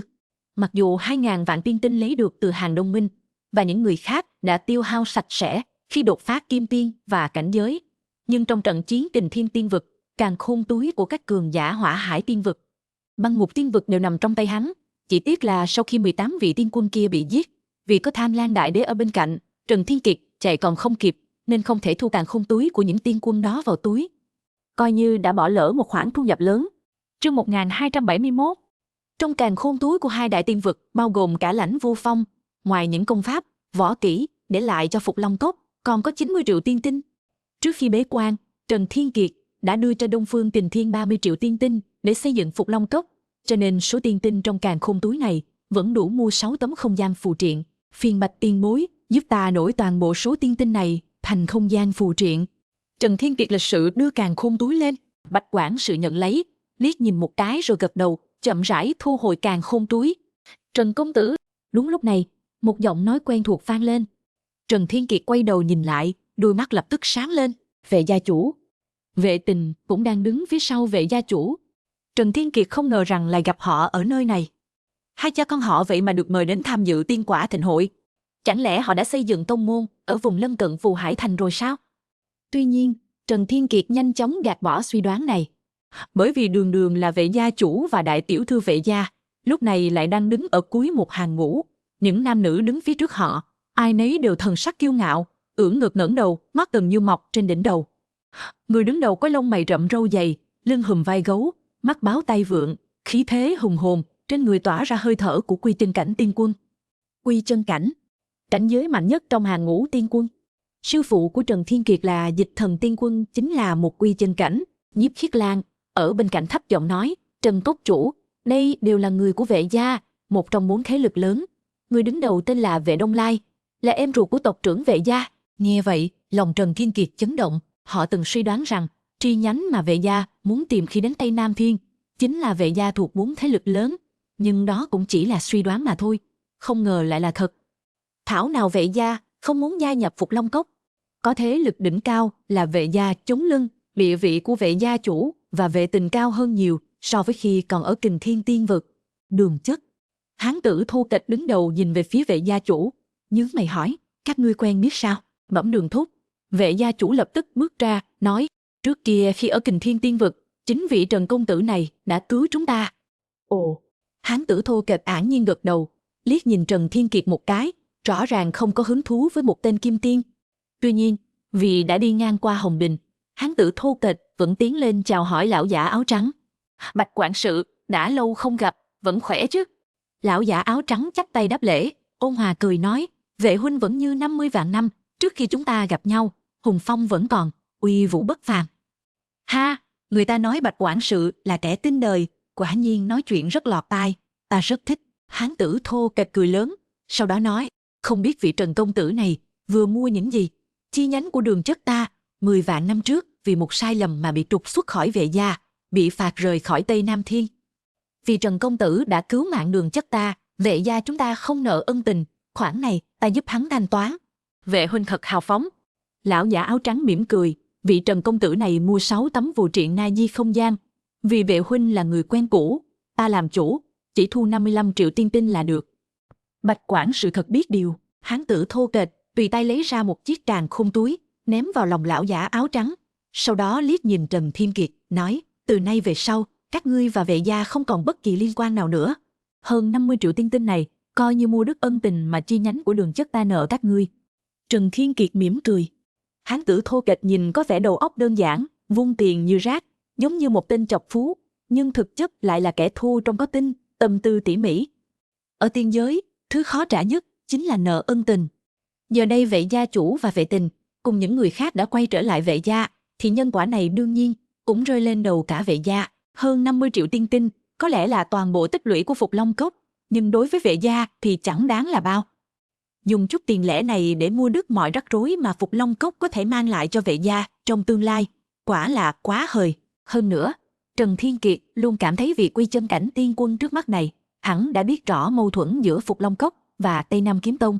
Hắn cười lớn một tiếng, giải quyết xong ân tình, dù có ngồi nhìn Phục Long Cốc bị tiêu diệt cũng không cần phải xung đột với Tây Nam Kiếm Tông. Đúng là không thể trong mặt mà bắt hình dong. Ồ, đây chẳng phải là đám kiến hôi hèn mọn của Phục Long Cốc sao? Lúc này, một giọng nói hơi trói tai vang lên từ ngoài đình. Vài nam nữ thanh niên đeo bảo kiếm bên hông, mặt đầy vẻ giễu cợt bước tới. Chương 1272. Sa Đức Bảo. Nhìn thấy vài thanh niên nam nữ đi tới với vẻ chế nhạo, Phó Khai lập tức biến sắc. Trần Thiên Kiệt nhíu mày nói, người của Tây Nam Kiếm Tông. Phó Khai trầm giọng nói, thanh niên cầm đầu, có một nốt ruồi đen ở khóe mắt, chính là hắn 1 năm trước đến Phục Long Cốc thu bảo hộ phí. Rất có thể, Lý Bất Tranh và Vương Vô Vi đến Phù Hải Thành, cũng là bị Sa Đức Bảo và những kẻ khác giết chết. Lời này vừa nói ra, Trần Thiên Kiệt lập tức dâng lên một sát ý mãnh liệt. Hắn nhìn về phía vài thanh niên nam nữ đó, ánh mắt lạnh lẽo như sắt. Một đám thanh niên bước vào Hồng Đình, cũng không thèm chào hỏi Vệ Đông Lai và Bạch quản sự, chỉ đánh giá Trần Thiên Kiệt và hai người kia với vẻ chế giễu, trên mặt tràn đầy khinh miệt. Vừa rồi nghe ngươi nói, ngươi là cốc chủ của Phục Long Cốc. Trần Thiên Kiệt. Sa Đức Bảo chế nhạo, Phục Long Cốc dù sao cũng là thế lực có tiên quân tọa trấn, sao cốc chủ lại là một kẻ vô dụng như ngươi? 100 triệu tiên tinh chẳng phải là một số tiền lớn sao? Ngươi không thể lấy ra số tiền này sao? Thấy người của Tây Nam Kiếm Tông đến gây chuyện, những thế lực yếu ớt xung quanh vội vã lui về phía sau, sợ bị liên lụy. Thế lực của họ có thể tồn tại đến tận bây giờ, đều là vì đã từng giao dịch với Tây Nam Kiếm Tông và nộp 100 triệu tiên tinh bảo hộ phí. Thanh niên tên Sa Đức Bảo này không phải là người tốt lành, thậm chí là ma đầu nổi tiếng gần xa, dựa vào việc cha mình có ghế trưởng lão trong Tây Nam Kiếm Tông, thường xuyên hoành hành trong khu vực rộng hàng triệu dặm, vặt lông ngỗng, cướp bạc dân nữ, giết người vô số, làm mọi điều xấu xa. Trần Thiên Kiệt chỉ lạnh lùng nhìn hắn, không nói gì. Sa Đức Bảo liếc nhìn càn khôn túi trong tay Trần Thiên Kiệt, rồi nhìn sang Bạch quản sự, cười lạnh, này, lão đầu râu trắng, số tiền mà tên tiểu tử này mua đồ là nhà họ Vệ trả, Ngươi đã trả lại cho hắn bao nhiêu tiền?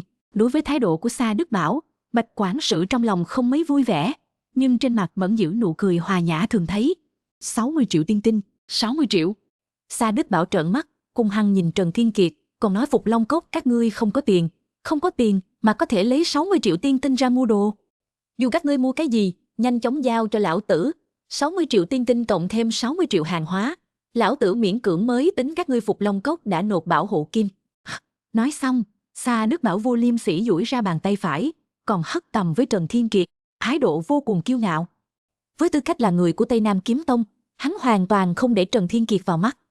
Một kim tiên nhỏ bé, chẳng qua là con kiến hôi. Dù Trần Thiên Kiệt có tiên quân chống lưng, cũng chỉ là sự chỉ cảnh tiên quân, dám đắc tội Tây Nam Kiếm Tông sao? Đã đại hán thô kịch Vệ Đông Lai khoanh tay, khóe miệng hơi cong lên, đứng sang một bên xem náo nhiệt. Dù sao hắn đã trả ân tình cho Phục Long Cốc rồi, dù Phục Long Cốc gặp nguy hiểm, gia tộc Vệ cũng không cần phải ra tay giúp đỡ. Trú gia tộc Vệ và Vệ Tình thì đầy vẻ lo lắng. Họ muốn giúp Trần Thiên Kiệt, nhưng thực lực yếu kém, căn bản không có tác dụng gì. Hơn nữa, giờ họ đã trở về gia tộc, nếu lại phạm sai lầm, lại bị trục xuất khỏi Tây Nam Thiên, e rằng cả đời này không còn cơ hội quay lại nữa. Phó Khai ở bên cạnh nhỏ giọng nói, Cốc chủ, làm sao bây giờ? Trần Thiên Kiệt mỉm cười, quay sang hỏi Bạch quản sự, Bạch tiền bối, trong Phù Hải Thương hội hình như không được phép đánh nhau, đúng không? Bạch quản sự mỉm cười, đúng vậy. Vì vậy, dù Trần Cốc chủ không trả tiền, họ cũng không thể làm gì các ngươi. Trần Thiên Kiệt hỏi, vậy trong trường hợp nào thì có thể động thủ? Chương 1273. Bạch quản sự đáp, trừ khi Trần Cốc chủ động khiêu khích bọn họ, gây ra mối đe dọa đối với an toàn thân thể hoặc tài sản cá nhân của bọn họ, thì bọn họ mới ra tay. Trần Cốc chủ xin cứ yên tâm, chỉ cần các ngươi an tâm trở về nơi ở nghỉ ngơi, bọn họ không thể ra tay với các ngươi, nếu không quy củ của Phù Hải Thương hội, chẳng phải là đặt ra cho có sao. Đa tạ Bạch tiền bối chỉ điểm. Trần Thiên Kiệt mỉm cười cảm ơn. Bạch quản sự cũng mỉm cười đáp lễ. So với một Sa Đức Bảo không chút lễ nghĩa lại, còn khét tiếng xấu xa, Bạch quản sự rõ ràng có thiện cảm hơn với Trần Thiên Kiệt nho nhã lễ độ. Trần công tử, Nhiếp Khiết Lan bước lên phía trước nói, để ta đưa các ngươi về Thắng Hữu Trai nghỉ ngơi đi. Rất rõ ràng, Nhiếp Khiết Lan cũng giống như Bạch quản sự đều đang giúp đỡ Trần Thiên Kiệt. Chưa vội. Trần Thiên Kiệt lại khẽ mỉm cười, xua tay, sau đó đi về phía Sa Đức Bảo, giao 2 chiếc càn khôn túi trong tay cho Sa Đức Bảo. Một chiếc càn khôn túi chứa 6 tấm không gian phù triện, một chiếc càn khôn túi chứa 60 triệu tiên tinh. Nhìn thấy cảnh này, Bạch quản sự và Nhiếp Khiết Lan đồng thời nhíu mày. Bọn họ đã nói rõ với Trần Thiên Kiệt rồi, Sa Đức Bảo không có cách nào ra tay với người của Phục Long Cốc tại tổng bộ thương hội. Sao Trần Thiên Kiệt còn phải nhận thua, giống như con rùa rụt cổ, mà dâng nộp toàn bộ tiền tài bảo vật của mình? Điều này khiến thiện cảm ít ỏi mà Bạch quản sự và Nhiếp Khiết Lan dành cho Trần Thiên Kiệt lập tức tan thành mây khói. Những thế lực yếu nhược xung quanh cũng lần lượt thở dài. Dãy núi Phục Long có một thế lực mới nổi, chuyện này bọn họ đều có nghe qua đôi chút. Vốn nghe nói Phục Long Cốc không nộp phí bảo kê, còn tưởng rằng Phục Long Cốc có chí khí lớn thế nào, không ngờ cũng giống như bọn họ, vì cầu sinh tồn mà phải cúi đầu trước Tây Nam Kiếm Tông. Tuy nhiên cũng có thể hiểu được, có thế lực mới nổi nào dám đắc tội với một trong 4 thế lực đỉnh cao là Tây Nam Kiếm Tông chứ? Huống chi Sa Đức Bảo còn là một tiểu ma đầu giết người không chớp mắt. Phó Khai và Thiên Khôi nhìn nhau, đều không hiểu cách làm của Trần Thiên Kiệt. Lúc Trần Thiên Kiệt rời khỏi Phục Long Cốc đầy sát khí, chẳng phải đã tuyên bố 3 quân có thể đoạt soái, thường phu không thể đoạt chí sao? Sao giờ lại hèn nhát thế này? Thật là ngoan ngoãn nha. Sa Đức Bảo thấy Trần Thiên Kiệt hiểu chuyện như vậy, lập tức cầm lấy 2 chiếc càn khôn túi kia, còn không quên vỗ vào mặt Trần Thiên Kiệt, giễu cợt, vẫn là ngươi làm cốc chủ có phong thái, mạnh hơn đám lừa bướng bỉnh ở Phục Long Cốc các ngươi nhiều. Hãy phát huy tiếp tục giữ vững nhé. Phó Khai và Thiên Khôi trong lòng bốc hỏa, Bạch quản sự và Nhiếp Khiết Lan càng lắc đầu ngán ngẩm. Vệ Đông Lai cũng chán nản ngáp một cái, xua tay nói, được rồi, không có gì đáng xem vô vị, đi thôi, chúng ta nên đi nghỉ ngơi. Ngày mai còn phải tham gia Tiên Quả Thịnh hội nữa, không thể lãng phí thời gian vào loại kẻ hèn nhát này. Vệ gia chủ và Vệ Tình đều thở dài. Đây vẫn là Trần Thiên Kiệt mà bọn họ quen biết sao? Chẳng lẽ sau khi làm cốc chủ, Trần Thiên Kiệt lại yêu quyền lực như mạng, sợ Phục Long Cốc xảy ra chuyện, làm mất đi quyền lực khó khăn lắm mới có được? Hay là hắn lo lắng cho hơn 1000 mạng người của Phục Long Cốc nên đang nhẫn nhục chịu đựng? Bạch tiền bối. Ngay lúc này, Trần Thiên Kiệt bỗng quay đầu nhìn về phía Bạch quản sự, mỉm cười nói, vừa rồi ngài nói, chỉ cần an toàn thân thể hoặc tài sản cá nhân bị đe dọa, thì dù ở Phù Hải Thương hội cũng có thể ra tay, đúng không? Bạch quản sự hơi ngẩn ra, đúng vậy, vậy thì tốt. Trần Thiên Kiệt nhếch miệng cười, sau đó nhìn về phía Sa Đức Bảo, vút. Ánh mắt Trần Thiên Kiệt lóe lên hung quang, đột nhiên vung một cái tát mạnh lên. Chát! Một tiếng vang giòn giã, khiến tất cả mọi người kinh ngạc. Cái người Sa Đức Bảo bị tát bay ra ngoài. Chương 1274. Một màn đột ngột xuất hiện, lập tức khiến cho bên trong và bên ngoài Hồng Đình kinh hô liên tục. Tất cả mọi người đều không ngờ rằng Trần Thiên Kiệt hỏi Bạch quản sự những câu hỏi đó chẳng phải là giúp bản thân hỏi, mà là giúp Tây Nam Kiếm Tông hỏi. Hắn đưa càn khôn túi cho Sa Đức Bảo chính là vì muốn ra tay với Sa Đức Bảo. Bởi vì điều đó có nghĩa là Sa Đức Bảo gây ra mối đe dọa cho tài sản riêng của hắn. Thật là tính toán kỹ lưỡng. Hô!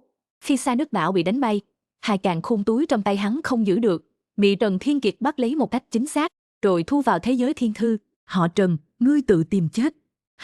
Ngươi dám đánh Sa sư huynh, ta sẽ băm ngươi thành ngàn mảnh, giết hắn. Vài thanh niên nam nữ khác của Tây Nam Kiếm Tông tức giận, gầm thét muốn xé xác Trần Thiên Kiệt. Trần Thiên Kiệt vẫn giữ trên mặt một nụ cười nhạt, đứng tại chỗ không nhúc nhích. Xẹt. Nhiếp Khiết Lan chắn trước mặt Trần Thiên Kiệt, ngăn cản những thanh niên nam nữ kia. Sự chỉ cảnh tiên quân khí tức bùng phát từ trên người Nhiếp Khiết Lan. Trần Thiên Kiệt có chút kinh ngạc. Cho đến lúc này hắn mới biết được cảnh giới chân thật của Nhiếp Khiết Lan. Không ngờ rằng mỹ nhân lạnh lùng này, thực lực lại mạnh mẽ như vậy, lại là một tiên quân cường giả. Đồ đanh ba rẻ tiền, mau tránh ra. Đây là chuyện của Tây Nam Kiếm Tông và Phục Long Cốc. Ngươi chẳng lẽ muốn đối địch với Tây Nam Kiếm Tông sao? Chúng ta muốn giết Trần Thiên Kiệt. Vài thanh niên nam nữ mắng chửi. Ánh mắt Nhiếp Khiết Lan lập tức trở nên lạnh lẽo. Các ngươi không được trưởng bối nhắc nhở sao? Không ai được phép đồng thủ ở Phù Hải Thương hội. Sa Đức Bảo lúc này đã bụng lấy khuôn mặt xinh đỏ bò dậy từ trên mặt đất, nhanh chóng chạy đến gần, chỉ vào mũi Nhiếp Khiết Lan mắng. Ngươi có bị mù không? Vừa rồi tên cậu tạp đó tát ta một bạt tay, ngươi không thấy sao? Trong mắt Nhiếp Khiết Lan thoáng hiện một tia sát khí, quy tắc đã nói rõ ràng. Ngươi gây nguy hiểm đến sự an toàn tài sản cá nhân của Trần Cốc Chủ, nên Trần Cốc Chủ mới ra tay. Trần Cốc Chủ cũng không cướp càn khôn túi của các ngươi chứ. Ai dám phá quy tắc của thương hội ta, đừng trách ta vô tình. Mặc dù Bạch quản sự không nói gì, nhưng khí tức hợp nhất tiên quân cũng mơ hồ lộ ra, hiển nhiên là đang đe dọa đám người không biết trời cao đất dày này. Đồng thời, Bạch quản sự không khỏi nhìn Trần Thiên Kiệt một cái, trong mắt lộ ra một tia thưởng thức. Ban đầu còn tưởng Trần Thiên Kiệt là một kẻ nhát nhược, không ngờ hắn lại thông minh hơn bất kỳ ai tưởng tượng. Hắn mượn quy tắc của Phù Hải Thương hội để trút giận cho Phục Long Cốc. Thật là một chiêu mượn thế đánh mặt. Vị Trần Cốc Chủ này không phải người thường. Vệ Đông Lai vốn định rời đi cũng sáng mắt, sinh hứng thú, lại dừng chân, nhìn Trần Thiên Kiệt và Sa Đức Bảo với vẻ thích thú. Thú vị, Vệ Đông Lai nhếch mép cười. Tên nhóc này giống như anh trai ta, rất xảo quyệt, hợp khẩu vị ta. Lúc này, Sa Đức Bảo cảm nhận được cơn đau trên mặt, càng nghĩ càng tức giận. Với tư cách là con trai của trưởng lão Tây Nam Kiếm Tông, hắn đã bao giờ bị người ta tát vào mặt chưa? Huống chi, hắn là một đại la kim tiên, lại bị một kim tiên nhất phẩm tát bay, nói ra thật sự khiến người ta cười rớt răng. Sa Đức Bảo dù sao cũng không nuốt trôi được cơn tức này. Họ Trần. Sa Đức Bảo giận dữ chỉ vào Trần Thiên Kiệt, căm thù nói, hôm nay cái tát này, ta sẽ khiến ngươi phải trả giá gấp ngàn gấp vạn. Ngay cả khi ngươi cho ta 100 triệu tiên tinh, ta cũng không vui, nhất định phải dẫn người diệt Phục Long Cốc. Chương 1275. Xung quanh vài thanh niên nam nữ nhao phụ họa, không sai, Sa sư huynh nhất định phải diệt Phục Long Cốc mới có thể hả giận trong lòng. Phục Long Cốc, đám người này không biết trời cao đất dày, ngay cả chúng ta Tây Nam Kiếm Tông cũng dám đắc tội. Đến lúc đó, để cho Phục Long Cốc không còn một ai, máu chảy thành sông. Chúng ta sáng nay giết đám ngu ngốc kia, chẳng phải là người của Phục Long Cốc sao? Mười mấy người đó, cứ coi như là lãi suất Phục Long Cốc trả đi. Sa Đức Bảo ánh mắt âm lãnh, lạnh cười nói, không sai, giống như mười mấy tên ngu ngốc sáng nay vậy. Hắn hướng về phía Trần Thiên Kiệt âm lãnh nói, họ Trần, ngươi biết sáng nay mười mấy người của Phục Long Cốc các ngươi chết như thế nào không? Ta không hỏi bọn họ đòi tiên tinh, vì ta biết bọn họ giao không được, nhưng ta cứ muốn giết bọn họ. Ai bảo ta nhìn người của Phục Long Cốc các ngươi không thuận mắt chứ? Tên kia gọi Lý Bất Tranh, cũng khá cứng đầu. Ta bảo hắn quỳ xuống liếm giày ta, hắn lại thà chết không khuất phục. Nếu không chịu quỳ, vậy ta liền để hắn nằm xuống mãi mãi. Nghe Sa Đức Bảo nhắc đến Lý Bất Tranh, Trần Thiên Kiệt và Phó Khai trên người sắc ý lập tức bùng nổ. Phó Khai trong mắt gần như phun ra lửa. Thấy hai người nổi giận, Sa Đức Bảo mắt sáng lên, chỉ cảm thấy tìm được cách sỉ nhục Trần Thiên Kiệt. Hắn cười nhăn, đi đến trước mặt Trần Thiên Kiệt, trêu chọc nói, còn có tên kia gọi Vương Vô Vi. Hắn lúc hấp hối lại nói, với tư cách là bạn của cốc chủ, không thể làm mất mặt cốc chủ, vậy mà tự bạo. Xem ra, ngươi và hắn quan hệ không tầm thường a. Chỉ tiếc, một địa tiên nhỏ bé, dù tự bạo, trong mắt ta, cũng chỉ là một đống phân chó nổ tung, căn bản không có chút sát thương nào. Trước khi hắn tự bạo, ta đã cắt đứt gân tay và gân chân hắn, còn đâm mù mắt hắn, ngươi không biết đâu, bộ dạng của hắn lúc đó, thật đáng thương a. Còn về những người khác ta để bọn họ nằm trên đất, sau đó dùng chân giẫm nát từng cái đầu, thật kích thích. Ta thích nhất là chơi trò này. Bốp. Bỗng nhiên, Trần Thiên Kiệt đôi mắt lóe lên tinh mang, ra tay nhanh như điện, một tay bóp chặt cổ Sa Đức Bảo, nhấc Sa Đức Bảo lên. Mọi người xung quanh đều kinh hãi. Sa Đức Bảo lại là Đại La Kim Tiên, vậy mà lại không né được. Cảnh giới khí tức trên người Trần Thiên Kiệt chỉ là Kim Tiên nhất phẩm thôi a, còn kém một cảnh giới cực phẩm so với Đại La Kim Tiên. Họ Trần, ngươi thả ta xuống nhanh. Sa Đức Bảo mặt đỏ bừng, liên tục vỗ đánh giãy giụa, giận dữ nói, nếu không thả ra, ta sẽ xé ngươi thành trăm mảnh. Trần Thiên Kiệt lạnh lùng nhìn Sa Đức Bảo, trong mắt như có vô số tinh tú đang bùng nổ. Hắn ngẩng đầu hỏi, tiền bối Bạch. Quản sự Bạch nói, Trần cốc chủ cứ nói. Trần Thiên Kiệt nói, quy tắc của Phù Hải Thương hội chỉ nói không được đánh nhau, không nói không được giết người, đúng không? Quản sự Bạch hơi sững sờ. Cuộc chiến của những cường giả tiên giới thường đi kèm với việc giết người, dù sao một ý nghĩ của họ cũng có thể khiến hàng ngàn người bỏ mạng. Nhưng nếu cố tình tìm cách diễn giải theo nghĩa đen, thì đúng là không hề nói rõ là không được giết người. Quản sự Bạch lập tức nói, không có, rất tốt. Bàn tay phải của Trần Thiên Kiệt bắt đầu dùng lực. Sa Đức Bảo dần không thở nổi, hắn điên cuồng đá Trần Thiên Kiệt, giận dữ nói, ngươi, chẳng lẽ dám giết ta sao? Cha ta sẽ không bỏ qua cho ngươi đâu. Xoẹt. Ngay lúc này, một bóng người như sao băng, khí thế hùng hổ từ các tòa nhà bay tới. Khí tức quy chân cảnh tiên quân lập tức bao trùm toàn bộ Phù Hải Thương hội. Người nhanh chóng đến đây là một người đàn ông trung niên với ngọn lửa giận dữ. Hắn có vài phần tương đồng với Sa Đức Bảo, cũng có một nốt ruồi đen dưới đuôi mắt, trên mặt tràn đầy sát khí. Chính là cha của Sa Đức Bảo, trưởng lão Sa của Tây Nam Kiếm Tông. Mọi người xung quanh đều thở dài, họ biết vở kịch sắp kết thúc rồi. Trần Thiên Kiệt, dù có gan lớn đến đâu, cũng không dám giết người ngay trước mặt trưởng lão của Tây Nam Kiếm Tông chứ. Vệ Đông Lai thậm chí còn duỗi người lười biếng, nhận ra rằng vở kịch hay này sắp trở nên tẻ nhạt. Tiểu tử, ta ra lệnh ngươi lập tức thả con trai ta xuống, nếu không ta nhất định sẽ xé xác ngươi thành vạn đoạn, nghiền xương thành tro. Vẻ mặt của Sa trưởng lão tràn đầy sát ý, trong mắt tràn ngập sự khinh miệt của kẻ mạnh đối với con kiến hèn. Sa Đức Bảo thậm chí còn nhếch mép cười. Hắn biết cha mình vừa đến, mạng sống của mình coi như được bảo toàn. Họ Trần, ngươi, xong rồi. Thật sao? Trần Thiên Kiệt khẽ cong khóe môi, nở một nụ cười lạnh lẽo, e rằng người sắp xong không phải ta. Nhận ra điềm báo chẳng lành, Sa trưởng lão tức giận quát, ngươi dám? Ngươi xem ta dám hay không? Trần Thiên Kiệt gầm lên một tiếng, đột nhiên dùng lực. Rắc! Cổ của Sa Đức Bảo lập tức bị vặn gãy, thi thể bị ném xuống chân Sa trưởng lão như một con chó chết. Trong khoảnh khắc, bầu không khí của cả Hồng Đình đều trở nên náo động. Chương 1276. Ai cũng không ngờ rằng Trần Thiên Kiệt lại dám giết Sa Đức Bảo, thậm chí ngay trước mặt trưởng lão Sa. Trưởng lão Sa dù sao cũng là người có tiếng nói trong Tây Nam Kiếm Tông, hơn nữa thực lực cũng tuyệt không kém cạnh Vệ Đông Lai, một vị quy chân cảnh tiên quân. Trần Thiên Kiệt giết con trai của trưởng lão Sa, chẳng phải là tự tìm chết sao? Thật là gan dạ. Vệ Đông Lai biểu môi, nói, chỉ tiếc là có máu nóng, lại không biết ẩn nhẫn, chỉ có thể nghênh đón tai ương. Khi Trần Thiên Kiệt tác Sa Đức Bảo, Vệ Đông Lai rất khâm phục, bởi vì Trần Thiên Kiệt đã lợi dụng quy tắc, mượn thế để bạc tai, có thể nói là vừa có gan vừa có mưu. Nhưng ngay trước mặt trưởng lão Sa mà giết con trai người ta, dù có sảng khoái, nhưng lại quá mức lỗ mãng, khó thành đại khí. Sắc mặt của Bạch quản sự và Nhiếp Khiết Lan cũng hơi đổi khác. Đồ xuất sinh, ngươi tự tìm chết. Nhìn thi thể con trai dưới chân, sát ý của trưởng lão Sa lập tức bao trùm toàn bộ Phù Hải Thương hội. Ánh mắt của tất cả mọi người trong thương hội đều hướng về phía Hồng Đình. Rốt cuộc là ai dám chọc giận một vị quy chân cảnh tiên quân của Tây Nam Kiếm Tông? Chẳng lẽ sống không đủ rồi sao?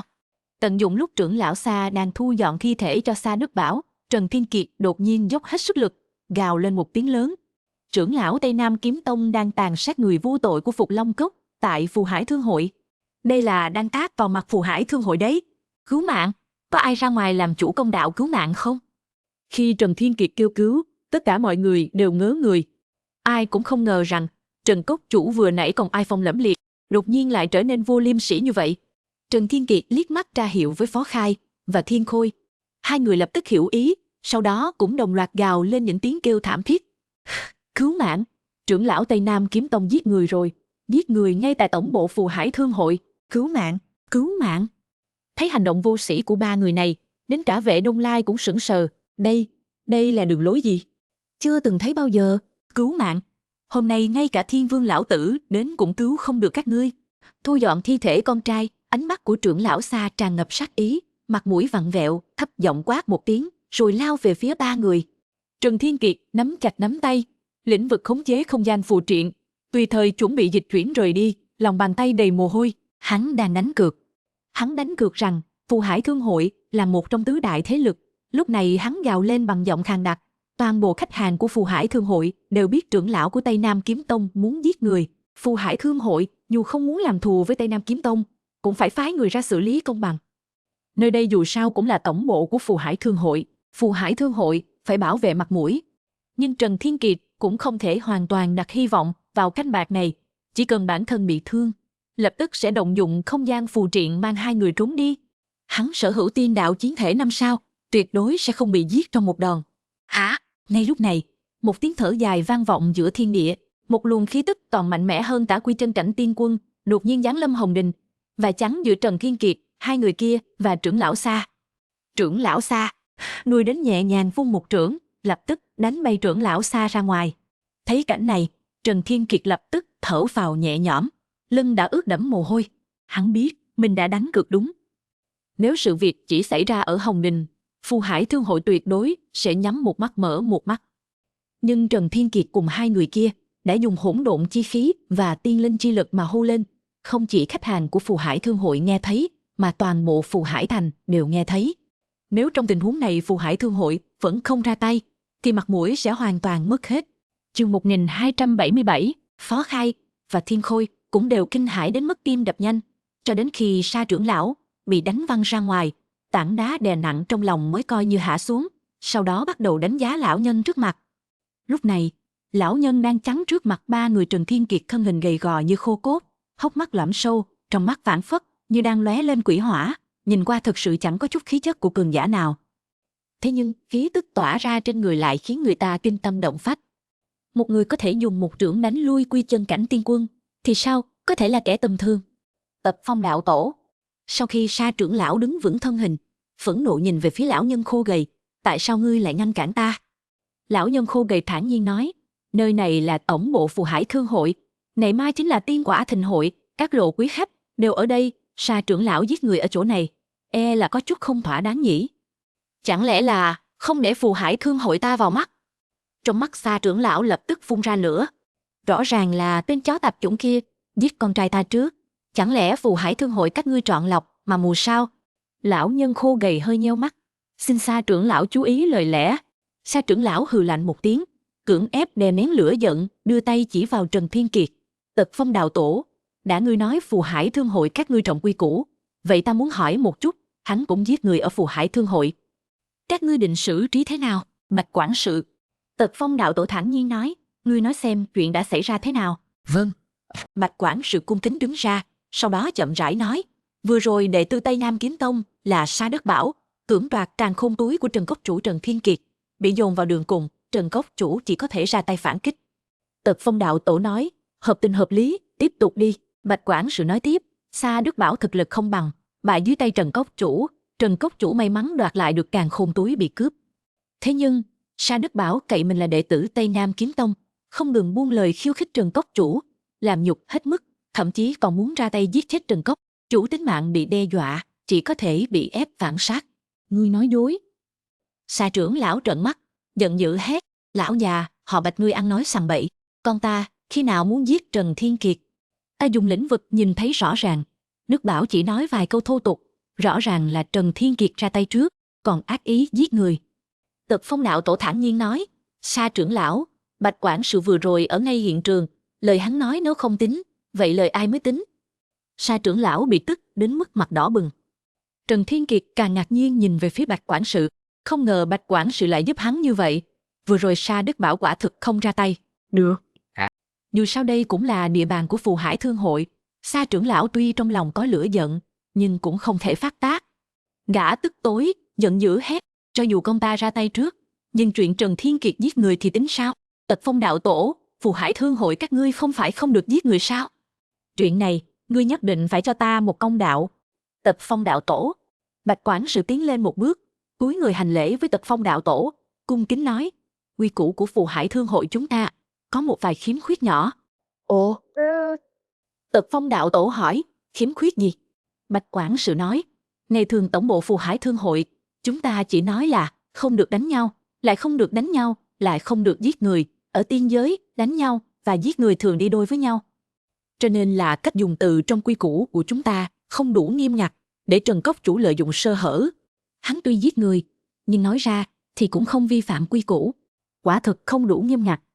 Tật Phong đạo tổ gật đầu, nói, vậy ngươi nói xem nên làm thế nào? Bạch quản sự nói, vậy thì định quy củ nghiêm ngặt hơn một chút. Từ bây giờ trở đi, bên trong Phù Hải Thương hội, vừa không được đánh nhau, cũng không được đánh nhau, cũng không được giết người. Tật Phong đạo tổ gật đầu nói, ngươi là quản sự của Phù Hải Thương hội, những quy củ này vốn dĩ nên do ngươi định đoạt, vậy thì nghe theo ngươi đi. Nhưng lỗ hổng quy củ xuất hiện trước đó là sai sót của ngươi với tư cách quản sự, khấu trừ 30 năm tài nguyên tu hành của ngươi. Không vấn đề gì chứ? Không vấn đề gì, tuân theo lời dạy bảo của Tật Phong đạo tổ, Bạch quản sự cung kính nói. Thấy hai lão già này chỉ vài ba câu đã bảo vệ được Trần Thiên Kiệt, còn tiện thể duy trì thể diện của Phù Hải Thương hội, chặn đứng khả năng hắn giết người tại Phù Hải Thương hội, Sa trưởng lão chỉ cảm thấy máu nóng dồn lên não, toàn thân run rẩy, suýt chút nữa phun ra một ngụm máu tươi. Chương 1278. Tốt, rất tốt. Trưởng lão Sa phẫn nộ chỉ vào Bạch quản sự, nói, tuy không biết vì sao ngươi lại muốn giúp Trần Thiên Kiệt, nhưng ngày mai chính là tiên quả thịnh hội, đợi sau khi thịnh hội kết thúc, rời khỏi Phù Hải Thương hội, ta xem ngươi còn giúp hắn thế nào. Đến lúc đó nếu ngươi còn nhúng tay vào, đừng trách lão tự giết cả ngươi. Nói đoạn, lão hung hăng nhìn về phía Trần Thiên Kiệt, âm trầm nói, đồ tạp chủng, ngươi cứ chờ đó cho ta. Nếu ta Sa Thiên Thủy không nghiền xương thành tro ngươi, đời này thề không làm người. Còn cả cái Phục Long Cốc của các ngươi nữa, ta sẽ khiến tất cả bọn chúng hồn bay phách lạc, vĩnh viễn không được siêu sinh. Dứt lời, trưởng lão Sa phẫn nộ phất tay áo bỏ đi. Mấy nam nữ thanh niên kia cũng oán độc trừng mắt nhìn Trần Thiên Kiệt một cái, rồi vội vã theo sát Sa Thiên Thủy rời đi. Nhìn bóng lưng trưởng lão Sa và những người khác rời đi, Phó Khai và Thiên Khôi cuối cùng cũng thở phào nhẹ nhõm. Trần Thiên Kiệt liền bước nhanh tới trước mặt Tật Phong đạo tổ và Bạch quản sự, chắp tay cúi người, cung kính cảm kích nói, vừa rồi đa tạ hai vị tiền bối đã lên tiếng giúp đỡ. Không có gì. Tật Phong đạo tổ liếc nhìn Trần Thiên Kiệt một cái, nói, muốn cảm ơn thì hãy cảm ơn chính ngươi quá khôn lỏi đi. Bây giờ toàn bộ Phù Hải Thành đều biết người của Tây Nam Kiếm Tông muốn giết cốc chủ của Phục Long Cốc ngay tại tổng bộ Phù Hải Thương hội. Nếu ngươi thực sự chết ở đây, danh tiếng của Phù Hải Thương hội chắc chắn sẽ bị tổn hại. Trần Thiên Kiệt nhếch miệng cười. Cái cách khôn lỏi này, hắn chỉ là đánh cược một phen. Lĩnh vực chi lực hiện tại vẫn đang khống chế phù triện na di không gian. Thấy tình thế không ổn là phải chuồn ngay. Không ngờ tới, cách khôn lỏi này lại thành công. Tất nhiên, sự thành công của phương pháp này không thể thiếu sự giúp đỡ của Bạch quản sự. Trần Thiên Kiệt lập tức lại ném ánh mắt cảm kích về phía Bạch quản sự. Được rồi, ngày mai chính là tiên quả thịnh hội rồi. Đều thành thật một chút đi. Tật Phong đạo tổ lắc đầu, rồi biến mất tại chỗ. Đợi sau khi Tật Phong đạo tổ rời đi, Trần Thiên Kiệt lập tức lấy ra một chiếc càn khôn túi, đưa vào tay Bạch quản sự, cảm ơn, hôm nay đa tạ Bạch tiền bối. Bạch quản sự cười xua tay, nhét lại càn khôn túi vào tay Trần Thiên Kiệt, chậm rãi nói, ta sở dĩ giúp ngươi, chỉ là không ưa cái tên Sa Đức Bảo kiêu ngạo vô lễ kia, hơn nữa, hắn ở vùng trăm vạn dặm này, cũng quả thực làm nhiều điều ác. Nếu ta nhận càn khôn túi của ngươi, tính chất liền thay đổi rồi, xin lỗi. Trần Thiên Kiệt thần sắc nghiêm lại, lập tức thu hồi càn khôn túi, rồi lại hành lễ với Bạch quản sự một lần nữa. Được rồi. Bạch quản sự mỉm cười, Trần Cốc chủ, vẫn nên sớm trở về nghỉ ngơi đi, cửa ải này tuy đã qua, nhưng đợi sau khi tiên quả thịnh hội kết thúc, rời khỏi Phù Hải Thương hội, Tây Nam Kiếm Tông chắc chắn sẽ không tha cho ngươi. Trần Cốc chủ bây giờ nên suy nghĩ xem, làm sao để vượt qua kiếp nạn ngày mai. Tiền bối yên tâm, vạn bối đã sớm có tính toán, lần này tới Phù Hải Thành, chính là để báo thù cho những đệ tử vô tội đã chết thảm kia. Trần Thiên Kiệt lại chắp tay cảm ơn, rồi dẫn Phó Khai và Thiên Khôi rời đi. Nhiếp Khiết Lan hoàn hồn lại, vội vàng tiến lên dẫn đường cho ba người. Trần công tử, huynh thật lợi hại. Nhiếp Khiết Lan vui vẻ nói, không chỉ dũng mãnh hơn người, còn thông minh cơ trí, đúng là nhân tài vạn người có một. Phó Khai và Thiên Khôi nhìn nhau, không nhịn được mà bật cười. Cô gái nhỏ này bây giờ đã bị cốc chủ chinh phục hoàn toàn rồi. Nhìn bóng lưng nhóm người Trần Thiên Kiệt rời đi, Bạch Quản sự lắc đầu, một người trẻ tuổi rất thú vị. Chỉ tiếc là lại đắc tội với một trong 4 thế lực lớn là Tây Nam Kiếm Tông. Dù Trần Thiên Kiệt tự xưng có đối sách, nhưng một Phục Long Cốt nhỏ bé thì làm sao đối phó nổi Tây Nam Kiếm Tông? Kiếp nạn này Trần Thiên Kiệt là khó mà vượt qua. Chương 1279. Bạch Quản sự rất thưởng thức hắn sao? Vệ Đông Lai ở bên cạnh bỗng nhiên lên tiếng cười nói. Bạch Quản sự nhìn về phía Vệ Đông Lai, khóe môi hơi nhếch lên, chẳng lẽ Vệ huynh không nảy sinh lòng yêu tài sao? Tiểu tử này quả thực có chút bản lĩnh. Vệ Đông Lai chép miệng nói, có dũng có mưu, hơn nữa cảnh giới kim tiên nhất phẩm, lại có thể miễu sát Đại La Kim Tiên. Quan trọng hơn là hắn không làm giá, lúc cần muôn mỏ thể diện thì trực tiếp dẫm thể diện dưới chân. Chuyện gào thét kêu cứu như vậy, đừng nói là ta không nghĩ ra, cho dù có nghĩ ra, ta cũng không có mặt mũi mà làm. Cho nên đó, Bạch Quản sự thở dài nói, thiếu niên này là một nhân tài, chỉ tiếc tiên giới thứ không thiếu nhất chính là những nhân tài chết yểu. Nếu Vệ huynh nguyện ý thu nhận thiếu niên này, ngược lại coi như là cách vẹn cả đôi đường, vừa giúp Vệ gia lôi kéo được một nhân tài, lại có thể bảo toàn tính mạng của Trần Thiên Kiệt. Đừng có nói vậy. Vệ Đông Lai nhếch miệng nói, đứa nhỏ này tuy nói là một nhân tài, nhưng dù sao cũng chỉ là kim tiên, giá trị còn chưa cao đến mức Vệ gia nguyện ý vì hắn mà đắc tội Tây Nam Kiếm Tông. Đám người Tây Nam Kiếm Tông kia đều là những kẻ khát máu như mạng, không hợp ý một chút là rút kiếm chém người. Ai mà chịu nổi chứ? Có vượt qua được kiếp nạn này hay không, phải xem tạo hóa của chính hắn thôi. Nói xong, Vệ Đông Lai phất tay, dẫn theo một đám người Vệ gia đi về phía khu nghỉ ngơi. Sau khi trở về Thắng Hữu Trai, Trần Thiên Kiệt cùng hai người tụ họp lại, thương nghị sau khi Tiên Quả Thịnh hội kết thúc, nên ứng phó với sự gây khó dễ của Tây Nam Kiếm Tông như thế nào. Trần Thiên Kiệt nói đơn giản về suy nghĩ và kế hoạch của mình, sau đó giao cho Phó Khai một cái càn khôn túi. Phó Khai và Thiên Khôi nghe xong liên tục gật đầu.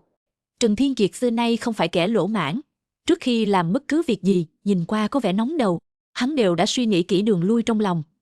Đây là thói quen hình thành sau khi trải qua ký ức 11 kiếp. Nửa đêm canh 3, Phó Khai nhận lệnh của Trần Thiên Kiệt lặng lẽ rời khỏi Thắng Hữu Trai, tìm đến Bạch Quản sự, không biết đã thực hiện giao dịch gì. Một lát sau, Phó Khai trở về, bắt đầu nghỉ ngơi. Thời gian thấm thoát thoi đưa. Rất nhanh, mặt trời mọc, một ngày mới bắt đầu. Mà hôm nay chính là ngày Tiên Quả Thịnh hội bắt đầu. Từ sáng sớm Nhiếp Khiết Lan đã đến cửa Thắng Hữu Trai, dùng thiên lý truyền âm thông báo cho ba người Trần Thiên Kiệt. Không bao lâu sau, ba người Trần Thiên Kiệt tinh thần phấn chấn bước ra khỏi phòng, hội họp cùng Nhiếp Khiết Lan. Một đêm không gặp, Nhiếp cô nương lại càng xinh đẹp hơn. Vừa nhìn thấy Nhiếp Khiết Lan, Trần Thiên Kiệt liền mỉm cười, không hề keo kiệt lời khen ngợi của mình. Người ta thường nói, lời hay ý đẹp, ai cũng thích nghe. Nhiếp Khiết Lan sáng nay cố ý trang điểm tinh xảo nghe được lời khen, trên mặt lập tức lộ ra một vệt đỏ ửng, rõ ràng là giống hệt hôm qua. Trần công tử thật biết cách khen người. Trần Thiên Kiệt cười nói, đây là lời thật lòng, không tính là khen người. Trong lòng Nhiếp Khiết Lan càng thêm vui mừng. Trần công tử, Tiên Quả Thịnh hội đã bắt đầu rồi, dẫn các ngươi đến chính điện nhập tiệc nhé. Làm phiền Nhiếp cô nương rồi. Trần Thiên Kiệt mỉm cười, sau đó đi sát theo sau Nhiếp Khiết Lan.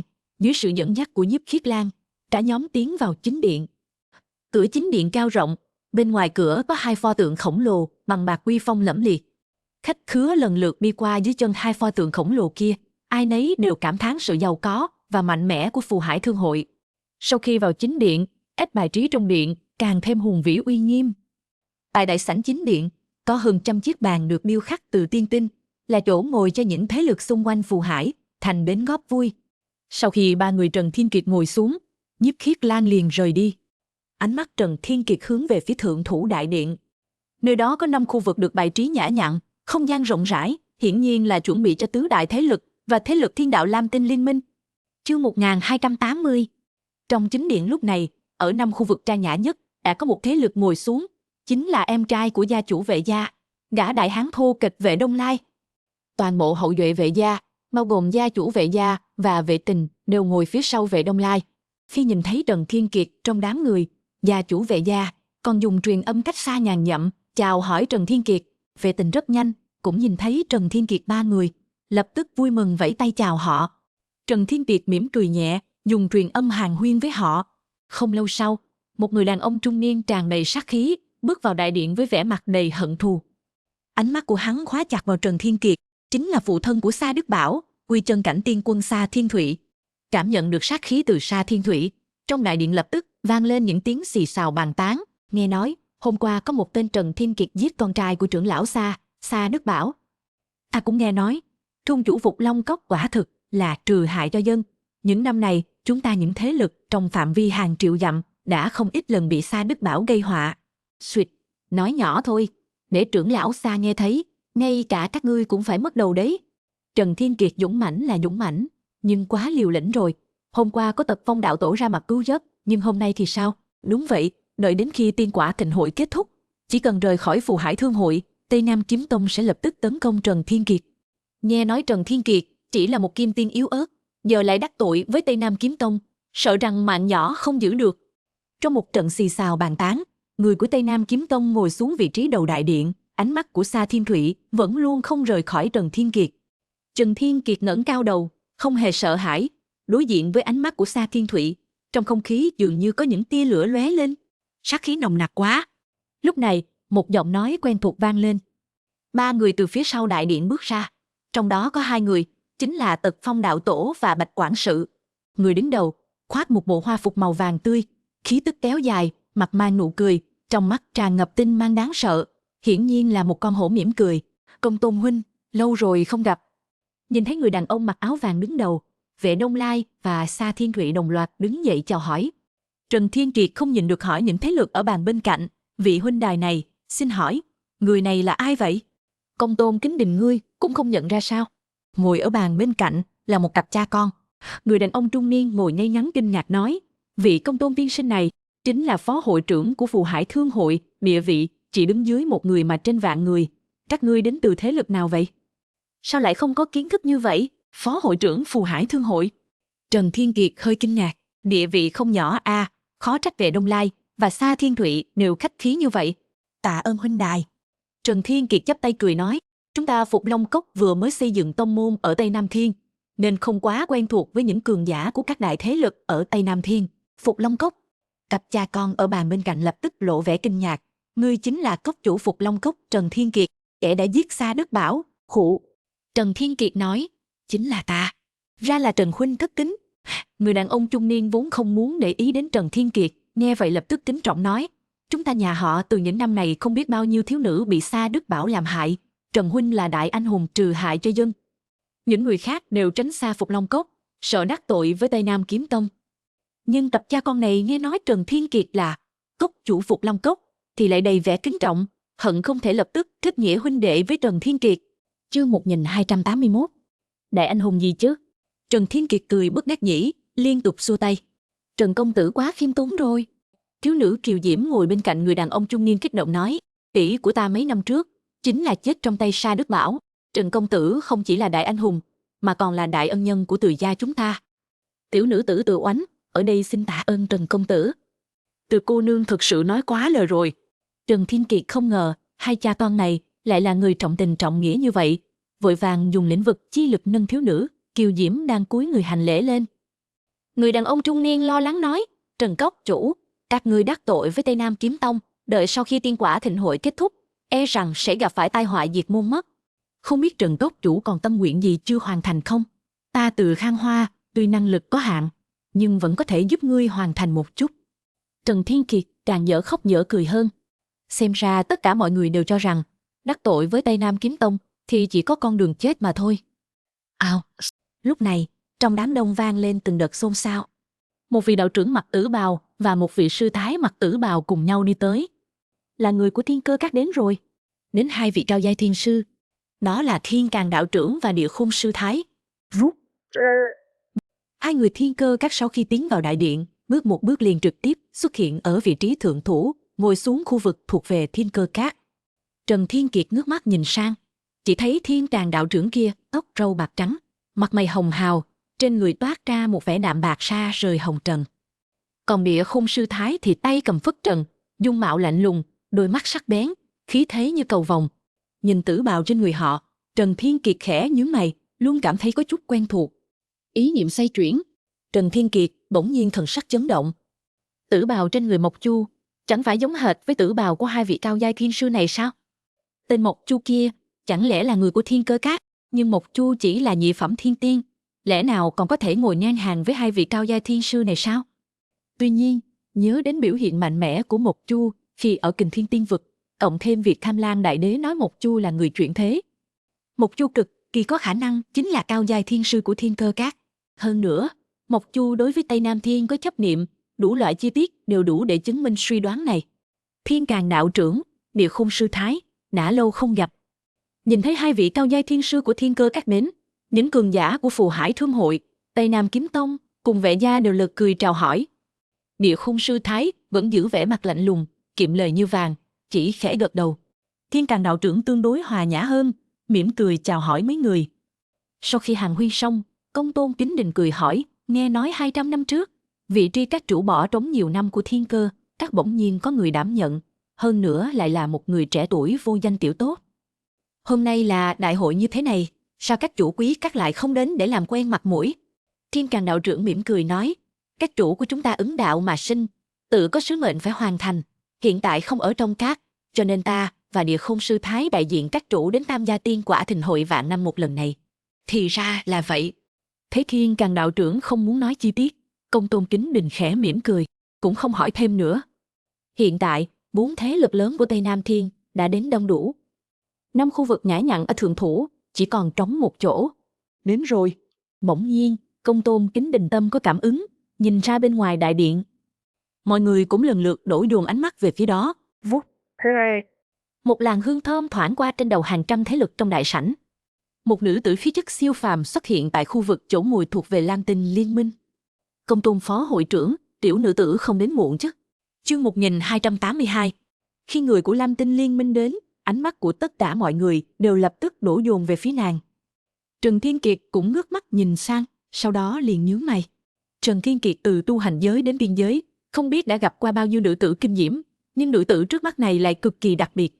Dung mạo của nàng không thể gọi là tuyệt mỹ, nhưng lại vô cùng bền bỉ với thời gian, là kiểu người càng nhìn càng thấy đẹp, càng nhìn càng thấy xinh. Dung mạo ở trên người nàng dường như không có giới hạn, mà có thể làm cho dung mạo tôn lên đặc điểm như vậy, chỉ có khí chất tuyệt đại phong hoa mới làm được. Khí chất của nàng quá xuất chúng, một bộ hoàng bào giản đơn mộc mạc khoác trên người nàng, lại dường như là bộ trang phục đẹp nhất thế gian.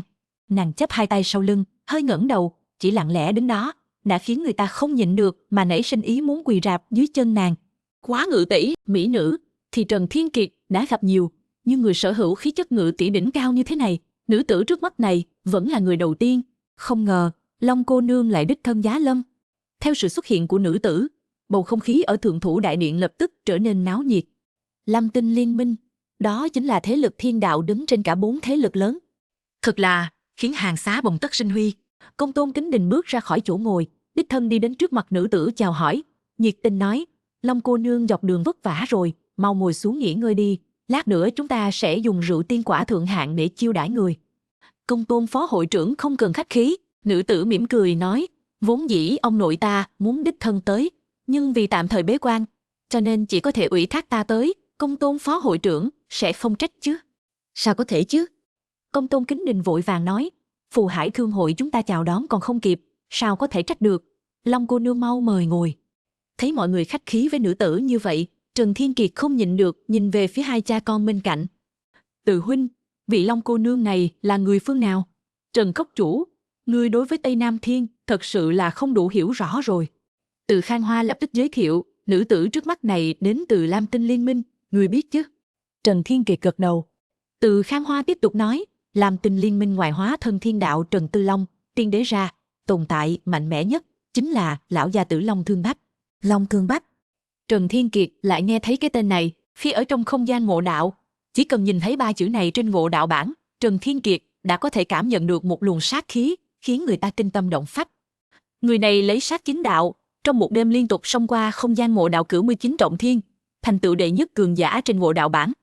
Trần Thiên Kiệt nhướng mày nói, chẳng lẽ vị Long cô nương này là hậu nhân của lão gia tử Long Thương Bách? Từ Khang Hoa gật đầu nói, vị Long cô nương này tên là Long Bất Nhiễm, là cháu gái ruột của lão gia tử Long Thương Bách. Thực lực còn ở trên cả tiên quân, xếp hạng trong 300 người đứng đầu trên ngộ đạo bảng. Có thể thấy dù là trong toàn bộ tiên giới, thực lực cũng là tồn tại đứng đầu. Long Bất Nhiễm. Trần Thiên Kiệt trong lòng hơi kinh ngạc, lặng lẽ ghi nhớ cái tên này. Chư vị, theo việc tất cả mọi người đã đến đông đủ, ông Tôn Kính Đình đứng dậy, nhìn quanh bốn phía, chậm rãi lên tiếng. Tây Nam Thiên có thể có được sự phồn vinh hưng thịnh như ngày nay, Lam Tinh Liên Minh và Trần Tư Long tiên đế có công lao vĩ đại. Phù Hải Thương hội chúng ta vì muốn giúp Lam Tinh Liên Minh ngưng tụ lòng người ở Tây Nam Thiên, cứ mỗi vạn năm sẽ tổ chức một buổi tiên quả thịnh hội, mời các thế lực đỉnh cao và cường giả của Lam Tinh Liên Minh đến làm khách, cùng nhau tham dự sự kiện trọng đại này. Trước tiên, rất cảm ơn chư vị đã giữ đúng hẹn mà đến, nhận lời mời tham dự. Hôm nay, chúng ta chỉ làm một việc. Chương 1283, thưởng thức tiên quả và rượu tiên quả. Chúng ta sẽ dùng hình thức tụ hội để truyền đạt quyết tâm tiếp tục phát triển và cường thịnh Tây Nam Thiên cho toàn bộ sinh linh trong Tây Nam Thiên. Tương lai của Tây Nam Thiên chỉ có thể ngày càng tốt đẹp, ngày càng vinh quang. Khi lời nói của Công Tôn Kính Đình vừa dứt, mọi người đồng loạt vỗ tay hoan nghênh. Hay! Tây Nam Thiên vốn là một vùng đất hoang vu nghèo nàn, nhờ có Lam Tinh Liên Minh và 4 đại thế lực, chúng ta mới có thể có được sự tự tin không sợ bất kỳ sự xâm phạm nào của thiên địa. Phù Hải Thương hội đã cống hiến hết mình vì Tây Nam Thiên. Lam Tinh Liên Minh uy vũ, Phù Hải Thương hội uy vũ. Trong đại điện vang lên một tràng pháo tay rầm rộ. Đến lúc này, Trần Thiên Kiệt mới thực sự hiểu ra tại sao tiên quả thịnh hội lại mời các thế lực xung quanh Phù Hải Thành. Nếu chỉ có 4 đại thế lực và Lam Tinh Liên Minh tập hợp, bài phát biểu hùng hồn của Công Tôn Kính Đình khó tránh khỏi sẽ có chút ngượng ngùng. Vì muốn truyền đạt quyết tâm đến toàn bộ Tây Nam Thiên, dĩ nhiên cần phải có một vài lưỡi. Và hơn trăm thế lực nhỏ đến góp vui này chính là những lưỡi tốt nhất của tiên quả thịnh hội.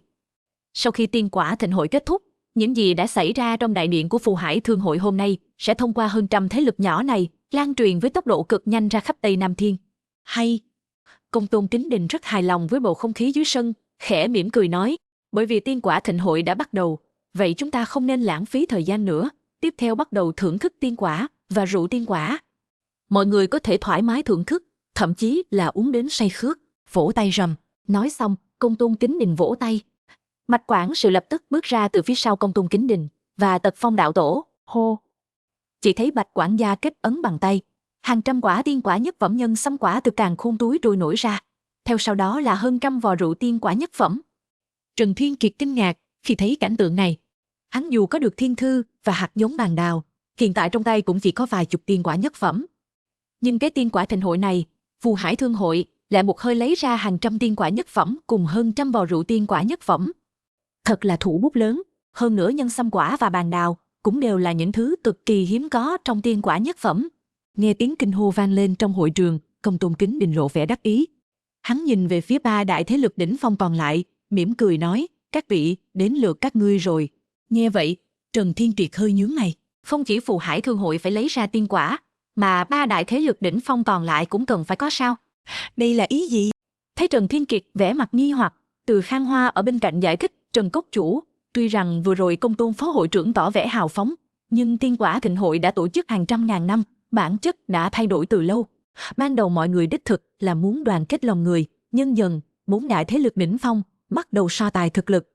Bởi vì mỗi lần tin tức về tiên quả thịnh hội truyền ra, đều sẽ gây ra một làn sóng tranh luận ở khắp Tây Nam Thiên.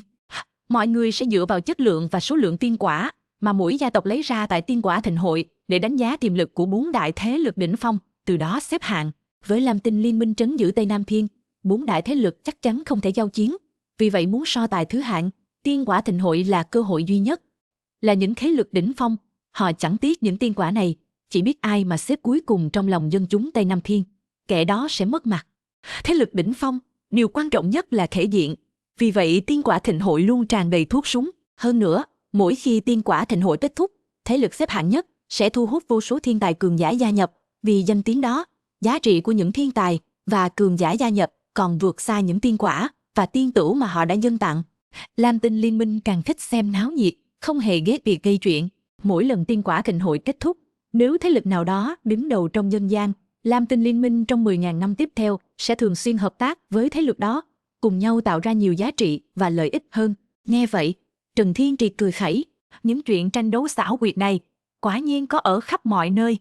Chương 1284. Lam Tinh Liên Minh thích xem chuyện náo nhiệt, thậm chí còn có nghi ngờ cố ý thổi bùng chuyện lớn. Trần Thiên Kiệt cũng đoán được. Rõ ràng là một thủ đoạn chế ngự. 4 đại thế lực đều muốn xếp hạng nhất, đều muốn hợp tác với Lam Tinh Liên Minh. Hơn nữa mỗi vạn năm sẽ thay đổi một lần thế lực hợp tác, như vậy sẽ tránh được việc một thế lực nào đó độc bá. Đồng thời cũng có thể để mỗi vạn năm một thế lực bị 3 thế lực còn lại cô lập. Tây Nam Thiên này cũng không hề hòa bình như vẻ ngoài đâu. Người thứ hai, nể ta. Ngay khi lời của Công Tôn Kính Đình vừa dứt, Vệ Đông Lai đã đứng dậy trước. Vệ Đông Lai lấy ra một chiếc càn khôn túi, ném lên không trung. Xoẹt. Trong nháy mắt, đại điện tràn ngập hương thơm, mùi ngọt ngào thấm vào tim. 300 quả tiên quả nhất phẩm và hơn 100 vò rượu tiên quả, tựa như có mắt, phân phối chính xác đến từng bàn. Là tiên quả Long Diên Cam. Chất lượng của Long Diên Cam tuy không bằng nhân sâm quả, nhưng về số lượng tiên quả và rượu tiên, gia tộc Vệ tuyệt không kém cạnh Phù Hải Thương hội. Gia tộc Vệ cũng không nhỏ tay, hôm nay chúng ta có thể no say rồi. Chỉ tiếc tiên quả thịnh hội này chỉ diễn ra vạn năm một lần, nếu được tổ chức 100 năm một lần, tu vi của chúng ta sẽ tiến bộ vượt bậc. 100 năm một lần, ngươi mơ đi, tiên quả thường cần hàng ngàn năm mới kết trái, 100 năm một lần, ngay cả 4 đại thế, lực đỉnh cao cũng không kham nổi.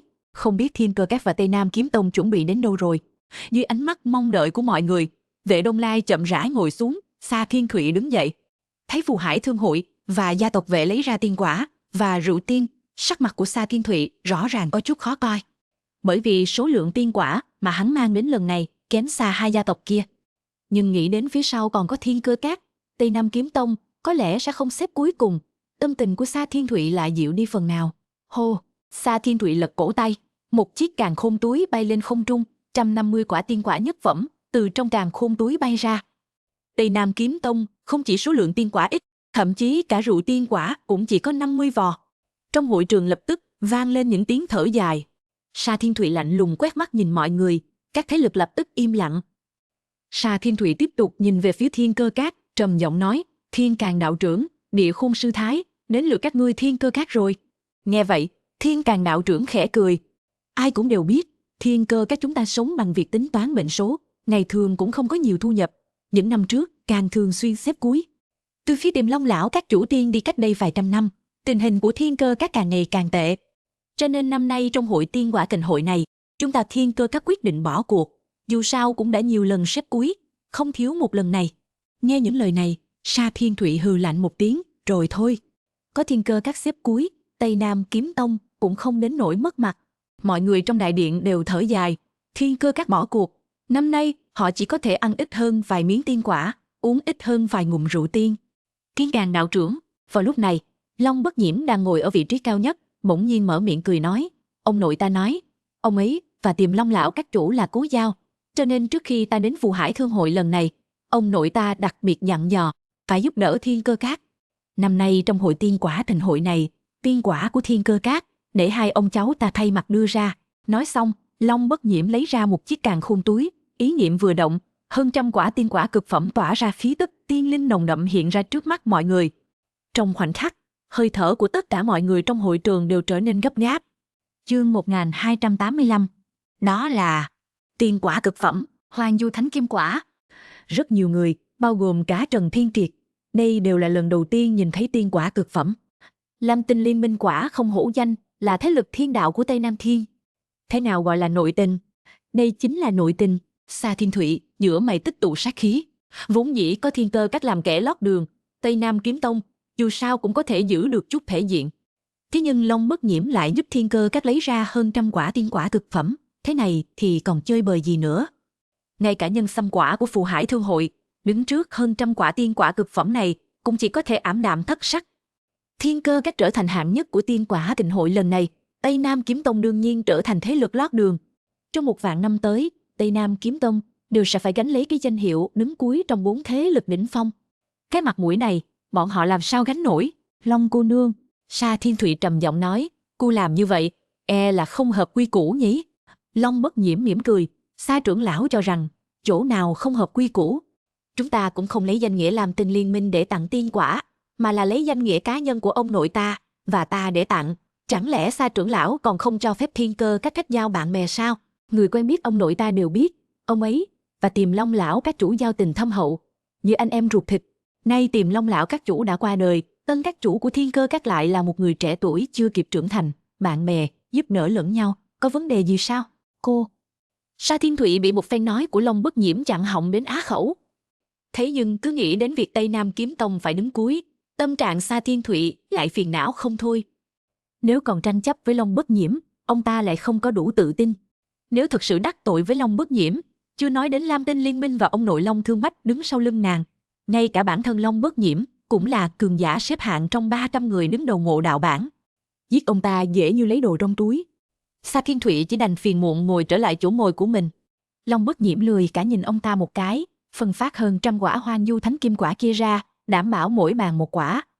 Trần Thiên Kiệt nhìn tiên quả cực phẩm trước mắt, chỉ thấy thèm thuồng, ngay cả bình chướng cảnh giới cũng xuất hiện chút lỏng lẻo. Chúng ta chia nhau thôi. Trần Thiên Kiệt ý niệm vừa động, dùng lĩnh vực chi lực ngưng tụ thành một con dao găm, chia quả Hoang Du Thánh Kim quả kia làm 3 phần. Phó Khai và Thiên Khôi mặc dù thèm muốn đến chết, nhưng vẫn liên tục xua tay. Được rồi, đừng khách sáo với ta nữa. Trần Thiên Kiệt thấy vậy cười nói, tiên quả cực phẩm, chúng ta còn chưa từng thấy bao giờ, nay đã có cơ hội, sao có thể không nếm thử.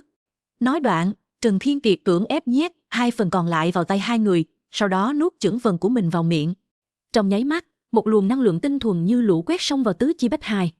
Trần Thiên Kiệt chỉ cảm thấy khí tức cảnh giới tăng vọt nhanh chóng, trong chớp mắt đã đạt đến cảnh giới đỉnh phong của Kim Tiên nhất phẩm, chỉ thiếu một bước nữa là có thể đột phá cực phẩm Kim Tiên.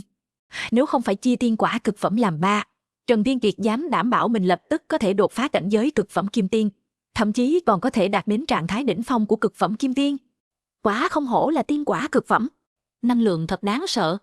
Trần Thiên Kiệt mắt sáng rực lên, hiện tại rang thứ 2 của thiên thứ 3 của thiên thư đã mở ra, nếu có thể tìm được một hạt giống của tiên quả cực phẩm gieo vào trong đó, e là sau khi hạt giống kết quả, mình sẽ có thể dựa vào những quả tiên quả cực phẩm này mà thông suốt đột phá đến cảnh giới tiên quân. Tiếp đó, Trần Thiên Kiệt dán mắt vào những quả tiên quả nhất phẩm khác trên bàn và mấy vò rượu tiên quả kia, mắt hơi lóe sáng. Hiện tại, đã chạm đến ngưỡng cửa của cực phẩm Kim Tiên, cũng không biết sau khi ăn những quả tiên quả và rượu tiên này có thể đột phá cảnh giới cực phẩm Kim Tiên hay không. Sa Thiên Thụy ngồi ở vị trí chủ tọa, vốn dĩ tâm trạng đã phiền muộn, nhìn thấy kẻ thù lớn Trần Thiên Kiệt ở dưới đài không tốn chút sức lực nào mà vẫn có thể ăn uống thỏa thuê, trong mắt lập tức lóe lên một tia sát khí. Hừ, Sa Thiên Thụy đột nhiên đập bàn đứng dậy, trong nháy mắt xông đến trước mặt Trần Thiên Kiệt, một chưởng đập nát cái bàn trước mặt Phục Long Cốc. Ta cho ngươi ăn này. Tiên quả và rượu tiên trên bàn đều hóa thành tro bụi. Cảnh tượng đột ngột xảy ra khiến tất cả mọi người đều trợn tròn mắt, lần lượt đổ dồn ánh mắt về phía này. Chân mày Long Bất Nhiễm cũng hơi nhíu lại, không biết Sa Thiên Thụy đây là phát điên cái gì. Chương 1286, ba người Trần Thiên Kiệt vụt đứng bật dậy.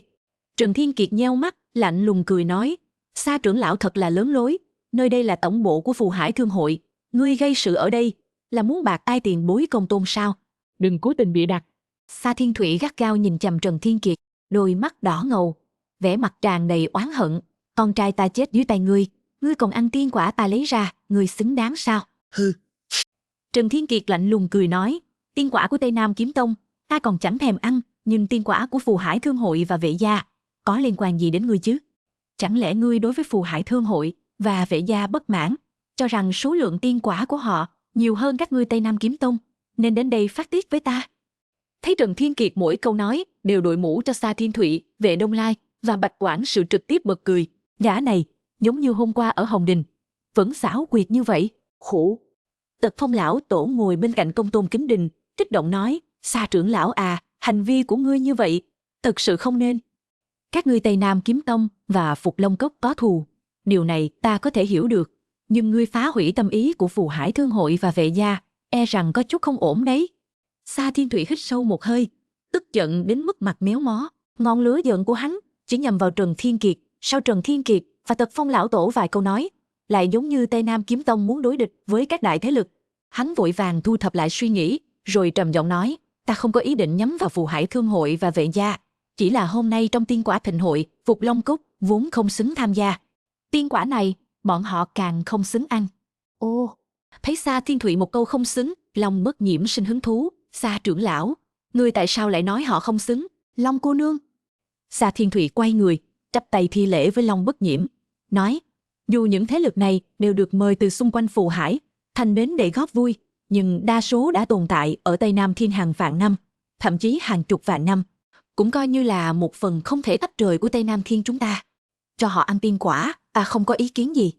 Nhưng theo ta biết, Phục Long Cốc mới được thành lập vỏn vẹn 2 năm, ai dám đảm bảo họ nhất định là người của Tây Nam Thiên? Nếu không phải người của Tây Nam Thiên, dựa vào đâu mà hưởng lộc phúc do các thế lực đỉnh phong của Tây Nam Thiên ban tặng? Quan trọng hơn, cốc chủ Phục Long Cốc Trần Thiên Kiệt chẳng qua chỉ là một con kim tiên tầm thường, một thế lực yếu ớt như vậy, căn bản không có bất kỳ lý do nào để thu hút. E rằng họ còn chưa từng thấy tiên quả nhất phẩm trông như thế nào, chỉ là một đám người quê mùa, nuốt chửng tiên quả nhất phẩm của chúng ta một cách thô thiển, thật là lãng phí của trời. Một thế lực như vậy, ta nói họ không xứng tham gia tiên quả thịnh hội, không xứng ăn tiên quả của tứ đại thế lực, chắc hẳn là không có vấn đề gì chứ. Long Bất Nhiễm cười khẩy, không trả lời mà nhìn về phía Trần Thiên Kiệt, hỏi với vẻ hứng thú: những lời này của Sa trưởng lão, người thấy thế nào? Mọi người đồng loạt đổ ánh mắt về phía Trần Thiên Kiệt. Trần Thiên Kiệt lập tức đứng dậy, hành lễ nói: nếu Long cô nương muốn nghe ý kiến của tiểu tử, thì tiểu tử xin mạo muội nói thẳng. Ồ, Long Bất Nhiễm càng thêm hứng thú. Mạo muội nói thẳng, một kim tiên tầm thường đối diện với một quy chân cảnh tiên quân của Tây Nam Kiếm Tông, án định mạo muội như thế nào? Vệ Đông Lai, Công Tôn Kính Đình cùng các cường giả khác, bao gồm cả phụ nữ nhà họ từ ngồi gần đó, đều nhìn về phía Trần Thiên Kiệt, ánh mắt cũng tràn đầy sự tò mò. Trần Thiên Kiệt chậm rãi ngẩng đầu, đối diện với đôi mắt gần như muốn ăn thịt người của Sa Thiên Thụy. Chương 1287. Sa trưởng lão. Trần Thiên Kiệt khẽ ngẩng đầu, ngươi vừa rồi nói chúng ta không xứng tham gia tiên quả thịnh hội, còn kể ra 3 điểm, vậy ta liền cùng ngươi hảo bàn luận 3 điểm đó. Sa Thiên Thụy lạnh cười, tốt, ta muốn xem, ngươi một tên kim tiên phế vật, có thể nói ra hoa được không? Nhưng nói trước. Trần Thiên Kiệt nheo mắt nói, nếu sự thật chứng minh Phục Long Cốc có tư cách tham gia tiên quả thịnh hội, hành vi quá đáng của Sa trưởng lão vừa rồi, Sa trưởng lão có nên làm chút gì đó không? Sa Thiên Thụy chế nhạo, nếu ngươi thật sự có thể phản bác được 3 điểm đó, ta nên cho các ngươi 50 quả tiên quả, 20 vò tiên tửu. Trần Thiên Kiệt nói, ta còn muốn ngươi xin lỗi Phục Long Cốc. Ngươi tìm chết. Sa Thiên Thụy sát khí lại bùng phát. Chật. Trần Thiên Kiệt biểu môi nói, Tây Nam Kiếm Tông chính là Tây Nam Kiếm Tông, không chỉ dám gây sự ở Phù Hải Thương Hội, không để Phù Hải Thương Hội và Vệ gia vào mắt, phạm sai còn không chịu nhận, kiêu ngạo tự đại như vậy. Thật sự cho mình là thế lực thiên đạo rồi. Các ngươi Tây Nam Kiếm Tông có muốn một ngày nào đó thay thế Lam Tinh Liên Minh không? Ngươi nói bậy. Sa Thiên Thụy trợn mắt. Trần Thiên Kiệt đội cái mũ này càng thêm tàn nhẫn. Ôi chà, Sa trưởng lão. Vệ Đông Lai bên cạnh khuyên nhủ, ngươi nếu tự tin vào 3 điểm vừa rồi liệt kê, nắm chắc phần thắng, hà tất sợ một chút cược nhỏ. Không sai. Công Tôn Kính Đình nhạt giọng nói, ngươi cũng nói Phục Long Cốc chỉ là một thế lực mới thành lập được 2 năm, hắn một tên kim tiên, làm sao có thể thay đổi sự thật, lật đổ tình thế? Ngươi đáp ứng cũng có sao? Thấy Vệ Đông Lai và Công Tôn Kính Đình đều nói vậy, Sa Thiên Thụy hừ lạnh một tiếng, dù không muốn nhưng vẫn lạnh lùng nói với Trần Thiên Kiệt, được, ta đáp ứng ngươi.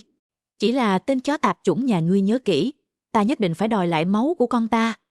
Nếu ngươi không giải thích rõ ràng được 3 điểm này, dù ở đây là Phù Hải Thương Hội, ta cũng sẽ đập nát thiên linh cái của ngươi, khiến ngươi xuống Hoàng Tuyền Lộ cùng con ta. Được, Trần Thiên Kiệt tỏ vẻ hào phóng, khá là sảng khoái, đồng ý ngay. Điều này khiến Bạch Quản sự và Vệ Đông Lai không khỏi lại khen Trần Thiên Kiệt trong lòng một câu có máu nóng. Chỉ là họ thật sự không nghĩ ra, 3 điểm mà Sa Thiên Thụy vừa nói đều là sự thật, Trần Thiên Kiệt làm sao có thể phản bác. Họ thực sự tò mò đến phát điên. Lúc này, ánh mắt của tất cả mọi người đều tập trung vào Trần Thiên Kiệt, bao gồm cả Long Bất Nhiễm, Thiên Càn đạo trưởng, Địa Khung sư thái. Trần Thiên Kiệt không còn nghi ngờ gì nữa, đã trở thành tâm điểm của trường. Sa trưởng lão, chúng ta trước nói về điểm thứ nhất. Dưới ánh mắt tò mò của mọi người, Trần Thiên Kiệt giơ một ngón tay lên, chậm rãi nói, ngươi nói Phục Long Cốc mới thành lập được 2 năm, không thể so sánh với những thế lực đã tồn tại hàng vạn năm, thậm chí hàng chục vạn năm. Thậm chí còn không chắc là người của Tây Nam Thiên, sao có thể hưởng thụ phúc lộc của Tây Nam Thiên, đúng không? Đúng. Sa Thiên Thụy cười khẩy, sao, ta nói có sai sao? Đúng. Trần Thiên Kiệt gật đầu, Phục Long Cốc quả thật thành lập chưa lâu, và ta còn có thể chứng minh suy đoán của Sa trưởng lão. Người của Phục Long Cốc chúng ta, quả thật không phải người của Tây Nam Thiên, mà đến từ Bắc Cực Thiên. Ha! Sa Thiên Thụy ánh mắt lóe lên, ngươi tự mình thừa nhận rồi, Còn gì để nói nữa, ngươi chuẩn bị chịu chết đi. Phó Khai và Thiên Khôi hơi nhíu mày, không hiểu tại sao Trần Thiên Triệt lại thừa nhận họ đến từ Bắc Cực Thiên. Từ đâu tới, tạm thời vẫn chưa tra ra được. Trần Thiên Kiệt hoàn toàn có thể nói dối rằng bọn họ là người Tây Nam Thiên, từ đó qua mắt được. Đừng nóng vội. Trần Thiên Kiệt nhạt cười, rồi ánh mắt hướng về Long Bất Nhiễm. Chương 1288. Long cô nương, tiểu tử muốn hỏi cô một câu. Trần Thiên Kiệt bái quyền nói, xin hỏi, mục đích tổ chức tiên quả thịnh hội này là gì? Long Bất Nhiễm giọng nói nhạt đi, Phó hội trưởng Công Tôn đã nói rất rõ, lý do tổ chức tiên quả thịnh hội là để đoàn kết lòng người, cường đại Tây Nam Thiên, mở ra thái bình vạn thế, cùng nhau kiến tạo huy hoàng cho Tây Nam Thiên. Tây Nam Thiên trăm vạn năm trước từng là vùng đất cằn cỗi, còn ăn lông ở lỗ, cảnh tượng phồn vinh như hôm nay là thành quả không dễ dàng. Vậy thì không sai rồi. Trần Thiên Kiệt chậm rãi nói, Tây Nam Thiên vốn từng nằm ở nơi cằn cỗi, nên trên đường phát triển, ắt hẳn đã thu hút không ít nhân tài và cường giả từ khắp nơi ở tiên giới. Mọi người đồng lòng hiệp lực mới kiến tạo được con thuyền hùng vĩ, bất khả chiến bại như Tây Nam Thiên, mặc cho phong ba bão táp, ta vẫn vững như bàn thạch. Mà nếu Tây Nam Thiên muốn tiếp tục cường đại, ngoài việc phát triển bản thân, cũng không thể tránh khỏi việc thu hút nhân tài từ khắp nơi ở tiên giới. Chúng ta, Phục Long Cốc, nguyện ý đến Tây Nam Thiên dựng tông lập phái, chính là vì thấy được cảnh tượng hưng thịnh của Tây Nam Thiên. Nếu vì chúng ta mới đến, Tây Nam Thiên lại bài xích chúng ta, nói chúng ta là người ngoài, tin tức truyền ra, còn ai nguyện ý đến Tây Nam Thiên phát triển nữa?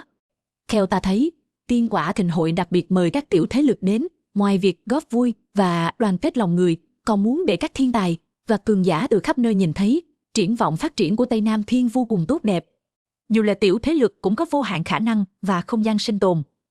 Ta nghĩ Trần Tư Long tiên đế cho phép Lam Tinh Liên minh ủng hộ tiên quả thịnh hội chính là để xây dựng hình ảnh tốt đẹp cho Tây Nam Thiên, không câu nệ khuôn mẫu khi thu nhận nhân tài, không quan tâm đến cái gọi là người ngoài. Như vậy mới có thể khiến Tây Nam Thiên ngày càng cường đại. Nhưng nếu hôm nay Phục Long Cốc bị đuổi khỏi tiên quả thịnh hội với thân phận người ngoài, thì tâm huyết của Phù Hải Thương hội và Lam Tinh Liên minh chẳng phải uổng phí rồi sao? Sa trưởng lão là trưởng lão của Tây Nam Kiếm Tông, địa vị tôn quý, thông minh hơn người, sao có thể không hiểu được điểm này? Sa trưởng lão, nếu đã biết rõ ý của tiên đế, mà vẫn ở đây phẫn nộ bài xích, chẳng phải đang cản trở sự phát triển của Tây Nam Thiên sao? Sa trưởng lão tại sao lại làm như vậy? Chẳng lẽ hắn là người của thế lực thiên đạo khác phái đến, cố ý gây chia rẽ ở Tây Nam Thiên? Nếu quả thật như vậy, thì Sa trưởng lão đáng chết. Lời này vừa nói ra, Sa Thiên Thụy cả người run rẩy. Nếu nói Trần Thiên Kiệt trước đó đội cái mũ lên đầu hắn còn miễn cưỡng chịu được, thì giờ đây Trần Thiên Kiệt đội lên không phải mũ, mà là một bô phân lớn. Từng chữ như kiếm, từng kiếm đâm thẳng vào tim. Thấy Sa Thiên Thụy chừng mắt nhìn Trần Thiên Kiệt, hận không thể xé nát tên tiểu tử xảo ngôn như hoa này thành từng mảnh. Vệ Nông Lai và Bạch Quản sự suýt nữa bật cười thành tiếng. Đã từng thấy người giỏi biện luận, nhưng chưa từng thấy Trần Thiên Kiệt lại có thể nói dối trơn tru như vậy. Sa Thiên Thụy chỉ nói một tiểu thế lực không xứng tham gia tiên quả thịnh hội, đã bị Trần Thiên Kiệt nói vòng nói oái oăm thành kẻ thù của cả Tây Nam Thiên. Thật là một gã gian xảo, thật là một miệng lưỡi gian xảo. Phó Khai và Thiên Khôi liếc nhìn nhau, khóe miệng hơi cong lên. Cốc chủ không làm họ thất vọng. Trần Thiên Kiệt này không chỉ võ nghệ lợi hại, mà ngay cả miệng lưỡi cũng vô cùng xuất chúng. Long Bất Nhiễm cũng bị những lời này của Trần Thiên Kiệt trọc cười. Nàng hắn giọng lại lấy ra vẻ nghiêm túc, nói với Sa Thiên Thụy, Sa trưởng lão, suy đoán của vị Trần cốc chủ này có đúng không? Đương nhiên là không. Sa Thiên Thụy trợn tròn mắt. Nếu tội danh này được chứng minh, Long Bất Nhiễm chỉ cần một kiếm là có thể chém đầu hắn. Chương 1289. Sa Thiên Thụy phẫn nộ chỉ vào Trần Thiên Kiệt, nói, ngươi cái tên nhãi ranh này xảo ngôn lệnh sắc, anh nói hàm hồ vu khống ta. Ta chưa từng nói thế lực ngoại lai không được tiến vào Tây Nam Thiên phát triển. Ngươi. Lời vừa nói ra, Sa Thiên Thụy liền ý thức được, không ổn, chính mình đã trúng kế của Trần Thiên Kiệt. Trần Thiên Kiệt đã nhếch miệng cười lên, nói, vậy nên Sa trưởng lão cho rằng, thân phận người ngoài của Phục Long Cốc chúng ta không ảnh hưởng đến việc tham gia tiên quả thịnh hội đúng không? Sa Thiên Thụy hung hăng lườm Trần Thiên Kiệt một cái, hận không thể nuốt sống Trần Thiên Kiệt. Thế nhưng lời đã nói đến mức này, nếu hắn còn lấy điểm này ra để đuổi Trần Thiên Kiệt, thì dường như hắn thực sự trở thành tội nhân của Tây Nam Thiên rồi. Chỉ biết dùng miệng lưỡi sắc bén, coi như ngươi lợi hại. Sa Thiên Thụy ánh mắt âm hiểm nói, nhưng dù là vậy, ngươi vẫn không xứng tham gia tiên quả thịnh hội, ngươi chỉ mới phản bác điểm thứ nhất, Vậy còn điểm thứ hai và thứ ba thì sao? Được, vậy chúng ta hãy nói tiếp về điểm thứ hai. Trần Thiên Kiệt chắp hai tay sau lưng, nói tiếp, điểm thứ hai, ngươi nói Phục Long Cốc chúng ta quá yếu, cốc chủ cũng chỉ là một con kiến hôi kim tiên cảnh giới, cho nên không xứng tham gia tiên quả thịnh hội. Không sai. Sa Thiên Thụy cười lạnh nói, ta không bài xích thân phận người ngoài của các ngươi, nhưng theo ta thấy, muốn tham gia tiên quả thịnh hội, ít nhất phải sở hữu tư cách nhất định.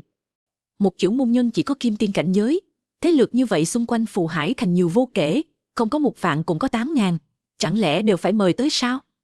Những thế lực nhỏ được mời ở đây, thế lực nào mà trưởng môn nhân chẳng phải là chân tiên? Trần Thiên Kiệt nghe vậy liền cười, quay đầu nháy mắt với Thiên Khôi. Thiên Khôi lập tức hiểu ý, hơi ngẩng đầu, trực tiếp phóng thích khí tức cảnh giới của mình ra. Sử chỉ cảnh tiên quân. Cảm nhận được luồng khí tức này, các thế lực nhỏ xung quanh đều phát ra từng đợt kinh hô. Phải biết rằng, trong hơn 100 thế lực nhỏ được mời này, thế lực có tiên quân, tọa trấn tuyệt đối không quá 10 đầu ngón tay. Không ngờ cái Phục Long Cốc nhỏ bé vừa mới thành lập này, lại còn có cường giả tiên quân chống lưng. Trần Thiên Kiệt nói, Sa trưởng lão, Phục Long Cốc chúng ta, dù sao cũng có tiên quân tọa trấn. Trong hơn 100 thế lực được mời tới đây, chắc không phải là thế lực yếu nhất, bét bản đồ nhỉ. Hừ. Sa Thiên Thụy cười lạnh một tiếng, nói, Trần Thiên Kiệt, đừng tưởng ta không biết, Phục Long Cốc các ngươi đa phần là địa tiên và thiên tiên, thậm chí còn có rất nhiều tiên nhân thực lực yếu kém. Ngay cả kim tiên cũng chỉ có 10 vị. Xin hỏi nội tình như vậy, có xứng để đặt lên bàn cân so sánh với các thế lực ở đây không? Các ngươi có một vị tiên quân là không giả, nhưng xin hỏi giữa tiên quân và kim tiên, cách nhau cả một đại cảnh giới chân tiên. Tại sao Phục Long Cốc các ngươi lại không có lấy một vị chân tiên nào? Ta có thể nghi ngờ rằng, vị tiên quân này là do các ngươi dùng tiên tinh mời tới, để tạm thời trợ chiến, chính là để lừa gạt một ít tiên quả nhất phẩm và rượu tiên quả nhất phẩm hay không? Trần Thiên Kiệt nghe vậy liền cười. Sa Thiên Thụy cũng bắt đầu trở nên gian xảo. Hắn trực tiếp chụp cho Thiên Khôi cái mũ tạm thời trợ chiến. Quan trọng là, lời này của Sa Thiên Thụy rất dễ khiến người ta tin tưởng. Bởi vì một thế lực có tiên quân tọa trấn, làm sao có thể không có lấy một vị chân tiên nào?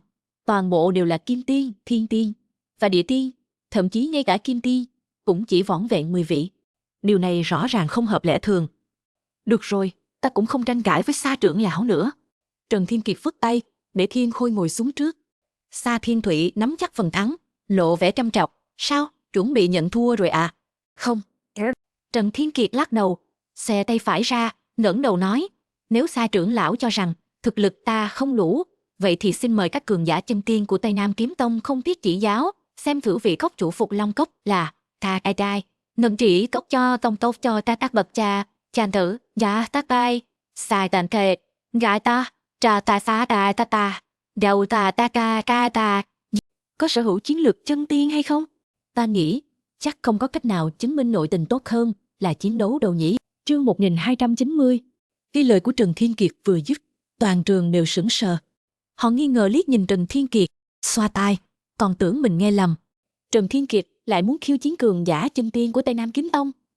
Đây chẳng phải là đùa sao? Hắn chỉ là kim tiên, từ đâu ra tự tin đến vậy? Long Bất Nhiễm cũng ngẩng đầu, muốn xem Trần Thiên Kiệt rốt cuộc đang bán thuốc gì trong cái bụng này. Trần cốc chủ, ngươi không đùa đấy chứ? Sa Thiên Thụy nheo mắt, cười lạnh, ngươi xác định muốn khiêu chiến cường giả chân tiên của chúng ta Tây Nam Kiếm Tông? Trần Thiên Kiệt nhạt cười, sao nào, Sa trưởng lão không dám. Ha! Ngay khi câu nói này vang lên, Sa Thiên Thụy ngửa đầu cười lớn, như thể nghe được một câu chuyện cười lớn. Mọi người của Tây Nam Kiếm Tông càng cười ầm ĩ, chỉ trỏ Trần Thiên Kiệt chế nhạo không ngừng. Thằng nhóc này bị uống nước vào đầu rồi sao? Chỉ là một kim tiên, lại nói chúng ta Tây Nam Kiếm Tông không dám nhận chiến. Hắn muốn đánh thì hay rồi, vừa vặn chúng ta có thể nhân cơ hội này báo thù cho sư huynh Sa Đức Bảo. Thằng nhóc này quá cuồng vọng, phải dạy dỗ cho hắn một bài học. Phục Long Cốc vừa mới thành lập, người ngoài đến đây không biết Tây Nam Kiếm Tông chúng ta lợi hại đến đâu. Ha ha, đã nhiều năm rồi không có thế lực nhỏ nào dám khiêu khích Tây Nam Kiếm Tông chúng ta. Chờ lát nữa chặt đầu hắn đi đá như bóng. Sa Thiên Thụy giơ tay phải lên. Một bên Tây Nam Kiếm Tông lập tức im lặng.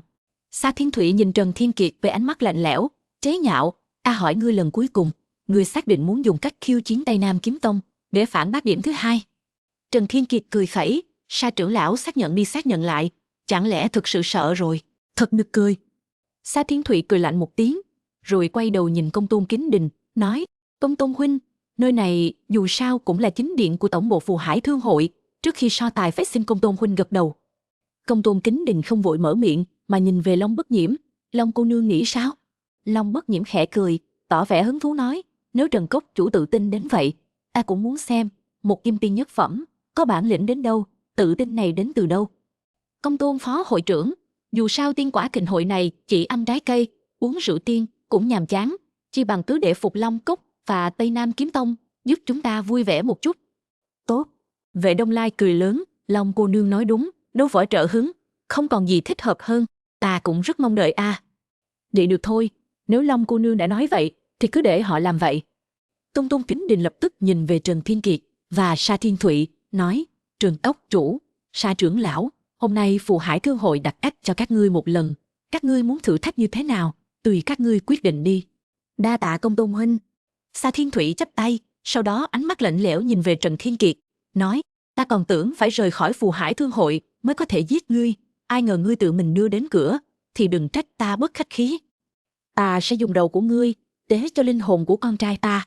Nói xong, Sa Thiên Thụy bước nhanh trở về khu vực của Tây Nam Kiếm Tông, bắt đầu chọn lựa đệ tử ra trận. Lần này Tây Nam Kiếm Tông đến phù hải thương hội có hơn 10 người, tiên quân 3 vị, những người còn lại đều là chân tiên cường giả. Nếu Sa Đức Bảo không phải con trai của Sa Thiên Thụy, với tư cách Đại La Kim Tiên, thì không có tư cách đi theo Sa Thiên Thụy tham gia tiên quả thịnh hội. Trong lúc Sa Thiên Thụy chọn lựa đệ tử, Từ Khang Hoa đang ngồi ở bàn bên cạnh ôm đầu thở dài, lo lắng đến nổi cả nếp nhăn. Trần Cốc chủ a, ngươi quá bốc đồng rồi.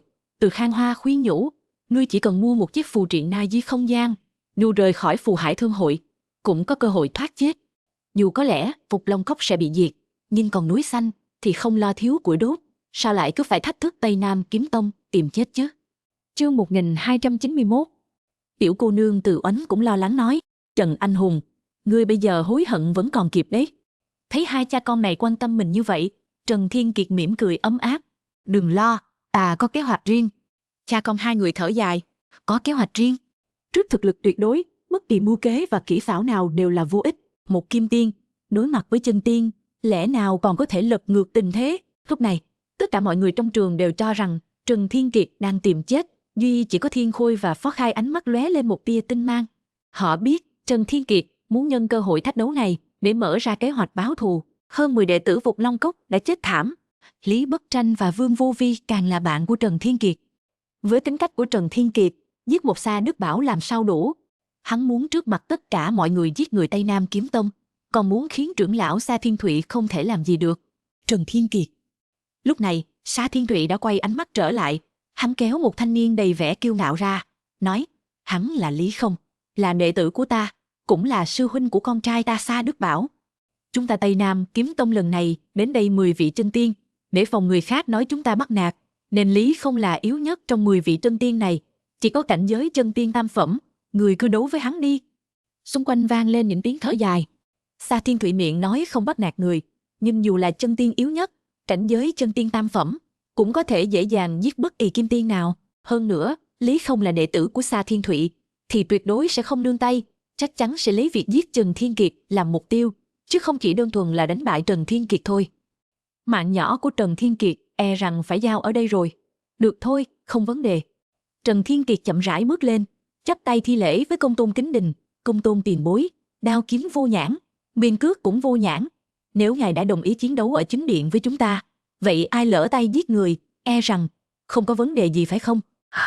Nghe vậy, Công Tôn Kính Đình rõ ràng khựng lại.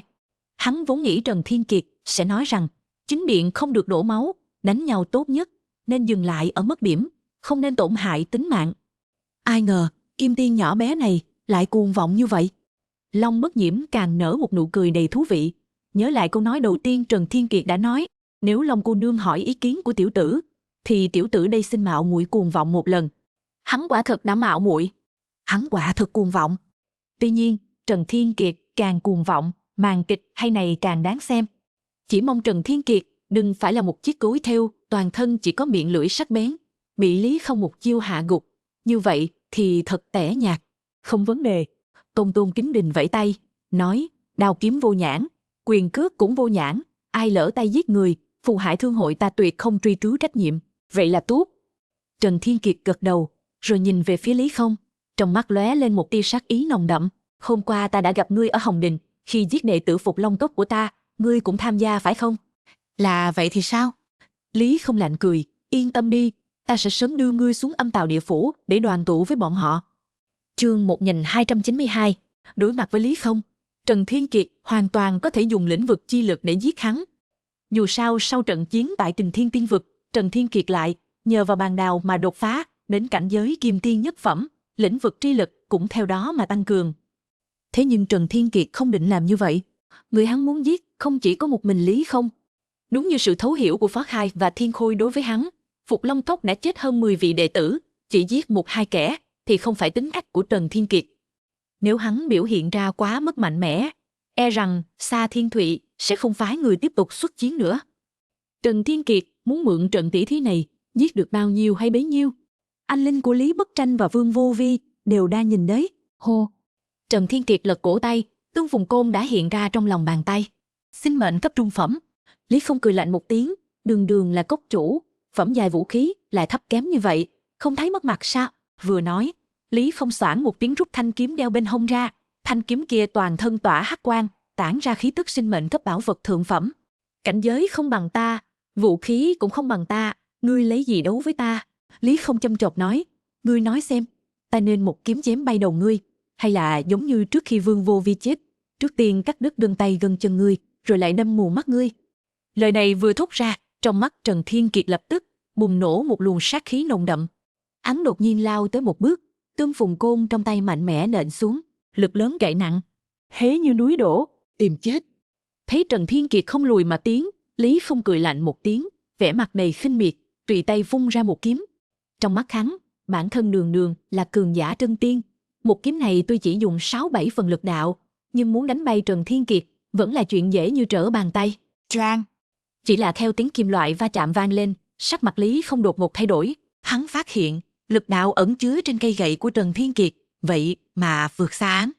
Theo sức mạnh bàn bạc tràn vào thân kiếm, thanh bảo kiếm cấp sinh mệnh thượng phẩm tỏa hắc quang kia vậy mà đột ngột đứt gãy vỡ vụn. Lý Không càng là phun ra một ngụm máu tươi, thân thể như đạn pháo bay ngược ra ngoài. Chết! Ánh lạnh trong mắt Trần Thiên Kiệt ngưng tụ, mạnh mẽ ném tương phùng côn ra ngoài. Suy! Tương phùng côn trong nháy mắt xuyên thủng trái tim Lý Không, đồng thời ghim chặt thi thể Lý Không lên cột trụ của đại điện. Đuôi gậy vẫn còn đang rung lên, mắt của mọi người tại hiện trường đã không nhịn được mà trợn trừng lên. Một chiêu giết chết chân tiên. Tên này, chiến lực vượt cấp thật mạnh. Mắt Vệ Đông Lai và Bạch Quảng Sự sáng lên. Hôm qua tại Hồng Đình, Trần Thiên Kiệt đã vượt cấp giết chết Đại La Kim Tiên Sa Nước Bảo. Không ngờ hôm nay lại vượt cấp giết chết chân tiên tam phẩm. Hèn gì tiểu tử này dám đối đầu với Tây Nam Kiếm Tông. Thiên tài như vậy đều có cốt khí, sao có thể dễ dàng cúi đầu trước Tây Nam Kiếm Tông? Có chút ý nghĩa. Thiên Tràng đạo trưởng khẽ nhướng đôi lông mày trắng như tuyết, truyền âm nói, Địa Khôn sư thái, lão các chủ của chúng ta, sở dĩ chuyển thế trọng sinh chính là vì hắn. Ố! Sắc mặt Địa Khôn sư thái chấn động, truyền âm nói, hắn chính là người Ấn Quẻ kia. Thiên Tràng đạo trưởng gật đầu, truyền âm nói, đứa nhỏ này đến tiên giới mới 7-80 năm, vậy mà đã sở hữu chiến đấu lực mạnh mẽ như thế. Ngoài người Ấn Quẻ ra, còn ai có thể làm được? Tiểu các chủ của chúng ta, bây giờ hẳn là đang ở trong Phục Long Cốc. Sau khi biết được thân phận của Trần Thiên Kiệt, Địa Khôn sư thái vốn không có hứng thú với tiên quả thịnh hội, lập tức tập trung tinh thần chú ý tới Trần Thiên Kiệt. Ván này không tính, Lý Không bị giết, đây là chuyện không ai ngờ tới, tất nhiên bao gồm cả Sa Thiên Thụy. Sa Thiên Thụy trợn mắt, tia máu điên cuồng bò lên nhãn cầu. Chương 1293. Hôm qua mất đi con trai ruột, hôm nay lại mất đi đệ tử chân truyền. Sa Thiên Thụy hận không thể xé xác Trần Thiên Kiệt thành từng mảnh. Hắn làm sao có thể cho phép Trần Thiên Kiệt vượt qua kiếp nạn này một cách thuận lợi như vậy? Sa Thiên Thụy ánh mắt âm hiểm nói, Lý Không quá mức ngạo mạn, căn bản không hề sử dụng toàn bộ thực lực, ngươi đây là ra tay đánh lén, căn bản không thể chứng minh ngươi có chiến lược chân tiên. Ta đề nghị đánh thêm một trận nữa. Lời vừa nói ra, Tật Phong đạo tổ đang ngồi bên cạnh Công Tôn Kính Đình lắc đầu, bỗng nhiên lên tiếng, Sa trưởng lão, cuộc chiến giữa chân tiên và kim tiên vốn dĩ đã không công bằng, bất kể Trần cốc chủ là vì lý do gì mà thắng, dù sao người ta cũng đã thắng. Nếu như bây giờ ngươi chỉ có cảnh giới kim tiên nhất phẩm, ngươi có tự tin chiến thắng chân tiên không? E là không có đâu. Tật Phong đạo tổ nhìn về phía Trần Thiên Kiệt, nói, Trần cốc chủ, ngươi rất có dũng khí, cũng rất có thực lực. Điểm thứ hai này, coi như ngươi phản bác thành công rồi. Sa Thiên Thụy khuôn mặt vặn vẹo, oán độc nhìn chằm Trần Thiên Kiệt. Trong lòng hắn trăm phần không phục. Thế nhưng Tật Phong đạo tổ có địa vị cực cao tại Phù Hải Thương hội, ngay cả Công Tôn Chính Đình trước mặt Tật Phong đạo tổ cũng phải hành lễ vãn bối, cho nên Sa Thiên Thụy dù có phẫn nộ đến đâu cũng không dám trút giận lên Tật Phong đạo tổ. Xem ra chỉ có thể đợi đến khi tiên quả thịnh hội kết thúc mới giết Trần Thiên Kiệt. Đa tạ tiền bối đã trượng nghĩa chấp ngôn. Chỉ là đối mặt với sự giúp đỡ của Tật Phong đạo tổ, Trần Thiên Kiệt lại chắp tay, trước tiên nói lời cảm ơn, sau đó nói, nhưng nếu Sa trưởng lão cho rằng Lý Phong chưa sử dụng bản lĩnh thật sự, cảm thấy không phục, vậy thì vãn bối cứ để Sa trưởng lão tâm phục khẩu phục là tốt nhất. Hửm. Lời này vừa thốt ra, tất cả mọi người đều ngẩn người. Trần Thiên Kiệt còn muốn đánh tiếp, đây chẳng phải là tìm chết sao? Hắn không lẽ thực sự cho rằng đánh bại một kẻ khinh địch như chân tiên tam phẩm thì đã thực sự sở hữu chiến lực chân tiên rồi chứ? Tật Phong đạo tổ nhíu mày nói, ngươi có biết mình đang nói cái gì không? Phản bối biết.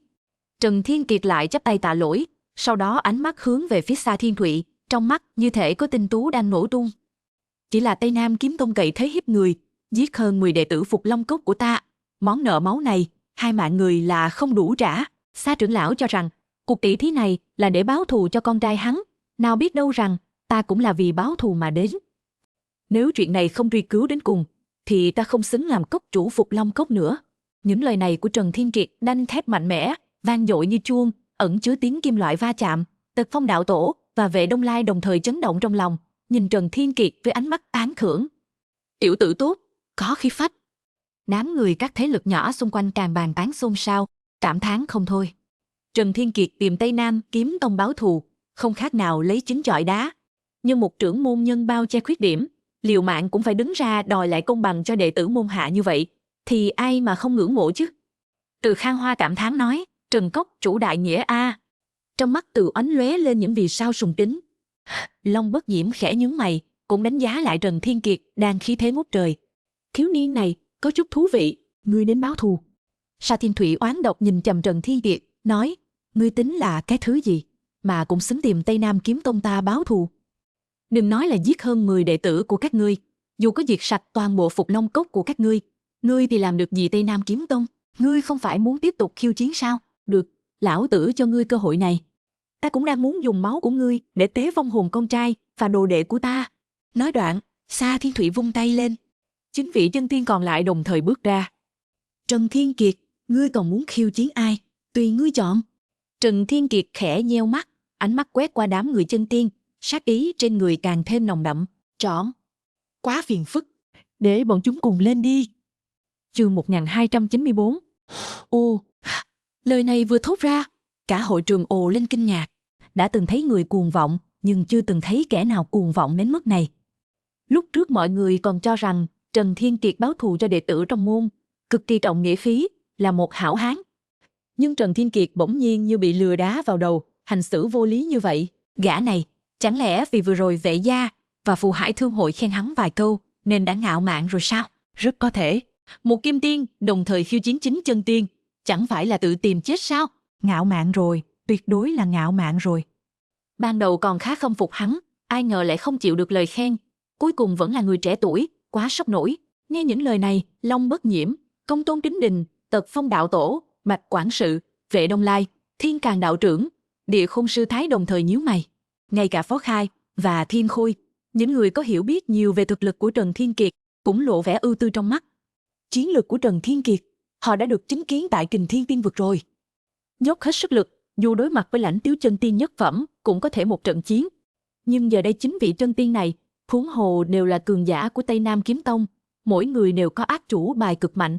Chỉ riêng cảnh giới của họ, quét mắt nhìn, có 4 nhị phẩm chân tiên, 3 chân tiên nhất phẩm, và còn có 2 chân tiên cực phẩm. Trưởng môn có phải quá nóng vội báo thù rồi không? Nếu Trần Thiên Kiệt từng người khiêu chiến, họ sẽ không lo lắng, nhưng mà Phó Khai truyền âm cho Thiên Khôi, trưởng môn có phải quá kích động rồi không? Thiên Khôi lắc đầu truyền âm, lời đã nói ra rồi, giống như nước đổ đi, đừng lo lắng trước, Trần Thiên Kiệt là một người có thể tạo ra kỳ tích, hắn đã nói như vậy, chắc chắn có kế hoạch của hắn, cứ xem đã rồi nói sau. Phó Khai gật đầu, không nói thêm gì nữa. Có Thiên Khôi bảo vệ, dù cho Trần Thiên Kiệt thật sự gặp phải nguy hiểm gì, Thiên Khôi cũng có thể ra tay cứu người kịp thời. Dù việc này có làm trái quy tắc, nhưng cứ dùng không gian phù triện để trốn thoát, còn giữ được núi xanh thì không lo thiếu củi đốt. Tiểu tử, Sa Thiên Thụy nheo mắt, lạnh lùng nhìn Trần Thiên Kiệt nói, lời ngươi vừa nói là đang khiêu khích sỉ nhục Tây Nam Kiếm Tông chúng ta sao? Sa trưởng lão. Trần Thiên Kiệt liếc nhìn Sa Thiên Thụy, nói, các ngươi Tây Nam Kiếm Tông không phải muốn giết ta sao? Nếu ta cho các ngươi cơ hội, các ngươi còn lề mề gì nữa? Tốt, đủ cuồng. Sa Thiên Thụy cười khẩy, lâu rồi không có ai dám nói chuyện với bản tọa như vậy. Đây là tự tìm chết, đừng nói Tây Nam Kiếm Tông chúng ta ỷ mạnh hiếp yếu. Nói xong, Sa Thiên Thụy vẫy tay với chính vị Trân Tiên, nói, các ngươi đừng sợ người khác nói chúng ta bắt nạt người. Con đường này là Trần Thiên Kiệt tự chọn, hắn tự tìm chết, không thể trách chúng ta. Ai chém được đầu Trần Thiên Kiệt trước, thưởng tiên quả cực phẩm 3 quả. Rõ. Chính vị Trân Tiên vốn không mấy hứng thú với trận chiến này, nghe được phần thưởng liền sáng mắt, tinh thần phấn chấn. Anh em, đầu của Trần Thiên Kiệt ta quyết định rồi, các ngươi không được tranh giành với ta. Hừ, chỉ là một kim tiên thôi, dễ dàng đổi lấy 3 quả tiên quả cực phẩm, ai mà không muốn. Ai cướp được là của ai. Giết Trần Thiên Kiệt dễ, nhưng lát nữa chúng ta sợ phải tranh giành cái đầu của hắn đấy. Một đám chân tiên hoàn toàn không để Trần Thiên Kiệt vào mắt, tựa như đầu của hắn đã bị chặt đứt. Họ đang tranh cãi vì chia chác bất công. Cha con nhà họ từ chứng kiến cảnh này, thở dài muốn giúp Trần Thiên Kiệt, nhưng bất lực. Tất cả những chuyện này đều là do Trần Thiên Kiệt tự chuốc lấy. Các ngươi cứ tiếp tục nói chuyện đi, đầu của Trần Thiên Kiệt là của ta. Ngay khi một đám sư huynh đệ tranh chấp xem ai sẽ lấy đầu của Trần Thiên Kiệt, một nhị phẩm chân tiên trẻ tuổi kiêu ngạo chợt khẽ quát một tiếng, thân hình phóng vọt từ giữa đám đông, giành trước một bước rút kiếm đâm tới yết hầu của Trần Thiên Kiệt. Chương 1295. À, sư đệ Tống không tử tế nha, thế mà lại ra tay trước. Đừng ngẩn người nữa, mau cướp đi. Đó không phải là thủ cấp, mà là 3 quả tiên quả cực phẩm đó. Trong lúc nói chuyện, 8 vị chân tiên cường giả còn lại cũng lần lượt xông về phía Trần Thiên Kiệt. Công tôn Kính Đình triển khai lực lượng lĩnh vực, ngăn cản như ba của trận chiến phá hủy chính điện, làm bị thương người vô tội. Mà đối mặt với chính vị chân tiên đang lao tới, Trần Thiên Kiệt cũng lập tức thi triển ra Đại Thiên Tuần Thú. Hô! Khi lực lượng lĩnh vực của Trần Thiên Kiệt triển khai, lông mày của các cường giả tại hiện trường khẽ nhướng lên. Phạm vi lĩnh vực của Trần Thiên Kiệt lại đạt tới 7 triệu dặm. Phải biết rằng, kim tiên nhất phẩm bình thường, lĩnh vực tối đa chỉ có 2 triệu dặm mà thôi. Trên người tiểu tử này, bí mật kinh người không ít đâu. Lạc. Trần Thiên Kiệt khẽ quát một tiếng, một bàn cờ hư ảo năng lượng khổng lồ rơi xuống, trong nháy mắt bao trùm lấy chính vị chân tiên. Bành. Đồng thời, mấy quân cờ trắng rơi xuống, lấy chân tiên làm quân đen, mở ra một cuộc đại giảo sát đối với quân đen. Theo càng nhiều quân cờ trắng rơi xuống, vị nhị phẩm chân tiên đang lao tới kia, kiếm vừa đâm vào trước người Trần Thiên Kiệt 3 thước, cả người liền bị 2 quân cờ trắng lao tới nhanh chóng oanh bạo. Oanh! Ngay sau đó lại là 3 tiếng nổ vang. Lại có 3 vị nhị phẩm chân tiên vì thực lực yếu kém, lần lượt nổ tung thành một đám xương máu. Đối mặt với lực lượng lĩnh vực của Trần Thiên Kiệt, đương đương là nhị phẩm chân tiên, thế mà ngay cả cơ hội xoay sở cũng không có. Nhìn thấy 4 vị nhị phẩm chân tiên trong chớp mắt đã thân tử đạo tiêu, những cường giả trước đó còn nhíu mày không thôi, cho rằng Trần Thiên Kiệt quá kiêu ngạo, lúc này bỗng nhiên nhướng mày, lộ ra vẻ kinh ngạc. Lực lượng lĩnh vực thật mạnh. Sau khi Trần Thiên Kiệt đánh chết 4 vị nhị phẩm chân tiên, trực tiếp xách tương phùng côn xông về phía 5 vị chân tiên cường giả còn lại. Lực lượng lĩnh vực tuy mạnh, nhưng so với bản thân Trần Thiên Kiệt, khả năng vượt cấp giết người còn kém hơn không ít. Trần Thiên Kiệt dù sao cũng chỉ là kim tiên nhất phẩm, muốn giết 3 vị chân tiên nhất phẩm và 2 vị chân tiên cực phẩm còn lại, thì phải tự mình ra tay, vận dụng ác chủ bài. Chỉ dựa vào lực lượng lĩnh vực hiển nhiên là không được. Khôn phá thương khung, thần đao bách phích, 2 môn võ kỹ này đối với Trần Thiên Kiệt hiện tại mà nói là thích hợp nhất. Bất kể là uy lực hay phẩm giai võ kỹ, đều đủ để trấn sát chân tiên. Khoan.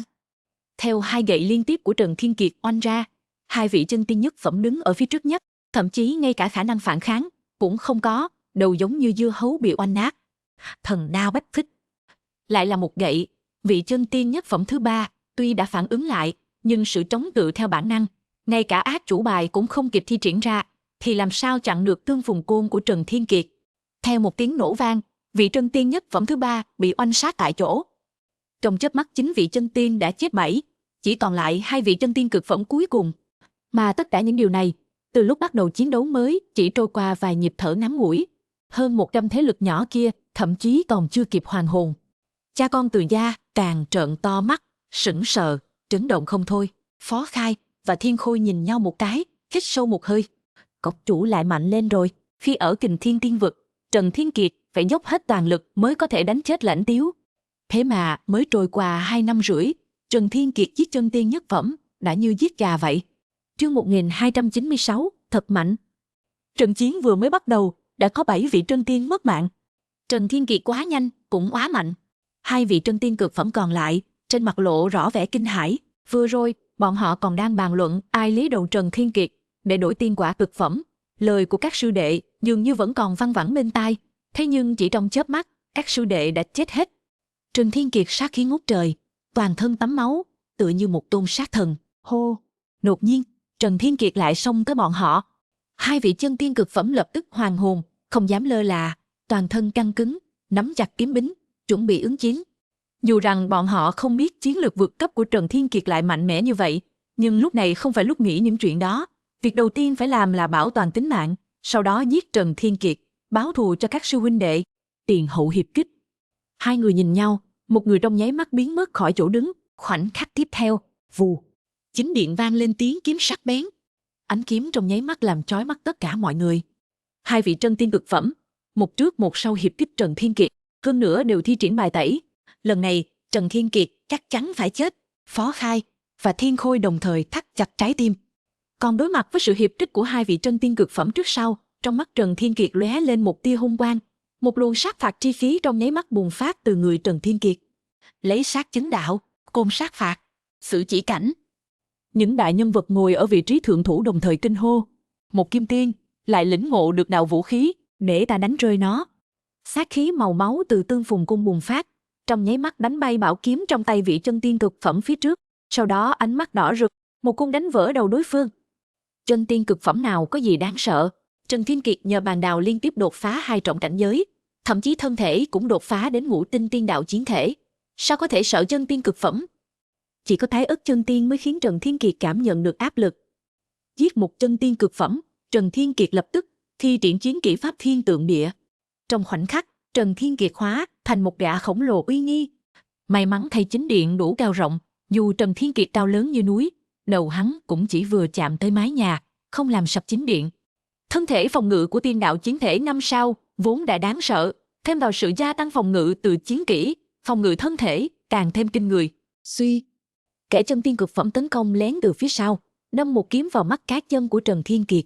Đan, kiếm này tuy đã xuyên thủng phòng ngự can khí của Trần Thiên Kiệt, nhưng lại không thể xuyên thủng da thịt của hắn, ngược lại phát ra tiếng kim loại va chạm, tựa như đâm vào sắt. Sau khi chặn kiếm này, Trần Thiên Kiệt lập tức giải tán pháp thiên tượng địa, quay đầu lại liền vung côn. Côn sát phạt, một côn tự sáng tạo uy lực tương đương với vũ kỹ chu cấp trung phẩm. Sử chỉ cảnh, oanh. Kẻ chân tiên cực phẩm tấn công lén Trần Thiên Kiệt, đôi mắt bị sát khí chiếu đỏ, trong mắt chỉ còn lại sợ hãi. Hắn sao có thể tin được một chân tiên cực phẩm như hắn lại không thể xuyên thủng phòng ngự thân thể của một kim tiên. Chỉ là hắn đã không còn cơ hội suy nghĩ nữa, bởi vì côn của Trần Thiên Kiệt đã rơi trúng đầu hắn. Bốp, máu văng tung tóe, chân tiên cực phẩm cuối cùng biến thành một thi thể không đầu, ngã vật xuống trong vũng máu. Cả đại điện lập tức trở nên tĩnh lặng. Tất cả mọi người đều kinh ngạc nhìn Trần Thiên Kiệt, kinh ngạc đến nỗi không nói nên lời. Trần Thiên Kiệt toàn thân dính máu của địch, ngẩng cao đầu, kiêu ngạo đứng giữa những thi thể, toàn thân tràn ngập sát khí. Chương 1297. Hắn nhìn chầm xa Thiên Thụy, hiển nhiên vẫn chưa giết đã nghiền. Những thứ này chỉ là tiền lãi. Phục Long Cốc ta chết và bị thương đệ tử 16 người, còn thiếu 5 người. Yên tâm, ta sẽ đòi lại cho họ. Xôn xao. Theo lời nói của Trần Thiên Kiệt vừa dứt, cuối cùng sự im lặng bị phá vỡ, tiếng xôn xao như thủy triều quét qua cả đại điện tổng bộ. Trên đại điện, hơn 100 tiểu thế lực, bao gồm cả cha con nhà họ Từ, hoàn toàn náo loạn. Phục Long Cốc này là muốn tuyên chiến với Tây Nam Kiếm Tông sao? Một kim tiên giết 10 chân tiên, trời ạ, cốc chủ Phục Long Cốc này cũng quá mạnh rồi. Mặc dù là thế lực mới thành lập, nhưng chỉ riêng chiến lược vượt cấp của Trần Thiên Kiệt, lại thêm một tiên quân chấn giữ, Phục Long Cốc đã không thể nói là tiểu thế lực nữa, thậm chí ở toàn bộ Tây Nam Thiên cũng có thể coi là thế lực tầm trung. Không trách hắn dám lớn tiếng thách thức chính chân tiên, hóa ra hắn không phải cuồng vọng, mà là thật sự có bản lĩnh đó. Cốc chủ này quá bảo vệ đệ tử rồi, đệ tử của mình chết, nếu là các tiểu thế lực khác, chắc chắn sẽ chọn cách xuề xòa. Dù sao đối phương là Tây Nam Kiếm Tông, một trong 4 đại đỉnh phong thế lực của Tây Nam Thiên, nhưng Trần Cốc Chủ lại chọn cứng rắn. Than thở, nhiệt huyết là nhiệt huyết. Có một cốc chủ như vậy, vừa là phúc vừa là họa, hắn giết đã nghiền. Nhưng hắn có nghĩ đến những người của Phục Long Cốc, có thể sẽ vì hành động của hắn mà bị thảm sát không?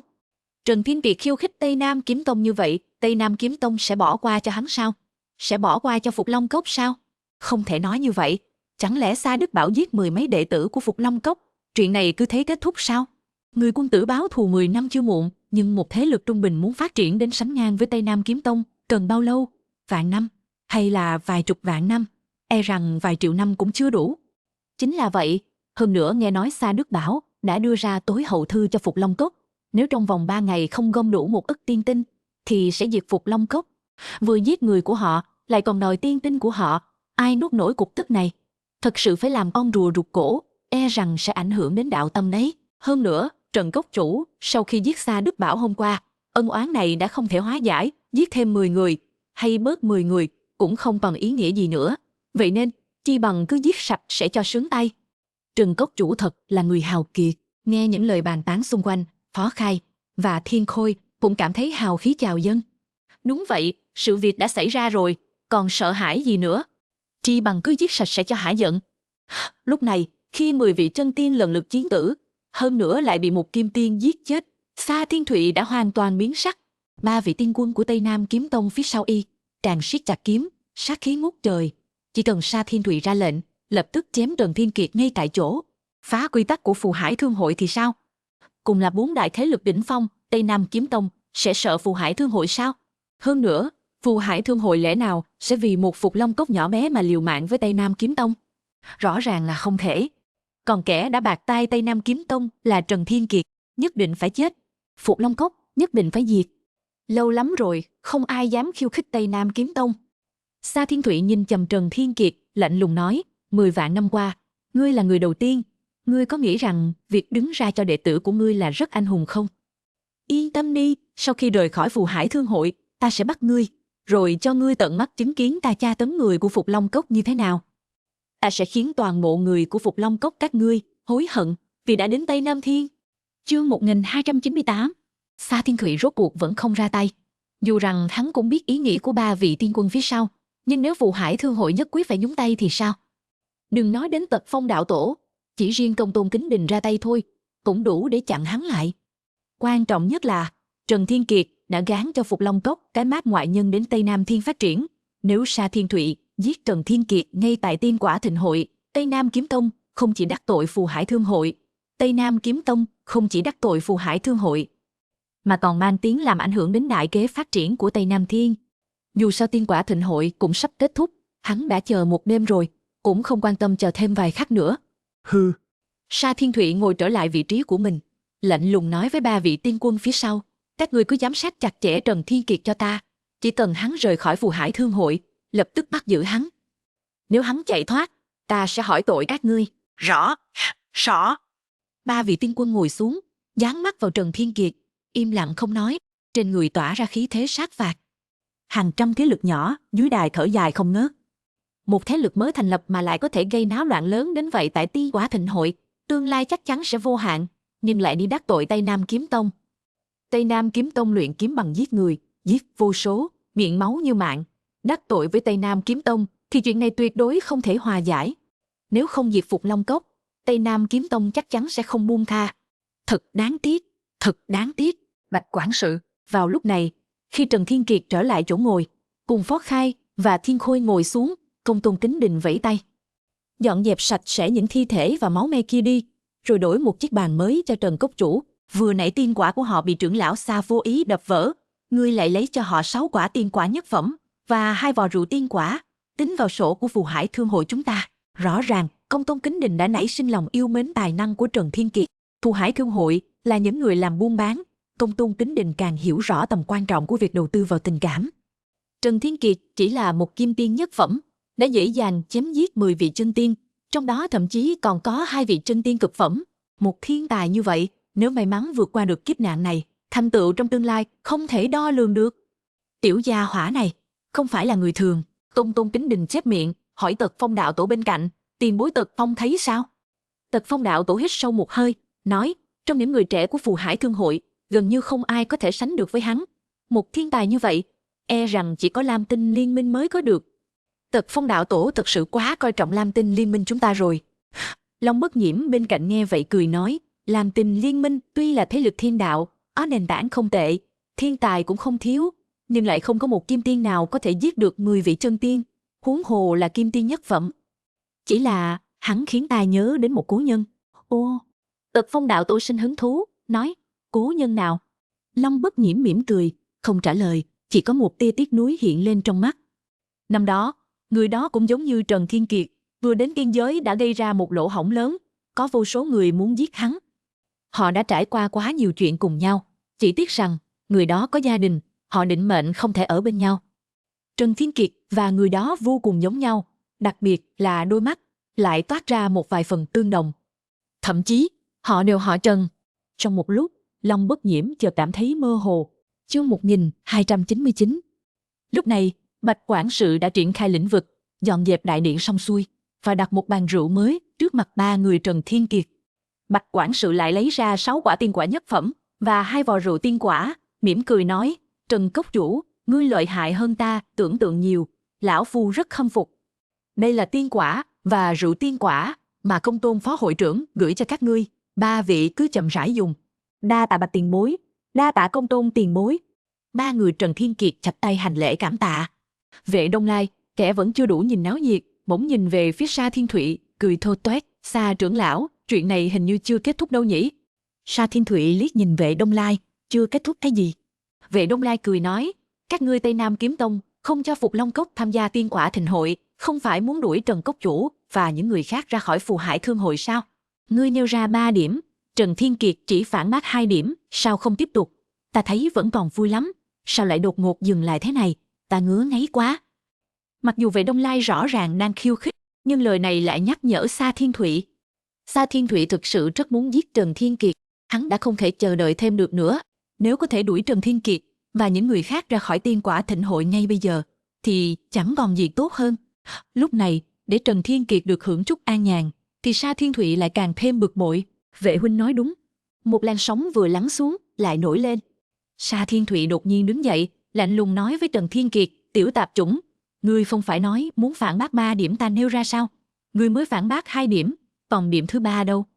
Ánh mắt của mọi người lại đổ dồn về phía Trần Thiên Kiệt. Trần Thiên Kiệt nghe vậy, không nhịn được mà cười. Sa trưởng lão thật là nhỏ mọn, ngay cả việc để ta tham gia tiên quả thịnh hội một cách bình yên cũng không cho. Được thôi. Trần Thiên Kiệt chậm rãi đứng dậy, nói, nếu Sa trưởng lão muốn tiếp tục so tài, vậy chúng ta cứ so tài đến cùng. Điểm thứ nhất này, ngươi nói chúng ta là người ngoài, không có tư cách tham gia tiên quả thịnh hội, nhưng sau khi ta và Long cô nương trò chuyện vài câu, ngươi lại đổi ý.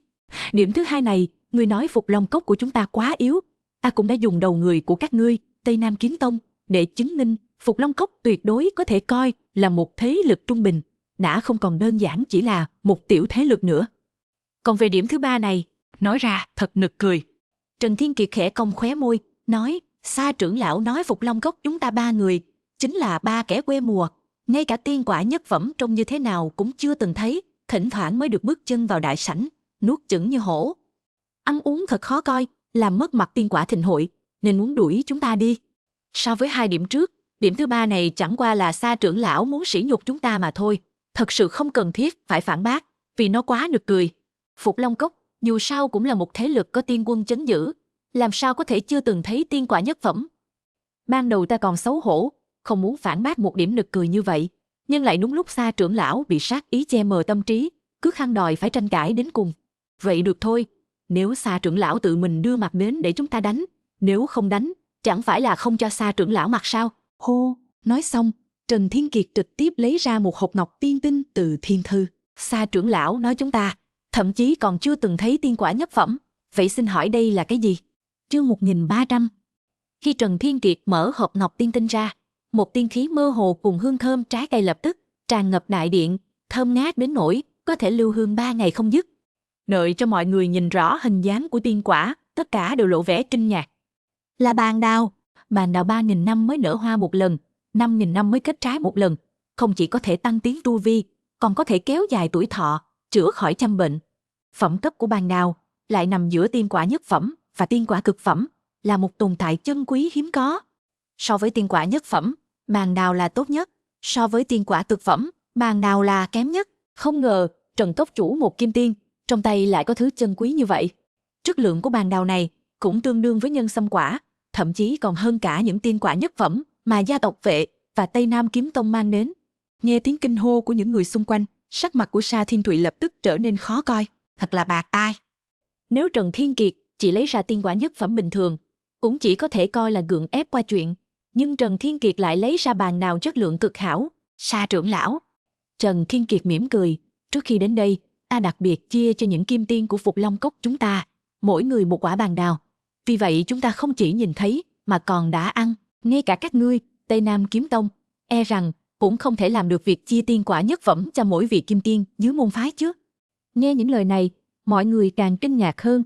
Bàn đào vốn đã quý hiếm, Trần Thiên Kiệt trong tay lại không chỉ một quả. Hơn nữa, hắn còn hào phóng chia bàn đào cho những kim tiên dưới môn phái.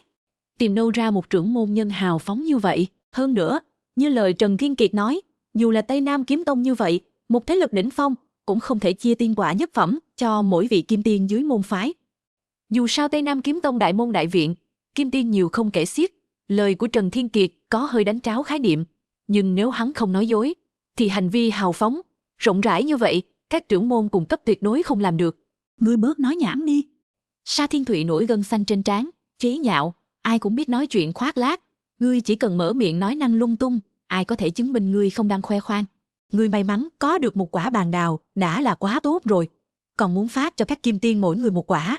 Ngươi có bản lĩnh đó sao? Ta thấy ngươi dùng hột ngọc tiên tinh để đựng quả bàn đào này, chắc là tiếc ăn lắm nhỉ? Ngay cả bản thân còn tiếc ăn, còn phát cho đệ tử kim tiên. Đúng vậy. 3 vị tiên quân của Tây Nam Kiếm Tông lập tức phụ họa, chế nhạo, khoe khoang, ai mà không biết. Ta còn nói Tây Nam Kiếm Tông ta, ngay cả tiên nhân cấp thấp nhất cũng có thể ăn tiên quả cực phẩm đấy. Thế nào, hào phóng như vậy, chẳng lẽ ngươi còn có một cây bàn đào? Trần Thiên Kiệt khẽ cong môi, mỉm cười, thật không dám nhận, ta đích thực có một cây bàn đào. Nói xong, Trần Thiên Kiệt ý niệm vừa động, từng chiếc hộp ngọc tiên tinh như nước chảy bay ra từ thế giới thiên thư. Mỗi chiếc hộp ngọc tiên tinh đều chứa một quả bàn đào, khiến người ta thèm thuồng. 10 hộp ngọc, 20 hộp ngọc, 30 hộp ngọc. Khi Trần Thiên Kiệt lấy ra đúng 53 chiếc hộp ngọc, tất cả mọi người đều trợn mắt. Bàn đào vốn đã quý hiếm, Trần Thiên Kiệt là một kim tiên, có được một quả đã là quá tốt rồi. Vậy mà hắn lại lấy ra đúng 53 quả. Liệu Gã này thực sự có một cây bàn đào sao? Phó Khai đúng lúc đứng ra, từ càn khôn túi lấy ra hộp ngọc tiên tinh mà Trần Thiên Kiệt ban cho hắn, lớn tiếng nói, cốc chủ chúng ta không nói dối, hắn quả thật đã ban cho mỗi kim tiên trong Phục Long Cốc một quả bàn đào. Ta vẫn chưa kịp ăn quả bàn đào này trong tay, có thể dùng nó làm chứng. Tập truyện đến đây là hết. Hãy đăng ký kênh để nhận thông báo tập tiếp theo sớm nhất nhé. Mong nhận được sự ủng hộ của các bạn để có chi phí duy trì kênh, mã QR và số tài khoản có trong video. Chỉ một vài nghìn đồng, admin sẽ có thêm nhiều động lực ra chuyện đều. Cảm ơn mọi người rất nhiều.